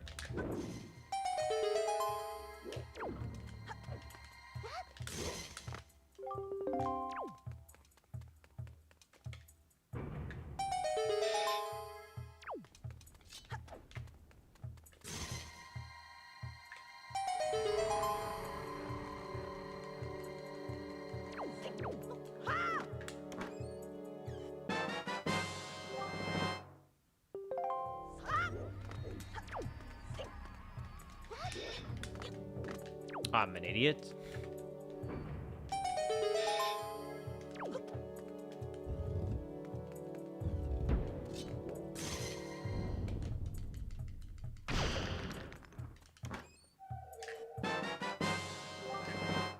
Okay, treasure chart 11. Okay, we've almost gotten all the treasure charts, which is a part of the definition, by the way. If you don't know, 100% does not require you to salvage all of them, but you do have to minimum obtain all of them.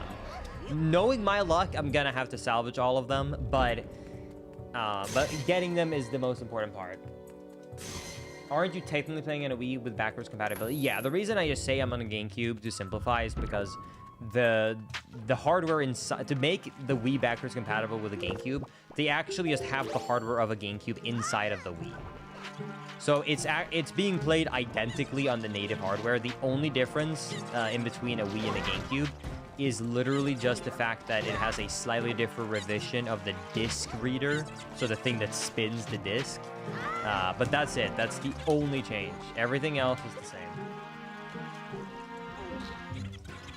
in terms of how it's being played. Hi, Rachel. Rachel, can you please text me a time that is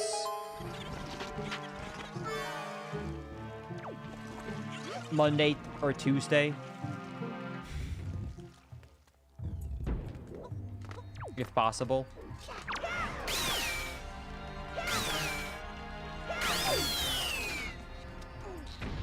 Oh, I did? Can you send me a mad face on text right now so I see it when I go offline today?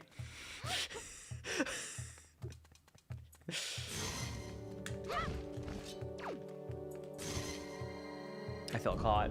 I don't know, walled.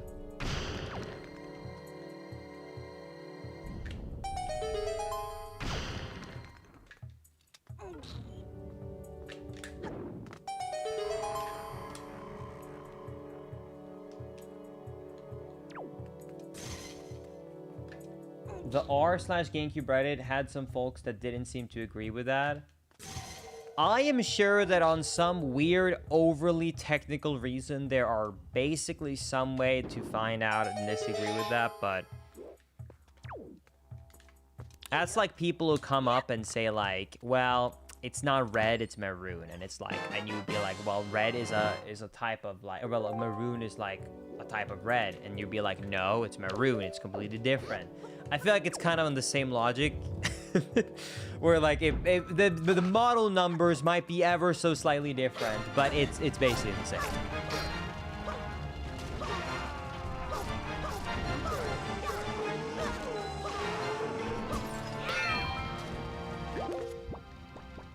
Like, there are multiple different revisions and chips for the Nintendo 64, as you know what I mean, but like they're all still considered just an N64.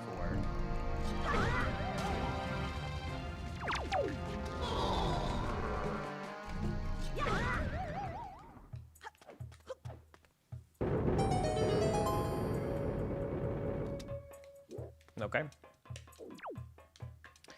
All right. So so to be able to get access to high roll, we need one more Triforce chart. To get all the items on the tracker, I need the letter, a note to mom, I should say. And then for 100%ing, we need all the hearts. Because I think officially we have all of the Triforce charts. Wait, no, I think we're missing one. Treasure chart 2. We're missing one treasure chart, and then we're missing a couple of those hearts. There we go. Okay, we're not missing. That's every single treasure chart in the game right there. That's it. Okay. So that's 100% in the treasure charts. So now we just needed the hearts. We need the hearts. We need note to mom. We need one Triforce. And then... do I have...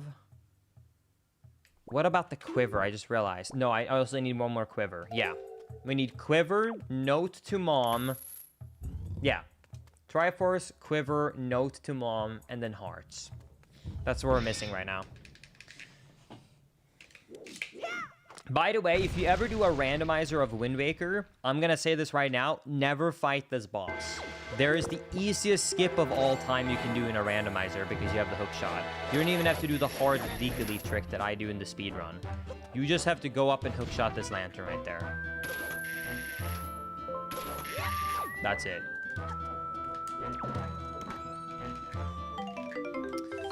Unfortunately, I only got 50 bucks. Alright. Let's save and quit. It's crazy how easy you make the glitches look when you just pull them off like that. Yeah, I can understand I understand the feeling. Whenever I watch a new game I want to learn how to speedrun, and then I try the glitch myself, I am both... It's like a combination feeling of both rage at the good player and like envy. Do you know what I mean by that? It's like you're envious and you're also like a bit like starstruck of like, wow, it makes it look so easy. And then there's a part that's like, damn, I feel so misled. You made it look so easy and I've been sitting trying for 5 hours and I can't even get it once. I especially felt that way when I was learning how to speedrun Twilight Princess for the first time. Twilight Princess, when I was trying to learn it for the first time, and I was trying to learn Sword and Shield skip with the wolf, to get that trick one time, I think it took me like 8 or 9 hours just to get it a singular time. I've never felt more deceived in my life, because even though I knew it was a hard trick, speedrunners that are really good pull it off maybe like 80% of the time, you know?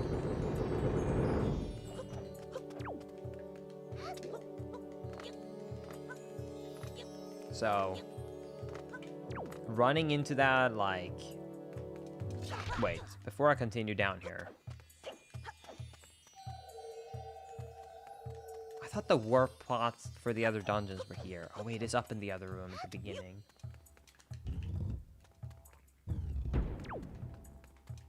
I'm gonna have to come back.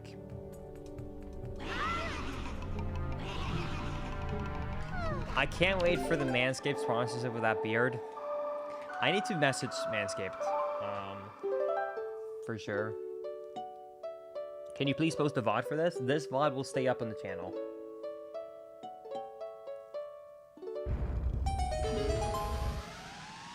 I do know about the minimum percent, low percent speedrun of Twilight Princess, yes.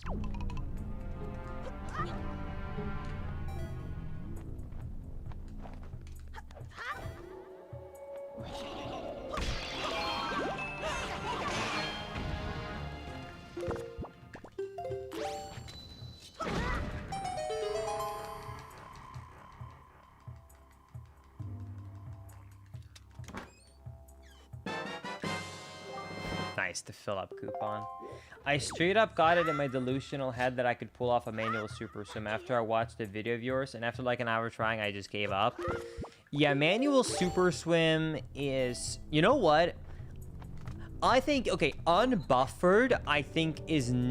I don't think unbuffered, but buffered, I do think looks deceivingly easy. seeing someone just pause the game over and over again, that I can see being deceiving, because you're like, how hard can it be to time the pause menu? But when you realize that it's frame perfect and it's not like you have to do frame perfectly 200 times, I think just like a frame perfect pause sounds easier than it really is. But I think unbuffered at least looks visually like, wow, that would be hard.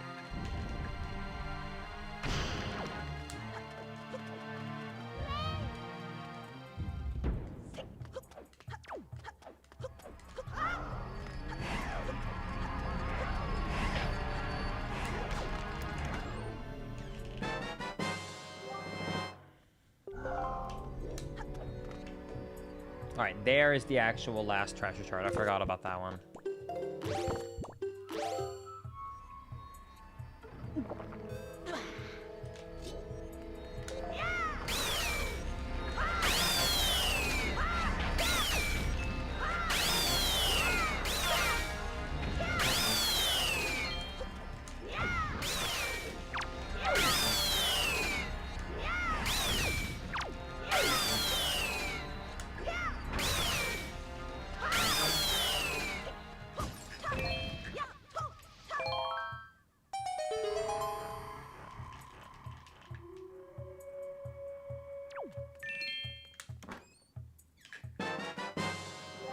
Hey, no to mom. There we go. Okay.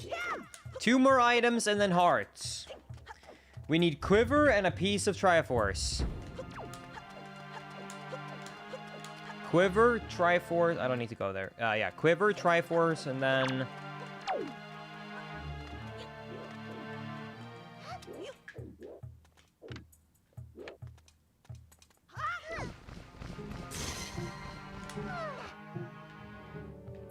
yeah, quiver, Triforce, and then all the remaining hearts, and we are done. I'd like to say that's not that much. Unfortunately, I have quite a lot of, I forgot about the light. I have quite a lot of, hearts left. Unless there's a lot of containers that I'm missing.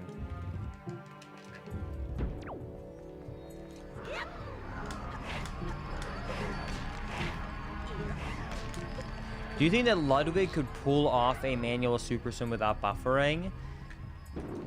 I mean, in terms of does he have the speed? I'm gonna tell you right now, no questions asked. He has the speed capable of it. But the thing about unbuffered manual super swim is that it has more to do with the technique than it does with the speed. That's why before the community voted to allow third-party tools,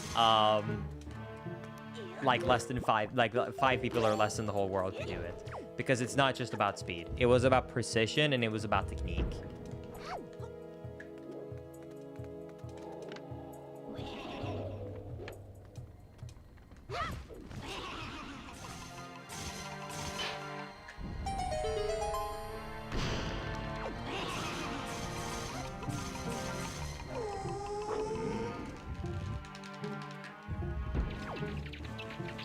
Yeah, basically, without using third-party tools, the way you have to do manual super swim, not only did you have to go fast, but the thing that made it so hard was that you had to do it perfectly up and down, so you couldn't have any, you couldn't accidentally at all go left to right. But second of all,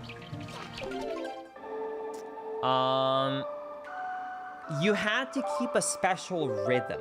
So I'm not going to go into too much detail because it's kind of complicated, but basically, because a human cannot flick the analog stick 30 times a second, you had to make sure that you moved it in a certain rhythm while doing it fast. So if I'm talking in frames, basically, right? You don't want to do all the way up 1 frame, all the way up 1 frame, all the way down 1 frame, all the way down 1 frame, because that would just give you no speed. So you had to flick at a rhythm where basically you were all the way up an analog stick on 1 frame, slightly up on the next, then all the way down on the next one, then slightly down on the next one, then all the way up on the next one. Does that make sense? That's basically what it came down to as well. So it was precision, time, and how you were doing it in your rhythm. So you never wanted to stall, because a lot of people would, for example, do like all the way up and then a little bit down and then all the way down, and then you're not getting the speed you need. I could try and like go in more detail in theory and explain why, but I think it wouldn't make sense if I don't have a visual. So I'm not gonna do it right now, but basically that's as simple of an answer as I can give is precision, rhythm, and time. But like I said, the hardest thing for a lot of people is some people just cannot get the physical capability of moving their arm 18, 20 times per second. I know Ludwig can, meaning I know if Ludwig put in the practice, he could do MSS. It would just be a question of like, would you want to put the practice in?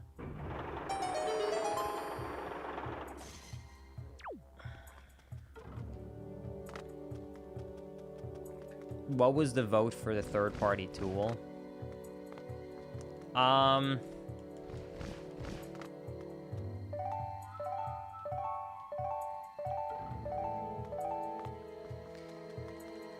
Basically, the community voted to allow third-party controllers and adapters to change the dead zone, so you no longer have to be as precise.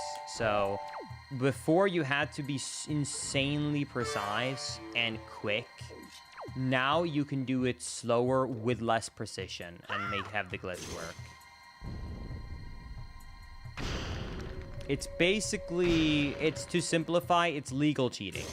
I'm gonna say legal cheating because it's not obviously cheating because it was voted to be allowed, but it's using third-party tools to make it easier. So yeah, but either way, like I said, it was allowed by the community. So I don't know. I think I was in the middle of that. I feel like I'm pretty in the middle of it. I'm always down for accessibility. I'm always down for accessibility.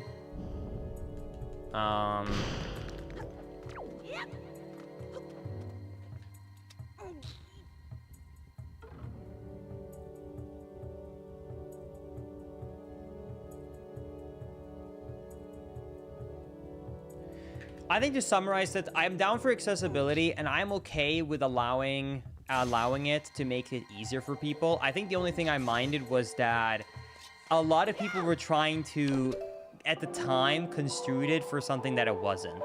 Which was a lot of people were trying to make it the argument that it's not easier, and it just makes it fair because there's always this differences between GameCube controller to GameCube controller. So it's just making things more fair when it's very clearly only in, like, there's so many people who could not do MSS, but then they could on the third-party controller because it's 10 times easier. So honestly, I think the only thing that bothered me was that people were not completely, in my opinion, truthful about their intentions of why wanting to allow it. But I don't have a problem with it being allowed. But like, let's be real, like with the vote, and just be like, hey, I would like to do the glitch I can't perform.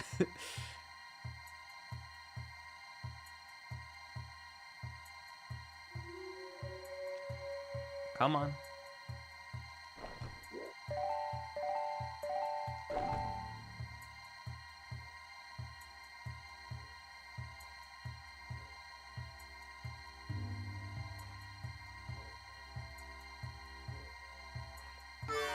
Okay. There we go. What? Okay, there we go.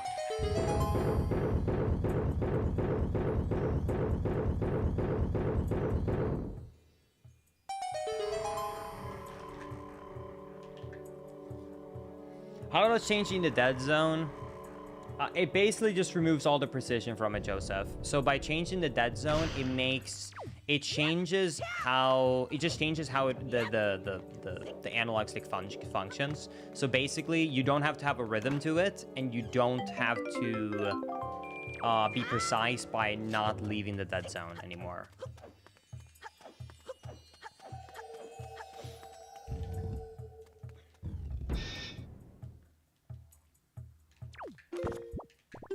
Anyways. Okay.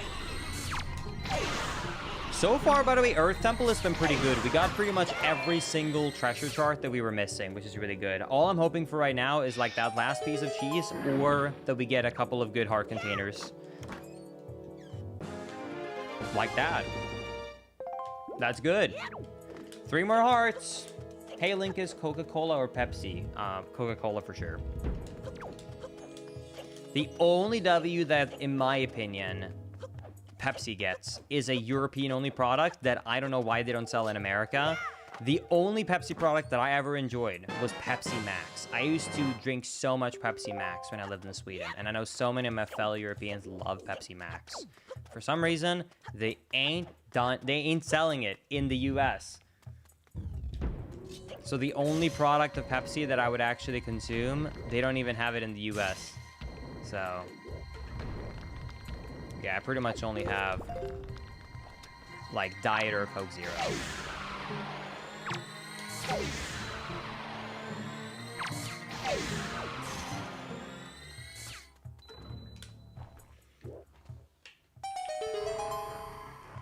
Pepsi Max was in the US, then no one bought it. That's why it was discontinued. That's weird because I think Pepsi Max is like their only unpopular product in Sweden. That's crazy! Heart container, okay. 2 more hearts, 1 quiver, 1 Triforce. We're getting there. We're getting there. Okay.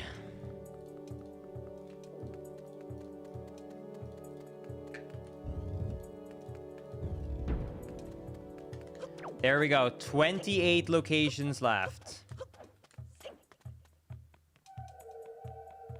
Yeah, I've tried Pepsi Zero. Pepsi Zero in the States is not the same as Pepsi Max. The flavor is very different.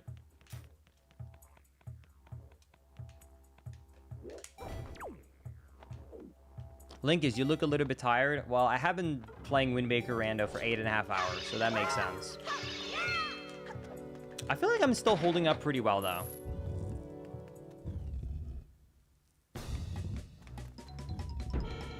That's crazy to hear me. That's crazy for me to hear that because in the UK, people only buy Pepsi Max and nothing else. I know, right? That's what I'm saying. Like, in normally how I see it in, like, Sweden and most European countries is you'll either buy Coca-Cola or Pepsi Max. You don't ever really go and buy Pepsi. Like, if you buy any Pepsi, it's Pepsi Max. So to me, it's crazy that, like, they tried Pepsi Max forever ago and they just gave up on it. Because it's, like, the great flavor.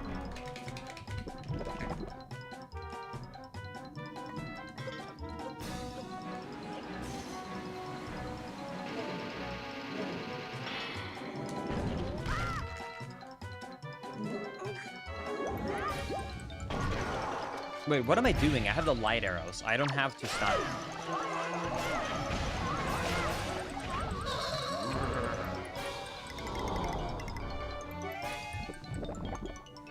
Honestly, the caffeine-free options of soda is about the same. It tastes like ever so slightly like less bitter. Like the caffeine versions is like the caffeine itself adds like a tiny bit of bitterness in terms of the flavor, but it's very minimal. If you want to try caffeine-free, it will taste the same, trust me.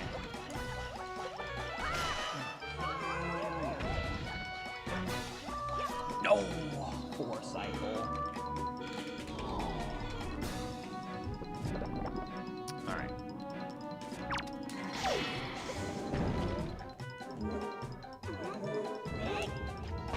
So close.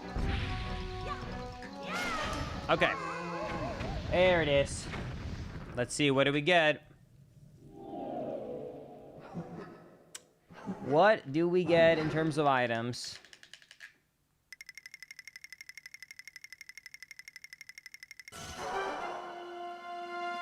$30 more minutes, and this would be the longest stream I've ever seen on YouTube. Oh boy.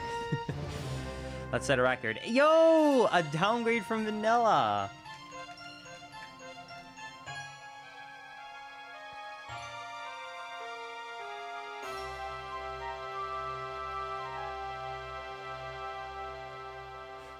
Thanks, game. Is it possible to one-cycle this boss? Theoretically, yes. Realistically, no. Even the task had to go for a 2-cycle. Basically, how this boss works is there's 15 posts, right? 15 ghosts.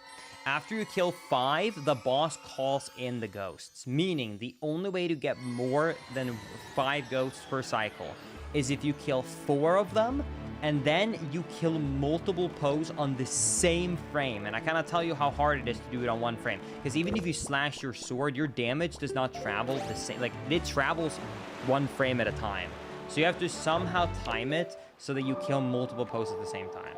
It's not too difficult to pull off a strat where you happen to kill like 2 posts on one frame, so you happen to kill 6 in one cycle.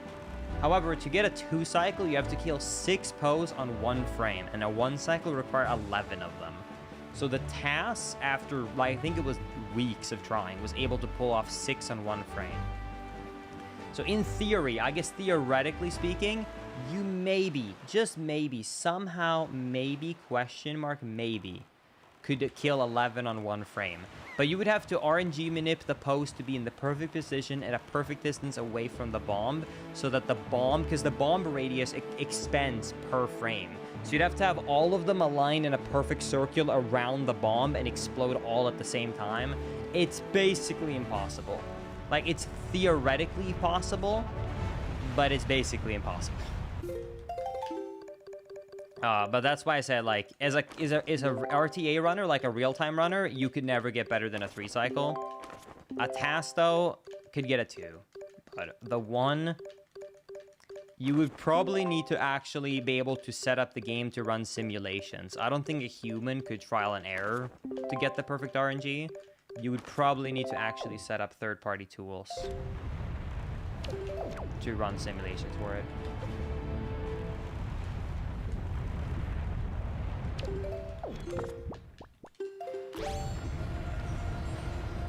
Oh, Trog did pull off the 1-cycle? Did Trog actually get the 1-cycle in the 2 boss? Then I'm wrong. Then he did pull it off in the next task.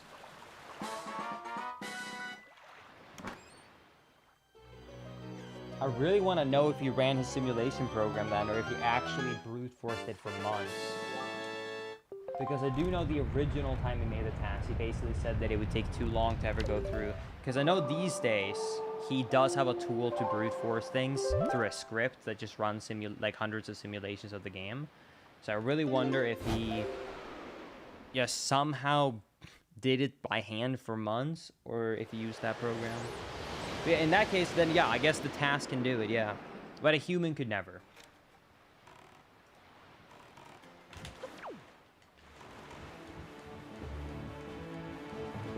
Can you explain how you're able to salvage chests with that perfect accuracy? Practice. Lots of practice.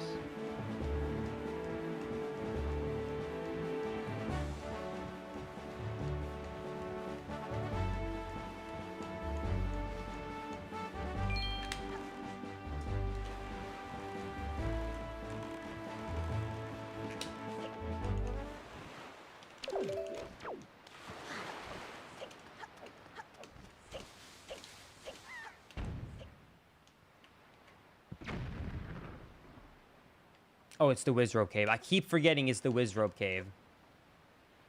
Wait, let me first actually do Wind Temple. I have to go to Wind Temple, then Dragon Roost, then Forbidden Woods, because I skipped a few chests in each one of those dungeons because I didn't have bombs. Still going. These randos do take forever. That's why I don't do the 100% max settings randos often, because they're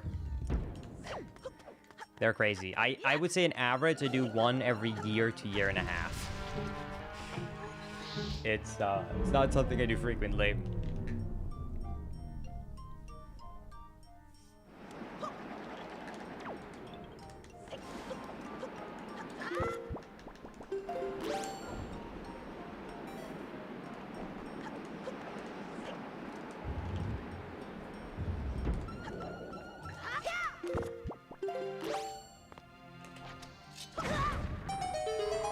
Alright, here's the Wind Temple one.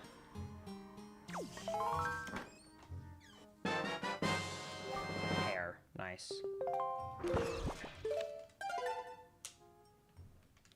Okay. Then we gotta go to Dragon Roost and Forbidden Woods. Alright. Gotta leave here.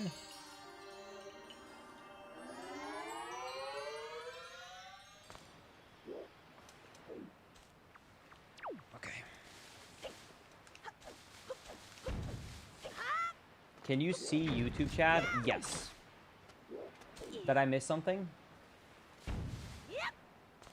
I don't think I missed anything. Anyways, yes, I can see the YouTube chat. I have both open. I have tried my very best, and I hope chat can agree. I've tried my very, very best to read both of them equally. I think I've done a pretty good job. I've really been trying to read the other chat each second time, so I'm reading one, then the other, then one, then the other.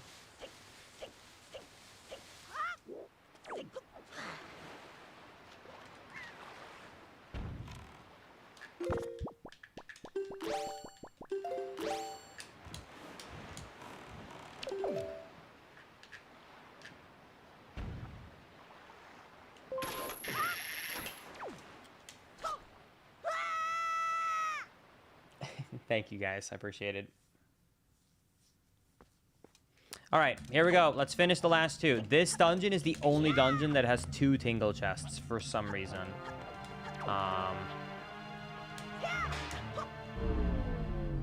Linkus, you're starting to look a bit tapped out. Slightly tired, but that's okay. I don't even know if I would say tired. I would say low energy levels. Just like mentally. Like, it's just a lot to keep track of to do a rando for this long.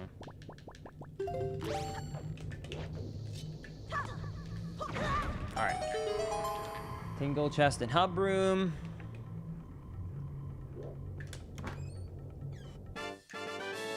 Okay, piece of heart. That's something we need. That's good. Now we need to get this Tingle chest. Would you say the seed is almost over? Yes. Well, I do only have 20 checks left, so it can only be so much longer.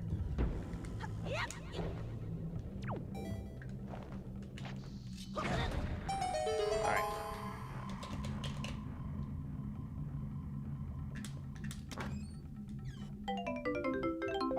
Yellow rupee.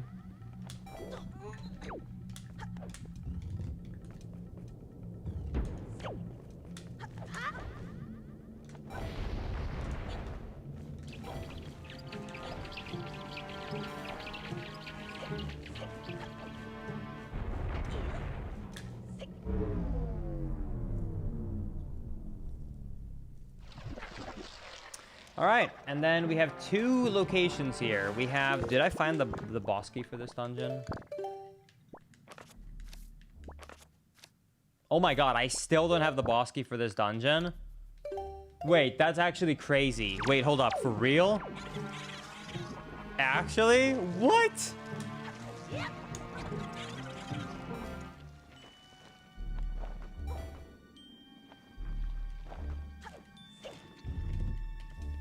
Okay, I have an idea. I can use this Tingle chest that I'm missing to store it, to then use chest storage to skip the boss key. So let's do it. I can spawn this Tingle chest, then get chest storage, and then do the boss key skip. It will be kind of awkward to climb up to the top, and if I land into the water, I'm screwed. So I should probably do a safety save just in case beforehand. So I'm going to do that. Okay, so let's do a safety save just in case, because otherwise I could actually lock myself out of an item check here if I mess up. Because if I fall into this water, there's no coming back. Wait, no, I can't do it. I can't climb this ladder. Never mind.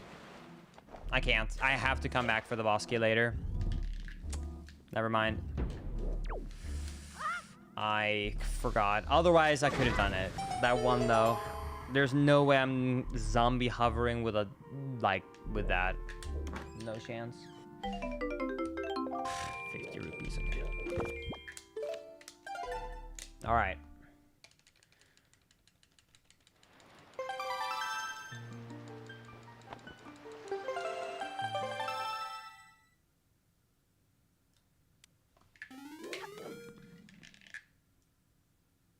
Well, let's just follow the top of the ocean map. The top of the ocean map just has like 4 back-to-back-to-back-to-back things to salvage. So, let's go on that boat.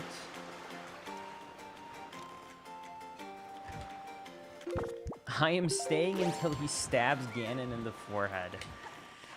Hopefully that's pretty soon.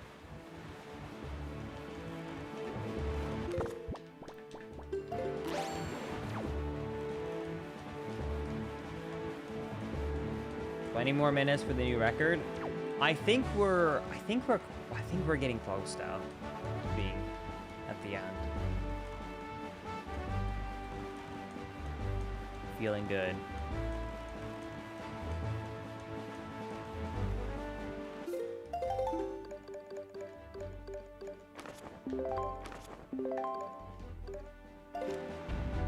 Okay, I actually do have to look at the map because I accidentally was too close. Because I didn't have it opened. Yo, thank you, Dragon Blade, for the 5. I appreciate it. Question, Linkus. I watch a lot where you use chest storage. How long does it last, and what causes it? Yeah, so by getting the glitch called storage, it basically just lets you store things. So, yeah, so I get storage, which is the Wind Waker dive glitch. I climb up a ledge, I take out my Wind Waker, and then I, like, weirdly cancel it before I land. Once you open up a chest with that glitch active, you get the glitch called chest storage. Chest storage, just really in simple terms, changes your collision. You know, that's how I'm able to go through crevices, that's how I'm able to climb up walls and stuff like that. Chest storage will stay until I either enter a loading zone or I interact with something that changes my collision. So that would mean, like, if I open up another chest, I lose it. Or if I either open up another chest, I lose it, or if I enter a loading zone, I lose it, or if I open up a door, I lose it. Other than that, I would keep it.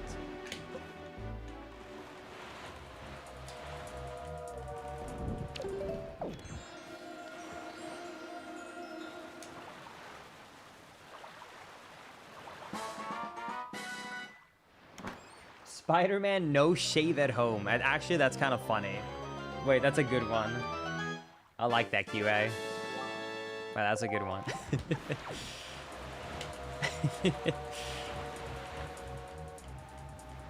I wish that Dark Link was an unlockable skin in Wind Waker. I know, right? I really wish that more games would have unlockable cosmetics. It's...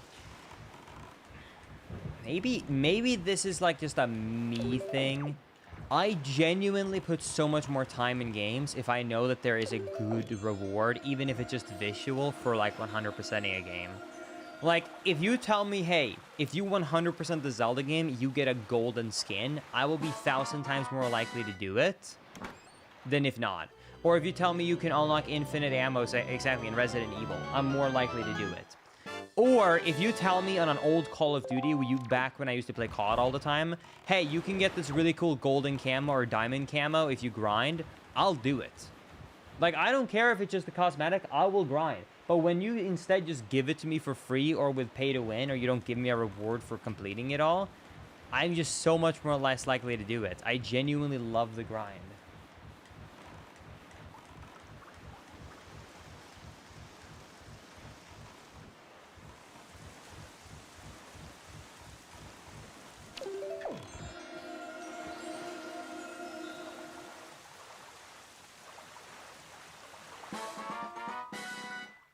I think, do you remember 3 hours ago when you said you were out of joy pendants? Yeah, we all make mistakes. Yo, that's it! That's the full Triforce! Okay, what we're missing now is 1 quiver upgrade and the hearts. We are so close to 100% in this game. We are so close. Okay, I'm gonna start by now going down to... I'm going to go down to Hyrule right now, and I'm going to unlock the shortcut, because I also want to make sure that there's not an important item we need in the Master Chamber or the Light Arrow chest. So let's go down and let's unlock Hyrule, finally, and then we just got to find those 2 more items. Well, it could be 2 more items. Sorry, it could minimum best luck, it could be 3 items. Because it could be Quiver, a heart piece, and a heart container. Worst case, we're missing 6 items. So we're missing 3 or 6. Well, we'll see how lucky we get.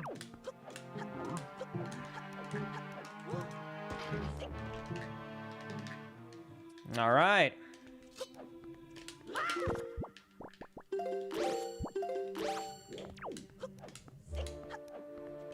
Do you know what the funny thing is? This seed, I've been so unlucky that it didn't even make a big difference.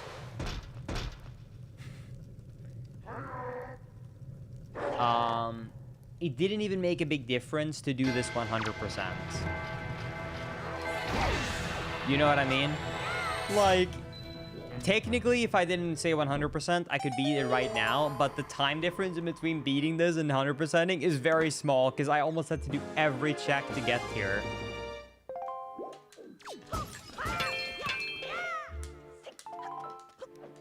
Okay, well, that pretty much confirms, I think, most likely we're gonna need to get heart pieces, not heart containers. I could be wrong, but my guess is 4 more heart pieces, and then we're gonna need the quiver. So minimum 5 items.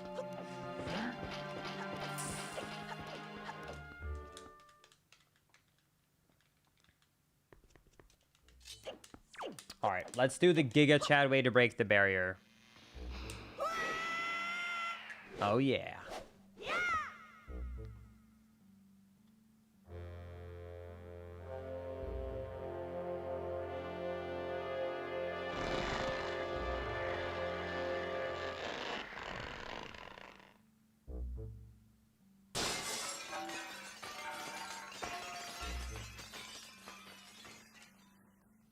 We did it! We did barrier skip. For anyone who remembers me mentioning fudge, it came out great. Maybe about 3 degrees overcooked, but there is no sugar crystals. And it's firm and only slightly bit dry. Nice.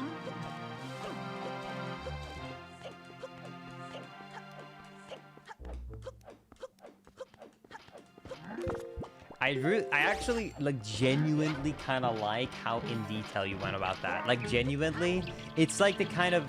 I like that, and I'm not saying it to make fun of you. I mean that because that shows to me that, like, you're passionate about it. You, like, you know when, like, when I nerd about Wind Waker, you can tell that I'm passionate, and I'm not just doing it for content. Like, when I nerd out about a random thing about Wind Waker, you can just tell, like, I like it. And only someone who's passionate will come down and be like, oh, it's no crystallization. It's only 3 degrees or so above what I needed for perfection. It was so good, and I almost, like, did it such a perfect job, and here's this baking thing, and this... Like, you can clearly tell, like, you enjoy, like, and love baking. So, actually, like, I love to read that.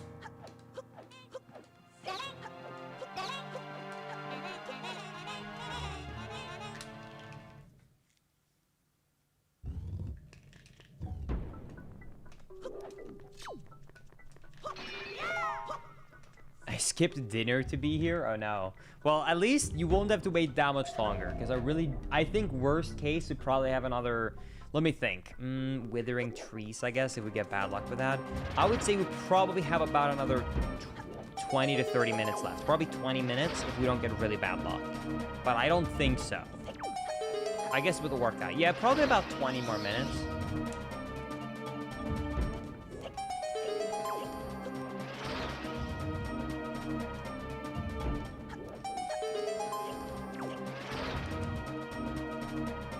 Speaking of which, Maisie?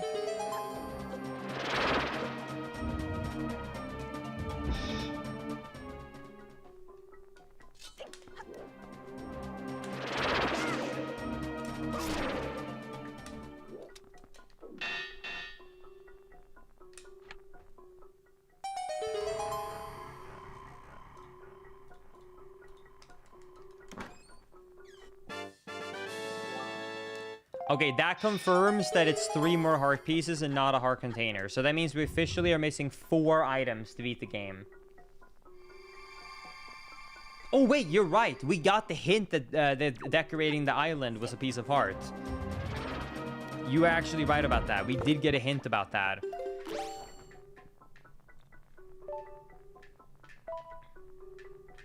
So we do know where one of the 3 hearts are.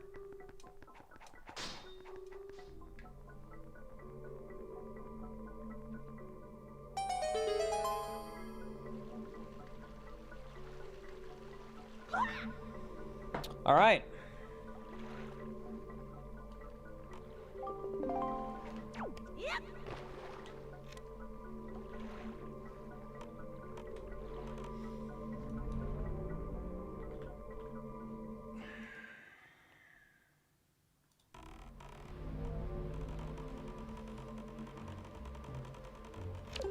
Okay.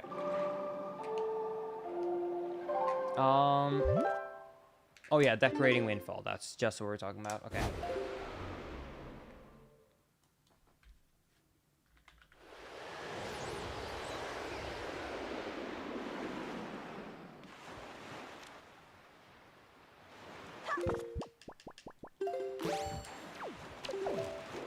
Okay.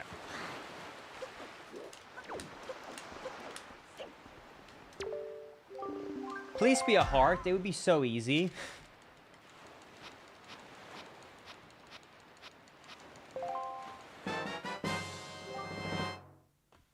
Damn it. Alright, let's decorate all the Windfall. It's gonna be boring, but there's nothing we can do.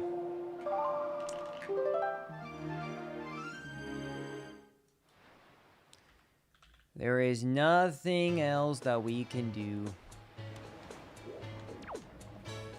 We just have to buy... I have to temporarily put this down, and then we just have to buy... I'm gonna buy... We're just gonna keep having to buy these. Here we go. 1, 2, 3.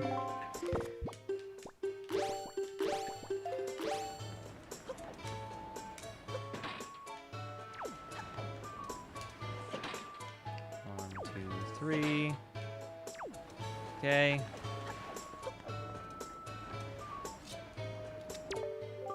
And then we're only gonna buy 1 of those.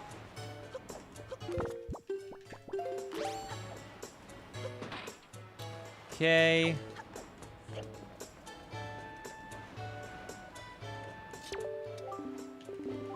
One, two, three. Yeah, it doesn't matter, by the way, if you ever need to do this, which decoration you're doing. Like, there's no benefit to doing the more expensive ones.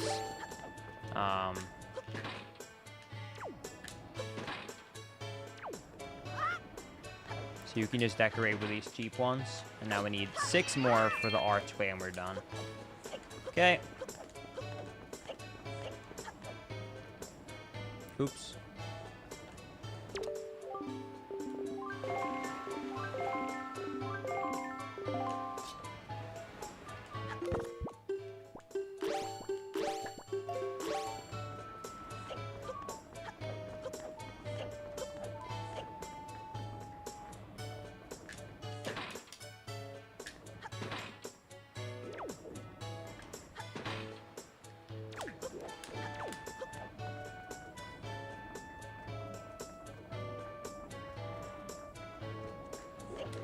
Okay.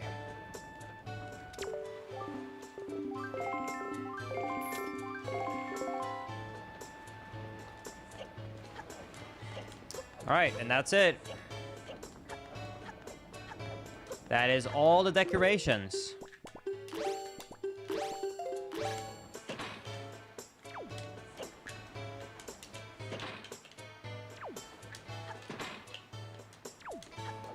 All right, let's get the heart.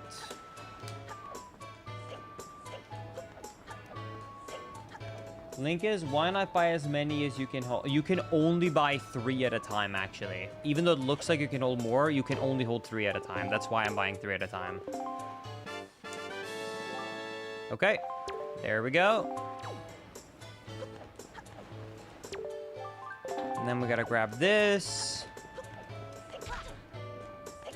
Okay, and now, let me think. Now we have to...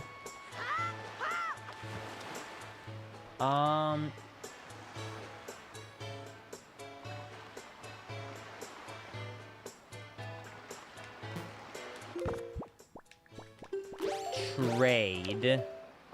So I have to go to Great Fish. I have to go to Great Fish.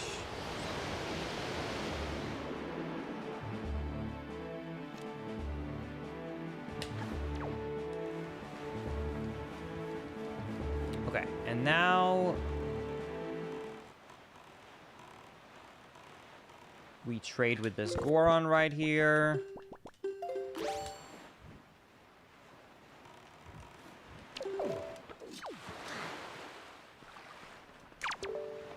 Okay, now we gotta trade. Then we get the Skull Tower.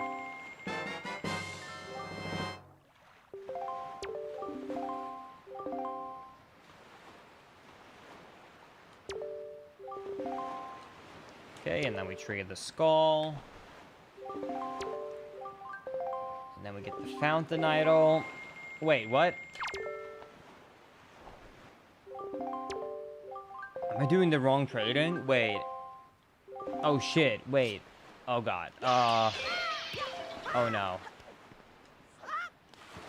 Also, I'm out of rupees. Uh-oh. I did the wrong trade, but also I'm out of rupees. I actually am out of rupees somehow in this rando. Please don't tell me I'm gonna have to, like, farm rupees. Uh-oh. Are you hungry? I would eat.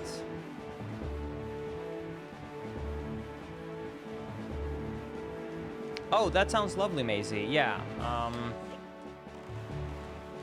sure, that sounds lovely.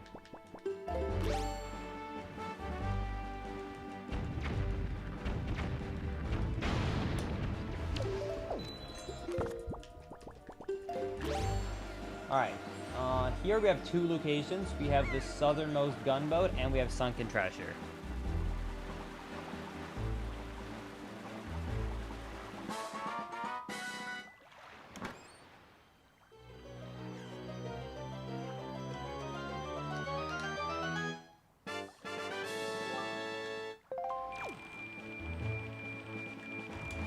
I don't think this guy gives me anything, but let me just triple check.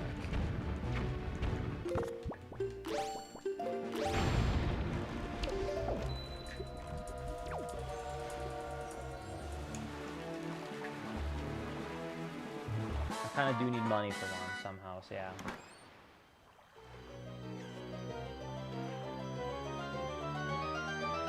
Oh man, I'm starting to get very tired. Alright, alright, now let's go and we should pick up the Sunken Treasure here.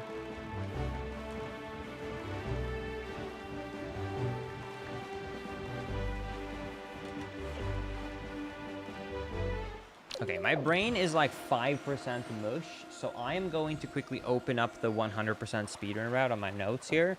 Just double check what the trading order is again, for the Gorons. I think I know it. I'm like 99% sure I know it, but I'm just like a little bit paranoid. Nice. So I'm going to have it up just in case.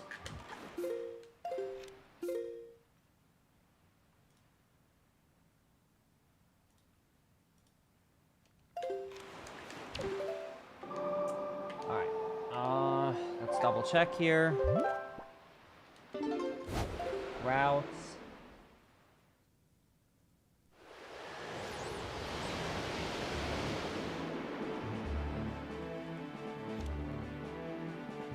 And then we'll do 100%.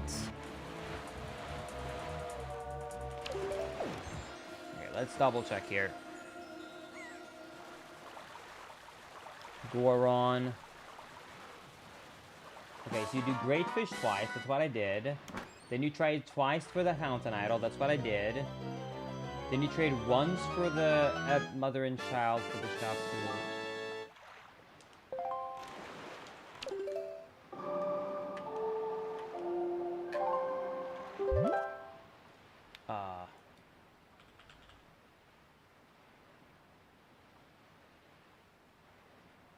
Okay, I do have to go to Mother and Child. Okay. Okay, I did do it incorrectly. I'm supposed to go mother and child and then to go over there. Okay, good thing I double checked. Okay, let me quickly go and do that trade right now. Okay, so let me double check. So I have to do mother and child once to get the big sail flag. Then great fish twice for postman. And then I do the last trade to be done. Okay. So it's just back and forth in between mother and child and great fish right now. So I'm going to do 1, then 2, and then done. Okay, cool. I will, however, have to actually farm to get more money, unfortunately. Oh my god, I also need to do the stupid Beetle check. I completely forgot. Oh, I need more money for Beetle, too.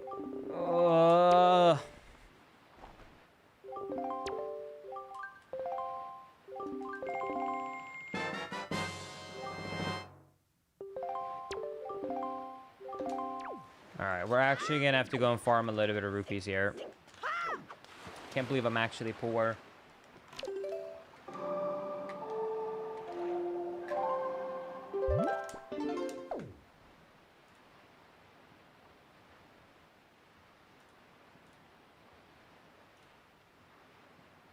Just pick that up.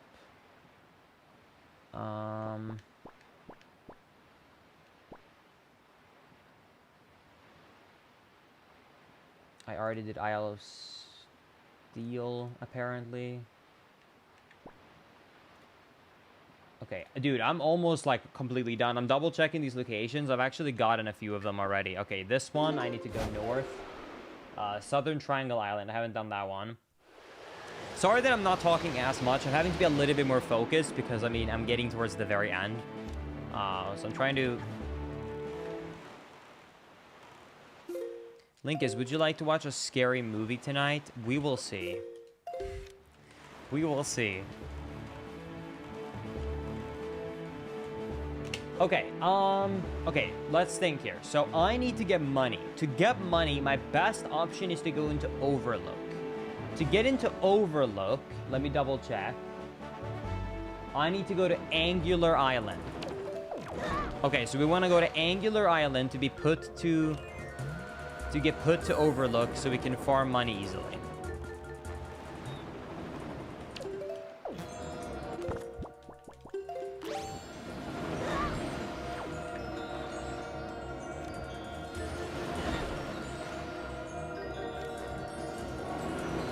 Oh my god. Don't. Okay.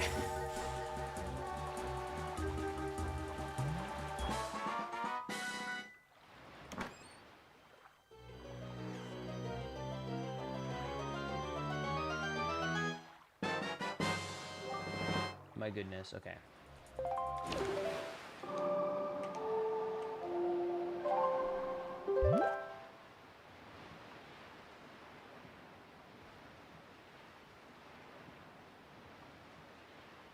Okay. Okay, let's go to Angular Island. What's your favorite randomizer, Linkus? I mean, my favorite randomizer is definitely Wind Waker. I do really genuinely like, though, doing randomizers of,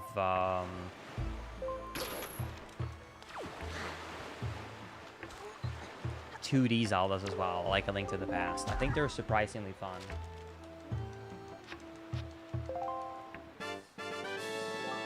Ooh, Silver Rupee. Oh yeah, Resident Evil 4 randos are also really fun.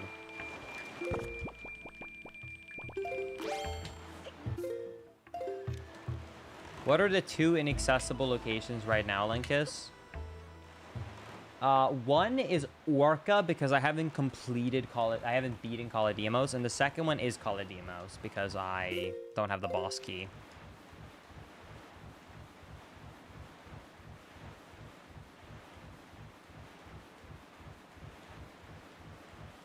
Do we need to know if Linkus needs heart pieces or heart containers? Heart pieces.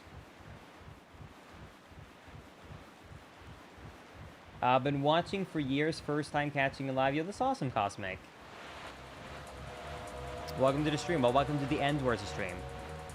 I'm sorry, my energy levels are a bit lower. We've been going for quite a while today, but we're just finishing this up. But yeah, glad you've been enjoying the content, my friend.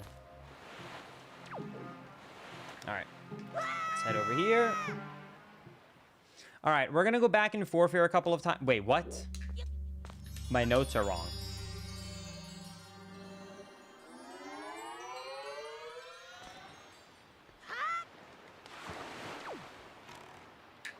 Do I maybe have these two mixed up?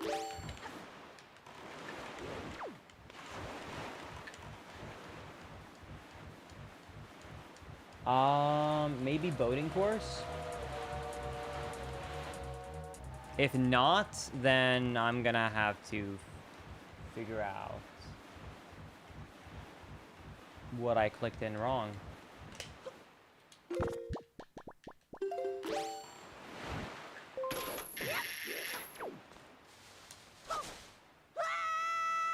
Good night, Ninja. Okay. In that case, let's go to Stone Watcher and hope I didn't click in Stone Watcher incorrectly, because that one is almost as good as my plan was for this one. Stone Watcher is Tower of the Gods. Let's hope that's actually correct.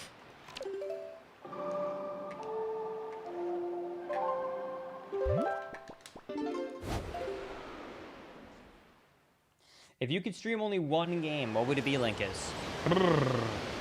This is gonna sound crazy coming from me knowing my content, but if I could only stream one game ever, I would pick a game like Minecraft. Because there is so many mods and so much content and so many different ways to play it that I feel like I have the highest likelihood of not getting bored. Okay, my notes must be completely wrong.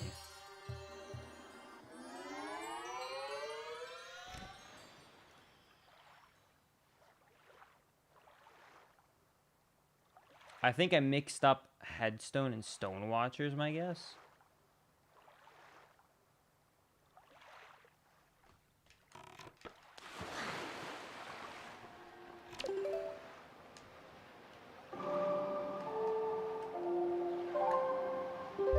I see. I think I know. I think I know.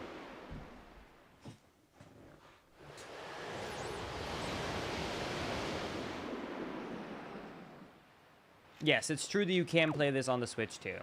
The randomizer, no. But just playing the game, yes. Or I should add. Yo, thank you so much, Dan the Man, for the 1,000 bits in Minecraft mention. Hello. Oh, shit. That's awesome. And thank you, Zeki, for the 10-month Prime Gaming resub. And thank you, Char Monkey, for the 46 months as well. All right, if this, I'm about to just have to enter a think mode if this is not it, but I think this is it. I hope my notes are not more incorrect than that.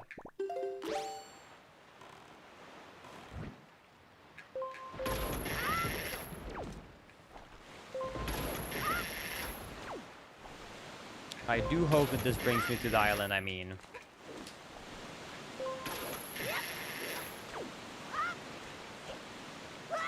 Please. Thank God. Okay, we're good. All right, now we can do a little bit of rupee farming. I didn't think I'd have to do that in a rando, but this is becoming quite the expensive rando, it seems like.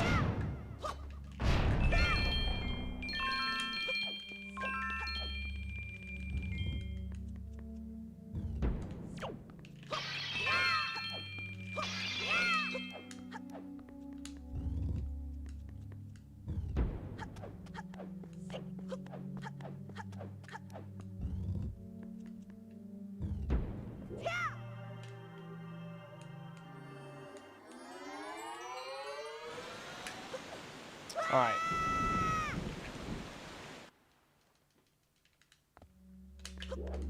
Linkus, do you do bedtime stories? I don't think I do bedtime stories, no. I think I need a bedtime story soon.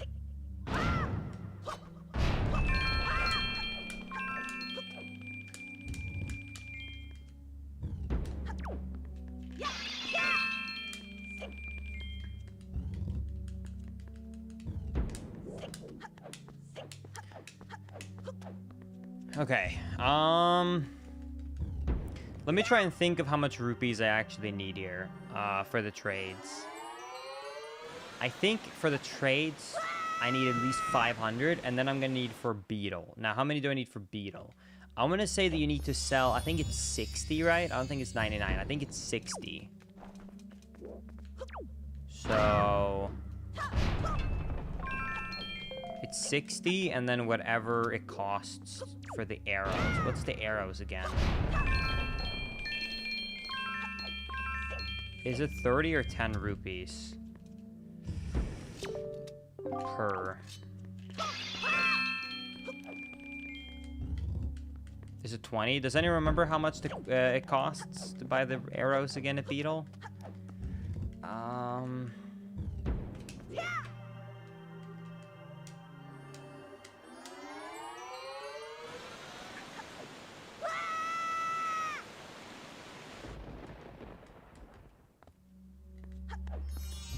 Well, now when we know what this is...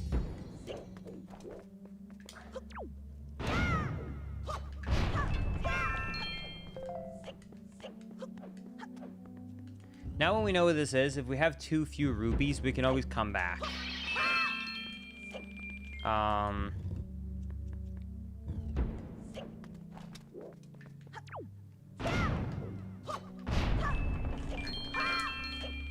Let me do some quick math. Let's assume that it's 30 rupees. If it's 30 rupees to check, then it would be 30 times 60. That would be a 1,800. Oh my god, I really hope that's not it.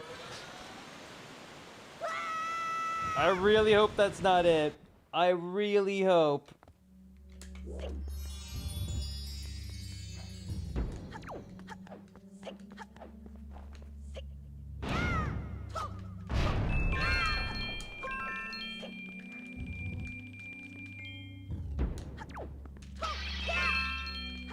Okay, let's stop here and just hope that it's cheaper than my math is saying. Okay. Because I don't think... let me just double check to make sure that there's no other colors with money in here. I know this one has 20.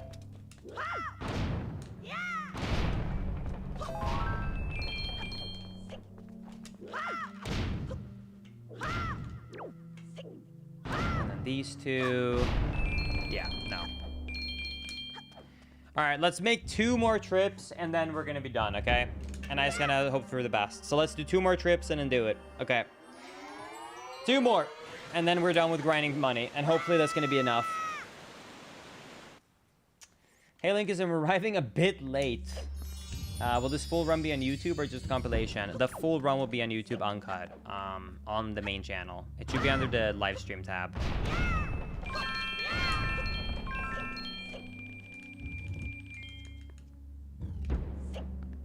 Just Googled it, it's 30. Oh boy, okay. Wait, Chad, do you know what I just realized? There's a really quick way to get a lot of money for us. If we need more for Beetle, we just have to go to Cabana Deed. I didn't break the pots there. There's like about 400 or 500 rupees of 400 or 500 rupees of just Cabana Deed sitting in the pots. So if we do need more money, then we can go there. All right, this will be the last trip.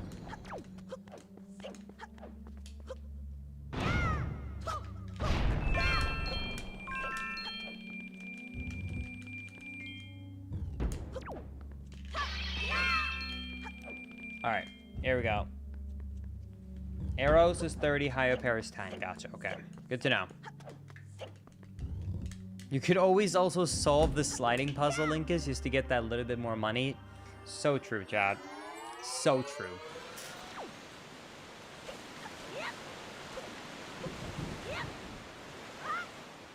Yeah, because I need money because I'm doing Goron trading right now, and then I'm going to do Orca, and if it's not there, then I'm going to have to do the last tedious checks, like watering or...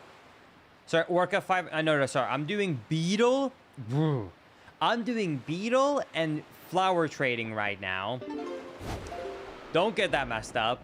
And if I don't get it from that, I will do the worst checks, which would be like Orca and water, like watering flower or watering the trees and stuff like that. But I'm hoping I can avoid that, so that's why I'm trying to.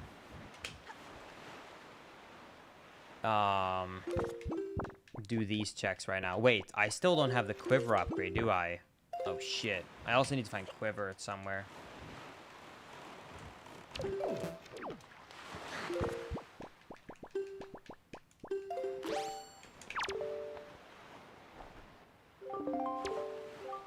Are you not doing all the checks though? If I get super lucky, I might be able to skip like 4 or 5 checks. That's about the best luck I can have. Well, actually more like 2 or 3 checks.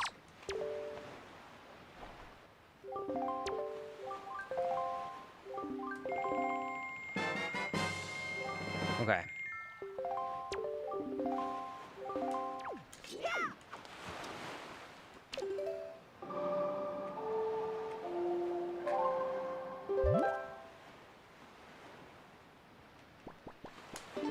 Okay, I do need to let some overworld time go by before I can keep trading, so I'm gonna go to Bird's Peak to pick up the sunken treasure there while I'm waiting. Save a little bit of time.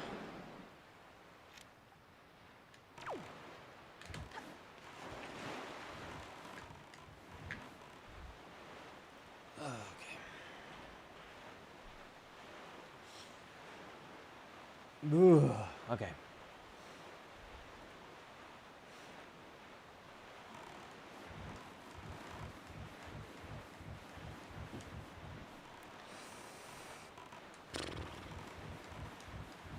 Have you done the auction at all? Yes, we have completed the auction.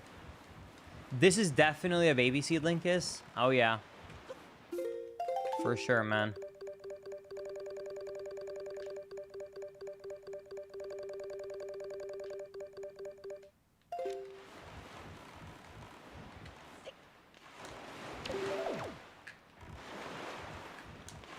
We can make it through together, chat. We're so close to 100%ing this. We're so close. Look, we got like 4 or 5 more. We got what, 5 checks remaining. We got this. Actually, 7. We got this. Oh boy, rupees. Actually, you know what? I kind of need it, so kind of works out.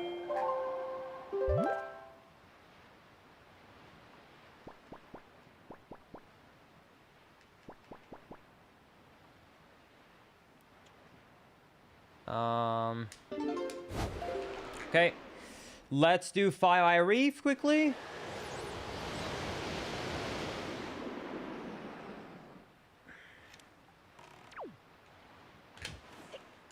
Hey, Linkus, is Manscaped not sponsoring you anymore? They actually have not for the past 2 months. Can you tell?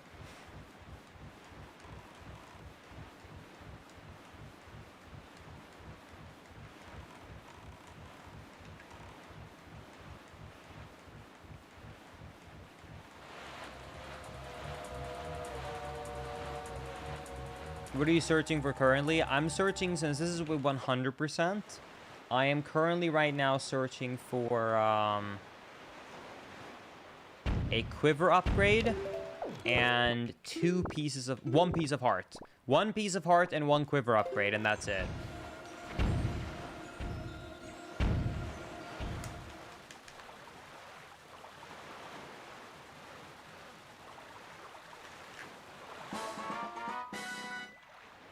All right. Let's go and complete the trading. Hey, there's the Forbidden Woods boss key. Let's hope I don't have to use it.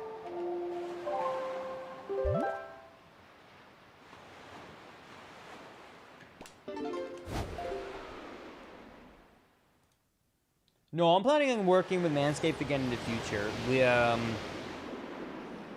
We're just taking a little bit of a break.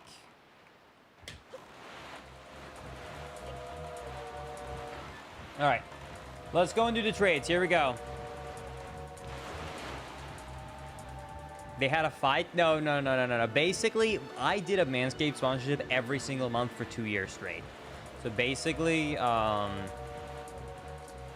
the performance was kind of plateauing. So they wanted to take a pause and then re-pick it back up, if that makes sense. Which, I mean, totally makes sense. I mean, once again, we did a sponsor every single month for over 2 years, so that's it. Like, there was nothing bad that happened. I love working with Manscaped.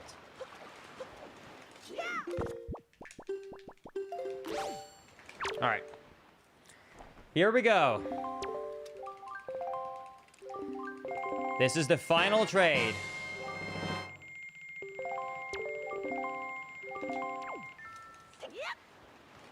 Please, please, let this be an item I need.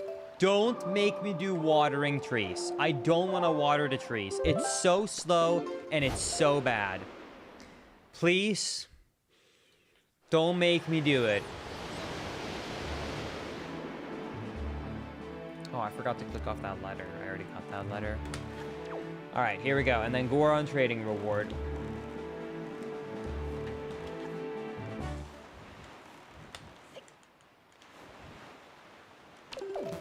My mom says that it's my turn to play. You only got 15 more minutes. Oh, I got this. Please, please, please.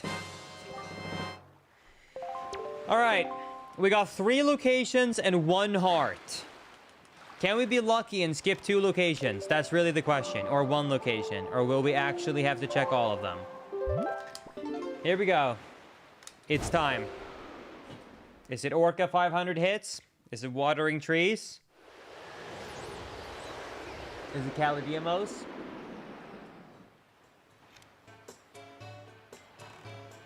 Or Beetle, which is not on the tracker. It's a bug on the tracker.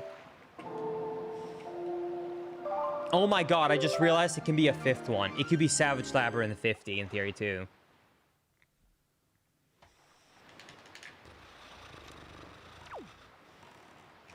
No, that's not even a possibility. Let's be real here.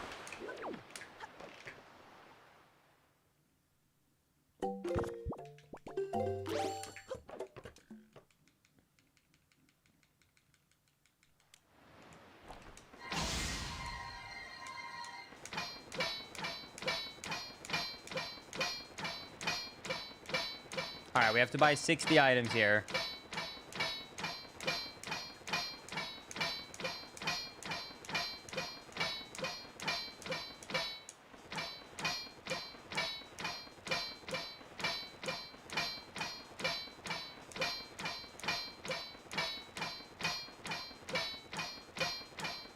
Basically, the fastest way to buy items is to just shoot and waste your arrows and then buy arrows, in case you're wondering.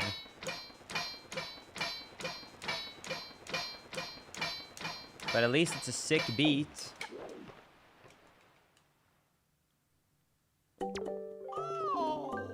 It's 10 rupees per 10 arrows. We're good.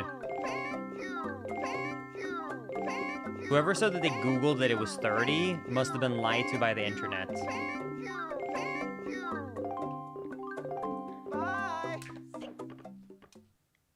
This is top tier gameplay right here. Thank you.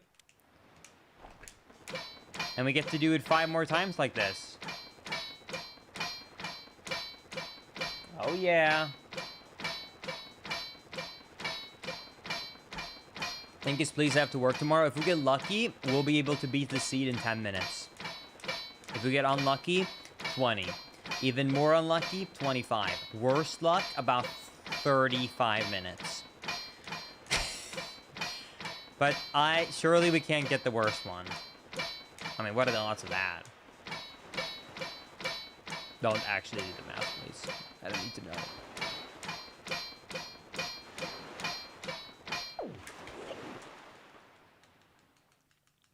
We were so unlucky with bombs and bow and arrow for so long. We need to get a little bit of luck where I get to skip 3 locations. I feel like that's not that much to ask for. So in case you don't know, by the way, I have to buy a total of 60 items from Beetle here. So we're at 26 right now. So yeah. If you prefer, chat, I could also shoot it out like this. Or do you like the sound of shooting the metal?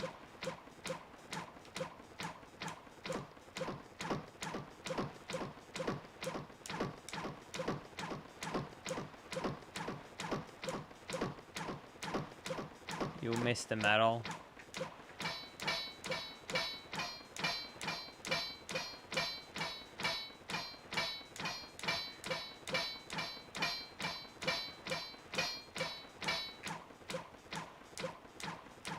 What about shooting the wood?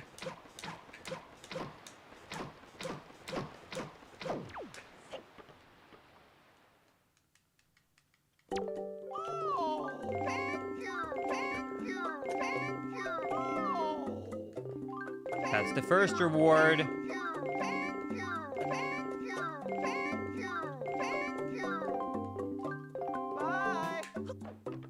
All right, 3 more times. I'm gonna need you to break down the lyrics to this new Arrow Jam. All right, so listen to this part. That means strength and courage. Now this represents salt. This, void. But most importantly, this represents nature. And combine all of that, and you get heavy metal.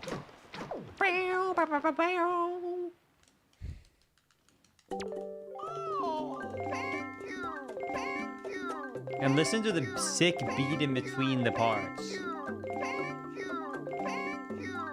Like, admit it, have you ever heard a song with more deep lyrics than this?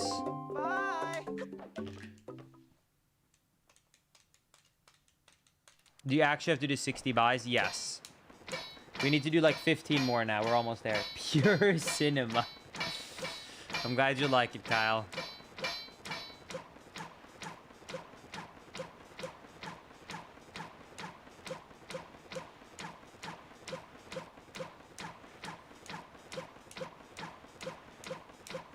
DK.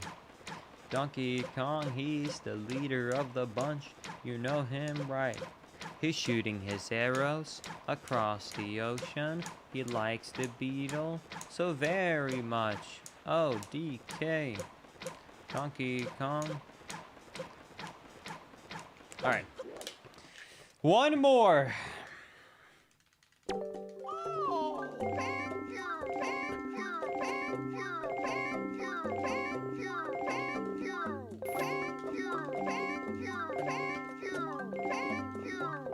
Okay, I need to shoot a total of 50 arrows and then we're done, or 41 to be exact.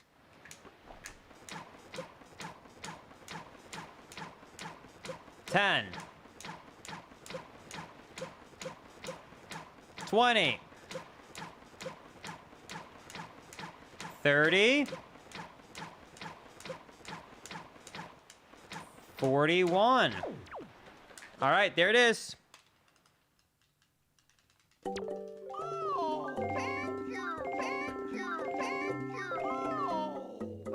All right, so here's the question, chat. We just got 2 item checks from Beetle here.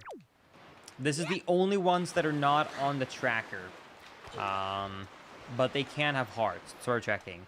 So, this is 2 checks. If we don't get it in these 2 checks, we have 3 more to go. So it's basically a total of 5 checks left. This is 2 out of the 5. Can we get it? Or do we have to go through all of them? Please, just let me have this one, okay? Please, just please let me have this one. Let me tell me that I at least get the skip 3 item checks. I have checked 299 things. Like, just let me skip 3, man. That's literally 1% of the checks. Let me skip 1% of the checks. Please.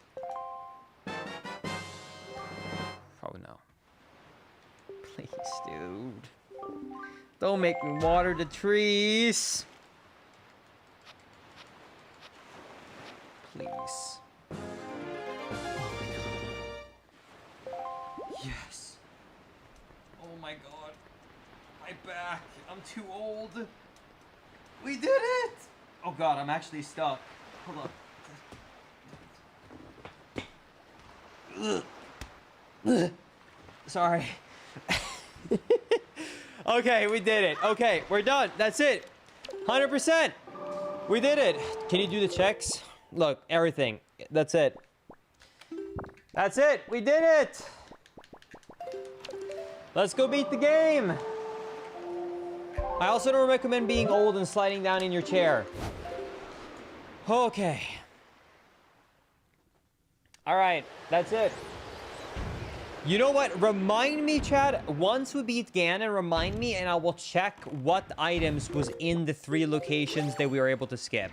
I promise you, it's gonna be like rupees or joy pendants, but maybe it can be something a little bit more exciting. Who knows?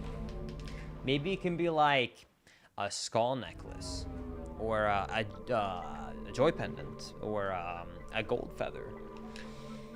All right. Anyways. Let's beat this. Here we go. 9.5 hours later, and we did it. We officially 100%ed a max settings Wind Waker Randomizer. Oh god. Ooh!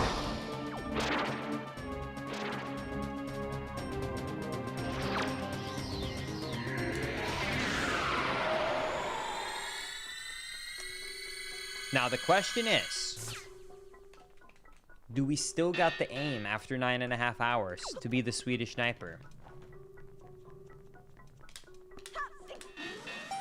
Hey, Linkus, you look 27 years old. Thanks. I'll take it.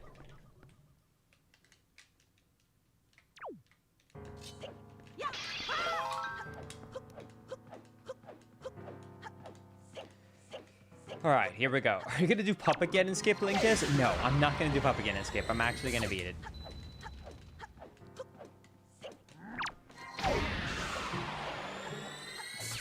All right, here we go. Let's do this. I like how many people are waking up and going like, oh my god, he's still here. Like, they actually watched the start of the stream, they went to bed, and then they woke up. Like, how many morning people do we have here? I know we have a lot of beautiful DJs from Europe, and we have a lot of Americans here, or NA people. But, like, I feel like we're hitting now the peak where we're getting Europeans waking up, and we're like, oh wow, hello. Good morning. Anyways, here we go. Let's do this. Come on, that it went through. What? Oh no.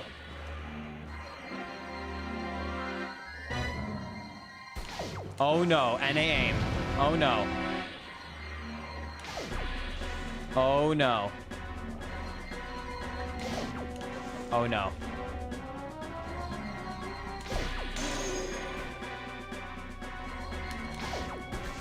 Oh no.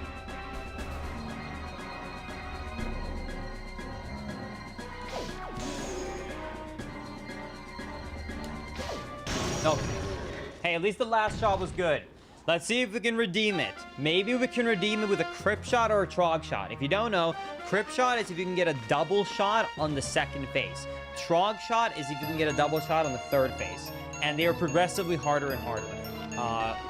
Crip shot has a setup, but it's frame perfect. Trog shot is frame perfect and has no setup. So it's just based upon feeling. Basically, it's a little bit of YOLO, but also some skill involved. Let's see.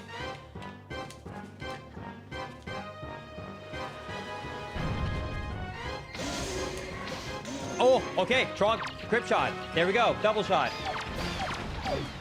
Okay. Redemption, question mark? The double. Let's see if we can get this. Here we go. Come on, Trog shot. Or a good third phase. Come on.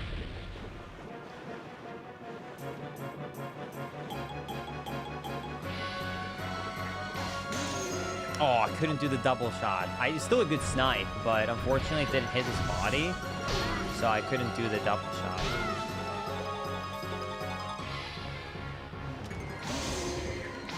Oh, missed it. Well, I tried. Sorry, Chad.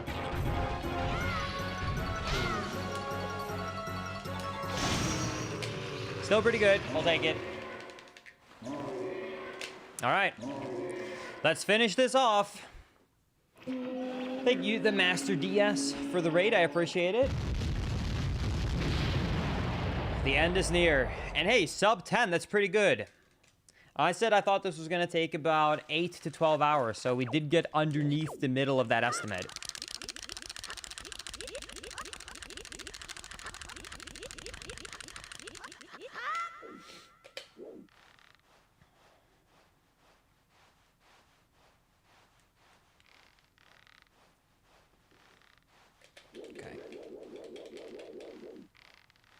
Yeah, it's a lot faster to climb the rope by jumping on and off right there than it is to actually climb it.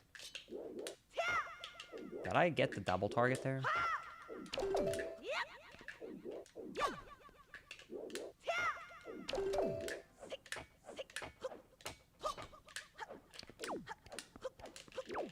Clip through there.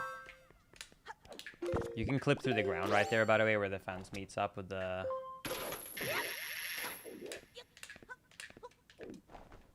ceiling. And here we go. This is the end. This is it. Let's drink some soup. Grandma soup, of course. And let's finish this off.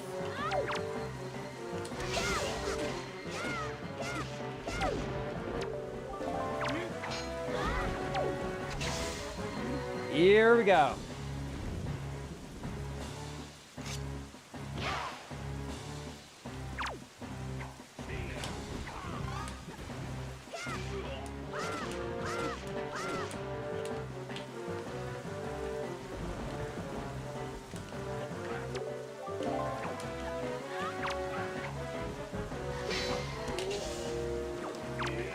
And time.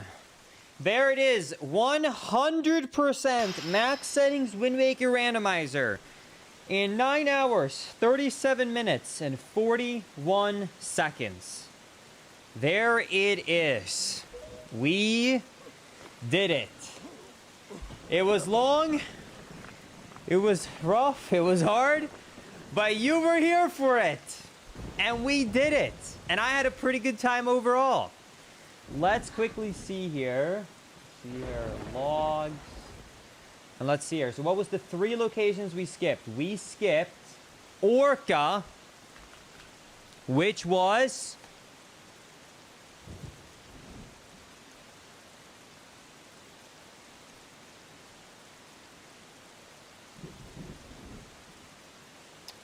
Skull Necklace.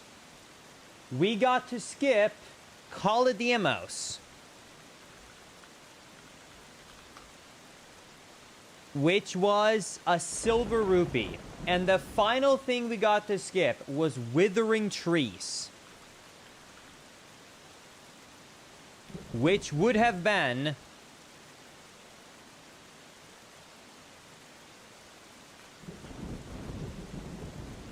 a silver rupee. And last but not least, Savage Labyrinth 50th floor, which would have been a skull necklace. Easy to say, we didn't miss out on much. Thank goodness we did not do it in that order. But that being said, that's it.